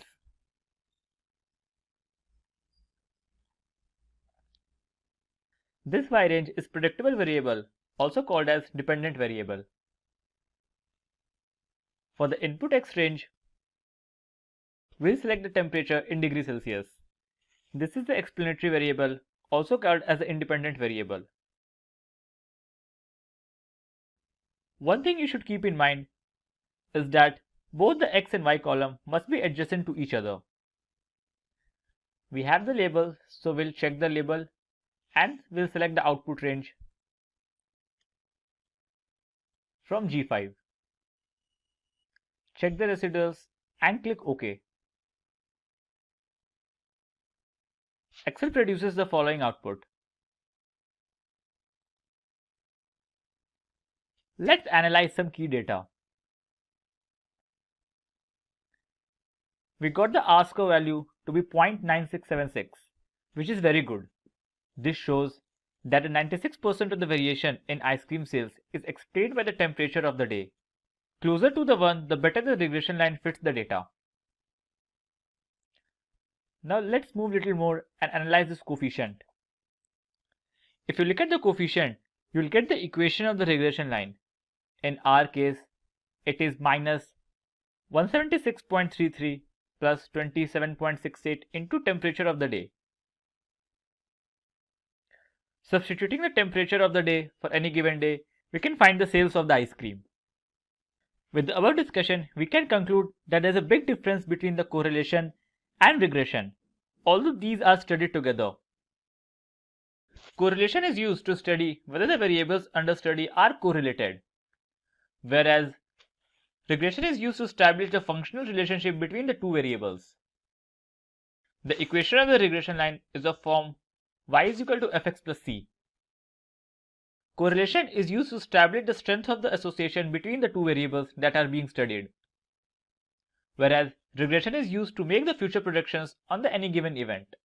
If you are one of the aspiring data scientists looking for online training and graduating from the best universities, or a professional who elects to switch careers with data science by learning from the experts, then try giving a shot to Simplilearn's postgraduate program in data science in collaboration with IBM from Caltech University. The link is in the description box below, and that should navigate you to the homepage where you can find the complete overview of the program being offered. And if you are one of the aspiring data scientists looking for online training and graduating from the best bootcamps, or a professional who elects to switch careers with data science by learning from the experts, then try giving a shot to Simplilearn's Caltech Data Science Bootcamp in collaboration with IBM. The link in the description box should navigate you to the homepage where you can find the complete program overview. Data science interview questions. My name is Richard Kirshner with the Simplilearn team. That's www.simplilearn.com. Get certified, get ahead. Before we dive in and start going through the questions one at a time, we're going to start with some of the logical kind of concept that enters in a lot of interviews. In this one, you have two buckets, one of 3 liters and the other of 5 liters. You're expected to measure exactly 4 liters. How will you complete the task? And note, you only have the 2 buckets. You don't have a third bucket or anything like that, just the 2 buckets. And the object of the question like this is to see how well you are thinking outside the box. In this case, you're in a larger box. You have 2 buckets. And also the pattern which you go on. And what that means is if you look at the 2 buckets, and we'll show you their answer in just a second, you have a bucket with 3 liters and a bucket with 5 liters. And the first thought is, what happens if you go from left to right? So we have a direction. And what happens if you pour the 3 liters into the 5 liter bucket? Well, if you pour the 3 liters into the 5 liter bucket, you have an empty bucket of 3 liters. And what's really important here is thinking outside the box, you realize that you have a 5 liter bucket that has 3 liters in it and 2 empty liters. So you have 2 additional liters you can fill up. If we continue that process, we can pour from the left to right, from the small bucket to the large bucket. You can now measure in 2 additional liters into the 5 liter bucket. And 3 minus 2 is 1. And you can keep doing that. You can empty the 5 liter bucket in, pour those 3 liters in, that 1 liter in, and then you can pour 3 liters in. What's cool about these questions as you explore them is you realize there's multiple ways usually to solve them. I went from small bucket to big bucket. The Simplilearn team, their solution that they pulled out was you fill the 5 liter bucket and empty it into the 3 liter bucket. Now you're left with 2 liters in the 5 liter bucket. So that's great. We can empty the 3 liter bucket. So now we're going from large to small. Remember, we went from small to large. So you can go both either way, but you have to go one way or the other, it turns out. And you can empty the 3 liter bucket and pour the contents of the 5 liter bucket in it. So the 3 liter bucket now has 2 liters. And if it has 2 liters, that means it has an empty 1 liter. And by now you probably have guessed that if you have that empty space, you can start using that empty space of 1 liter as a measuring. So we fill the 5 liter bucket again, and we pour the water in the 3 liter bucket. It already has the 2 liters, and so we're only pouring 1 liter in there, and 5 minus 1 is 4. So interview questions, they break up into all kinds of different patterns. We have logic like this one, which is a lot of fun. We have questions that come up that are more vocabulary. List the difference between supervised and unsupervised learning. Probably one of the fundamental breakdowns in data science. And supervised learning uses known and labeled data as input. Supervised learning has a feedback mechanism. Most commonly used supervised learning algorithms are decision tree, logistic regression, support vector machine. And you should know that those are probably the most common used right now, and there certainly are so many coming out. So that's a very evolving thing, and be aware of a lot of the different algorithms that are out there outside of the deep learning. Because a lot of these work faster on raw data and numbers than a deep neural network would. Unsupervised learning uses unlabeled data as input. Unsupervised learning has no feedback mechanism. Most commonly used unsupervised learning algorithms are k-means, clustering, hierarchical clustering, the Aporia algorithm. And there certainly are more. I'm going to say k-means definitely is at the top of the list, and the hierarchical clustering, those two are used so many times. So really important to understand what those are and how they're used. And most important is understand that supervised learning is you have your data set where you have training data and you have all those different pieces moving around, but you're able to train it. You know the answers. And unsupervised, we're just grouping things together that look like they go together. How is logistic regression done? Logistic regression measures the relationship between the dependent variable, our label, what we want to predict, and the one or more independent variables, our features, by estimating probability using its underlying logistic function, sigmoid. And whenever I draw these charts, I always end up drawing them the right-hand side first because you want to know what your output is. What is you want out of here? And the left-hand side, what do you have going in? So you have your in and out. You can see we have a nice labeled image here to help you remember this. We have our inputs, we have our linear model, we have our probabilities. What are the probabilities of it being a certain way based on these features coming in? The sigmoid function, and it's important to note that the sigmoid function is maybe the most commonly used, but it's only one of a number of functions that are out there. And the sigmoid function turns our probabilities into a value between 0 and 1, or very close to 0 and very close to 1, between 0.1 and 0.009. And based on that, we generate an answer, in this case is 0 or 1. How is logistic regression done? So last time we talked about the sigmoid function. Generally, depending on what your interview and level of math and what expertise you're going in for the market, you'll have to understand that formula of the probability equals 1 over 1 plus e to the negative y. And that's e to the base 2. So you have your probability function or your sigmoid function, which pushes it. As you can see, we have a nice visual of that, and that helps a lot to have that visual on the sigmoid function. You definitely should know your y equals m times x plus c, your basic Euclidean geometry of forming a line, and the slope plus the intercept, the y-intercept. And then you have your natural log, and the natural log is to the e as opposed to a base 2 or base 10. So your natural log to the e of the probability over 1 minus a probability equals your m times x plus c, or your Euclidean line. That helps a lot as far as the graphing and understanding the sigmoid function. So we'll just keep pushing on to question number 3. Explain the steps in making a decision tree.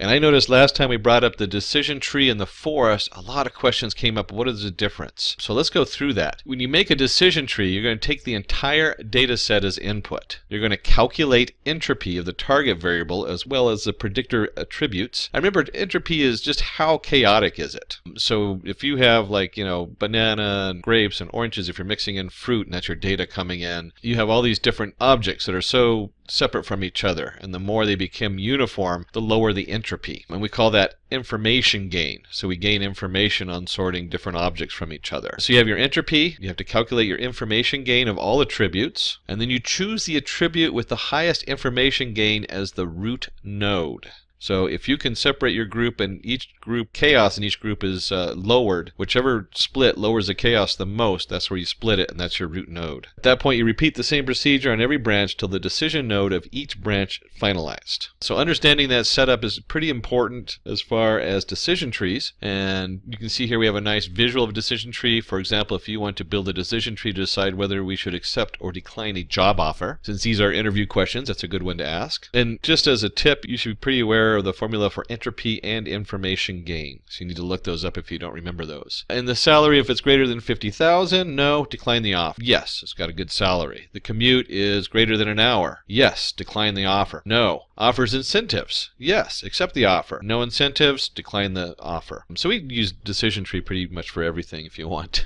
And if you have a decision tree, then you also should understand how do you build a random forest model. And remember that a random forest is built up of a number of decision trees. So if you split your data up into a lot of different packages and you do a decision tree in each of those different groups of data, the random forest is bringing all those trees together. So how do you build a random forest model? Randomly select k features from a total of m features, where k is less than m. Among the k features, calculate the node D using the best split point. Split the node into daughter nodes using the best split. Repeat steps 2 and 3 steps until leaf nodes are finalized. Build forest by repeating steps 1 to 4 for n number times to create n number of trees. So you can see it's got the same build pattern as the tree, but instead you're building a number of different trees, little small trees, so it all have an n leaf node. Random forest has a vote at the end, and whoever gets the most votes wins. That's the answer. How can you avoid overfitting of your model? Very important question in any kind of mathematical, scientific, data science setup, in any of them. There are three main methods to avoid overfitting, and you should really understand overfitting. Overfitting means that your model is only set for a very small amount of data and ignores the bigger picture. Keep the model simple. Take into account fewer variables, thereby removing some of the noise in the training data. Good advice for any programming at all. Use cross-validation techniques such as k-folds cross-validation. Use regularization techniques such as lasso that penalize certain model parameters if they're likely to cause overfitting. And you should also be well aware that your cross-validation techniques, that's like a pre-data, or your lasso and your regularization techniques are usually during the process. So when you're prepping your data, that's when you're going to do a cross-validation, such as like splitting your data into 3 groups, and you train it on 2 groups and test it on 1, and then switch which 2 groups you test it on, that kind of thing. So can you solve, another one of these, I love these things. There are 9 balls, out of which 1 ball is heavy in weight, and the rest are of the same weight. In how many minimum weighings will you find the heavier ball? And when we say weighing, think of a scale where you can put objects on one side and the other, and you can see which side is heavier. And you want to minimize that. You want to split the balls up in such a way that you're going to do as few measurements as you can. You will need to perform 2 weighings. So you can get it down to just 2 weighings. And I always think if there's 9 balls, I'm going to divide them into 3 groups of 3. Place 3 balls on each side. So you can just randomly pick 6 of the balls, and 3 on one side, 3 on the other. And if they balance out, both sides are equal, then you know the heavy weight isn't in any of those. So out of the remaining 3 balls from step 1, take 2 balls and place 1 ball on each side.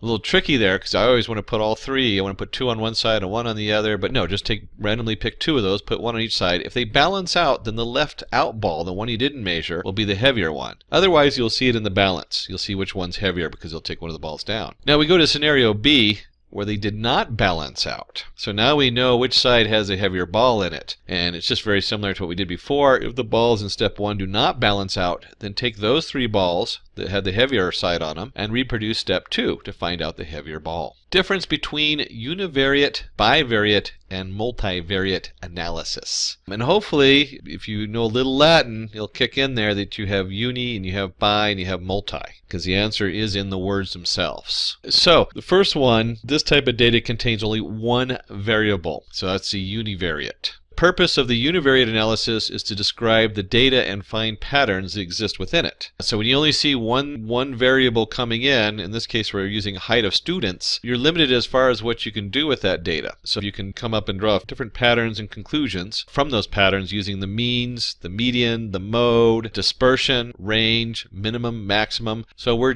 describing the data. So all those words would describe the data, and that's about all you can do with data like that. There's no correlation, there's nothing to go beyond that as far as guessing or predicting anything. So we move into bivariate. Uni means 1, bi means 2. Bivariate, this type of data involves 2 different variables. The analysis of this type of data deals with causes and relationships, and the analysis is done to find out the relationship among the 2 variables. And this is always a favorite one because everybody loves ice cream in the summer when it's hot, and very few people go for ice cream in the winter when it's really cold, so it's easy to see the correlation in the data. The temperature and ice cream cells in summer season. And you can see here where the temperature goes from 20 to 35, and as the temperature goes up, so does the cells of ice cream. It goes from 2,000, I'm not sure 2,000 what, so I'm guessing it's a very large chain, because if they're selling 2,000 ice cream cones, and they have a lot of business, good for them. A little vendor on the corner selling 2,000 ice cream cones a day and 3,100 the next day. Here, the relationship is visible from the table that temperature and cells are directly proportional to each other. So the hotter the temperature, we can predict an increase in cells. So the word prediction should come up. So we have description and prediction. When the data involves 3 or more variables, it is categorized under multivariate. It is similar to bivariate, but contains more than 1 dependent variable. In this example, another really common one, the data for house price prediction, the patterns can be studied by drawing conclusions using mean, median, and mode, dispersion, or range minimum, maximum, etc. And so you can start describing the data, that's what all that was, and then using that description to guess what the price is going to be. So this is very good if you're in the market and you have already looked at the area and you already know that a 2-bedroom, 0-floor, 900 square foot house usually runs about 40,000, you can guess what the next one that looks similar to it is. And I'll just throw in another word in there I don't see very often unless you're really a hardcore data science. We talked about describing the data, descriptive. We talked about predictive, and there's also postscriptive. Postscriptive means we're going to change the variables to try to guess what the outcome is if we change what's going on. So that would be the next step. But that usually doesn't show up unless you're dealing with some really hardcore data science groups. What are the feature selection methods to select the right variables? There are two main methods for feature selection. There's filter methods and wrapper methods. And when you're filtering before we discuss the two methods real quick, the best analogy for selecting features is bad data in, bad answer out. So when we're limiting or selecting our features, it's all about cleaning up the data coming in so it's cleaner and is more representative of what we're trying to predict. Filter method. Filter methods as they come in, we have linear discrimination analysis, Anova, chi-squared. Chi-squared is probably the most common one. And these are all part of pre-processing. We're taking out all the outliers, all the things that have a difference that is very different from the data we're looking at, the odd ones. And sometimes you take the odd ones out and then you analyze them separately to see why they're odd. But remember your filter methods, you want to pull all that weird stuff out. Wrapper methods, on the other hand, are forward selection, backward selection, recursive feature elimination. And one of the most important things to remember about wrapper methods is they're very labor intensive. You have to have some pretty high-end computers if you're doing a lot of data analysis with the wrapper method. And just quickly, forward selection means you have all your different features. They're off to the side, and we test just one feature at a time, and we keep adding them in until we get a good fit. Backward is we have all the features, and we run a test on that to see how well it does, and then we start removing features to see what works. And recursive, which is the most processing-hungry algorithm out there, goes through and just recursively looks through all the different features and how they pair together. But again, we have filter method and wrapper method, and it's important to understand that we're sorting the data out and finding out which features are going to represent the data the best and which ones are not going to really add any value to our models. Let's jump to number 8. In your choice of language, write a program that prints the numbers from 1 to 50, but for multiples of 3, print fizz instead of the number, and for the multiples of 5, print a buzz. For numbers which are multiples of both 3 and 5, print fizz buzz. And this really is testing your knowledge in iterating over data. Very important. My sister, who runs at the university, the data science team, is in charge of their department. It's the first question she asks in her interview of anybody who comes in is, how do they iterate through data? So if this question comes up a lot and it's very important you have an understanding, and there's actually a slight error on this code, which I'll point out in just a second. The concept is we have fizz buzz in range, and you have range 51, which in this case goes from 0 to 51. And I'm going to challenge you to see if you can catch the error, and I'll tell you at the end of the code where the error is. What that means is that we're going to go through all the numbers 0, 1, 2, 3, 4, and we're going to process through this loop. If the remainder of fizz buzz divided by 3 equals 0, and fizz buzz divided by 5 also equals 0, then print fizz buzz. Continue. And else if fizz buzz divided by 3 equals 0, then print fizz, continue. Else if fizz buzz divided by 5 equals 0, print buzz, continue, and print fizz buzz. You print the answer. In this case, fizz buzz is either going to be the number we generated, which is 0, or it'll be the fizz buzz, fizz, or buzz. Whew. That's a mouthful. Now, if you didn't catch the error in the code, which is always a fun game, find the error, it has to do with the range. And it's important to remember the range here says range to 51. That's 0 to 51, which is correct. We want to go to 51 because it stops. It gets to 50 and it stops. So that's 0 to 50. But if you remember, the question asked from 1 to 50. So the range should be 1, 51, not just 51, which does 0 to 51. In this particular script, in Python, you could leave out the continue, but the continue in this script skips the next else if, so it doesn't keep processing it going down. And in programming, a lot of scripts you don't need the continue answer, so it would depend on what script you chose. And there's probably some other ways to do this. It's a lot of fun. And you can see here from the output, we end up with fizz buzz for 0, which shouldn't be there. 1, 2 fizz, 4 buzz, fizz, 7, 8 fizz buzz, 11 fizz, and so on. It sounds like a drinking game from my college days. So long ago, many decades ago. You are given a data set consisting of variables having more than 30% missing values. How will you deal with them?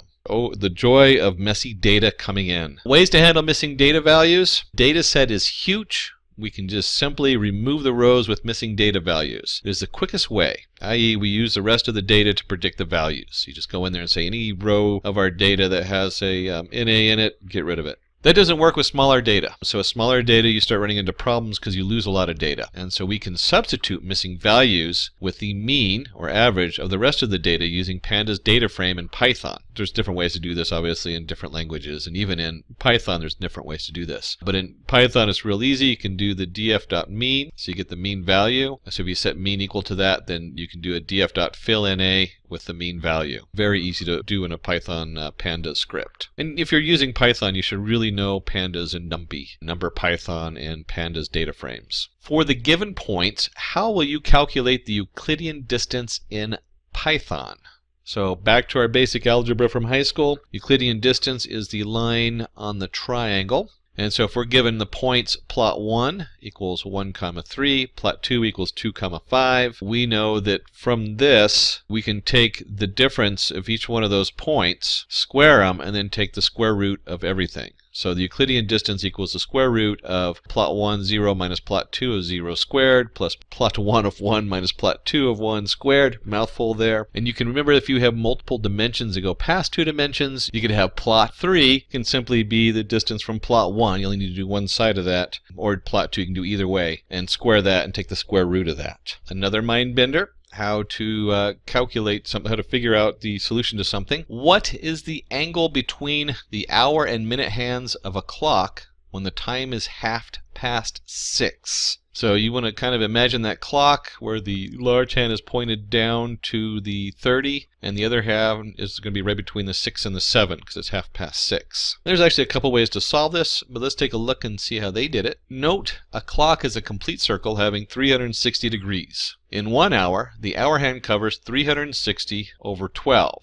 so it equals 30 degrees for each hour. In 1 minute, the minute hand covers 360 degrees over 60 minutes, or 6 degrees per minute. The minute hand has traveled for 30 minutes, so it has covered 30 times 6, which equals 180 degrees. So we know that's 180 degrees from the 12. The hour hand has traveled for 6.5 hours, 6.5, 6.5, so it's covered 6.5 times 30, which equals 195 degrees. The difference between the two will give the angle between the two hands. Thus, the required angle equals 195 minus 180 equals 15 degrees. And this is nice the way they solved it because you can now punch in any kind of time within reason. The hard part is on the hours, is you have to be able to convert the hours into decimals. Explain dimensionality reduction and list its benefits. Dimension reduction refers to the process of converting a set of data having vast dimensions into data with lesser dimensions, fills, to convey similar information concisely. It helps in data compressing and reducing the storage space. It reduces computation time as less dimensions lead to less computing. It removes redundant features. For example, there's no point in storing a value in 2 different units, meters and inches.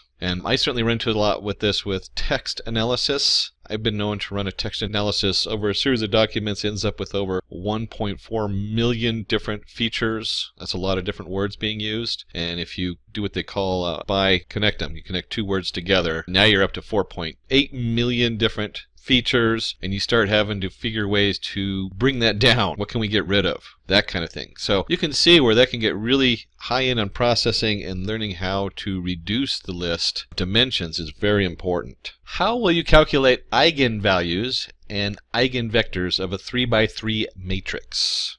And what they're really looking for here is when you write it out, for the eigen is that you know that you're going to use the lambda. That's the most common one. Obviously you can use any symbol you want, but lambda is usually what they use. And that you do it down the middle diagonal. And so when you take that matrix and you take the characteristic equation, you end up with the determinant, and that's the minus 2 minus lambda, minus 4, 2, minus 2, 1 minus lambda, 2, 4, 2, 5 minus lambda. And that's what they're looking for, and you know that's equal to 0. So when you're doing a matrix in the eigen setup with the eigenvectors, that's all going to come out equal to 0. And then you can go ahead and write the whole equation out. So we can expand the determinant, as you can see right here, the minus 2 minus lambda times. It's a mouthful. I'll leave it up here for a second so you can look at it. When you break it down into the algebraic functions, you end up with minus lambda cubed plus 4 lambda squared plus 27 lambda minus 90 equals 0. So now we have a nice algebraic equation built from the eigenvectors. And always remember, you can hit the pause button, and you can also send a note. Send a note to Simplilearn if you have more questions on vectors or on this. Definitely have that resource available to you, or post down in below on the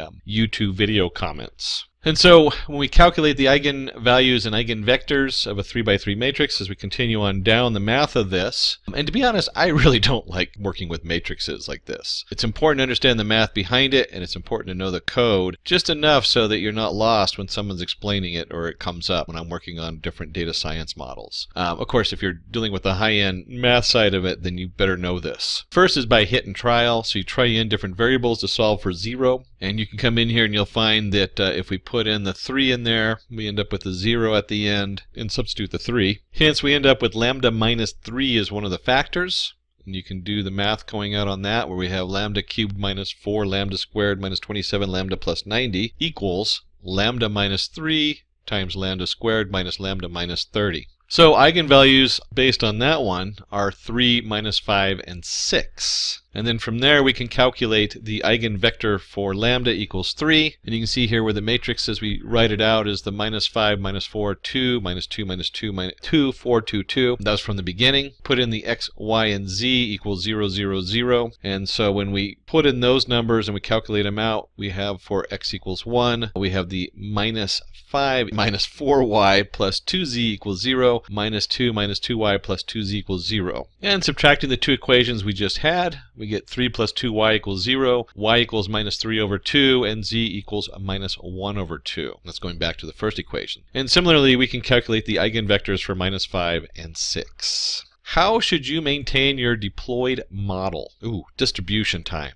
my favorite. I spent 10 years in software distribution. So first thing, and this is true not just of your data science model, but of any computer code going out there. This is basic setup can work, although usually there's a little added steps in there. First, we're going to monitor it. So we have a constant monitoring of all the model is needed to determine the performance accuracy of the models. So yeah, we want to just keep an eye on it. We want to make sure they're accurate. We want to make sure that whatever they're supposed to predict, or I threw in that bonus word, postscript, where you've changed something and you want to figure out how your changes are going to affect things, we need to monitor it and make sure it's doing what it's supposed to do. Evaluation metrics of the current model is calculated to determine if new algorithm is needed. And then we compare it. The new models are compared against each other to determine which model performs the best. And then we do a rebuild. The best performing model is rebuilt on the current state of data. And this is interesting. I found this out just recently. If you're in weather prediction, the really big weather areas have about 7 or 8 different models depending on what's going on. And so you actually have almost a little forest going on there where they're like, which model is going to fit best, and this is what we're going to use to predict the weather with. So not only do you don't necessarily get rid of the models, but you figure out which models fit data of what's going on, or the current state of data. What are recommender systems? Most commonly used nowadays in marketing, so very big industry, understanding recommender systems, predicts the rating or preference a user would give to a product. And they're split into 2 different areas. One is collaborative filtering, and a good example of that is the Last.fm recommends tracks that are often played by other users with similar interests. So people who, if you're on Amazon, people who bought this also bought that. This got me a few times. And then there's content-based filtering. And we're looking at content instead of looking at who else is listening to the music. They use the example Pandora, which uses the properties of a song to recommend music with similar properties. So you have collaborative filtering and content-based filtering. How to find RMSE and MSE in linear regression model. Hopefully you remember what the 2 acronyms mean, because that is like half the answer. We have the root mean square error and the mean square error in linear regression model. So we're looking for error. The RMSE and the MSE are the 2 of the most common measures of accuracy for a linear regression model. And you can see here we have the root mean square error, RMSE equals, and this is the square root of the sum of the predicted minus the actual squared, over the total number. So we're just looking for the average, mean. So we're looking for the average over the n. And the reason you need to know about the difference between RMSE versus MSE is when you're doing a lot of these models and you're building your own model, why do you need to take the square root of it? It doesn't change the value as far as the way you're using it, because you're looking to see whether the error is greater or less than. So why add that extra computation in? So a lot of models use the MSE, which indicates the mean square error or the average error. And it's the same formula minus the square root at the end or across the whole thing. Another riddle to solve. If it rains on Saturday with a probability of 0.6 and it rains on Sunday with a probability 0.2, what is the probability that it rains this weekend? And the trick in probabilities on this case is we need to know what is the probability of it not raining. What's the chance of it not raining on Saturday? And if it doesn't rain on Saturday, we want to take that and combine that with the chance of it not raining on Sunday. The total probability, which in this case we're just going to use 1, minus the probability that it will not rain on Saturday, so that's 1 minus 0.6. We're going to take that as a union, which we simply just multiply them together, of the probability that it will not rain on Sunday. And it's important to recognize the union here, or and you can see by the formula down here, we end up with 0.68 or 68% chance that it will rain on the weekend. And there are a couple other ways to solve this, but this is probably the most traditional way of doing that. How can you select k for k-means? So first you better understand that what k-means is, and that k is a number of different groupings. And most commonly we use is the elbow method to select k for k-means. The idea of the elbow method is to run k-means clustering on the data set where k is a number of clusters. Within the sum of squares, WSS is defined as the sum of the squared distance between each member of the cluster and its centroid. And you should know all the terms for your k-means on there. And with the elbow point, and again, here's our iteration in our code. We talked about that earlier. You iterate starting with, usually you don't start right at 1, but you might start with 2, 3, or 4. And you just see where it comes out, and you can see the nice elbow there, which is easy to see graphically, where the number of k clusters and the WSS value drops, and then it just kind of flattens out, and there's no reason to take the k-means any further. What is the significance of p-value? Oh, good one. Especially if you're dealing with R, because that's the first thing that pops up. P-value, typically less than or equal to 0.05, indicates a strong evidence against the null hypothesis. And you should know why we use null hypothesis instead of the hypothesis. So you reject the null hypothesis. Very important, that term null hypothesis in any scientific setup, and also in data science. It doesn't mean that it's true. It means that there's a high correlation that it's true. So if your null hypothesis means it's not true, your hypothesis has a high correlation that it's probably true. And if the p-value is typically greater than 0.05, it indicates a weak evidence against the null hypothesis. So you fail to reject the whole null hypothesis, and if you reject that, then your actual hypothesis is probably not true. The correlation of your data with what you think it's saying is probably incorrect. And if you're right at the cutoff of 0.05, it's considered to be marginal. Could go either way. And again, you can use that p-value on different features to decide whether you're going to include your features as far as something worth exploring in your data science model. How can outlier values be treated? Ooh, good one. You can drop outliers only if it is a garbage value. So sometimes you end up with like one outlier that just is probably someone's measurements way off. Height of an adult equals ABC feet. This cannot be true as height cannot be a string value. In this case, outliers can be removed. If the outliers have extreme values, they can be removed. For example, if all the data points are clustered between 0 to 10, but one point lies at 100, then we can remove this point. And again, sometimes you just look for the outliers so you can see what's going on, if there's something unusual there. So maybe the equipment's not calibrated correctly. If you cannot drop outliers, you can try the following. Try a different model. Data detected as outliers by linear model can be fit by nonlinear model. So be sure you are choosing the right model. So if it has like more of a curved look to it instead of a straight line, you might need to use something other than just a straight line linear model. Try normalizing the data. This way the extreme data points are pulled to a similar range. If you can use algorithms which are less affected by outliers, example random forest. So there's another solution is you can come up with the random forest, which a lot of times completely bypasses your outliers. How can you say that a time series data is stationary? Oh, that's an interesting term. Stationary, meaning it's not moving, but it's a time series. We can say that a time series is stationary when the variance and mean of the series is constant with time. And this graphic example is very easy to see. We have our the variance is constant with time, so we have our first variable y and x being the time factor and y being the variable. As you can see, goes through the same values all the time. It's not changing in the long period of time. So that's stationary. And then you can see in the second example, the waves get bigger and bigger, so that's non-stationary. Here the variance is changing with time. Again, we have y, which stays constant, so that if you look at the bigger picture, it's the same wave over and over again. And then, of course, we have where the wave is growing in size going up. It can also go down, so it'll also be non-stationary. How can you calculate accuracy using confusion matrix? Oh, great one.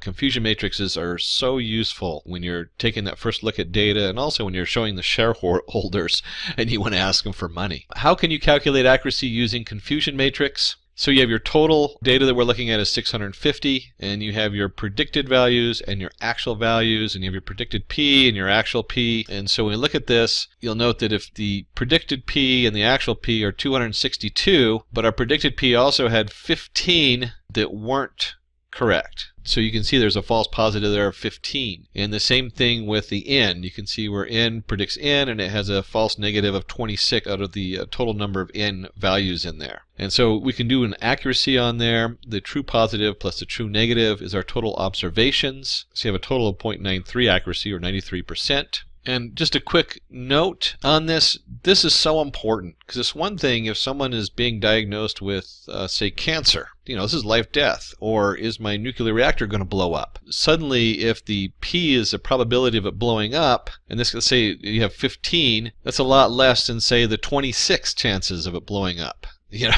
So the actual domain of your data is very important. So if you're non-positive, you don't really care about the predicted value having non-positive as positive, because they're going to go do a biopsy on the cancer or whatever anyway. But you're very interested if you have a positive, an actual positive value, which is looked at as negative, a false negative. That's really important in that domain, depending on what domain you're in. Write the equation and calculate precision and recall rate. And so continuing with our confusion matrix, I was just talking about the different domains. We have the precision equals 262 over 277. So your precision is the true positive over the true positive plus false positive. And the recall rate is your true positive over the total positive plus false negative. And you can see here we have that 262 over 277 equals a 94%. And the recall over here is the 262 over 280, which equals 9.9 or 90%.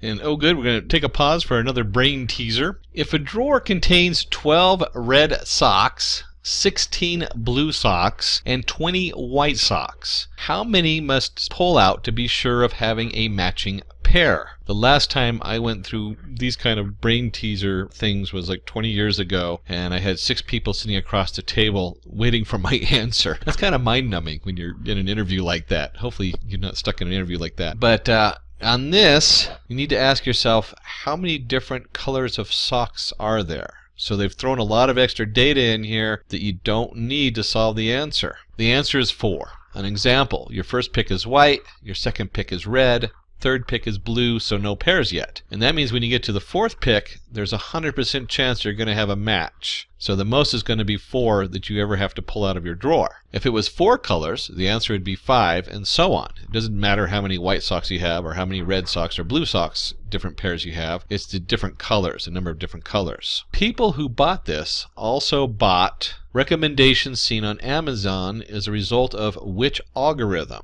Ooh, we covered this earlier. Recommendation engine is done with collaborative filtering. Collaborative filtering exploits the behavior of other users and their purchase history in terms of ratings, selection, etc. It makes predictions on what you might interest a person based on the preference of many other users. In this algorithm, features of the items are not known. And we have a nice example here where they took a snapshot of a sales page. It says, for example, suppose X number of people buy a new phone and then also buy tempered glass with it. Next time when a person buys a phone, he'll be recommended to buy tempered glass along with it. And if you remember the vocabulary words we covered earlier, this is the recommendation. This is collaborative. The other word was content-based. So looking at things with similar content versus collaborative, which is similar people. And remember, you're not going to know every vocabulary word, but it also doesn't hurt to get your 3x5 cards out and make yourself a vocabulary stack of cards. Buy an app on your phone for it. SQL query. I remember back in the 90s, it was so important to know SQL query and only a few people got it. Nowadays, it's just part of your kit. You have to know some basic SQL. So write a basic SQL query to list all orders with customer information. And you can kind of make up your own name for the database. And you can pause it here if you want to write that down on a paper. And let's go ahead and look at this. We have to list all orders with customer information. And so usually you have an order table and a customer table. And you have an order ID, a customer ID, order number, total amount. And then from your customer table you have ID, first name, last name, city, county. And so if we're going to write in SQL with this, we're going to select, keyword there for SQL, selecting, order number, total amount, first name, last name, city, country. So that's the columns we're going to look at. We're going to do that from our order, where we're going to join it with our customer, and we're going to join it on the order customer ID equals the customer ID. So very basic SQL query that's going to return a table of data for us. You are given a data set on cancer detection. You've built a classification model and achieved an accuracy of 96%. Woo, 96%. Why shouldn't you be happy with your model performance? What can you do about it? That's an interesting one because this comes up. That's one of the standard data sets on there is for cancer detection. Cancer detection results in imbalanced data. In an imbalanced data set, accuracy should not be based as a measure of performance because it is important to focus on the remaining 4%, which are the people who were wrongly diagnosed. We talked a little bit about this earlier. You have to know your domain. This is the medical cancer domain versus weather domain. Weather channel, they can get by with 50% wrong. In cancer, you don't want 4% of the people being wrongly diagnosed. Wrong diagnosis is of a major concern because there can be people who have cancer but were not predicted so. In an imbalanced data set, accuracy should not be used as a measurement of performance. Which of the following machine learning algorithm can be used for inputting missing values of both categorical and continuous variables? And so we have a couple choices here. We have k-means clustering, we have linear regression, we have the KNN, nearest neighbor, and decision tree. And which of the following machine learning algorithms can be used for inputting missing values of both categorical and continuous variables? Now, certainly you can use some pre-processing to do some of that, but you should have gone with the K nearest neighbor because it can compute the nearest neighbor, and if it doesn't have the value, it just computes the nearest neighbor based on all the other features. Where when you're dealing with k-means clustering or linear regression, you need to do that in your pre-processing, otherwise it'll crash. Decision trees also, although there's some variance on that too. Can you solve? Another riddle, always fun ones. Given a box of matches and two ropes, not necessarily identical, measure a period of 45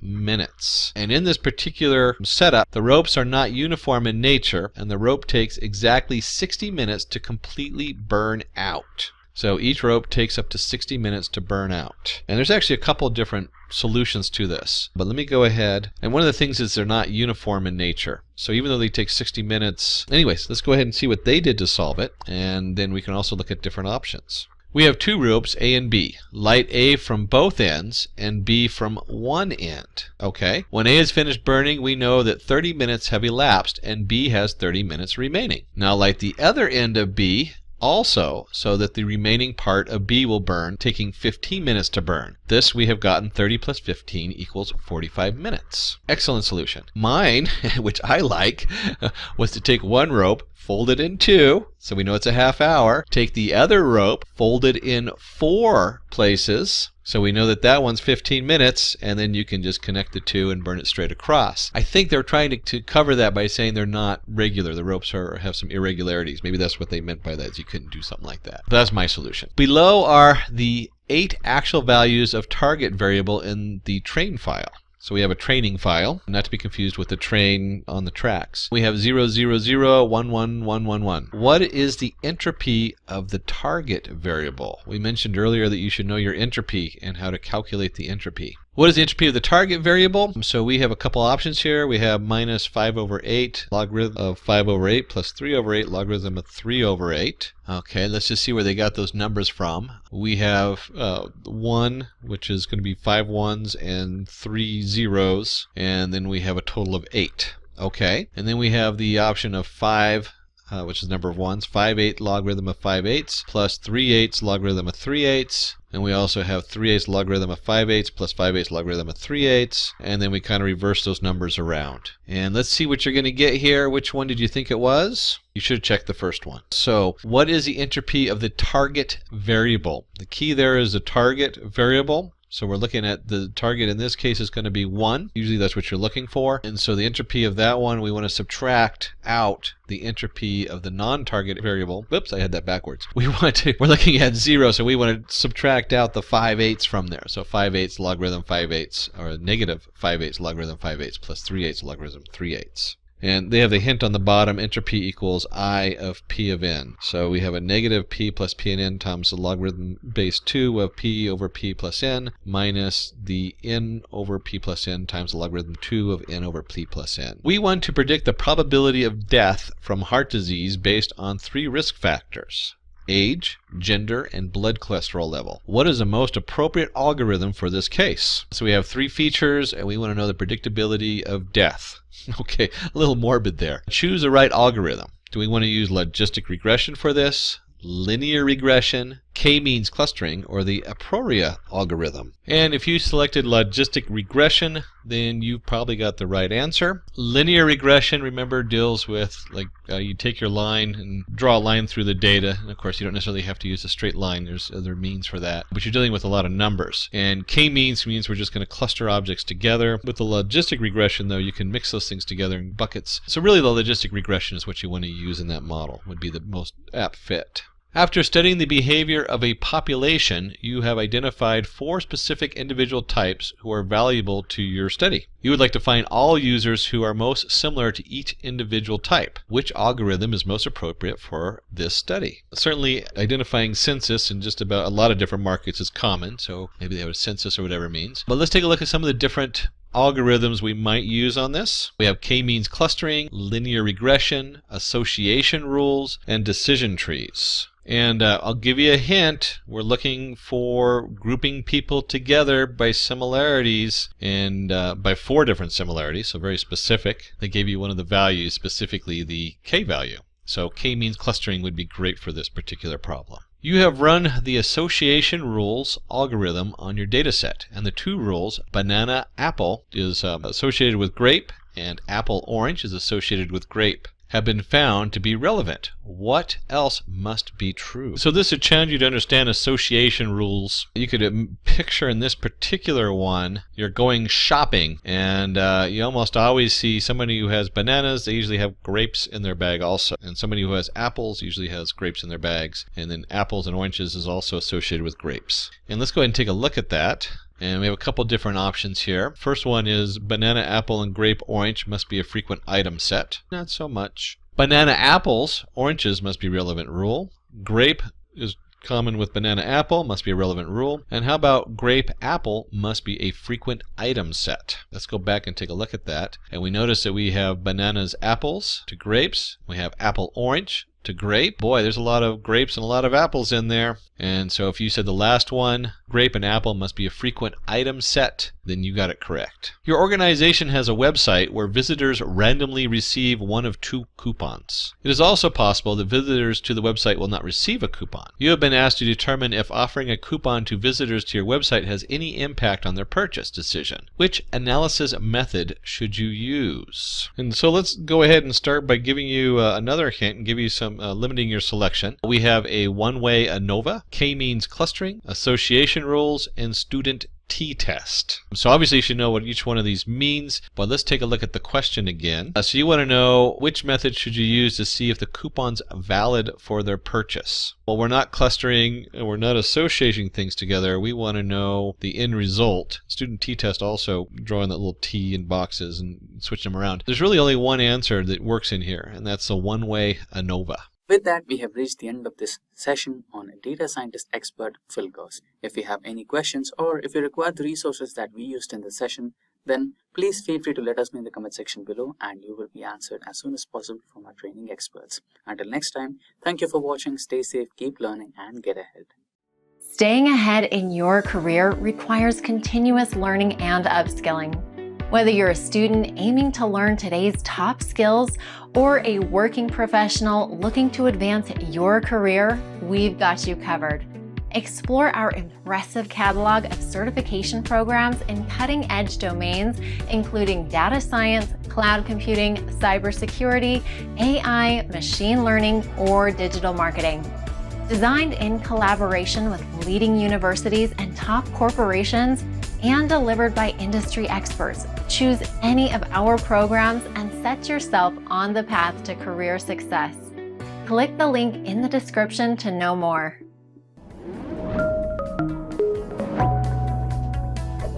Hi there, if you like this video, subscribe to the Simplilearn YouTube channel and click here to watch similar videos. To nerd up and get certified, click here.